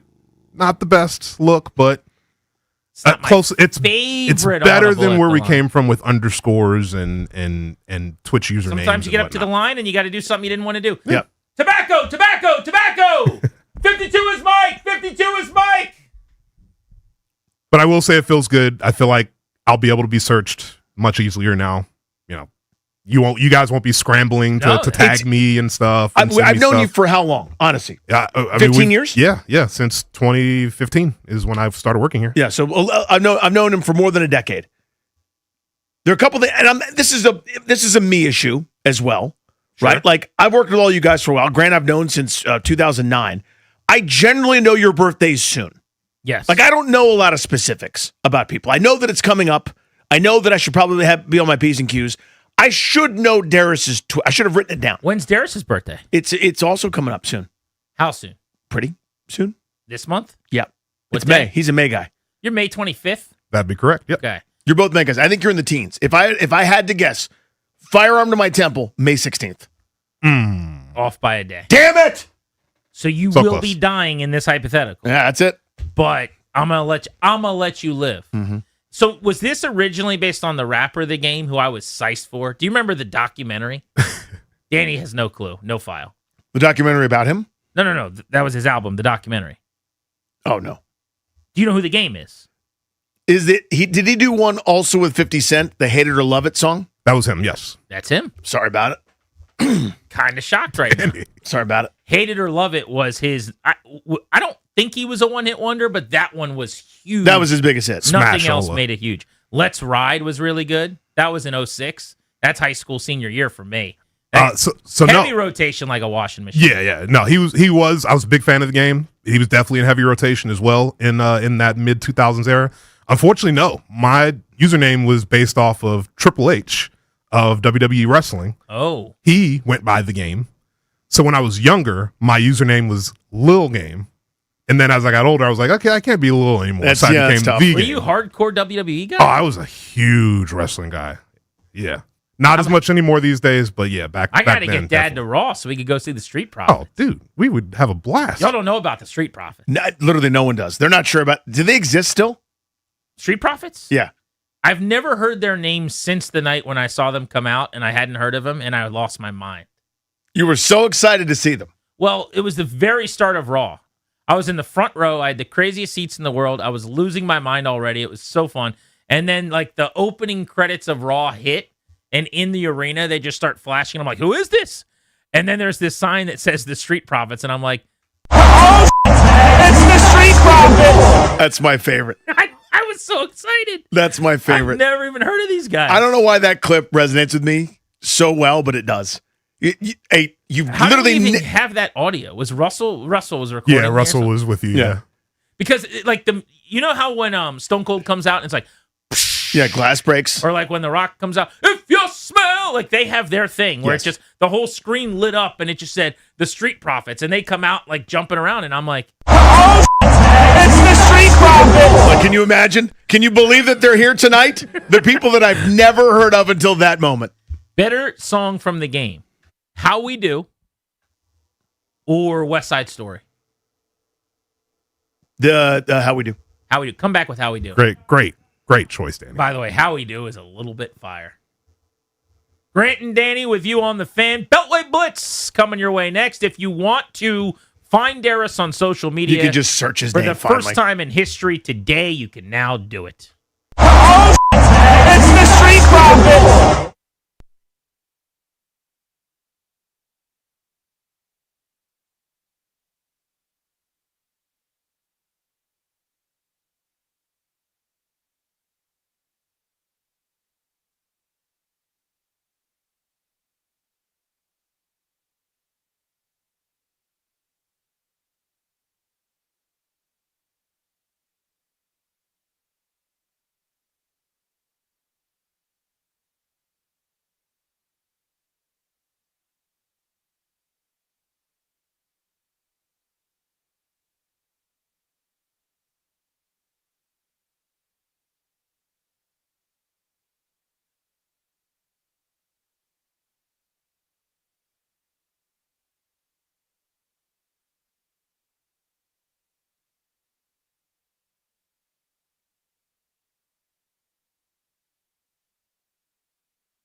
This update is brought to you by Prince George's Community College. In baseball, the Nationals have the day off today. They'll welcome in the Twins for a 3-game series starting tomorrow night. Also, big news in baseball today. Back-to-back AL Cy Young Award winner, Tigers starting pitcher Tarek Skubal was scratched from his start today. He's headed to the injured list. He's going to have surgery on his pitching elbow to remove loose bodies. No timetable was given for his return, but generally these types of procedures come with a 2 to 3 month recovery time period. Hockey playoffs continuing on tonight. Flyers and Hurricanes, Game 2 of that series. Carolina leads the series 1-0. That'll get underway at 7. Game 1 for the Ducks and the Golden Knights will be at 9:30. NBA playoffs, 2 Game 1s. Sixers and Knicks at 8 o'clock. Timberwolves and Spurs at 9:30. In the NFL, the Packers are signing quarterback Tyrod Taylor. Want a degree, certificate, or a new skill? If you live within 6 miles of MGM, the local impact grant means you could go to PGCC tuition free. Visit pgcc.edu for more information and enroll today. From the Crop Metcalf 5-Star Sports Desk, I'm Toby Altizer on the Fan.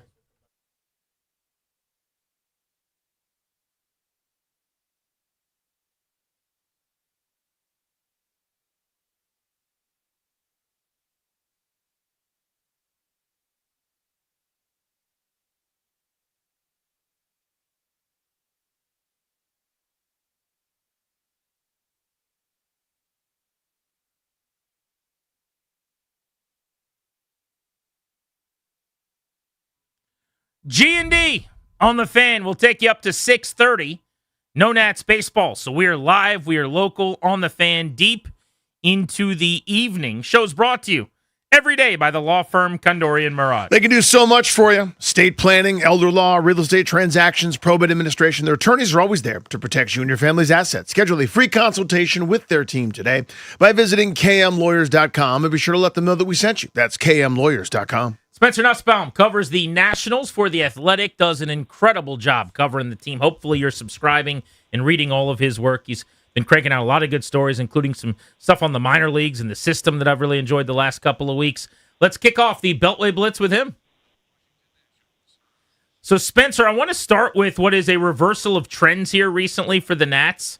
If you go back to April 25th, about a month into the season, when they were dead last in pitching and number 1 in offense, since April 25th, their staff has an ERA of 2.2, second best in the sport, and their lineup has completely regressed to having the worst batting average in baseball since April 23rd, 197, and 8th in MLB in average at that time. They're dead last in slug at 347 since then. So it's almost like they've found a way to fix the pitching for the moment or do better, and the hitting has gone away. What do you think? Yeah, I mean, that's a perfect analysis of it. It's been really funny to watch because you trick yourself into thinking if you pay too close attention that the hitting is still doing what it's doing and the pitching is still doing what it did. And the fact of the matter is they've completely reversed trends. I think offensively the biggest thing I've looked at is that James Wood is still kind of doing his thing, and C.J. Abrams to a certain extent is as well. It's the rest of the lineup that hasn't really showed up as of late. And the big thing I guess I'd watch if I'm a Nats fan is just how much they haven't been able to hit the fastball as of late. When you look at the early season trend, that was exactly what they were able to do, and that's really gone away as of late, whereas again, the pitching has entirely turned it around. So weird team, but these are kind of the lulls and lumps you expect in the middle of a rebuild. Spencer, and didn't mean to jump in there, but to your point, James Wood and C.J. Abrams are first division type starters, at least offensively, right? But when you're trotting out there, you know, Joey Weimer and Jorge Vivas and Curtis Mead, you know, top half of the order, and Nasim Nunez, who's now just gotten over hitting his weight. That regression is pretty normal to me, right? This is kind of equalizing sort of where I thought they would be. It was a pleasant surprise they were the top of baseball in terms of runs scored. Do you see it that way, or is this actually just a lull in your view? Yeah, I mean, these are kind of what you expect, but you'd hope with a new apparatus and new coaching staff, they'd be able to maintain it a little bit longer, or even if they aren't able to maintain it, maybe fix it a little bit quicker in the sense that this has now been a 2-week stretch or so. You know, obviously, again, you look at the lineup, and a lot of these guys produced for about a 3-4 week stretch, but you go up and down the past 3 weeks. Like Nas has a 333 average, CJ 297, and James has been hitting for a lot of power. Outside of that, it's really not anyone else. And so for me, that's a big concern, and I view this upcoming series as a big litmus test against a bad bullpen to see if they can figure it out there. Yeah, the Twins having all kinds of pitching problems. And in fact, not that he was going to throw in this series anyway, but it got worse for them because Joe Ryan left after 9 pitches with an injury yesterday. Spencer, specific to the rotation, part of the problem in terms of ripping off wins and really going on a winning streak is 40% of their rotation, they're basically like doing magic tricks to try to get by. They've got openers, they've got piggybackers. They're like, can we get you to pitch from inning 2 to inning 4 without the ballpark burning down? For Miles Michaelis, who's been better of late, and Zach Littell, who hadn't been until yesterday, and that was the best we'd seen him in a little while. How long can they keep doing that? Because when Irvin throws, or Cavalli certainly, when Foster Griffin, who's got a top 10 ERA in the National League, it's a different team you're playing. That's a team that could take that series 2 out of 3. But the other two guys, for the most part, they're pulling out every trick in the book just to get by.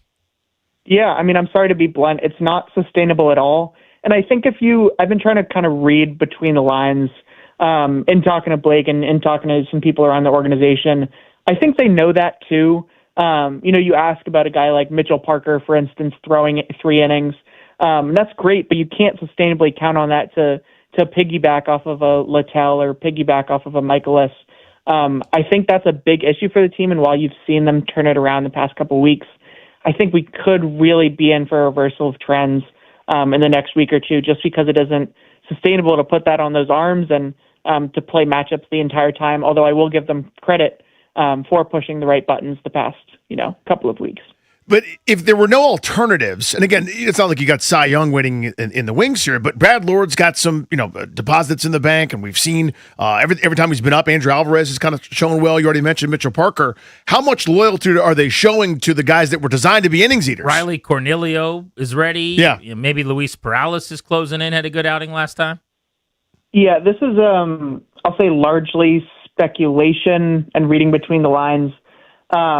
I think that Michaelis obviously has a much shorter leash, and I think, again, he's a guy where maybe if the next 3 outings don't go so great, who knows what happens. Littell, I think they've shown both verbally and in their game planning more of a commitment to, in addition to having, a $7 million price tag. I was going to say, is that because Michaelis they didn't pay any money to? And in the case of Littell, he's the 3rd highest paid free agent they've signed since 2019. Surface level, yes. I also think there is more of a track record recently with Littell. So you put those two things together, and that's kind of where you end up. Makes sense. Yeah, Littell, people will be amazed to hear this if they don't follow baseball nationally, but he's been really good the last couple of years with a sub-4 ERA. So this is kind of new, what kind of struggles he's going through this year. Spencer, keep up the great work. I've been loving everything you're doing in the Athletic. And I love everything you guys do. Thank you. Oh, you're sweet. Look at that. What Look a at that. sweetheart. Look at that. We like him. I don't even know if you meant it or not, but he said Spencer. He just said something nice, and we're going to take the compliment, and we're not going to make it weird around here. It's not like we're going to overdo it. No. You hear what he said? Record it, Darius, and play it back. That's your new intro. Welcome to Grant and Danny. Chris Miles had better start his spot on the Blitz with a compliment. No pressure. Let's talk to Chris Miles. Chris, how are you today? Hey, Chris. How's it going, sweetheart? How are you? There it is. There it is. That's the guy we know. There it is. There it is. He gets it. What's up, buddy? Long time no talk. How about these NBA playoffs? Anybody losing by 65 tonight? Hey, man, we had, 3 Game 7s in that first round, and then, the Knicks punched the Hawks in that face in the Game 6. It'd be great to see them on the court against Joel Embiid. Remember, there's a lot of bad blood between these two teams. Embiid tried to end Mitchell Robinson's career 2 years ago, yanking on his legs, so I'm excited for this one. So that 76ers Celtics series, I think Boston was something like minus 400 before it started or something. That was a crazy upset before it all began. Do you actually give Philly much of a chance against the Knicks here, and how authentic are they as a contender? Oh, yeah. I mean, look, I give them a chance for this for 2 reasons. One, Joel Embiid is an MVP, right? Like we see when he's on the floor, his impact and who he is in this league. The problem is he hasn't been out of the second round because there's always something, an orbital fracture, a bad knee, his face shaking. Like there's always these different things with Joel Embiid. So you're almost like waiting for it, kind of like with Anthony Davis during the course of a game. But the thing about the 76ers that I'm like, ooh, this is scary. the VJ Edgecombe, Tyrese Maxey, VJ Max combo, they came of age in that game 7, man. I mean, they combined for over 50 points, and VJ, just a rookie, hitting those 5 threes. I think if CJ McCollum can cook the Knicks, then VJ Edgecombe can do the same. Chris, look at the Pistons. Is this glass half full? Look what they did with their back against the wall against a frisky upstart in Orlando, or is it glass half empty? How could you go to 7 against the 8 seed Magic if you're a true championship contender? How do you view it? Yeah, they're not a championship contender. I mean, I don't see any way that they could win a championship. Could they come out of the East? I doubt that as well. I mean, they're the Fighting Cade Cunninghams. They're a bunch of guys who are overachieving, and Nassar Thompson has been so impactful on defense. But, you got one great player on offense, one great player on defense, and a lot of guys who are good NBA players. You're not winning a championship with that. And I think the Cleveland Cavaliers, on the flip side of that, Evan Mobley looked like the player we've been waiting for forever, right? Like, he's out there hitting threes, being physical for the Cavs in order to advance past the Raptors. Donovan Mitchell is a proven playoff guy. And then James Harden, I mean, he doesn't have that same weight on his shoulders, so he doesn't have to do all the same things. So I do like Cleveland in that series. Doubleheader tonight. 76ers Knicks, that's an 8 o'clock tip. And then Timberwolves Spurs at 9:30. And then tomorrow you got game 1s for the Cavs and the Pistons, as we're talking about with Chris Miles, and the Lakers and the Thunder. Handicap that series for me. What kind of shot do you give LA? What do you make of how LeBron played in round 1, and where are we at on Luka? Well, I buried the Lakers back in February, and here they are climbing out of the casket yet again to be like, Chris Miles, you were wrong about us, and shaking their hands because they're so old and broken. I got to give LeBron credit, man. He just keeps defying the odds, and he keeps playing on like no Luka. You're like, they're done. No Austin Reeves, they're done. Well, Austin Reeves should be on the court and should look good in this series. But, the Thunder are for real at every position. I just don't see how the Lakers win more than one game in this series. And the Thunder really handle their business as well. The Spurs and the Thunder are only 2 teams to win their first-round series in 5 games. I just think that they're on a mission to repeat. The Lakers aren't going to get in their way. Is that Spurs-Thunder series, if it does happen that way, is that, quote-unquote, the real championship? Are those the 2 best teams? Yeah, I believe so. And, I kind of went into the Wolves and the Nuggets kind of looking at that as, the same as you would see a Western Conference Finals. So if you will, okay, let's say that was the precursors, like a Western Conference Finals, you get in the first round, and then the Thunder and the Spurs, absolutely. I feel like that could feel just like a championship. But, I thought that last year, and the Pacers took that to a game 7 against the Thunder, and Tyrese Halliburton doesn't tear his Achilles. The Pacers might be your reigning champs. So sometimes when it looks like, oh, that's the underdog team, they're better than we think. But I do think either the Spurs or the Thunder will win the championship. Chris, love watching you on all of your endeavors over on NBA TV. Thank you, buddy. Appreciate you, dude. All right. Thanks, fellas. Be good. That's our guy, Chris Miles. Let's keep it moving. Liam Griffin, who covers the Commanders, in town for the Washington Times. You should be reading his work. Does a very good job. Liam, what'd you make of the draft class? 6 players, 7 rounds, pulled off by the staff now going on a couple weeks ago. Yeah, I mean, it seems like they addressed some of the areas that they wanted to hit. One of the key points of having an efficient free agency run is going into the draft without clear holes on your roster, so you're not having to reach for need. And when you look at the players that they brought in, it seems like they did that. They were able to grab Sonny Styles at number 7, who kind of seems almost like a luxury pick for this defense that allows everybody else to fit in more natural roles. He grabbed a pass catcher, which this team really needed. Didn't feel the need to reach for a cornerback. Got some depth at running back, offensive and defensive line. So seems like a really stout class, and it's kind of what we've come to expect from Adam Peters and this new regime. So, Liam, I look at kind of an outside wide receiver opposite Terry McLaurin, and maybe another kind of maybe more bona fide corner as needs. I don't get the sense that they view those spots as needs. Do you feel like they think they've solved it, or is it one of those deep down in a place they don't talk about at parties? They're like, yeah, we couldn't solve anything in every offseason. You can't just spend to spend. We know we're not great there. What do you think they think? I think at wide receiver, they've thrown enough. They've got enough dart throws that they've pulled in this offseason and in recent years that you're hoping that one or two of those guys can pan out opposite Terry McLaurin. So Antonio Williams is obviously the latest one. He's a little bit undersized. A lot of people project him as a slot, but I think he can do a lot more work outside than some people have projected. And then you're looking for the next step forward from Luke McCaffrey and Jalen Lane. They drafted those guys in day 2 in previous drafts because they liked what they saw and they thought they could translate to the NFL, even if we haven't seen it quite yet. And then, some of those free agents like De'Ami Brown, Van Jefferson, and Traylon Burks, they're not household names. They're not flashy. They're not Brandon Ayuk, but they're guys that this team feels comfortable can have some sort of role in this offense. Maybe some things have to go right. Maybe they suit David Blau's new system well, but they're guys that they at least have some confidence in, so they're not panicking going into week 1. Cornerback, I'm right there with you. I am a little bit worried about this cornerback group because when you get beyond Trey Amos and Mikey Samer still, it gets a little bit thin pretty fast. Who finishes, assuming health for Terry McLaurin, who finishes second in targets on this offense? I would probably end up putting it at new tight end Chig Okonkwo. We've seen that Jaden loves to target a tight end. Those have kind of been a safety blanket for him, given Chig isn't a Zach Ertz kind of receiver. You're not going to expect that exact same role to translate. But with so many question marks at those other positions and just in the way that depth chart is going to shake out, like we have no idea whether Luke McCaffrey or Jalen Lane, who is, the leader in the clubhouse for a potential slot position on the depth chart.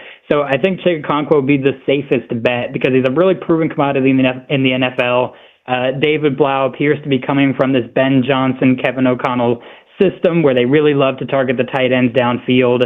And Okonkwo, he's got the chops. He hasn't always shown it in Tennessee. Those offenses have kind of faltered, but I think he could really break out here in Washington. So I've been noodling this idea for an upcoming episode of Take Command, the pod I do with Logan Paulson, where I want to talk to him about like the most important people in the building other than Jaden Daniels, because I think David Blau could be at the very, very top of that list. And Danny and I have talked about this in the last week on the show.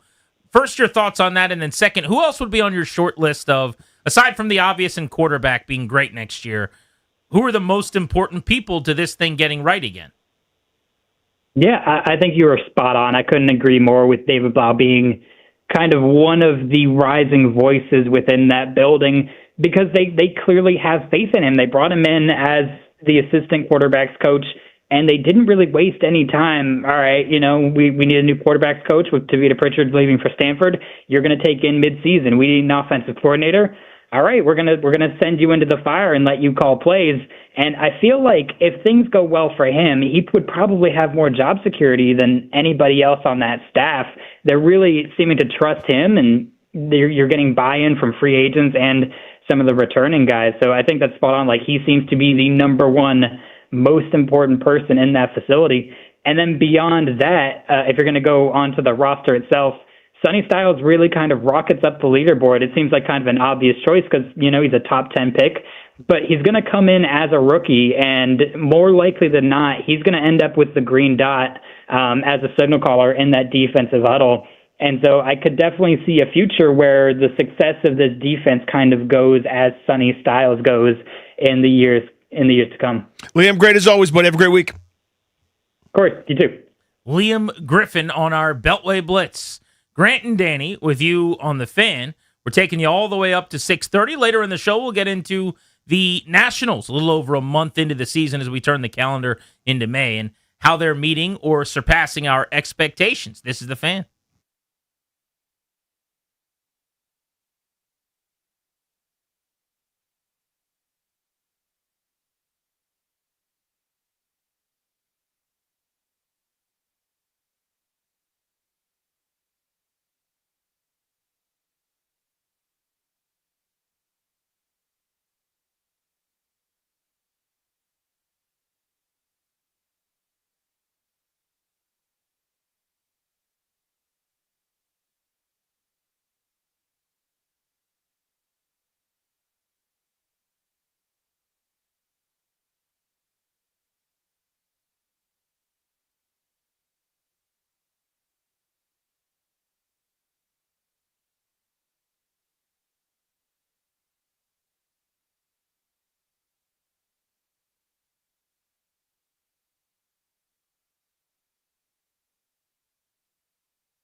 This update is brought to you by Foley Mechanical, proudly installing Amana.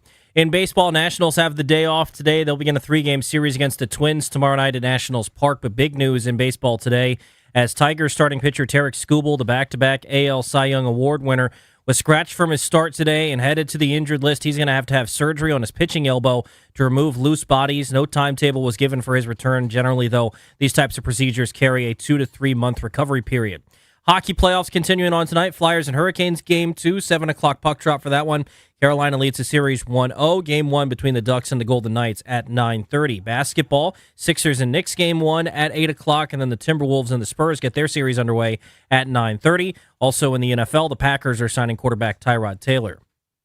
When your HVAC strikes out, call Foley Mechanical, your go-to for heating, cooling, and radiator repair in D.C., Maryland, and Virginia. Locally owned, never franchised, Foley Mechanical, proudly installing Amana systems. From the Crop Medcalf 5-Star Sports Desk, I'm Toby Altizer on The Fan.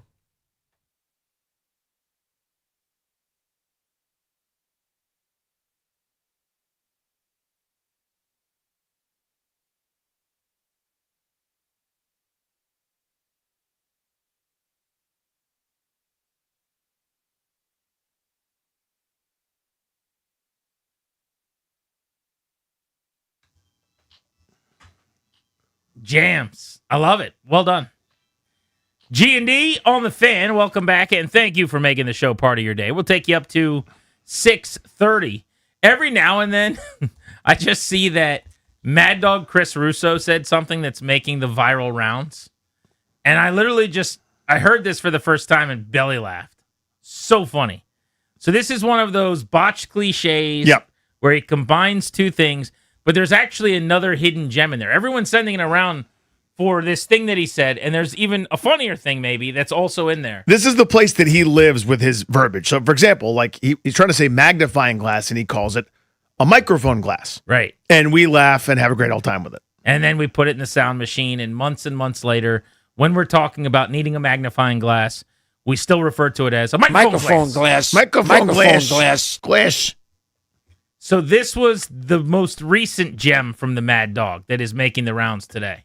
And you're up 62-38, and you can't throw the ball in the ocean. Your team looks discombobulated offensively. Deer running around without his head, and you're going to sit there and now moan and groan that he got fired?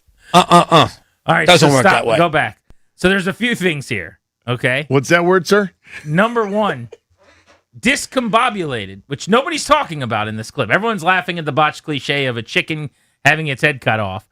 But it's a deer. Deer in the headlights. Yep. Which he says, a deer without his head, that's not a thing. Which is terrifying. A lot of blood there.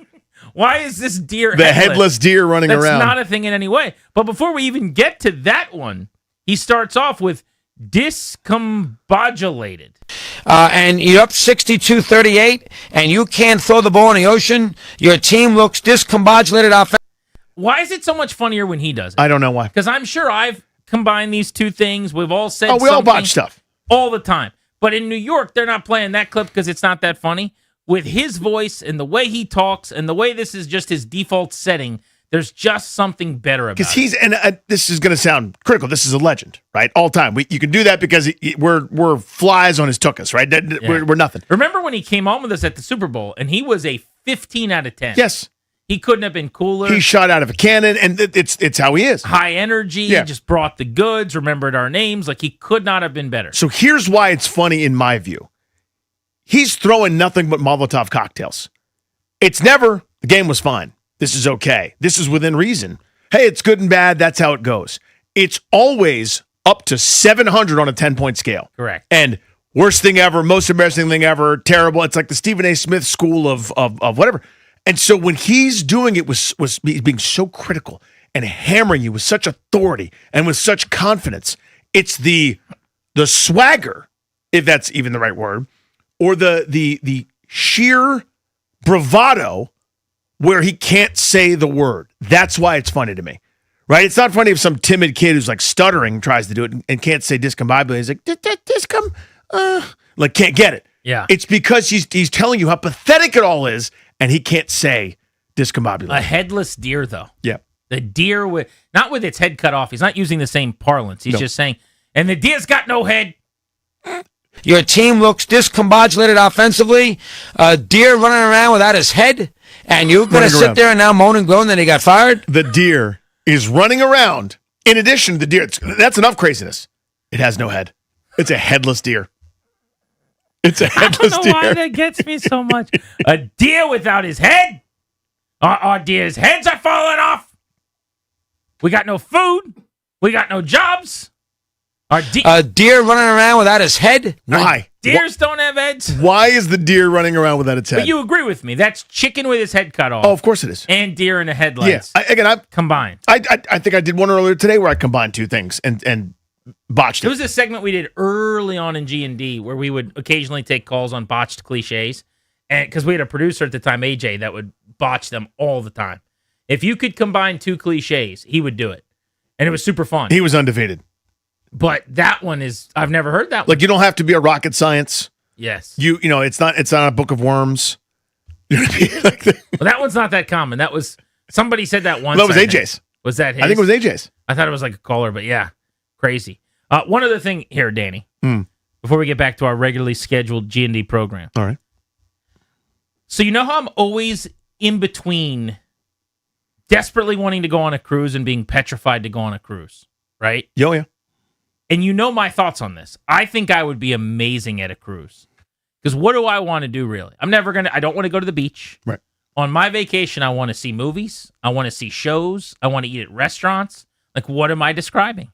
This is a cruise, right? It's a cruise, yeah. I think you would have to tell me because you would know a little better. But like, I think that for the most part, the comedians and the musicians and stuff, there's like talented people on these cruises. Yeah, now it's a certain type. It's going to be aggressively family friendly. Of course. It'll be, which you understand, and it'll be, there's no other way to describe it other than being kind of condescending here. It's looked down upon by a lot of comics. Now, it's great money and it's a lifestyle thing, but those guys are on the hackier side. It's like you might see the guy, here's a prop, here's something I brought, and where are you from? Who traveled the furthest to be here? But how am I it's trying gonna to be say that kind this? of stuff, yeah. And I'm not trying to put anything down because I love going to like open mics or I like go like $5 over at the State Theater or whatever and watching 12 people come up and that's a blast, Yeah. right? But I think it's more accomplished. Like these are people that are maybe they're family friendly, maybe they're hacky, whatever, but they are professional. Oh, they know what they're doing. Yeah, they are good. Same with musicians and shows and magicians or whatever. So like I think this is my wheelhouse. In a world where I don't have a bunch of kids that are coming or whatever, we'll probably do the Disney cruise if we ever did a cruise. But if it's just me and my wife, who I don't think would be that interested in being in a small area with me for an extended period of time. But if that's how it was going to work, Danny, then I think I would be Mr. Cruise Guy. Call me Dylan, call me Ronnie. I am a cruise guy, right?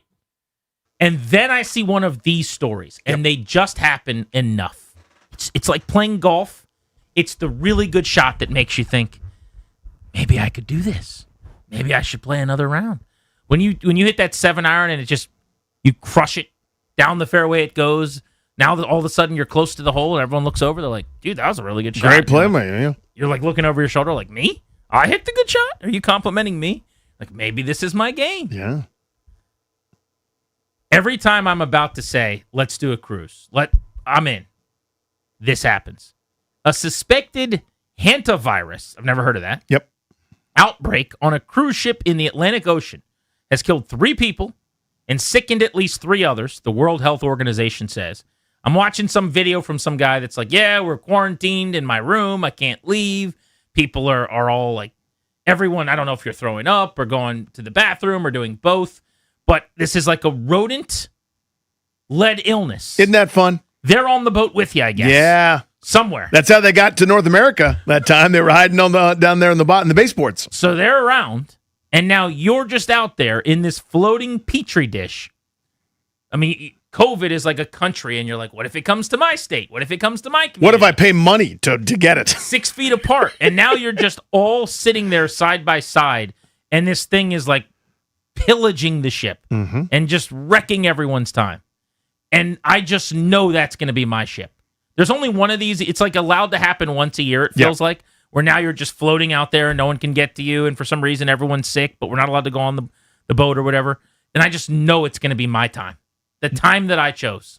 You've actually spent a decent amount of time on boats, like smaller craft. Team right? boat. Yeah, because you guys are down there Northern Neck in of King Virginia. George, Northern Neck. Yeah. You're looking for the Potomac River. Yeah, but you've been on plenty of boats.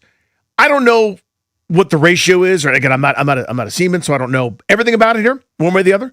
But if there's any propensity for seasickness, tough luck. You're just there. I think I'm fine on that. Is it possible that I could get something, or I don't like the motion Or of the somebody ocean or with you, whatever? one of your kids, your spouse, or whatever. So that's the thing. I don't think I would do the family one because what if one of the kids doesn't enjoy it? Like, there's only so many options there. Totally. My own thing is just anytime I get into a situation where there's not a solution, that discomfort gives me anxiety. That anxiety makes it a non-starter. It's a huge thing for me in general, where my wife is very into travel. I am not as much. I always think about the thing you're talking about. Right. She wants to go to some of these exotic places, and I in theory, I'm all for it. And I go, what happens if I lose my wallet? What happens if I lose my passport? At places that I want to go to, that I've been to, there is a very clear answer.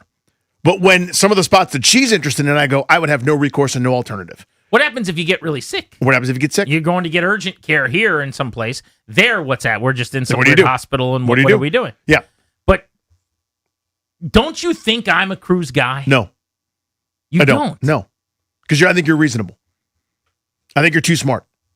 I think I would love a cruise. No. I think I bring this up with you like every 6 months, and I'm always amazed. And I always try to talk you out of it because the tiny rooms, the times you have to eat, the forced fun, the let you out at tourist traps, the sales tactics, the pressuring you.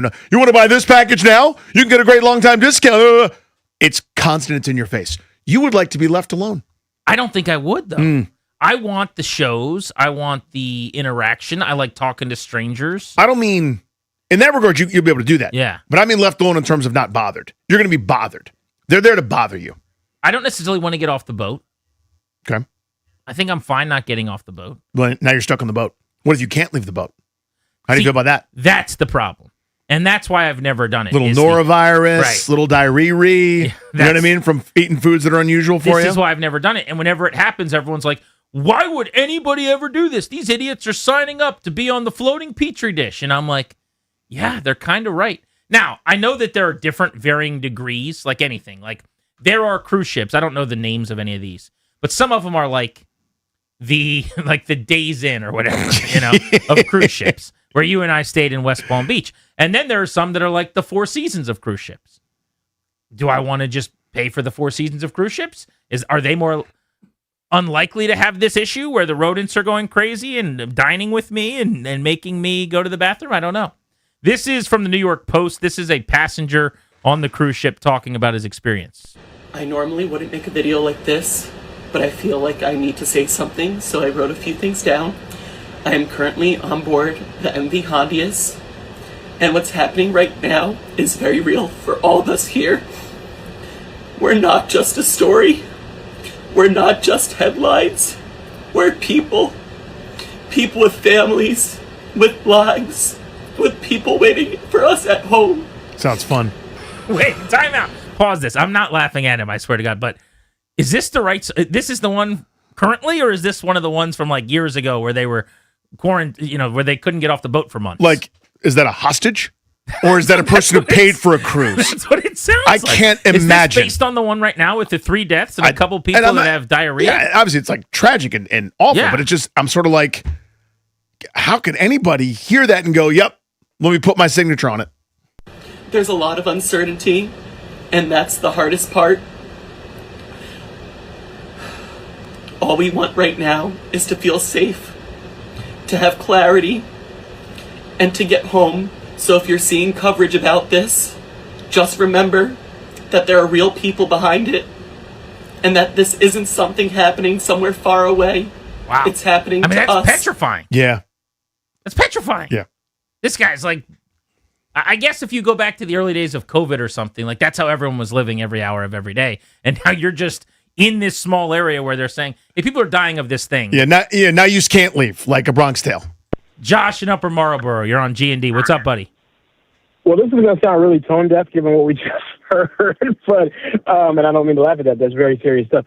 But I thought I wasn't a cruise person until I just had the following thought, and my wife has kind of banned us from cruises because of incidents like the one that's happening right now.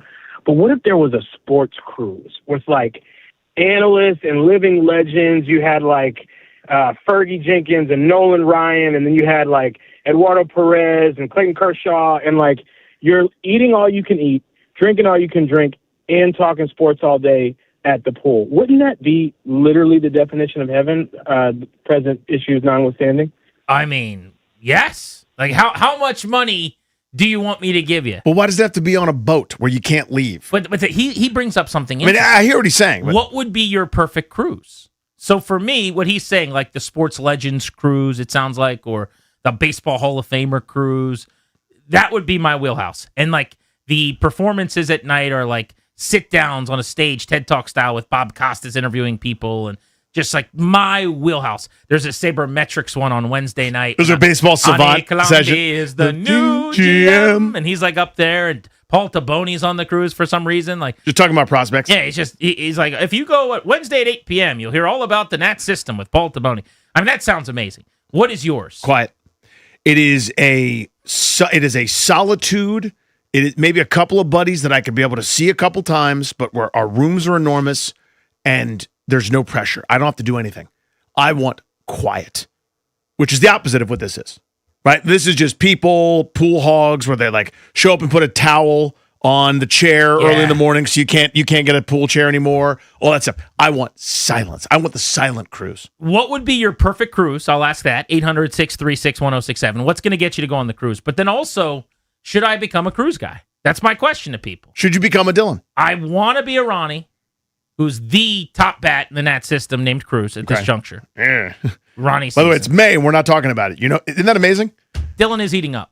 He was the player of the homestand for Rochester, Which is awesome. Yeah. Dylan Cruz is in the minor leagues still in May. It's just crazy to me. That's all. I'm not angry at anybody. I'm just letting you know that's what happened. That's what's happening. Wasn't I built for cruises? That's kind of my question. You're a Terry. G&D on the Fan.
All right, the question is, what cruise would get me to go on it? I think Josh in Upper Marlboro already struck gold here with his sports legends, baseball legends cruise. Now I get to pick who the legends are. Like, I want to bunk in the same room as Buck Showalter. Like bunk beds. Bunk with Buck, a special package, yeah. So, like, he's on one side, or he's top bunk, I'm bottom bunk, whatever we're going to do. And then me and Buck Showalter get to be in the same room. And then, like, I get to pick the 30 legends that are on the cruise. Chris Cooley's got to be there. Like, all my guys, Daniel Cabrera's going to be there. It's going to be fun. And then we'll get Hall of Famers. That would do it. For you, Danny, what I came up with was it's got to be a captive audience of just all people that want to compliment you the entire time. That's interesting. And so these are people that like your stand-up. Yeah. People that you played youth baseball with you that want to talk about how good you were back then. Oh, now you're on to something. And like, you know, people from the GW time when you were there, where they're like, dude, you remember when you doubled that time against Alcorn State or whatever? You're like, yeah, totally. I think that could get you to go on a cruise. That's the only way to do it. Like if someone was willing to talk about how good I was in Little League or something to that effect. No, there really is nothing that would get me to go. But that would be the best way to entice it. But here's the thing. I'd have to have some sort of signal as to when it's time to compliment me, but it's also when it's time to please be quiet and please leave me alone. Very important. Yeah. I just think that I want you to agree with me that I would love a cruise. That's all. I want to go to the movies. I want to go to a show like where the curtains open and someone's on stage. I want to have buffet meals. I want to have dinner. So here's what I think. Served in a banquet room. I think you just go to Vegas. I think you're a Vegas guy, not a cruise guy. I don't think you need to be someplace where you just get norovirus for showing up and are captive in a teeny tiny room. I think you're a Vegas guy. I think that's who you are and you don't know it. You know who's on the line right now is the voice of the Washington Nationals, Charlie Slows, who I think I'm being told is a big cruise guy. Are you a Dylan? Are you a Ronnie? Are you a Nelson? What kind of cruise are you, Charlie? I was too many cruises. That's what I can tell you. How many do you think you've been on?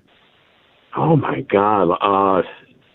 Probably 6 or 7 cruises. Okay. That's a lot. Same as James Woods' height. That's a lot of cruises. Yeah, right. 6, 7. 7, right? That's the thing to say. 6, 7. Would you do another one? Or are you done with your cruises? We're kind of done for some of the reasons that, Danny was saying, you don't want to fight for you have to go to like the adult section if you want to get a lounge chair that has at least a 1/4 inch between you and the next person that you don't know who could be sweating on you. That kind of. Oh yeah. So are the corners that tight? They up on the deck, the chairs are like pinned to each other. Like if you wanted to separate it, they're like tied together.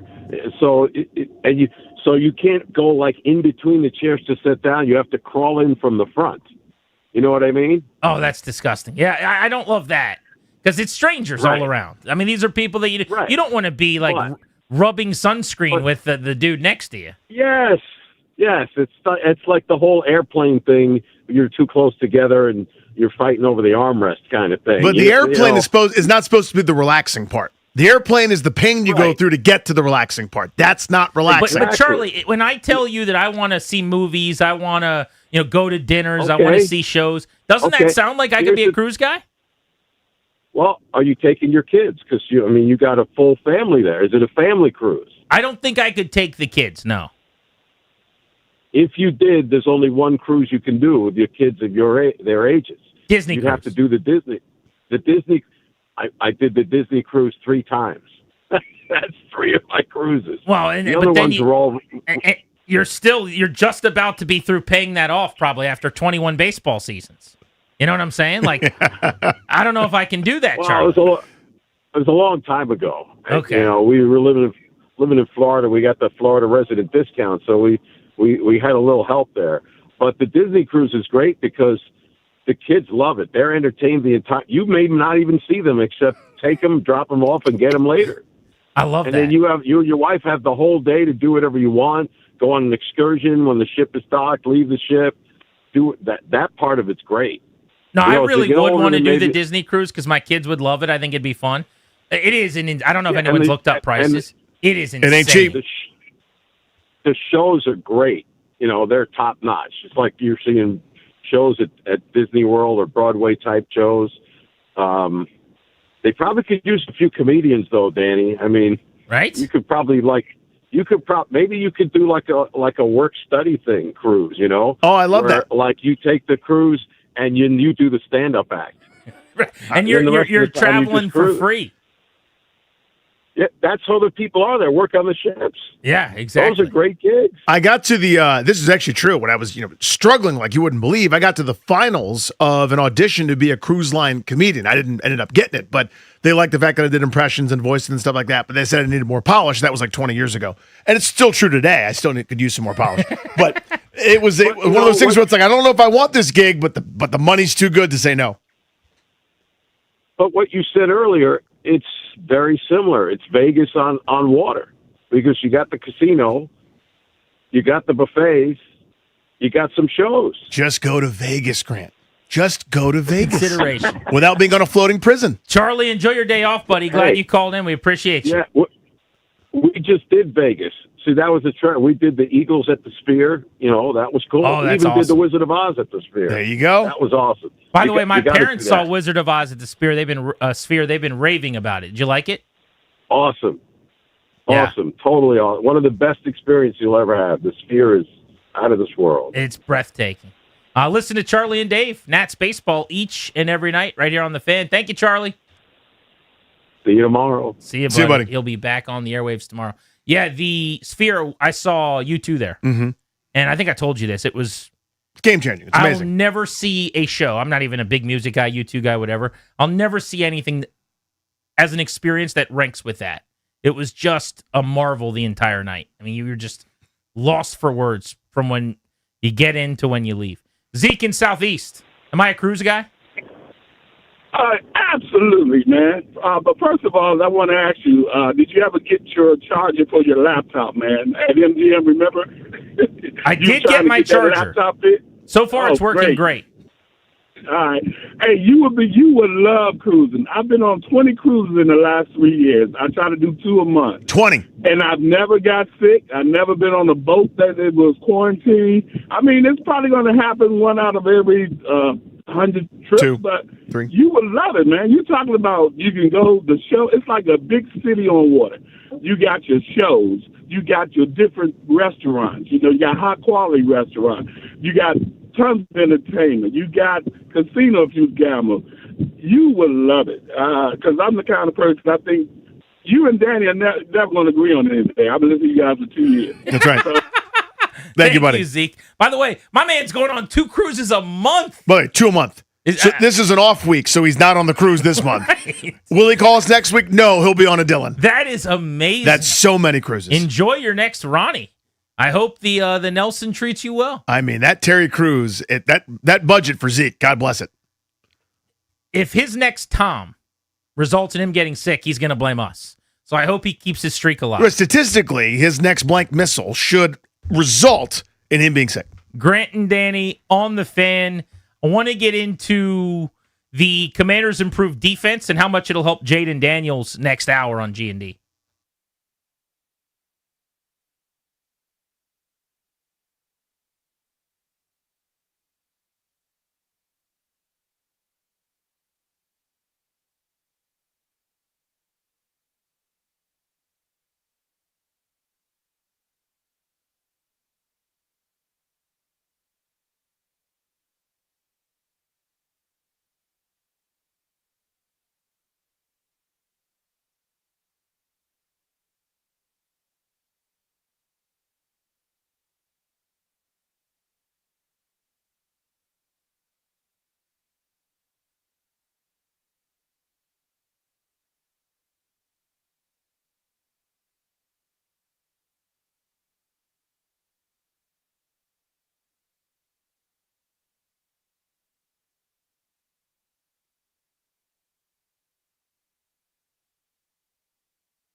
This update is brought to you by Melwood. In baseball, the Nationals have the day off today after winning the series finale from the Brewers to avoid the sweep. They'll welcome in Minnesota Twins for a 3-game series at Nationals Park starting tomorrow. Also big news in the American League as back-to-back AL Cy Young Award winner Tarek Skubal was scratched from his start today. He's going to head to the injured list. He has to have surgery on his pitching elbow to remove loose bodies. No timetable was given for his return, but these types of procedures generally come with a 2 to 3 month recovery time. In the NBA, 2 series getting underway tonight, Sixers and Knicks at 8 o'clock. Then the Timberwolves will take on the Spurs at 9:30. Hockey, Flyers and Hurricanes game 2 tonight at 7 o'clock. Carolina leads the series 1-0. Then the Ducks will begin their series against the Golden Knights at 9:30. Donate your unwanted vehicle to Melwood and support people with disabilities in your local community. We can pick up as soon as tomorrow. Visit melwood.org or call 1-877-MELWOOD. From the Crop Medcalf 5-Star Sports Desk, I'm Toby Altizer on The Fan.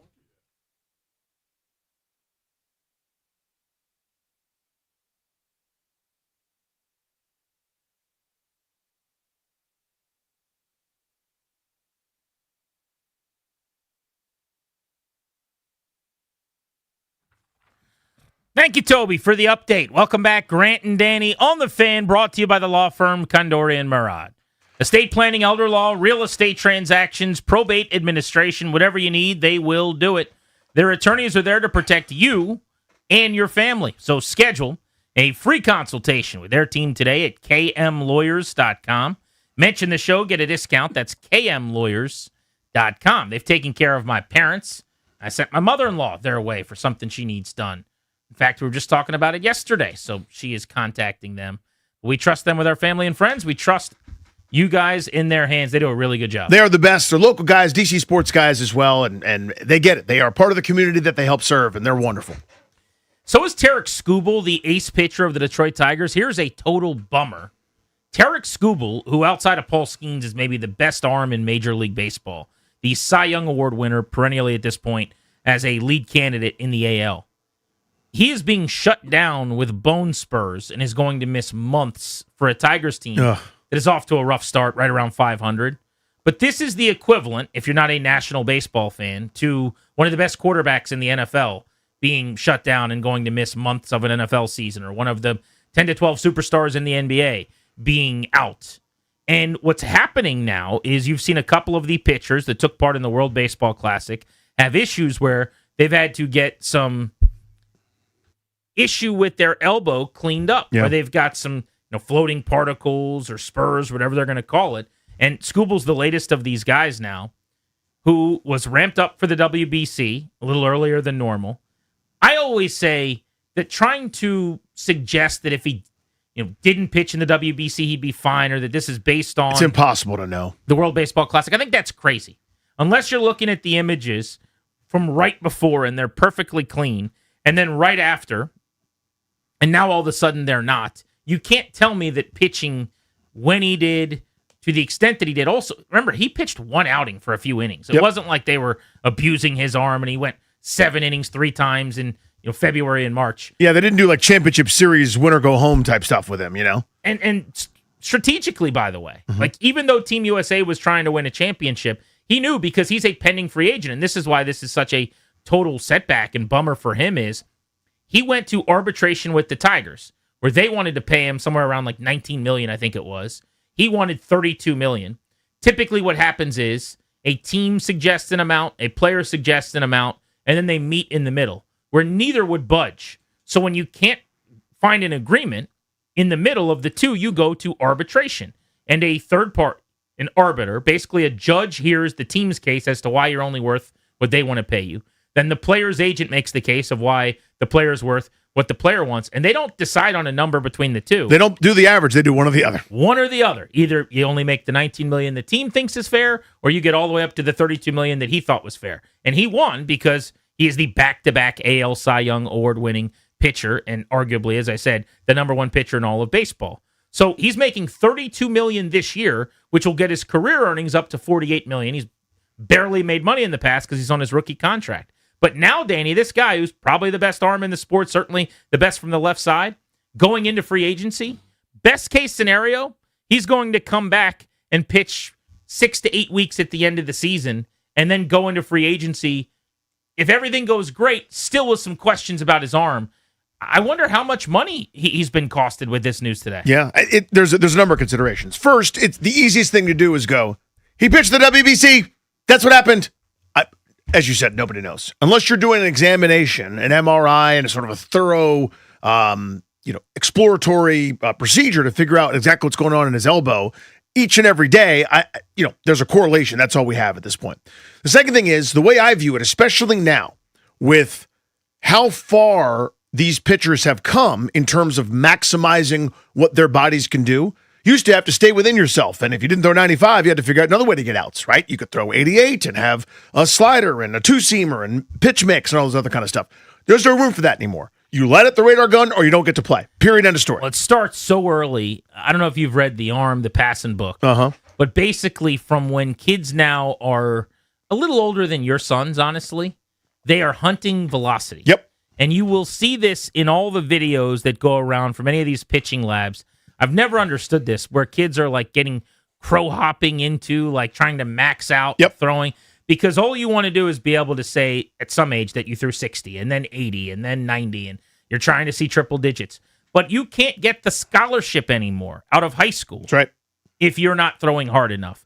And by the way, you might not make varsity initially as a freshman or whatever if you're not throwing hard enough. And maybe you don't crack the rotation. So it starts super young. And because everyone's chasing velocity, the idea has been, well, we throw too hard. This isn't what human beings and arms were meant to have to do. But the issue I have with that logic is we hear the same thing the other way. So like the Nationals right now are top 5 in baseball in breaking ball percentage thrown. Last year, the Red Sox, and with their new analytically led front office, they have been very, very big on this analytics philosophy of if your fastball's not your best pitch, don't throw your fastball. So Rich Hill started this, I think, more than anybody else. But he had this great curveball. He was a lefty who threw 89 to 91. And he's like, well, I'm only going to throw curveballs. If you've got a wipeout, unbelievable slider and you only throw 90 miles an hour, just throw all sliders. But what you hear people say to Craig Breslow in Boston and some of these other people who believe this is, well, you can't throw that many breaking balls because throwing the breaking balls is what blows your arm out. Well, how can both be true? Is it velocity or is it breaking balls? Or maybe it's just bound to happen. By the way, my answer is yes. So each thing puts a strain on a different thing. Everybody's got all the muscles you can develop. It still comes down to a couple different little tendons and a couple different ligaments where it's not load-bearing in the same way that the rest of your body is. And it's always going to come down to that. Some guys are everyday Eddies. Some guys are Nolan Ryan pitching into their 50s if they felt like it, or Satchel Paige or some of the great legends. Other dudes are porcelain, and you don't know until you kind of get out there. But my view on this, and we've kind of stumbled in this discussion, everybody kind of goes, well, pitching injuries are pretty much a constant over time. So they kind of throw their hands up. They go, if it happens, it happens. I look at it the exact opposite way. Now there's more care than there ever was before about limiting innings, limiting stressful innings, number of pitches, pitch counts, and the like. And you still have the same injury rate as when guys were throwing both ends of a doubleheader. You've got a higher injury rate right now than you did then. And I've talked to a lot of guys about this, but remember years ago, we talked to Max Scherzer about this. But I think it is a problem, not a feature, but probably a bug, that after the draft, initially, if you want to shut a guy down from the SEC like Cade Anderson, who the Mariners just drafted, number 2 overall, who's awesome and already looks like he's big league ready. If you don't want him to pitch after you draft him because he piled up the frames at LSU through the College World Series, no problem. Don't. But when you're babying these guys so that they throw 30 pitches, then 40 pitches, then 50 pitches, and you're 3 months into the season and someone has maxed out at 60 pitches or 5 innings, to me, you're just training the arm to run a mile at a time when eventually they're trying to run a marathon. Like I hate the way we treat young arms in general, but to your point, you can't really be more careful with these highly invested in arms than we are now, and the results are not changing. The injuries are only getting worse, so something's not working. Yeah, and so the thing that's not working is as you said, it's the addiction. Greg Maddux could not make the major leagues right now. Neither could Tom Glavine. Neither could Dennis Martinez. Neither could John Burkett. Neither could any of these, balls, baseball scuffing, the Vaseline balls that guys made careers on. Foster Griffin, who's top 10 in the league in ERA right now, is averaging 91 with his fastball. He was just pitching for 3 years in Japan. Yeah. Before someone said, he's had a lot of success against some guys that come over here and hit pretty good.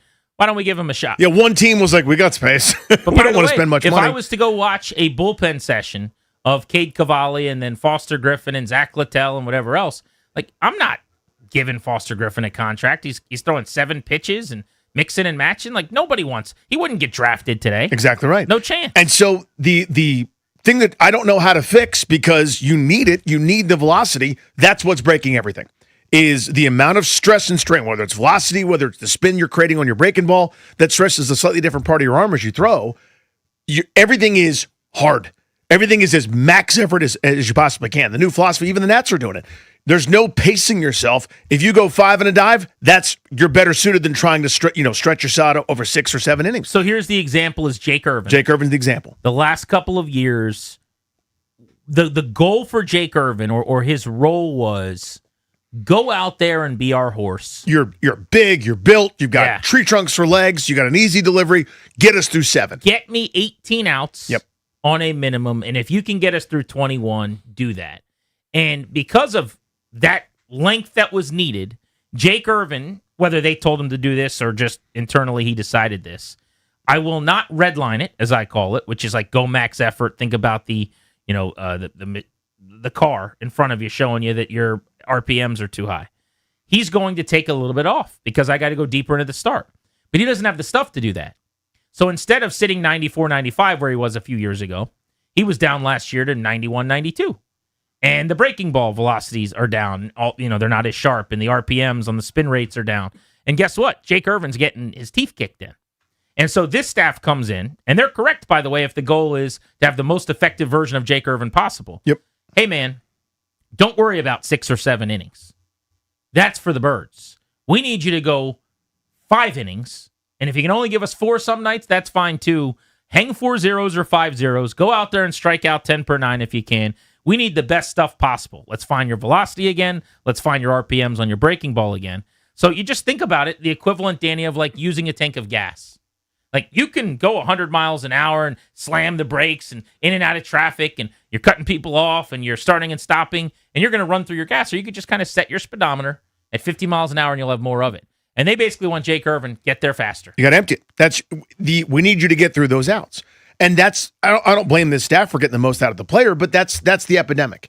So back to Skubal more specifically, which kind of entered us into that conversation. Yeah, if you're just joining us and you're wondering why we're talking about arms breaking, Tarek Skubal, who I think is the best pitcher in baseball, and certainly from the left side, has that distinction as having won the Cy Young Award the last 2 years, has these floating bodies in his elbow, pitched in the WBC, which is now getting blamed for this, but God knows if that has anything to do with it. But he'll be out for a few months. He's making $32 million this year.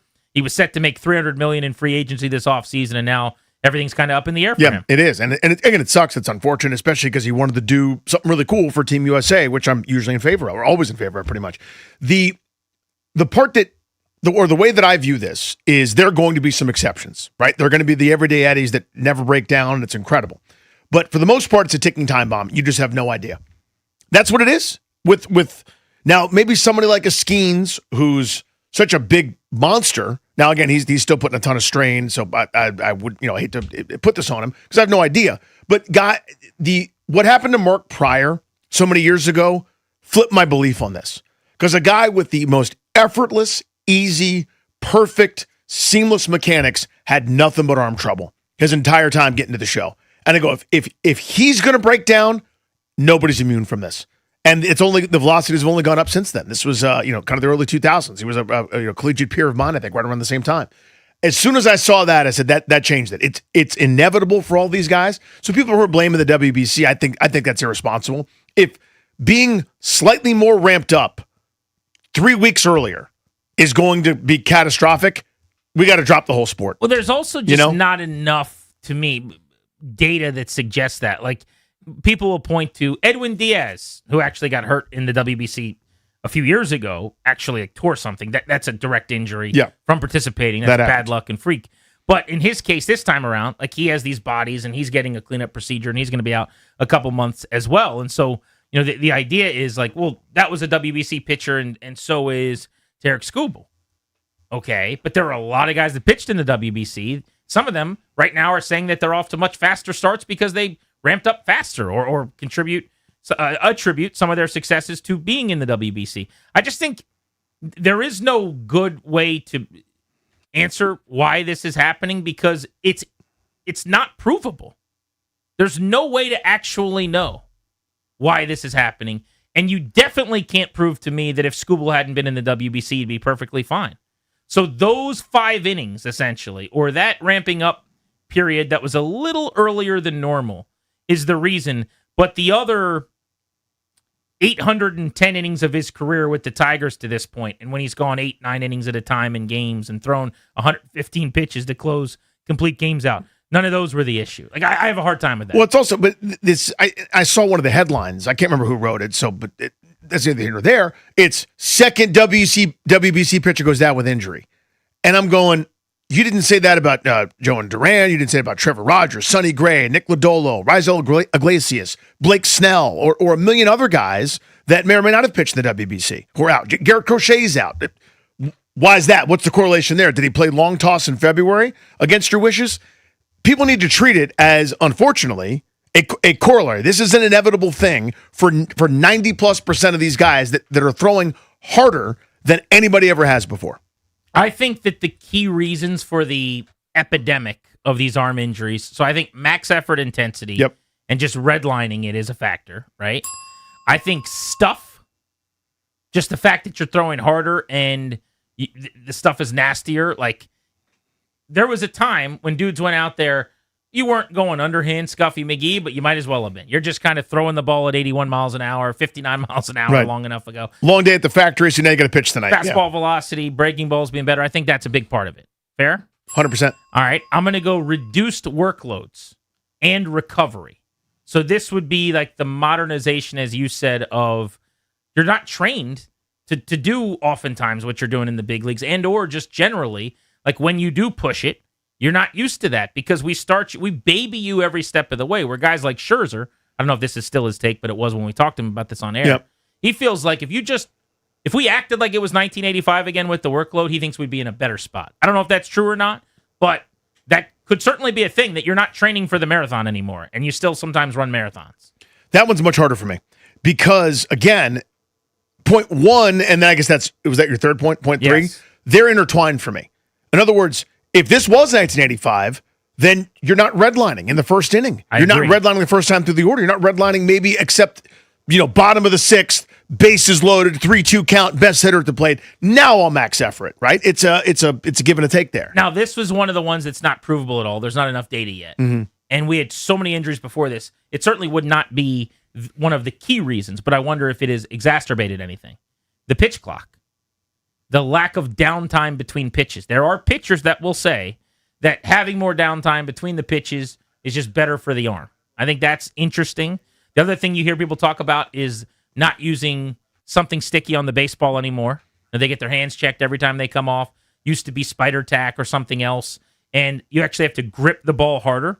So if you've always, more strain, for like 15 years, gripped the ball a little less, more loosely in your hand, free and easy, but it's stuck to your fingers because you had something sticky. Now you can't. You actually just imagine put something in your hand and push down a little. Your whole wrist feels that, all the way down to the elbow. So that's one of the considerations that people are looking at. I think one of the big things we haven't gotten into is year-round baseball, where there was a time where the normal way of going about playing baseball was in that season when you weren't playing basketball, football, soccer, or whatever. Now kids are playing travel baseball all year long, especially pitchers. Oh, yeah. They're just like... And every weekend's a tournament, and everybody's behind there with the fleet of radar guns to, did the 12-year-old top 70 today? That's the world. It's got to be a part of it. Yep. Just has to be. Mm-hmm.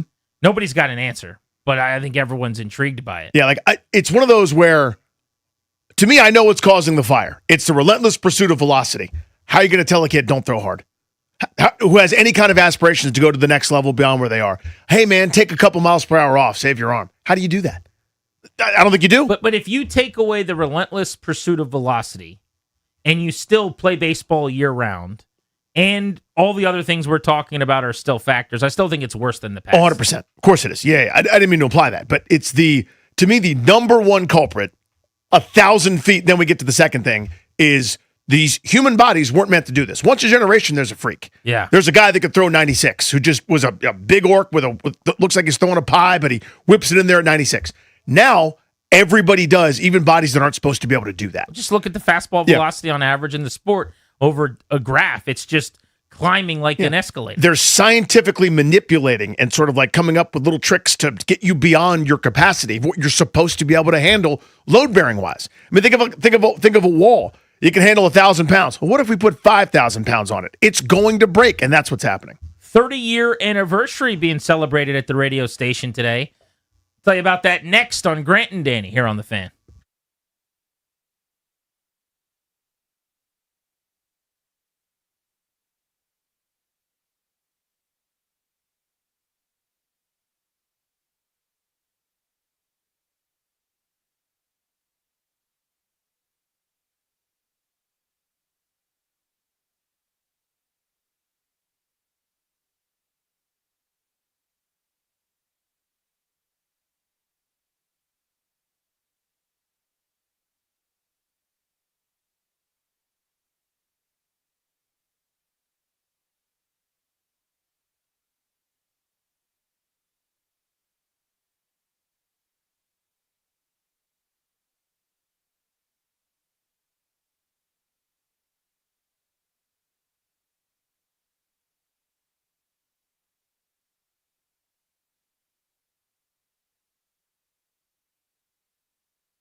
This update is brought to you by Surfside Iced Tea and Lemonade with vodka. In baseball, you just heard Grant and Danny discussing it. Tigers starting pitcher Tarek Skubal is going to miss quite some time as he has to have surgery on his pitching elbow to remove loose bodies. No timetable was given for his return. Procedures like this in the past have generally come with a 2 to 3 month recovery time period, so the Tigers going to be without the back-to-back AL Cy Young Award winner for some time. The Nationals have the day off today. They'll begin a 3-game series against the Twins at Nationals Park tomorrow. On the ice, hockey playoffs continuing on tonight. Game 2 between the Flyers and the Hurricanes at 7 o'clock. Carolina up 1-0 in the series. The Ducks will take on the Golden Knights for Game 1 of that series at 9:30. NBA playoffs, 2 series getting underway. Sixers and Knicks at 8 o'clock. Then the Timberwolves and Spurs at 9:30. Baseball season is back. Celebrate with Surfside Iced Tea and Vodka or Surfside Lemonade and Vodka. Smooth, refreshing, and your game day must-have. Made with real vodka and zero bubbles. It's not a seltzer. It's Surfside. Must be 21 plus. Please drink responsibly. From the Crop Metcalf 5-Star Sports Desk, I'm Toby Altizer on the Fan.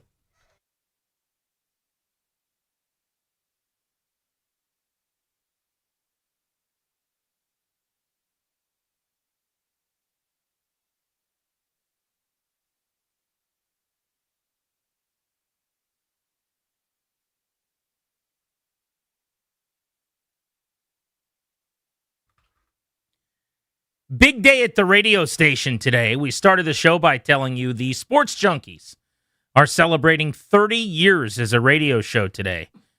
May 4th, going back 3 decades ago, they take flight and we're on the air for the first time. And you fast forward and here they are now, still in morning drive on 106.7 The Fan. It was a few different stations and companies and iterations and time slots, but it's the same 4 junks doing their radio show. But I know, Danny, you were reminiscing a little bit on social media. We talked about discussing our histories with the junks, and I know you wanted to talk about your first time meeting them. Yeah, there's I told this at the top of the show. The first time I heard the show, I think everybody had that experience where you go, this is different than everything else.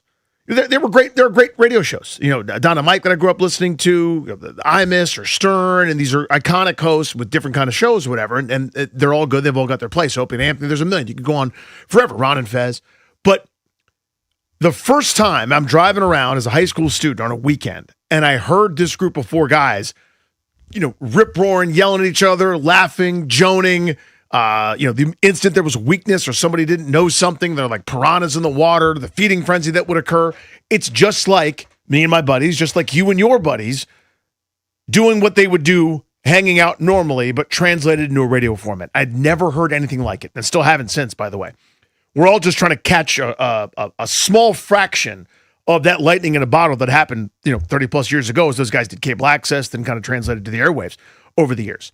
And I, tweeted this at Funny Danny, a little thread, not about me at all, but I think what's so cool about the show is the way everybody experiences it is different.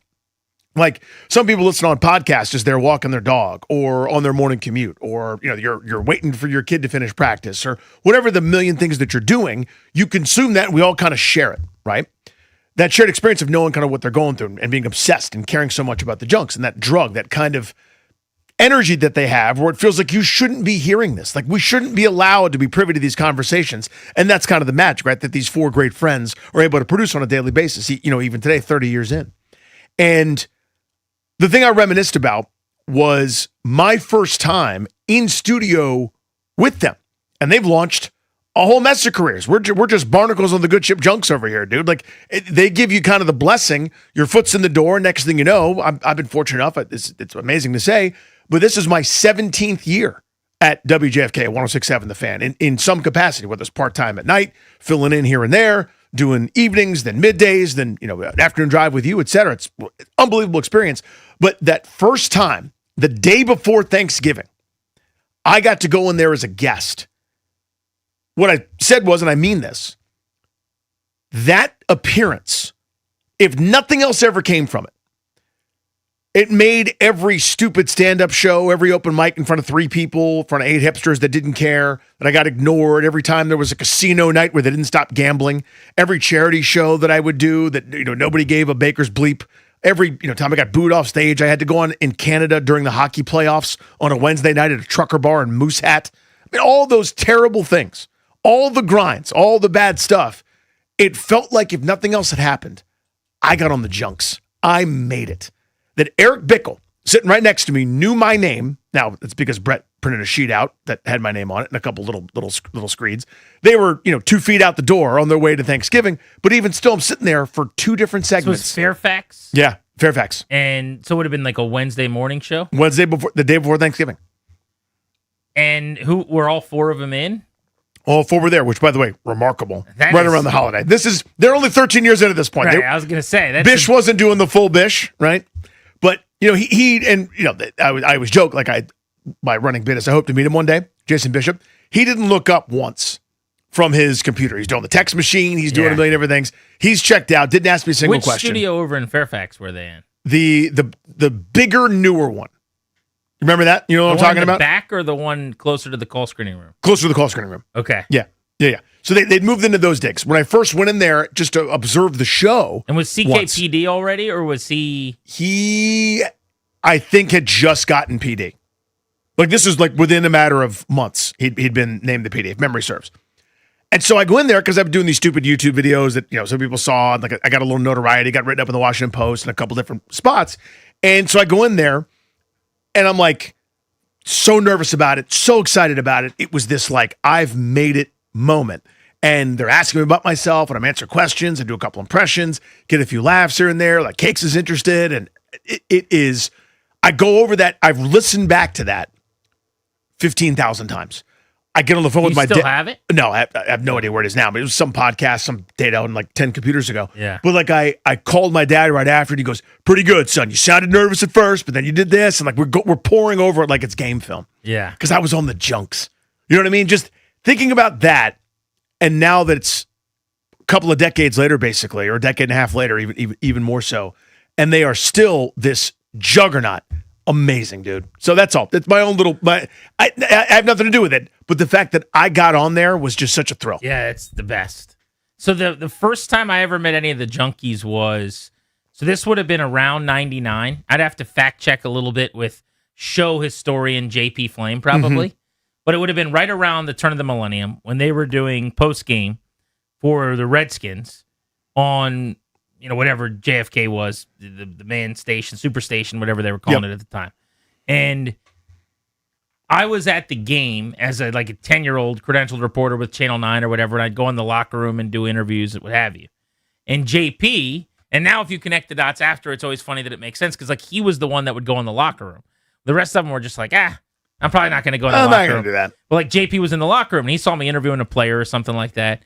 And he came up, and it was me and my dad. I still remember because my dad would have to drive me everywhere. I was 10 or 11 years old.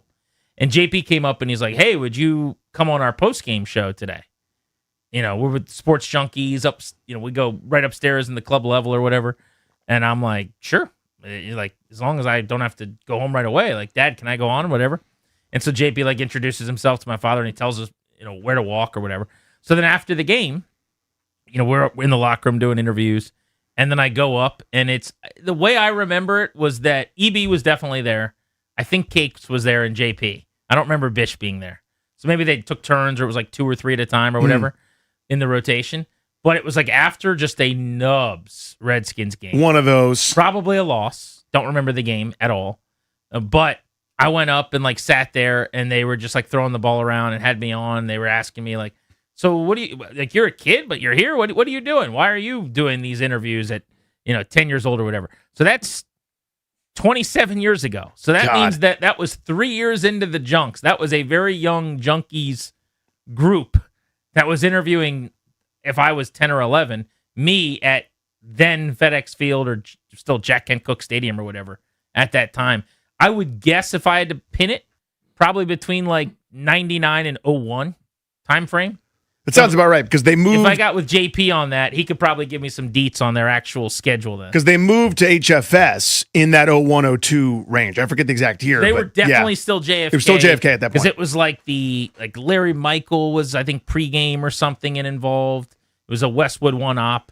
But it definitely wasn't HFS. I think it was still this station. That's right. Golly.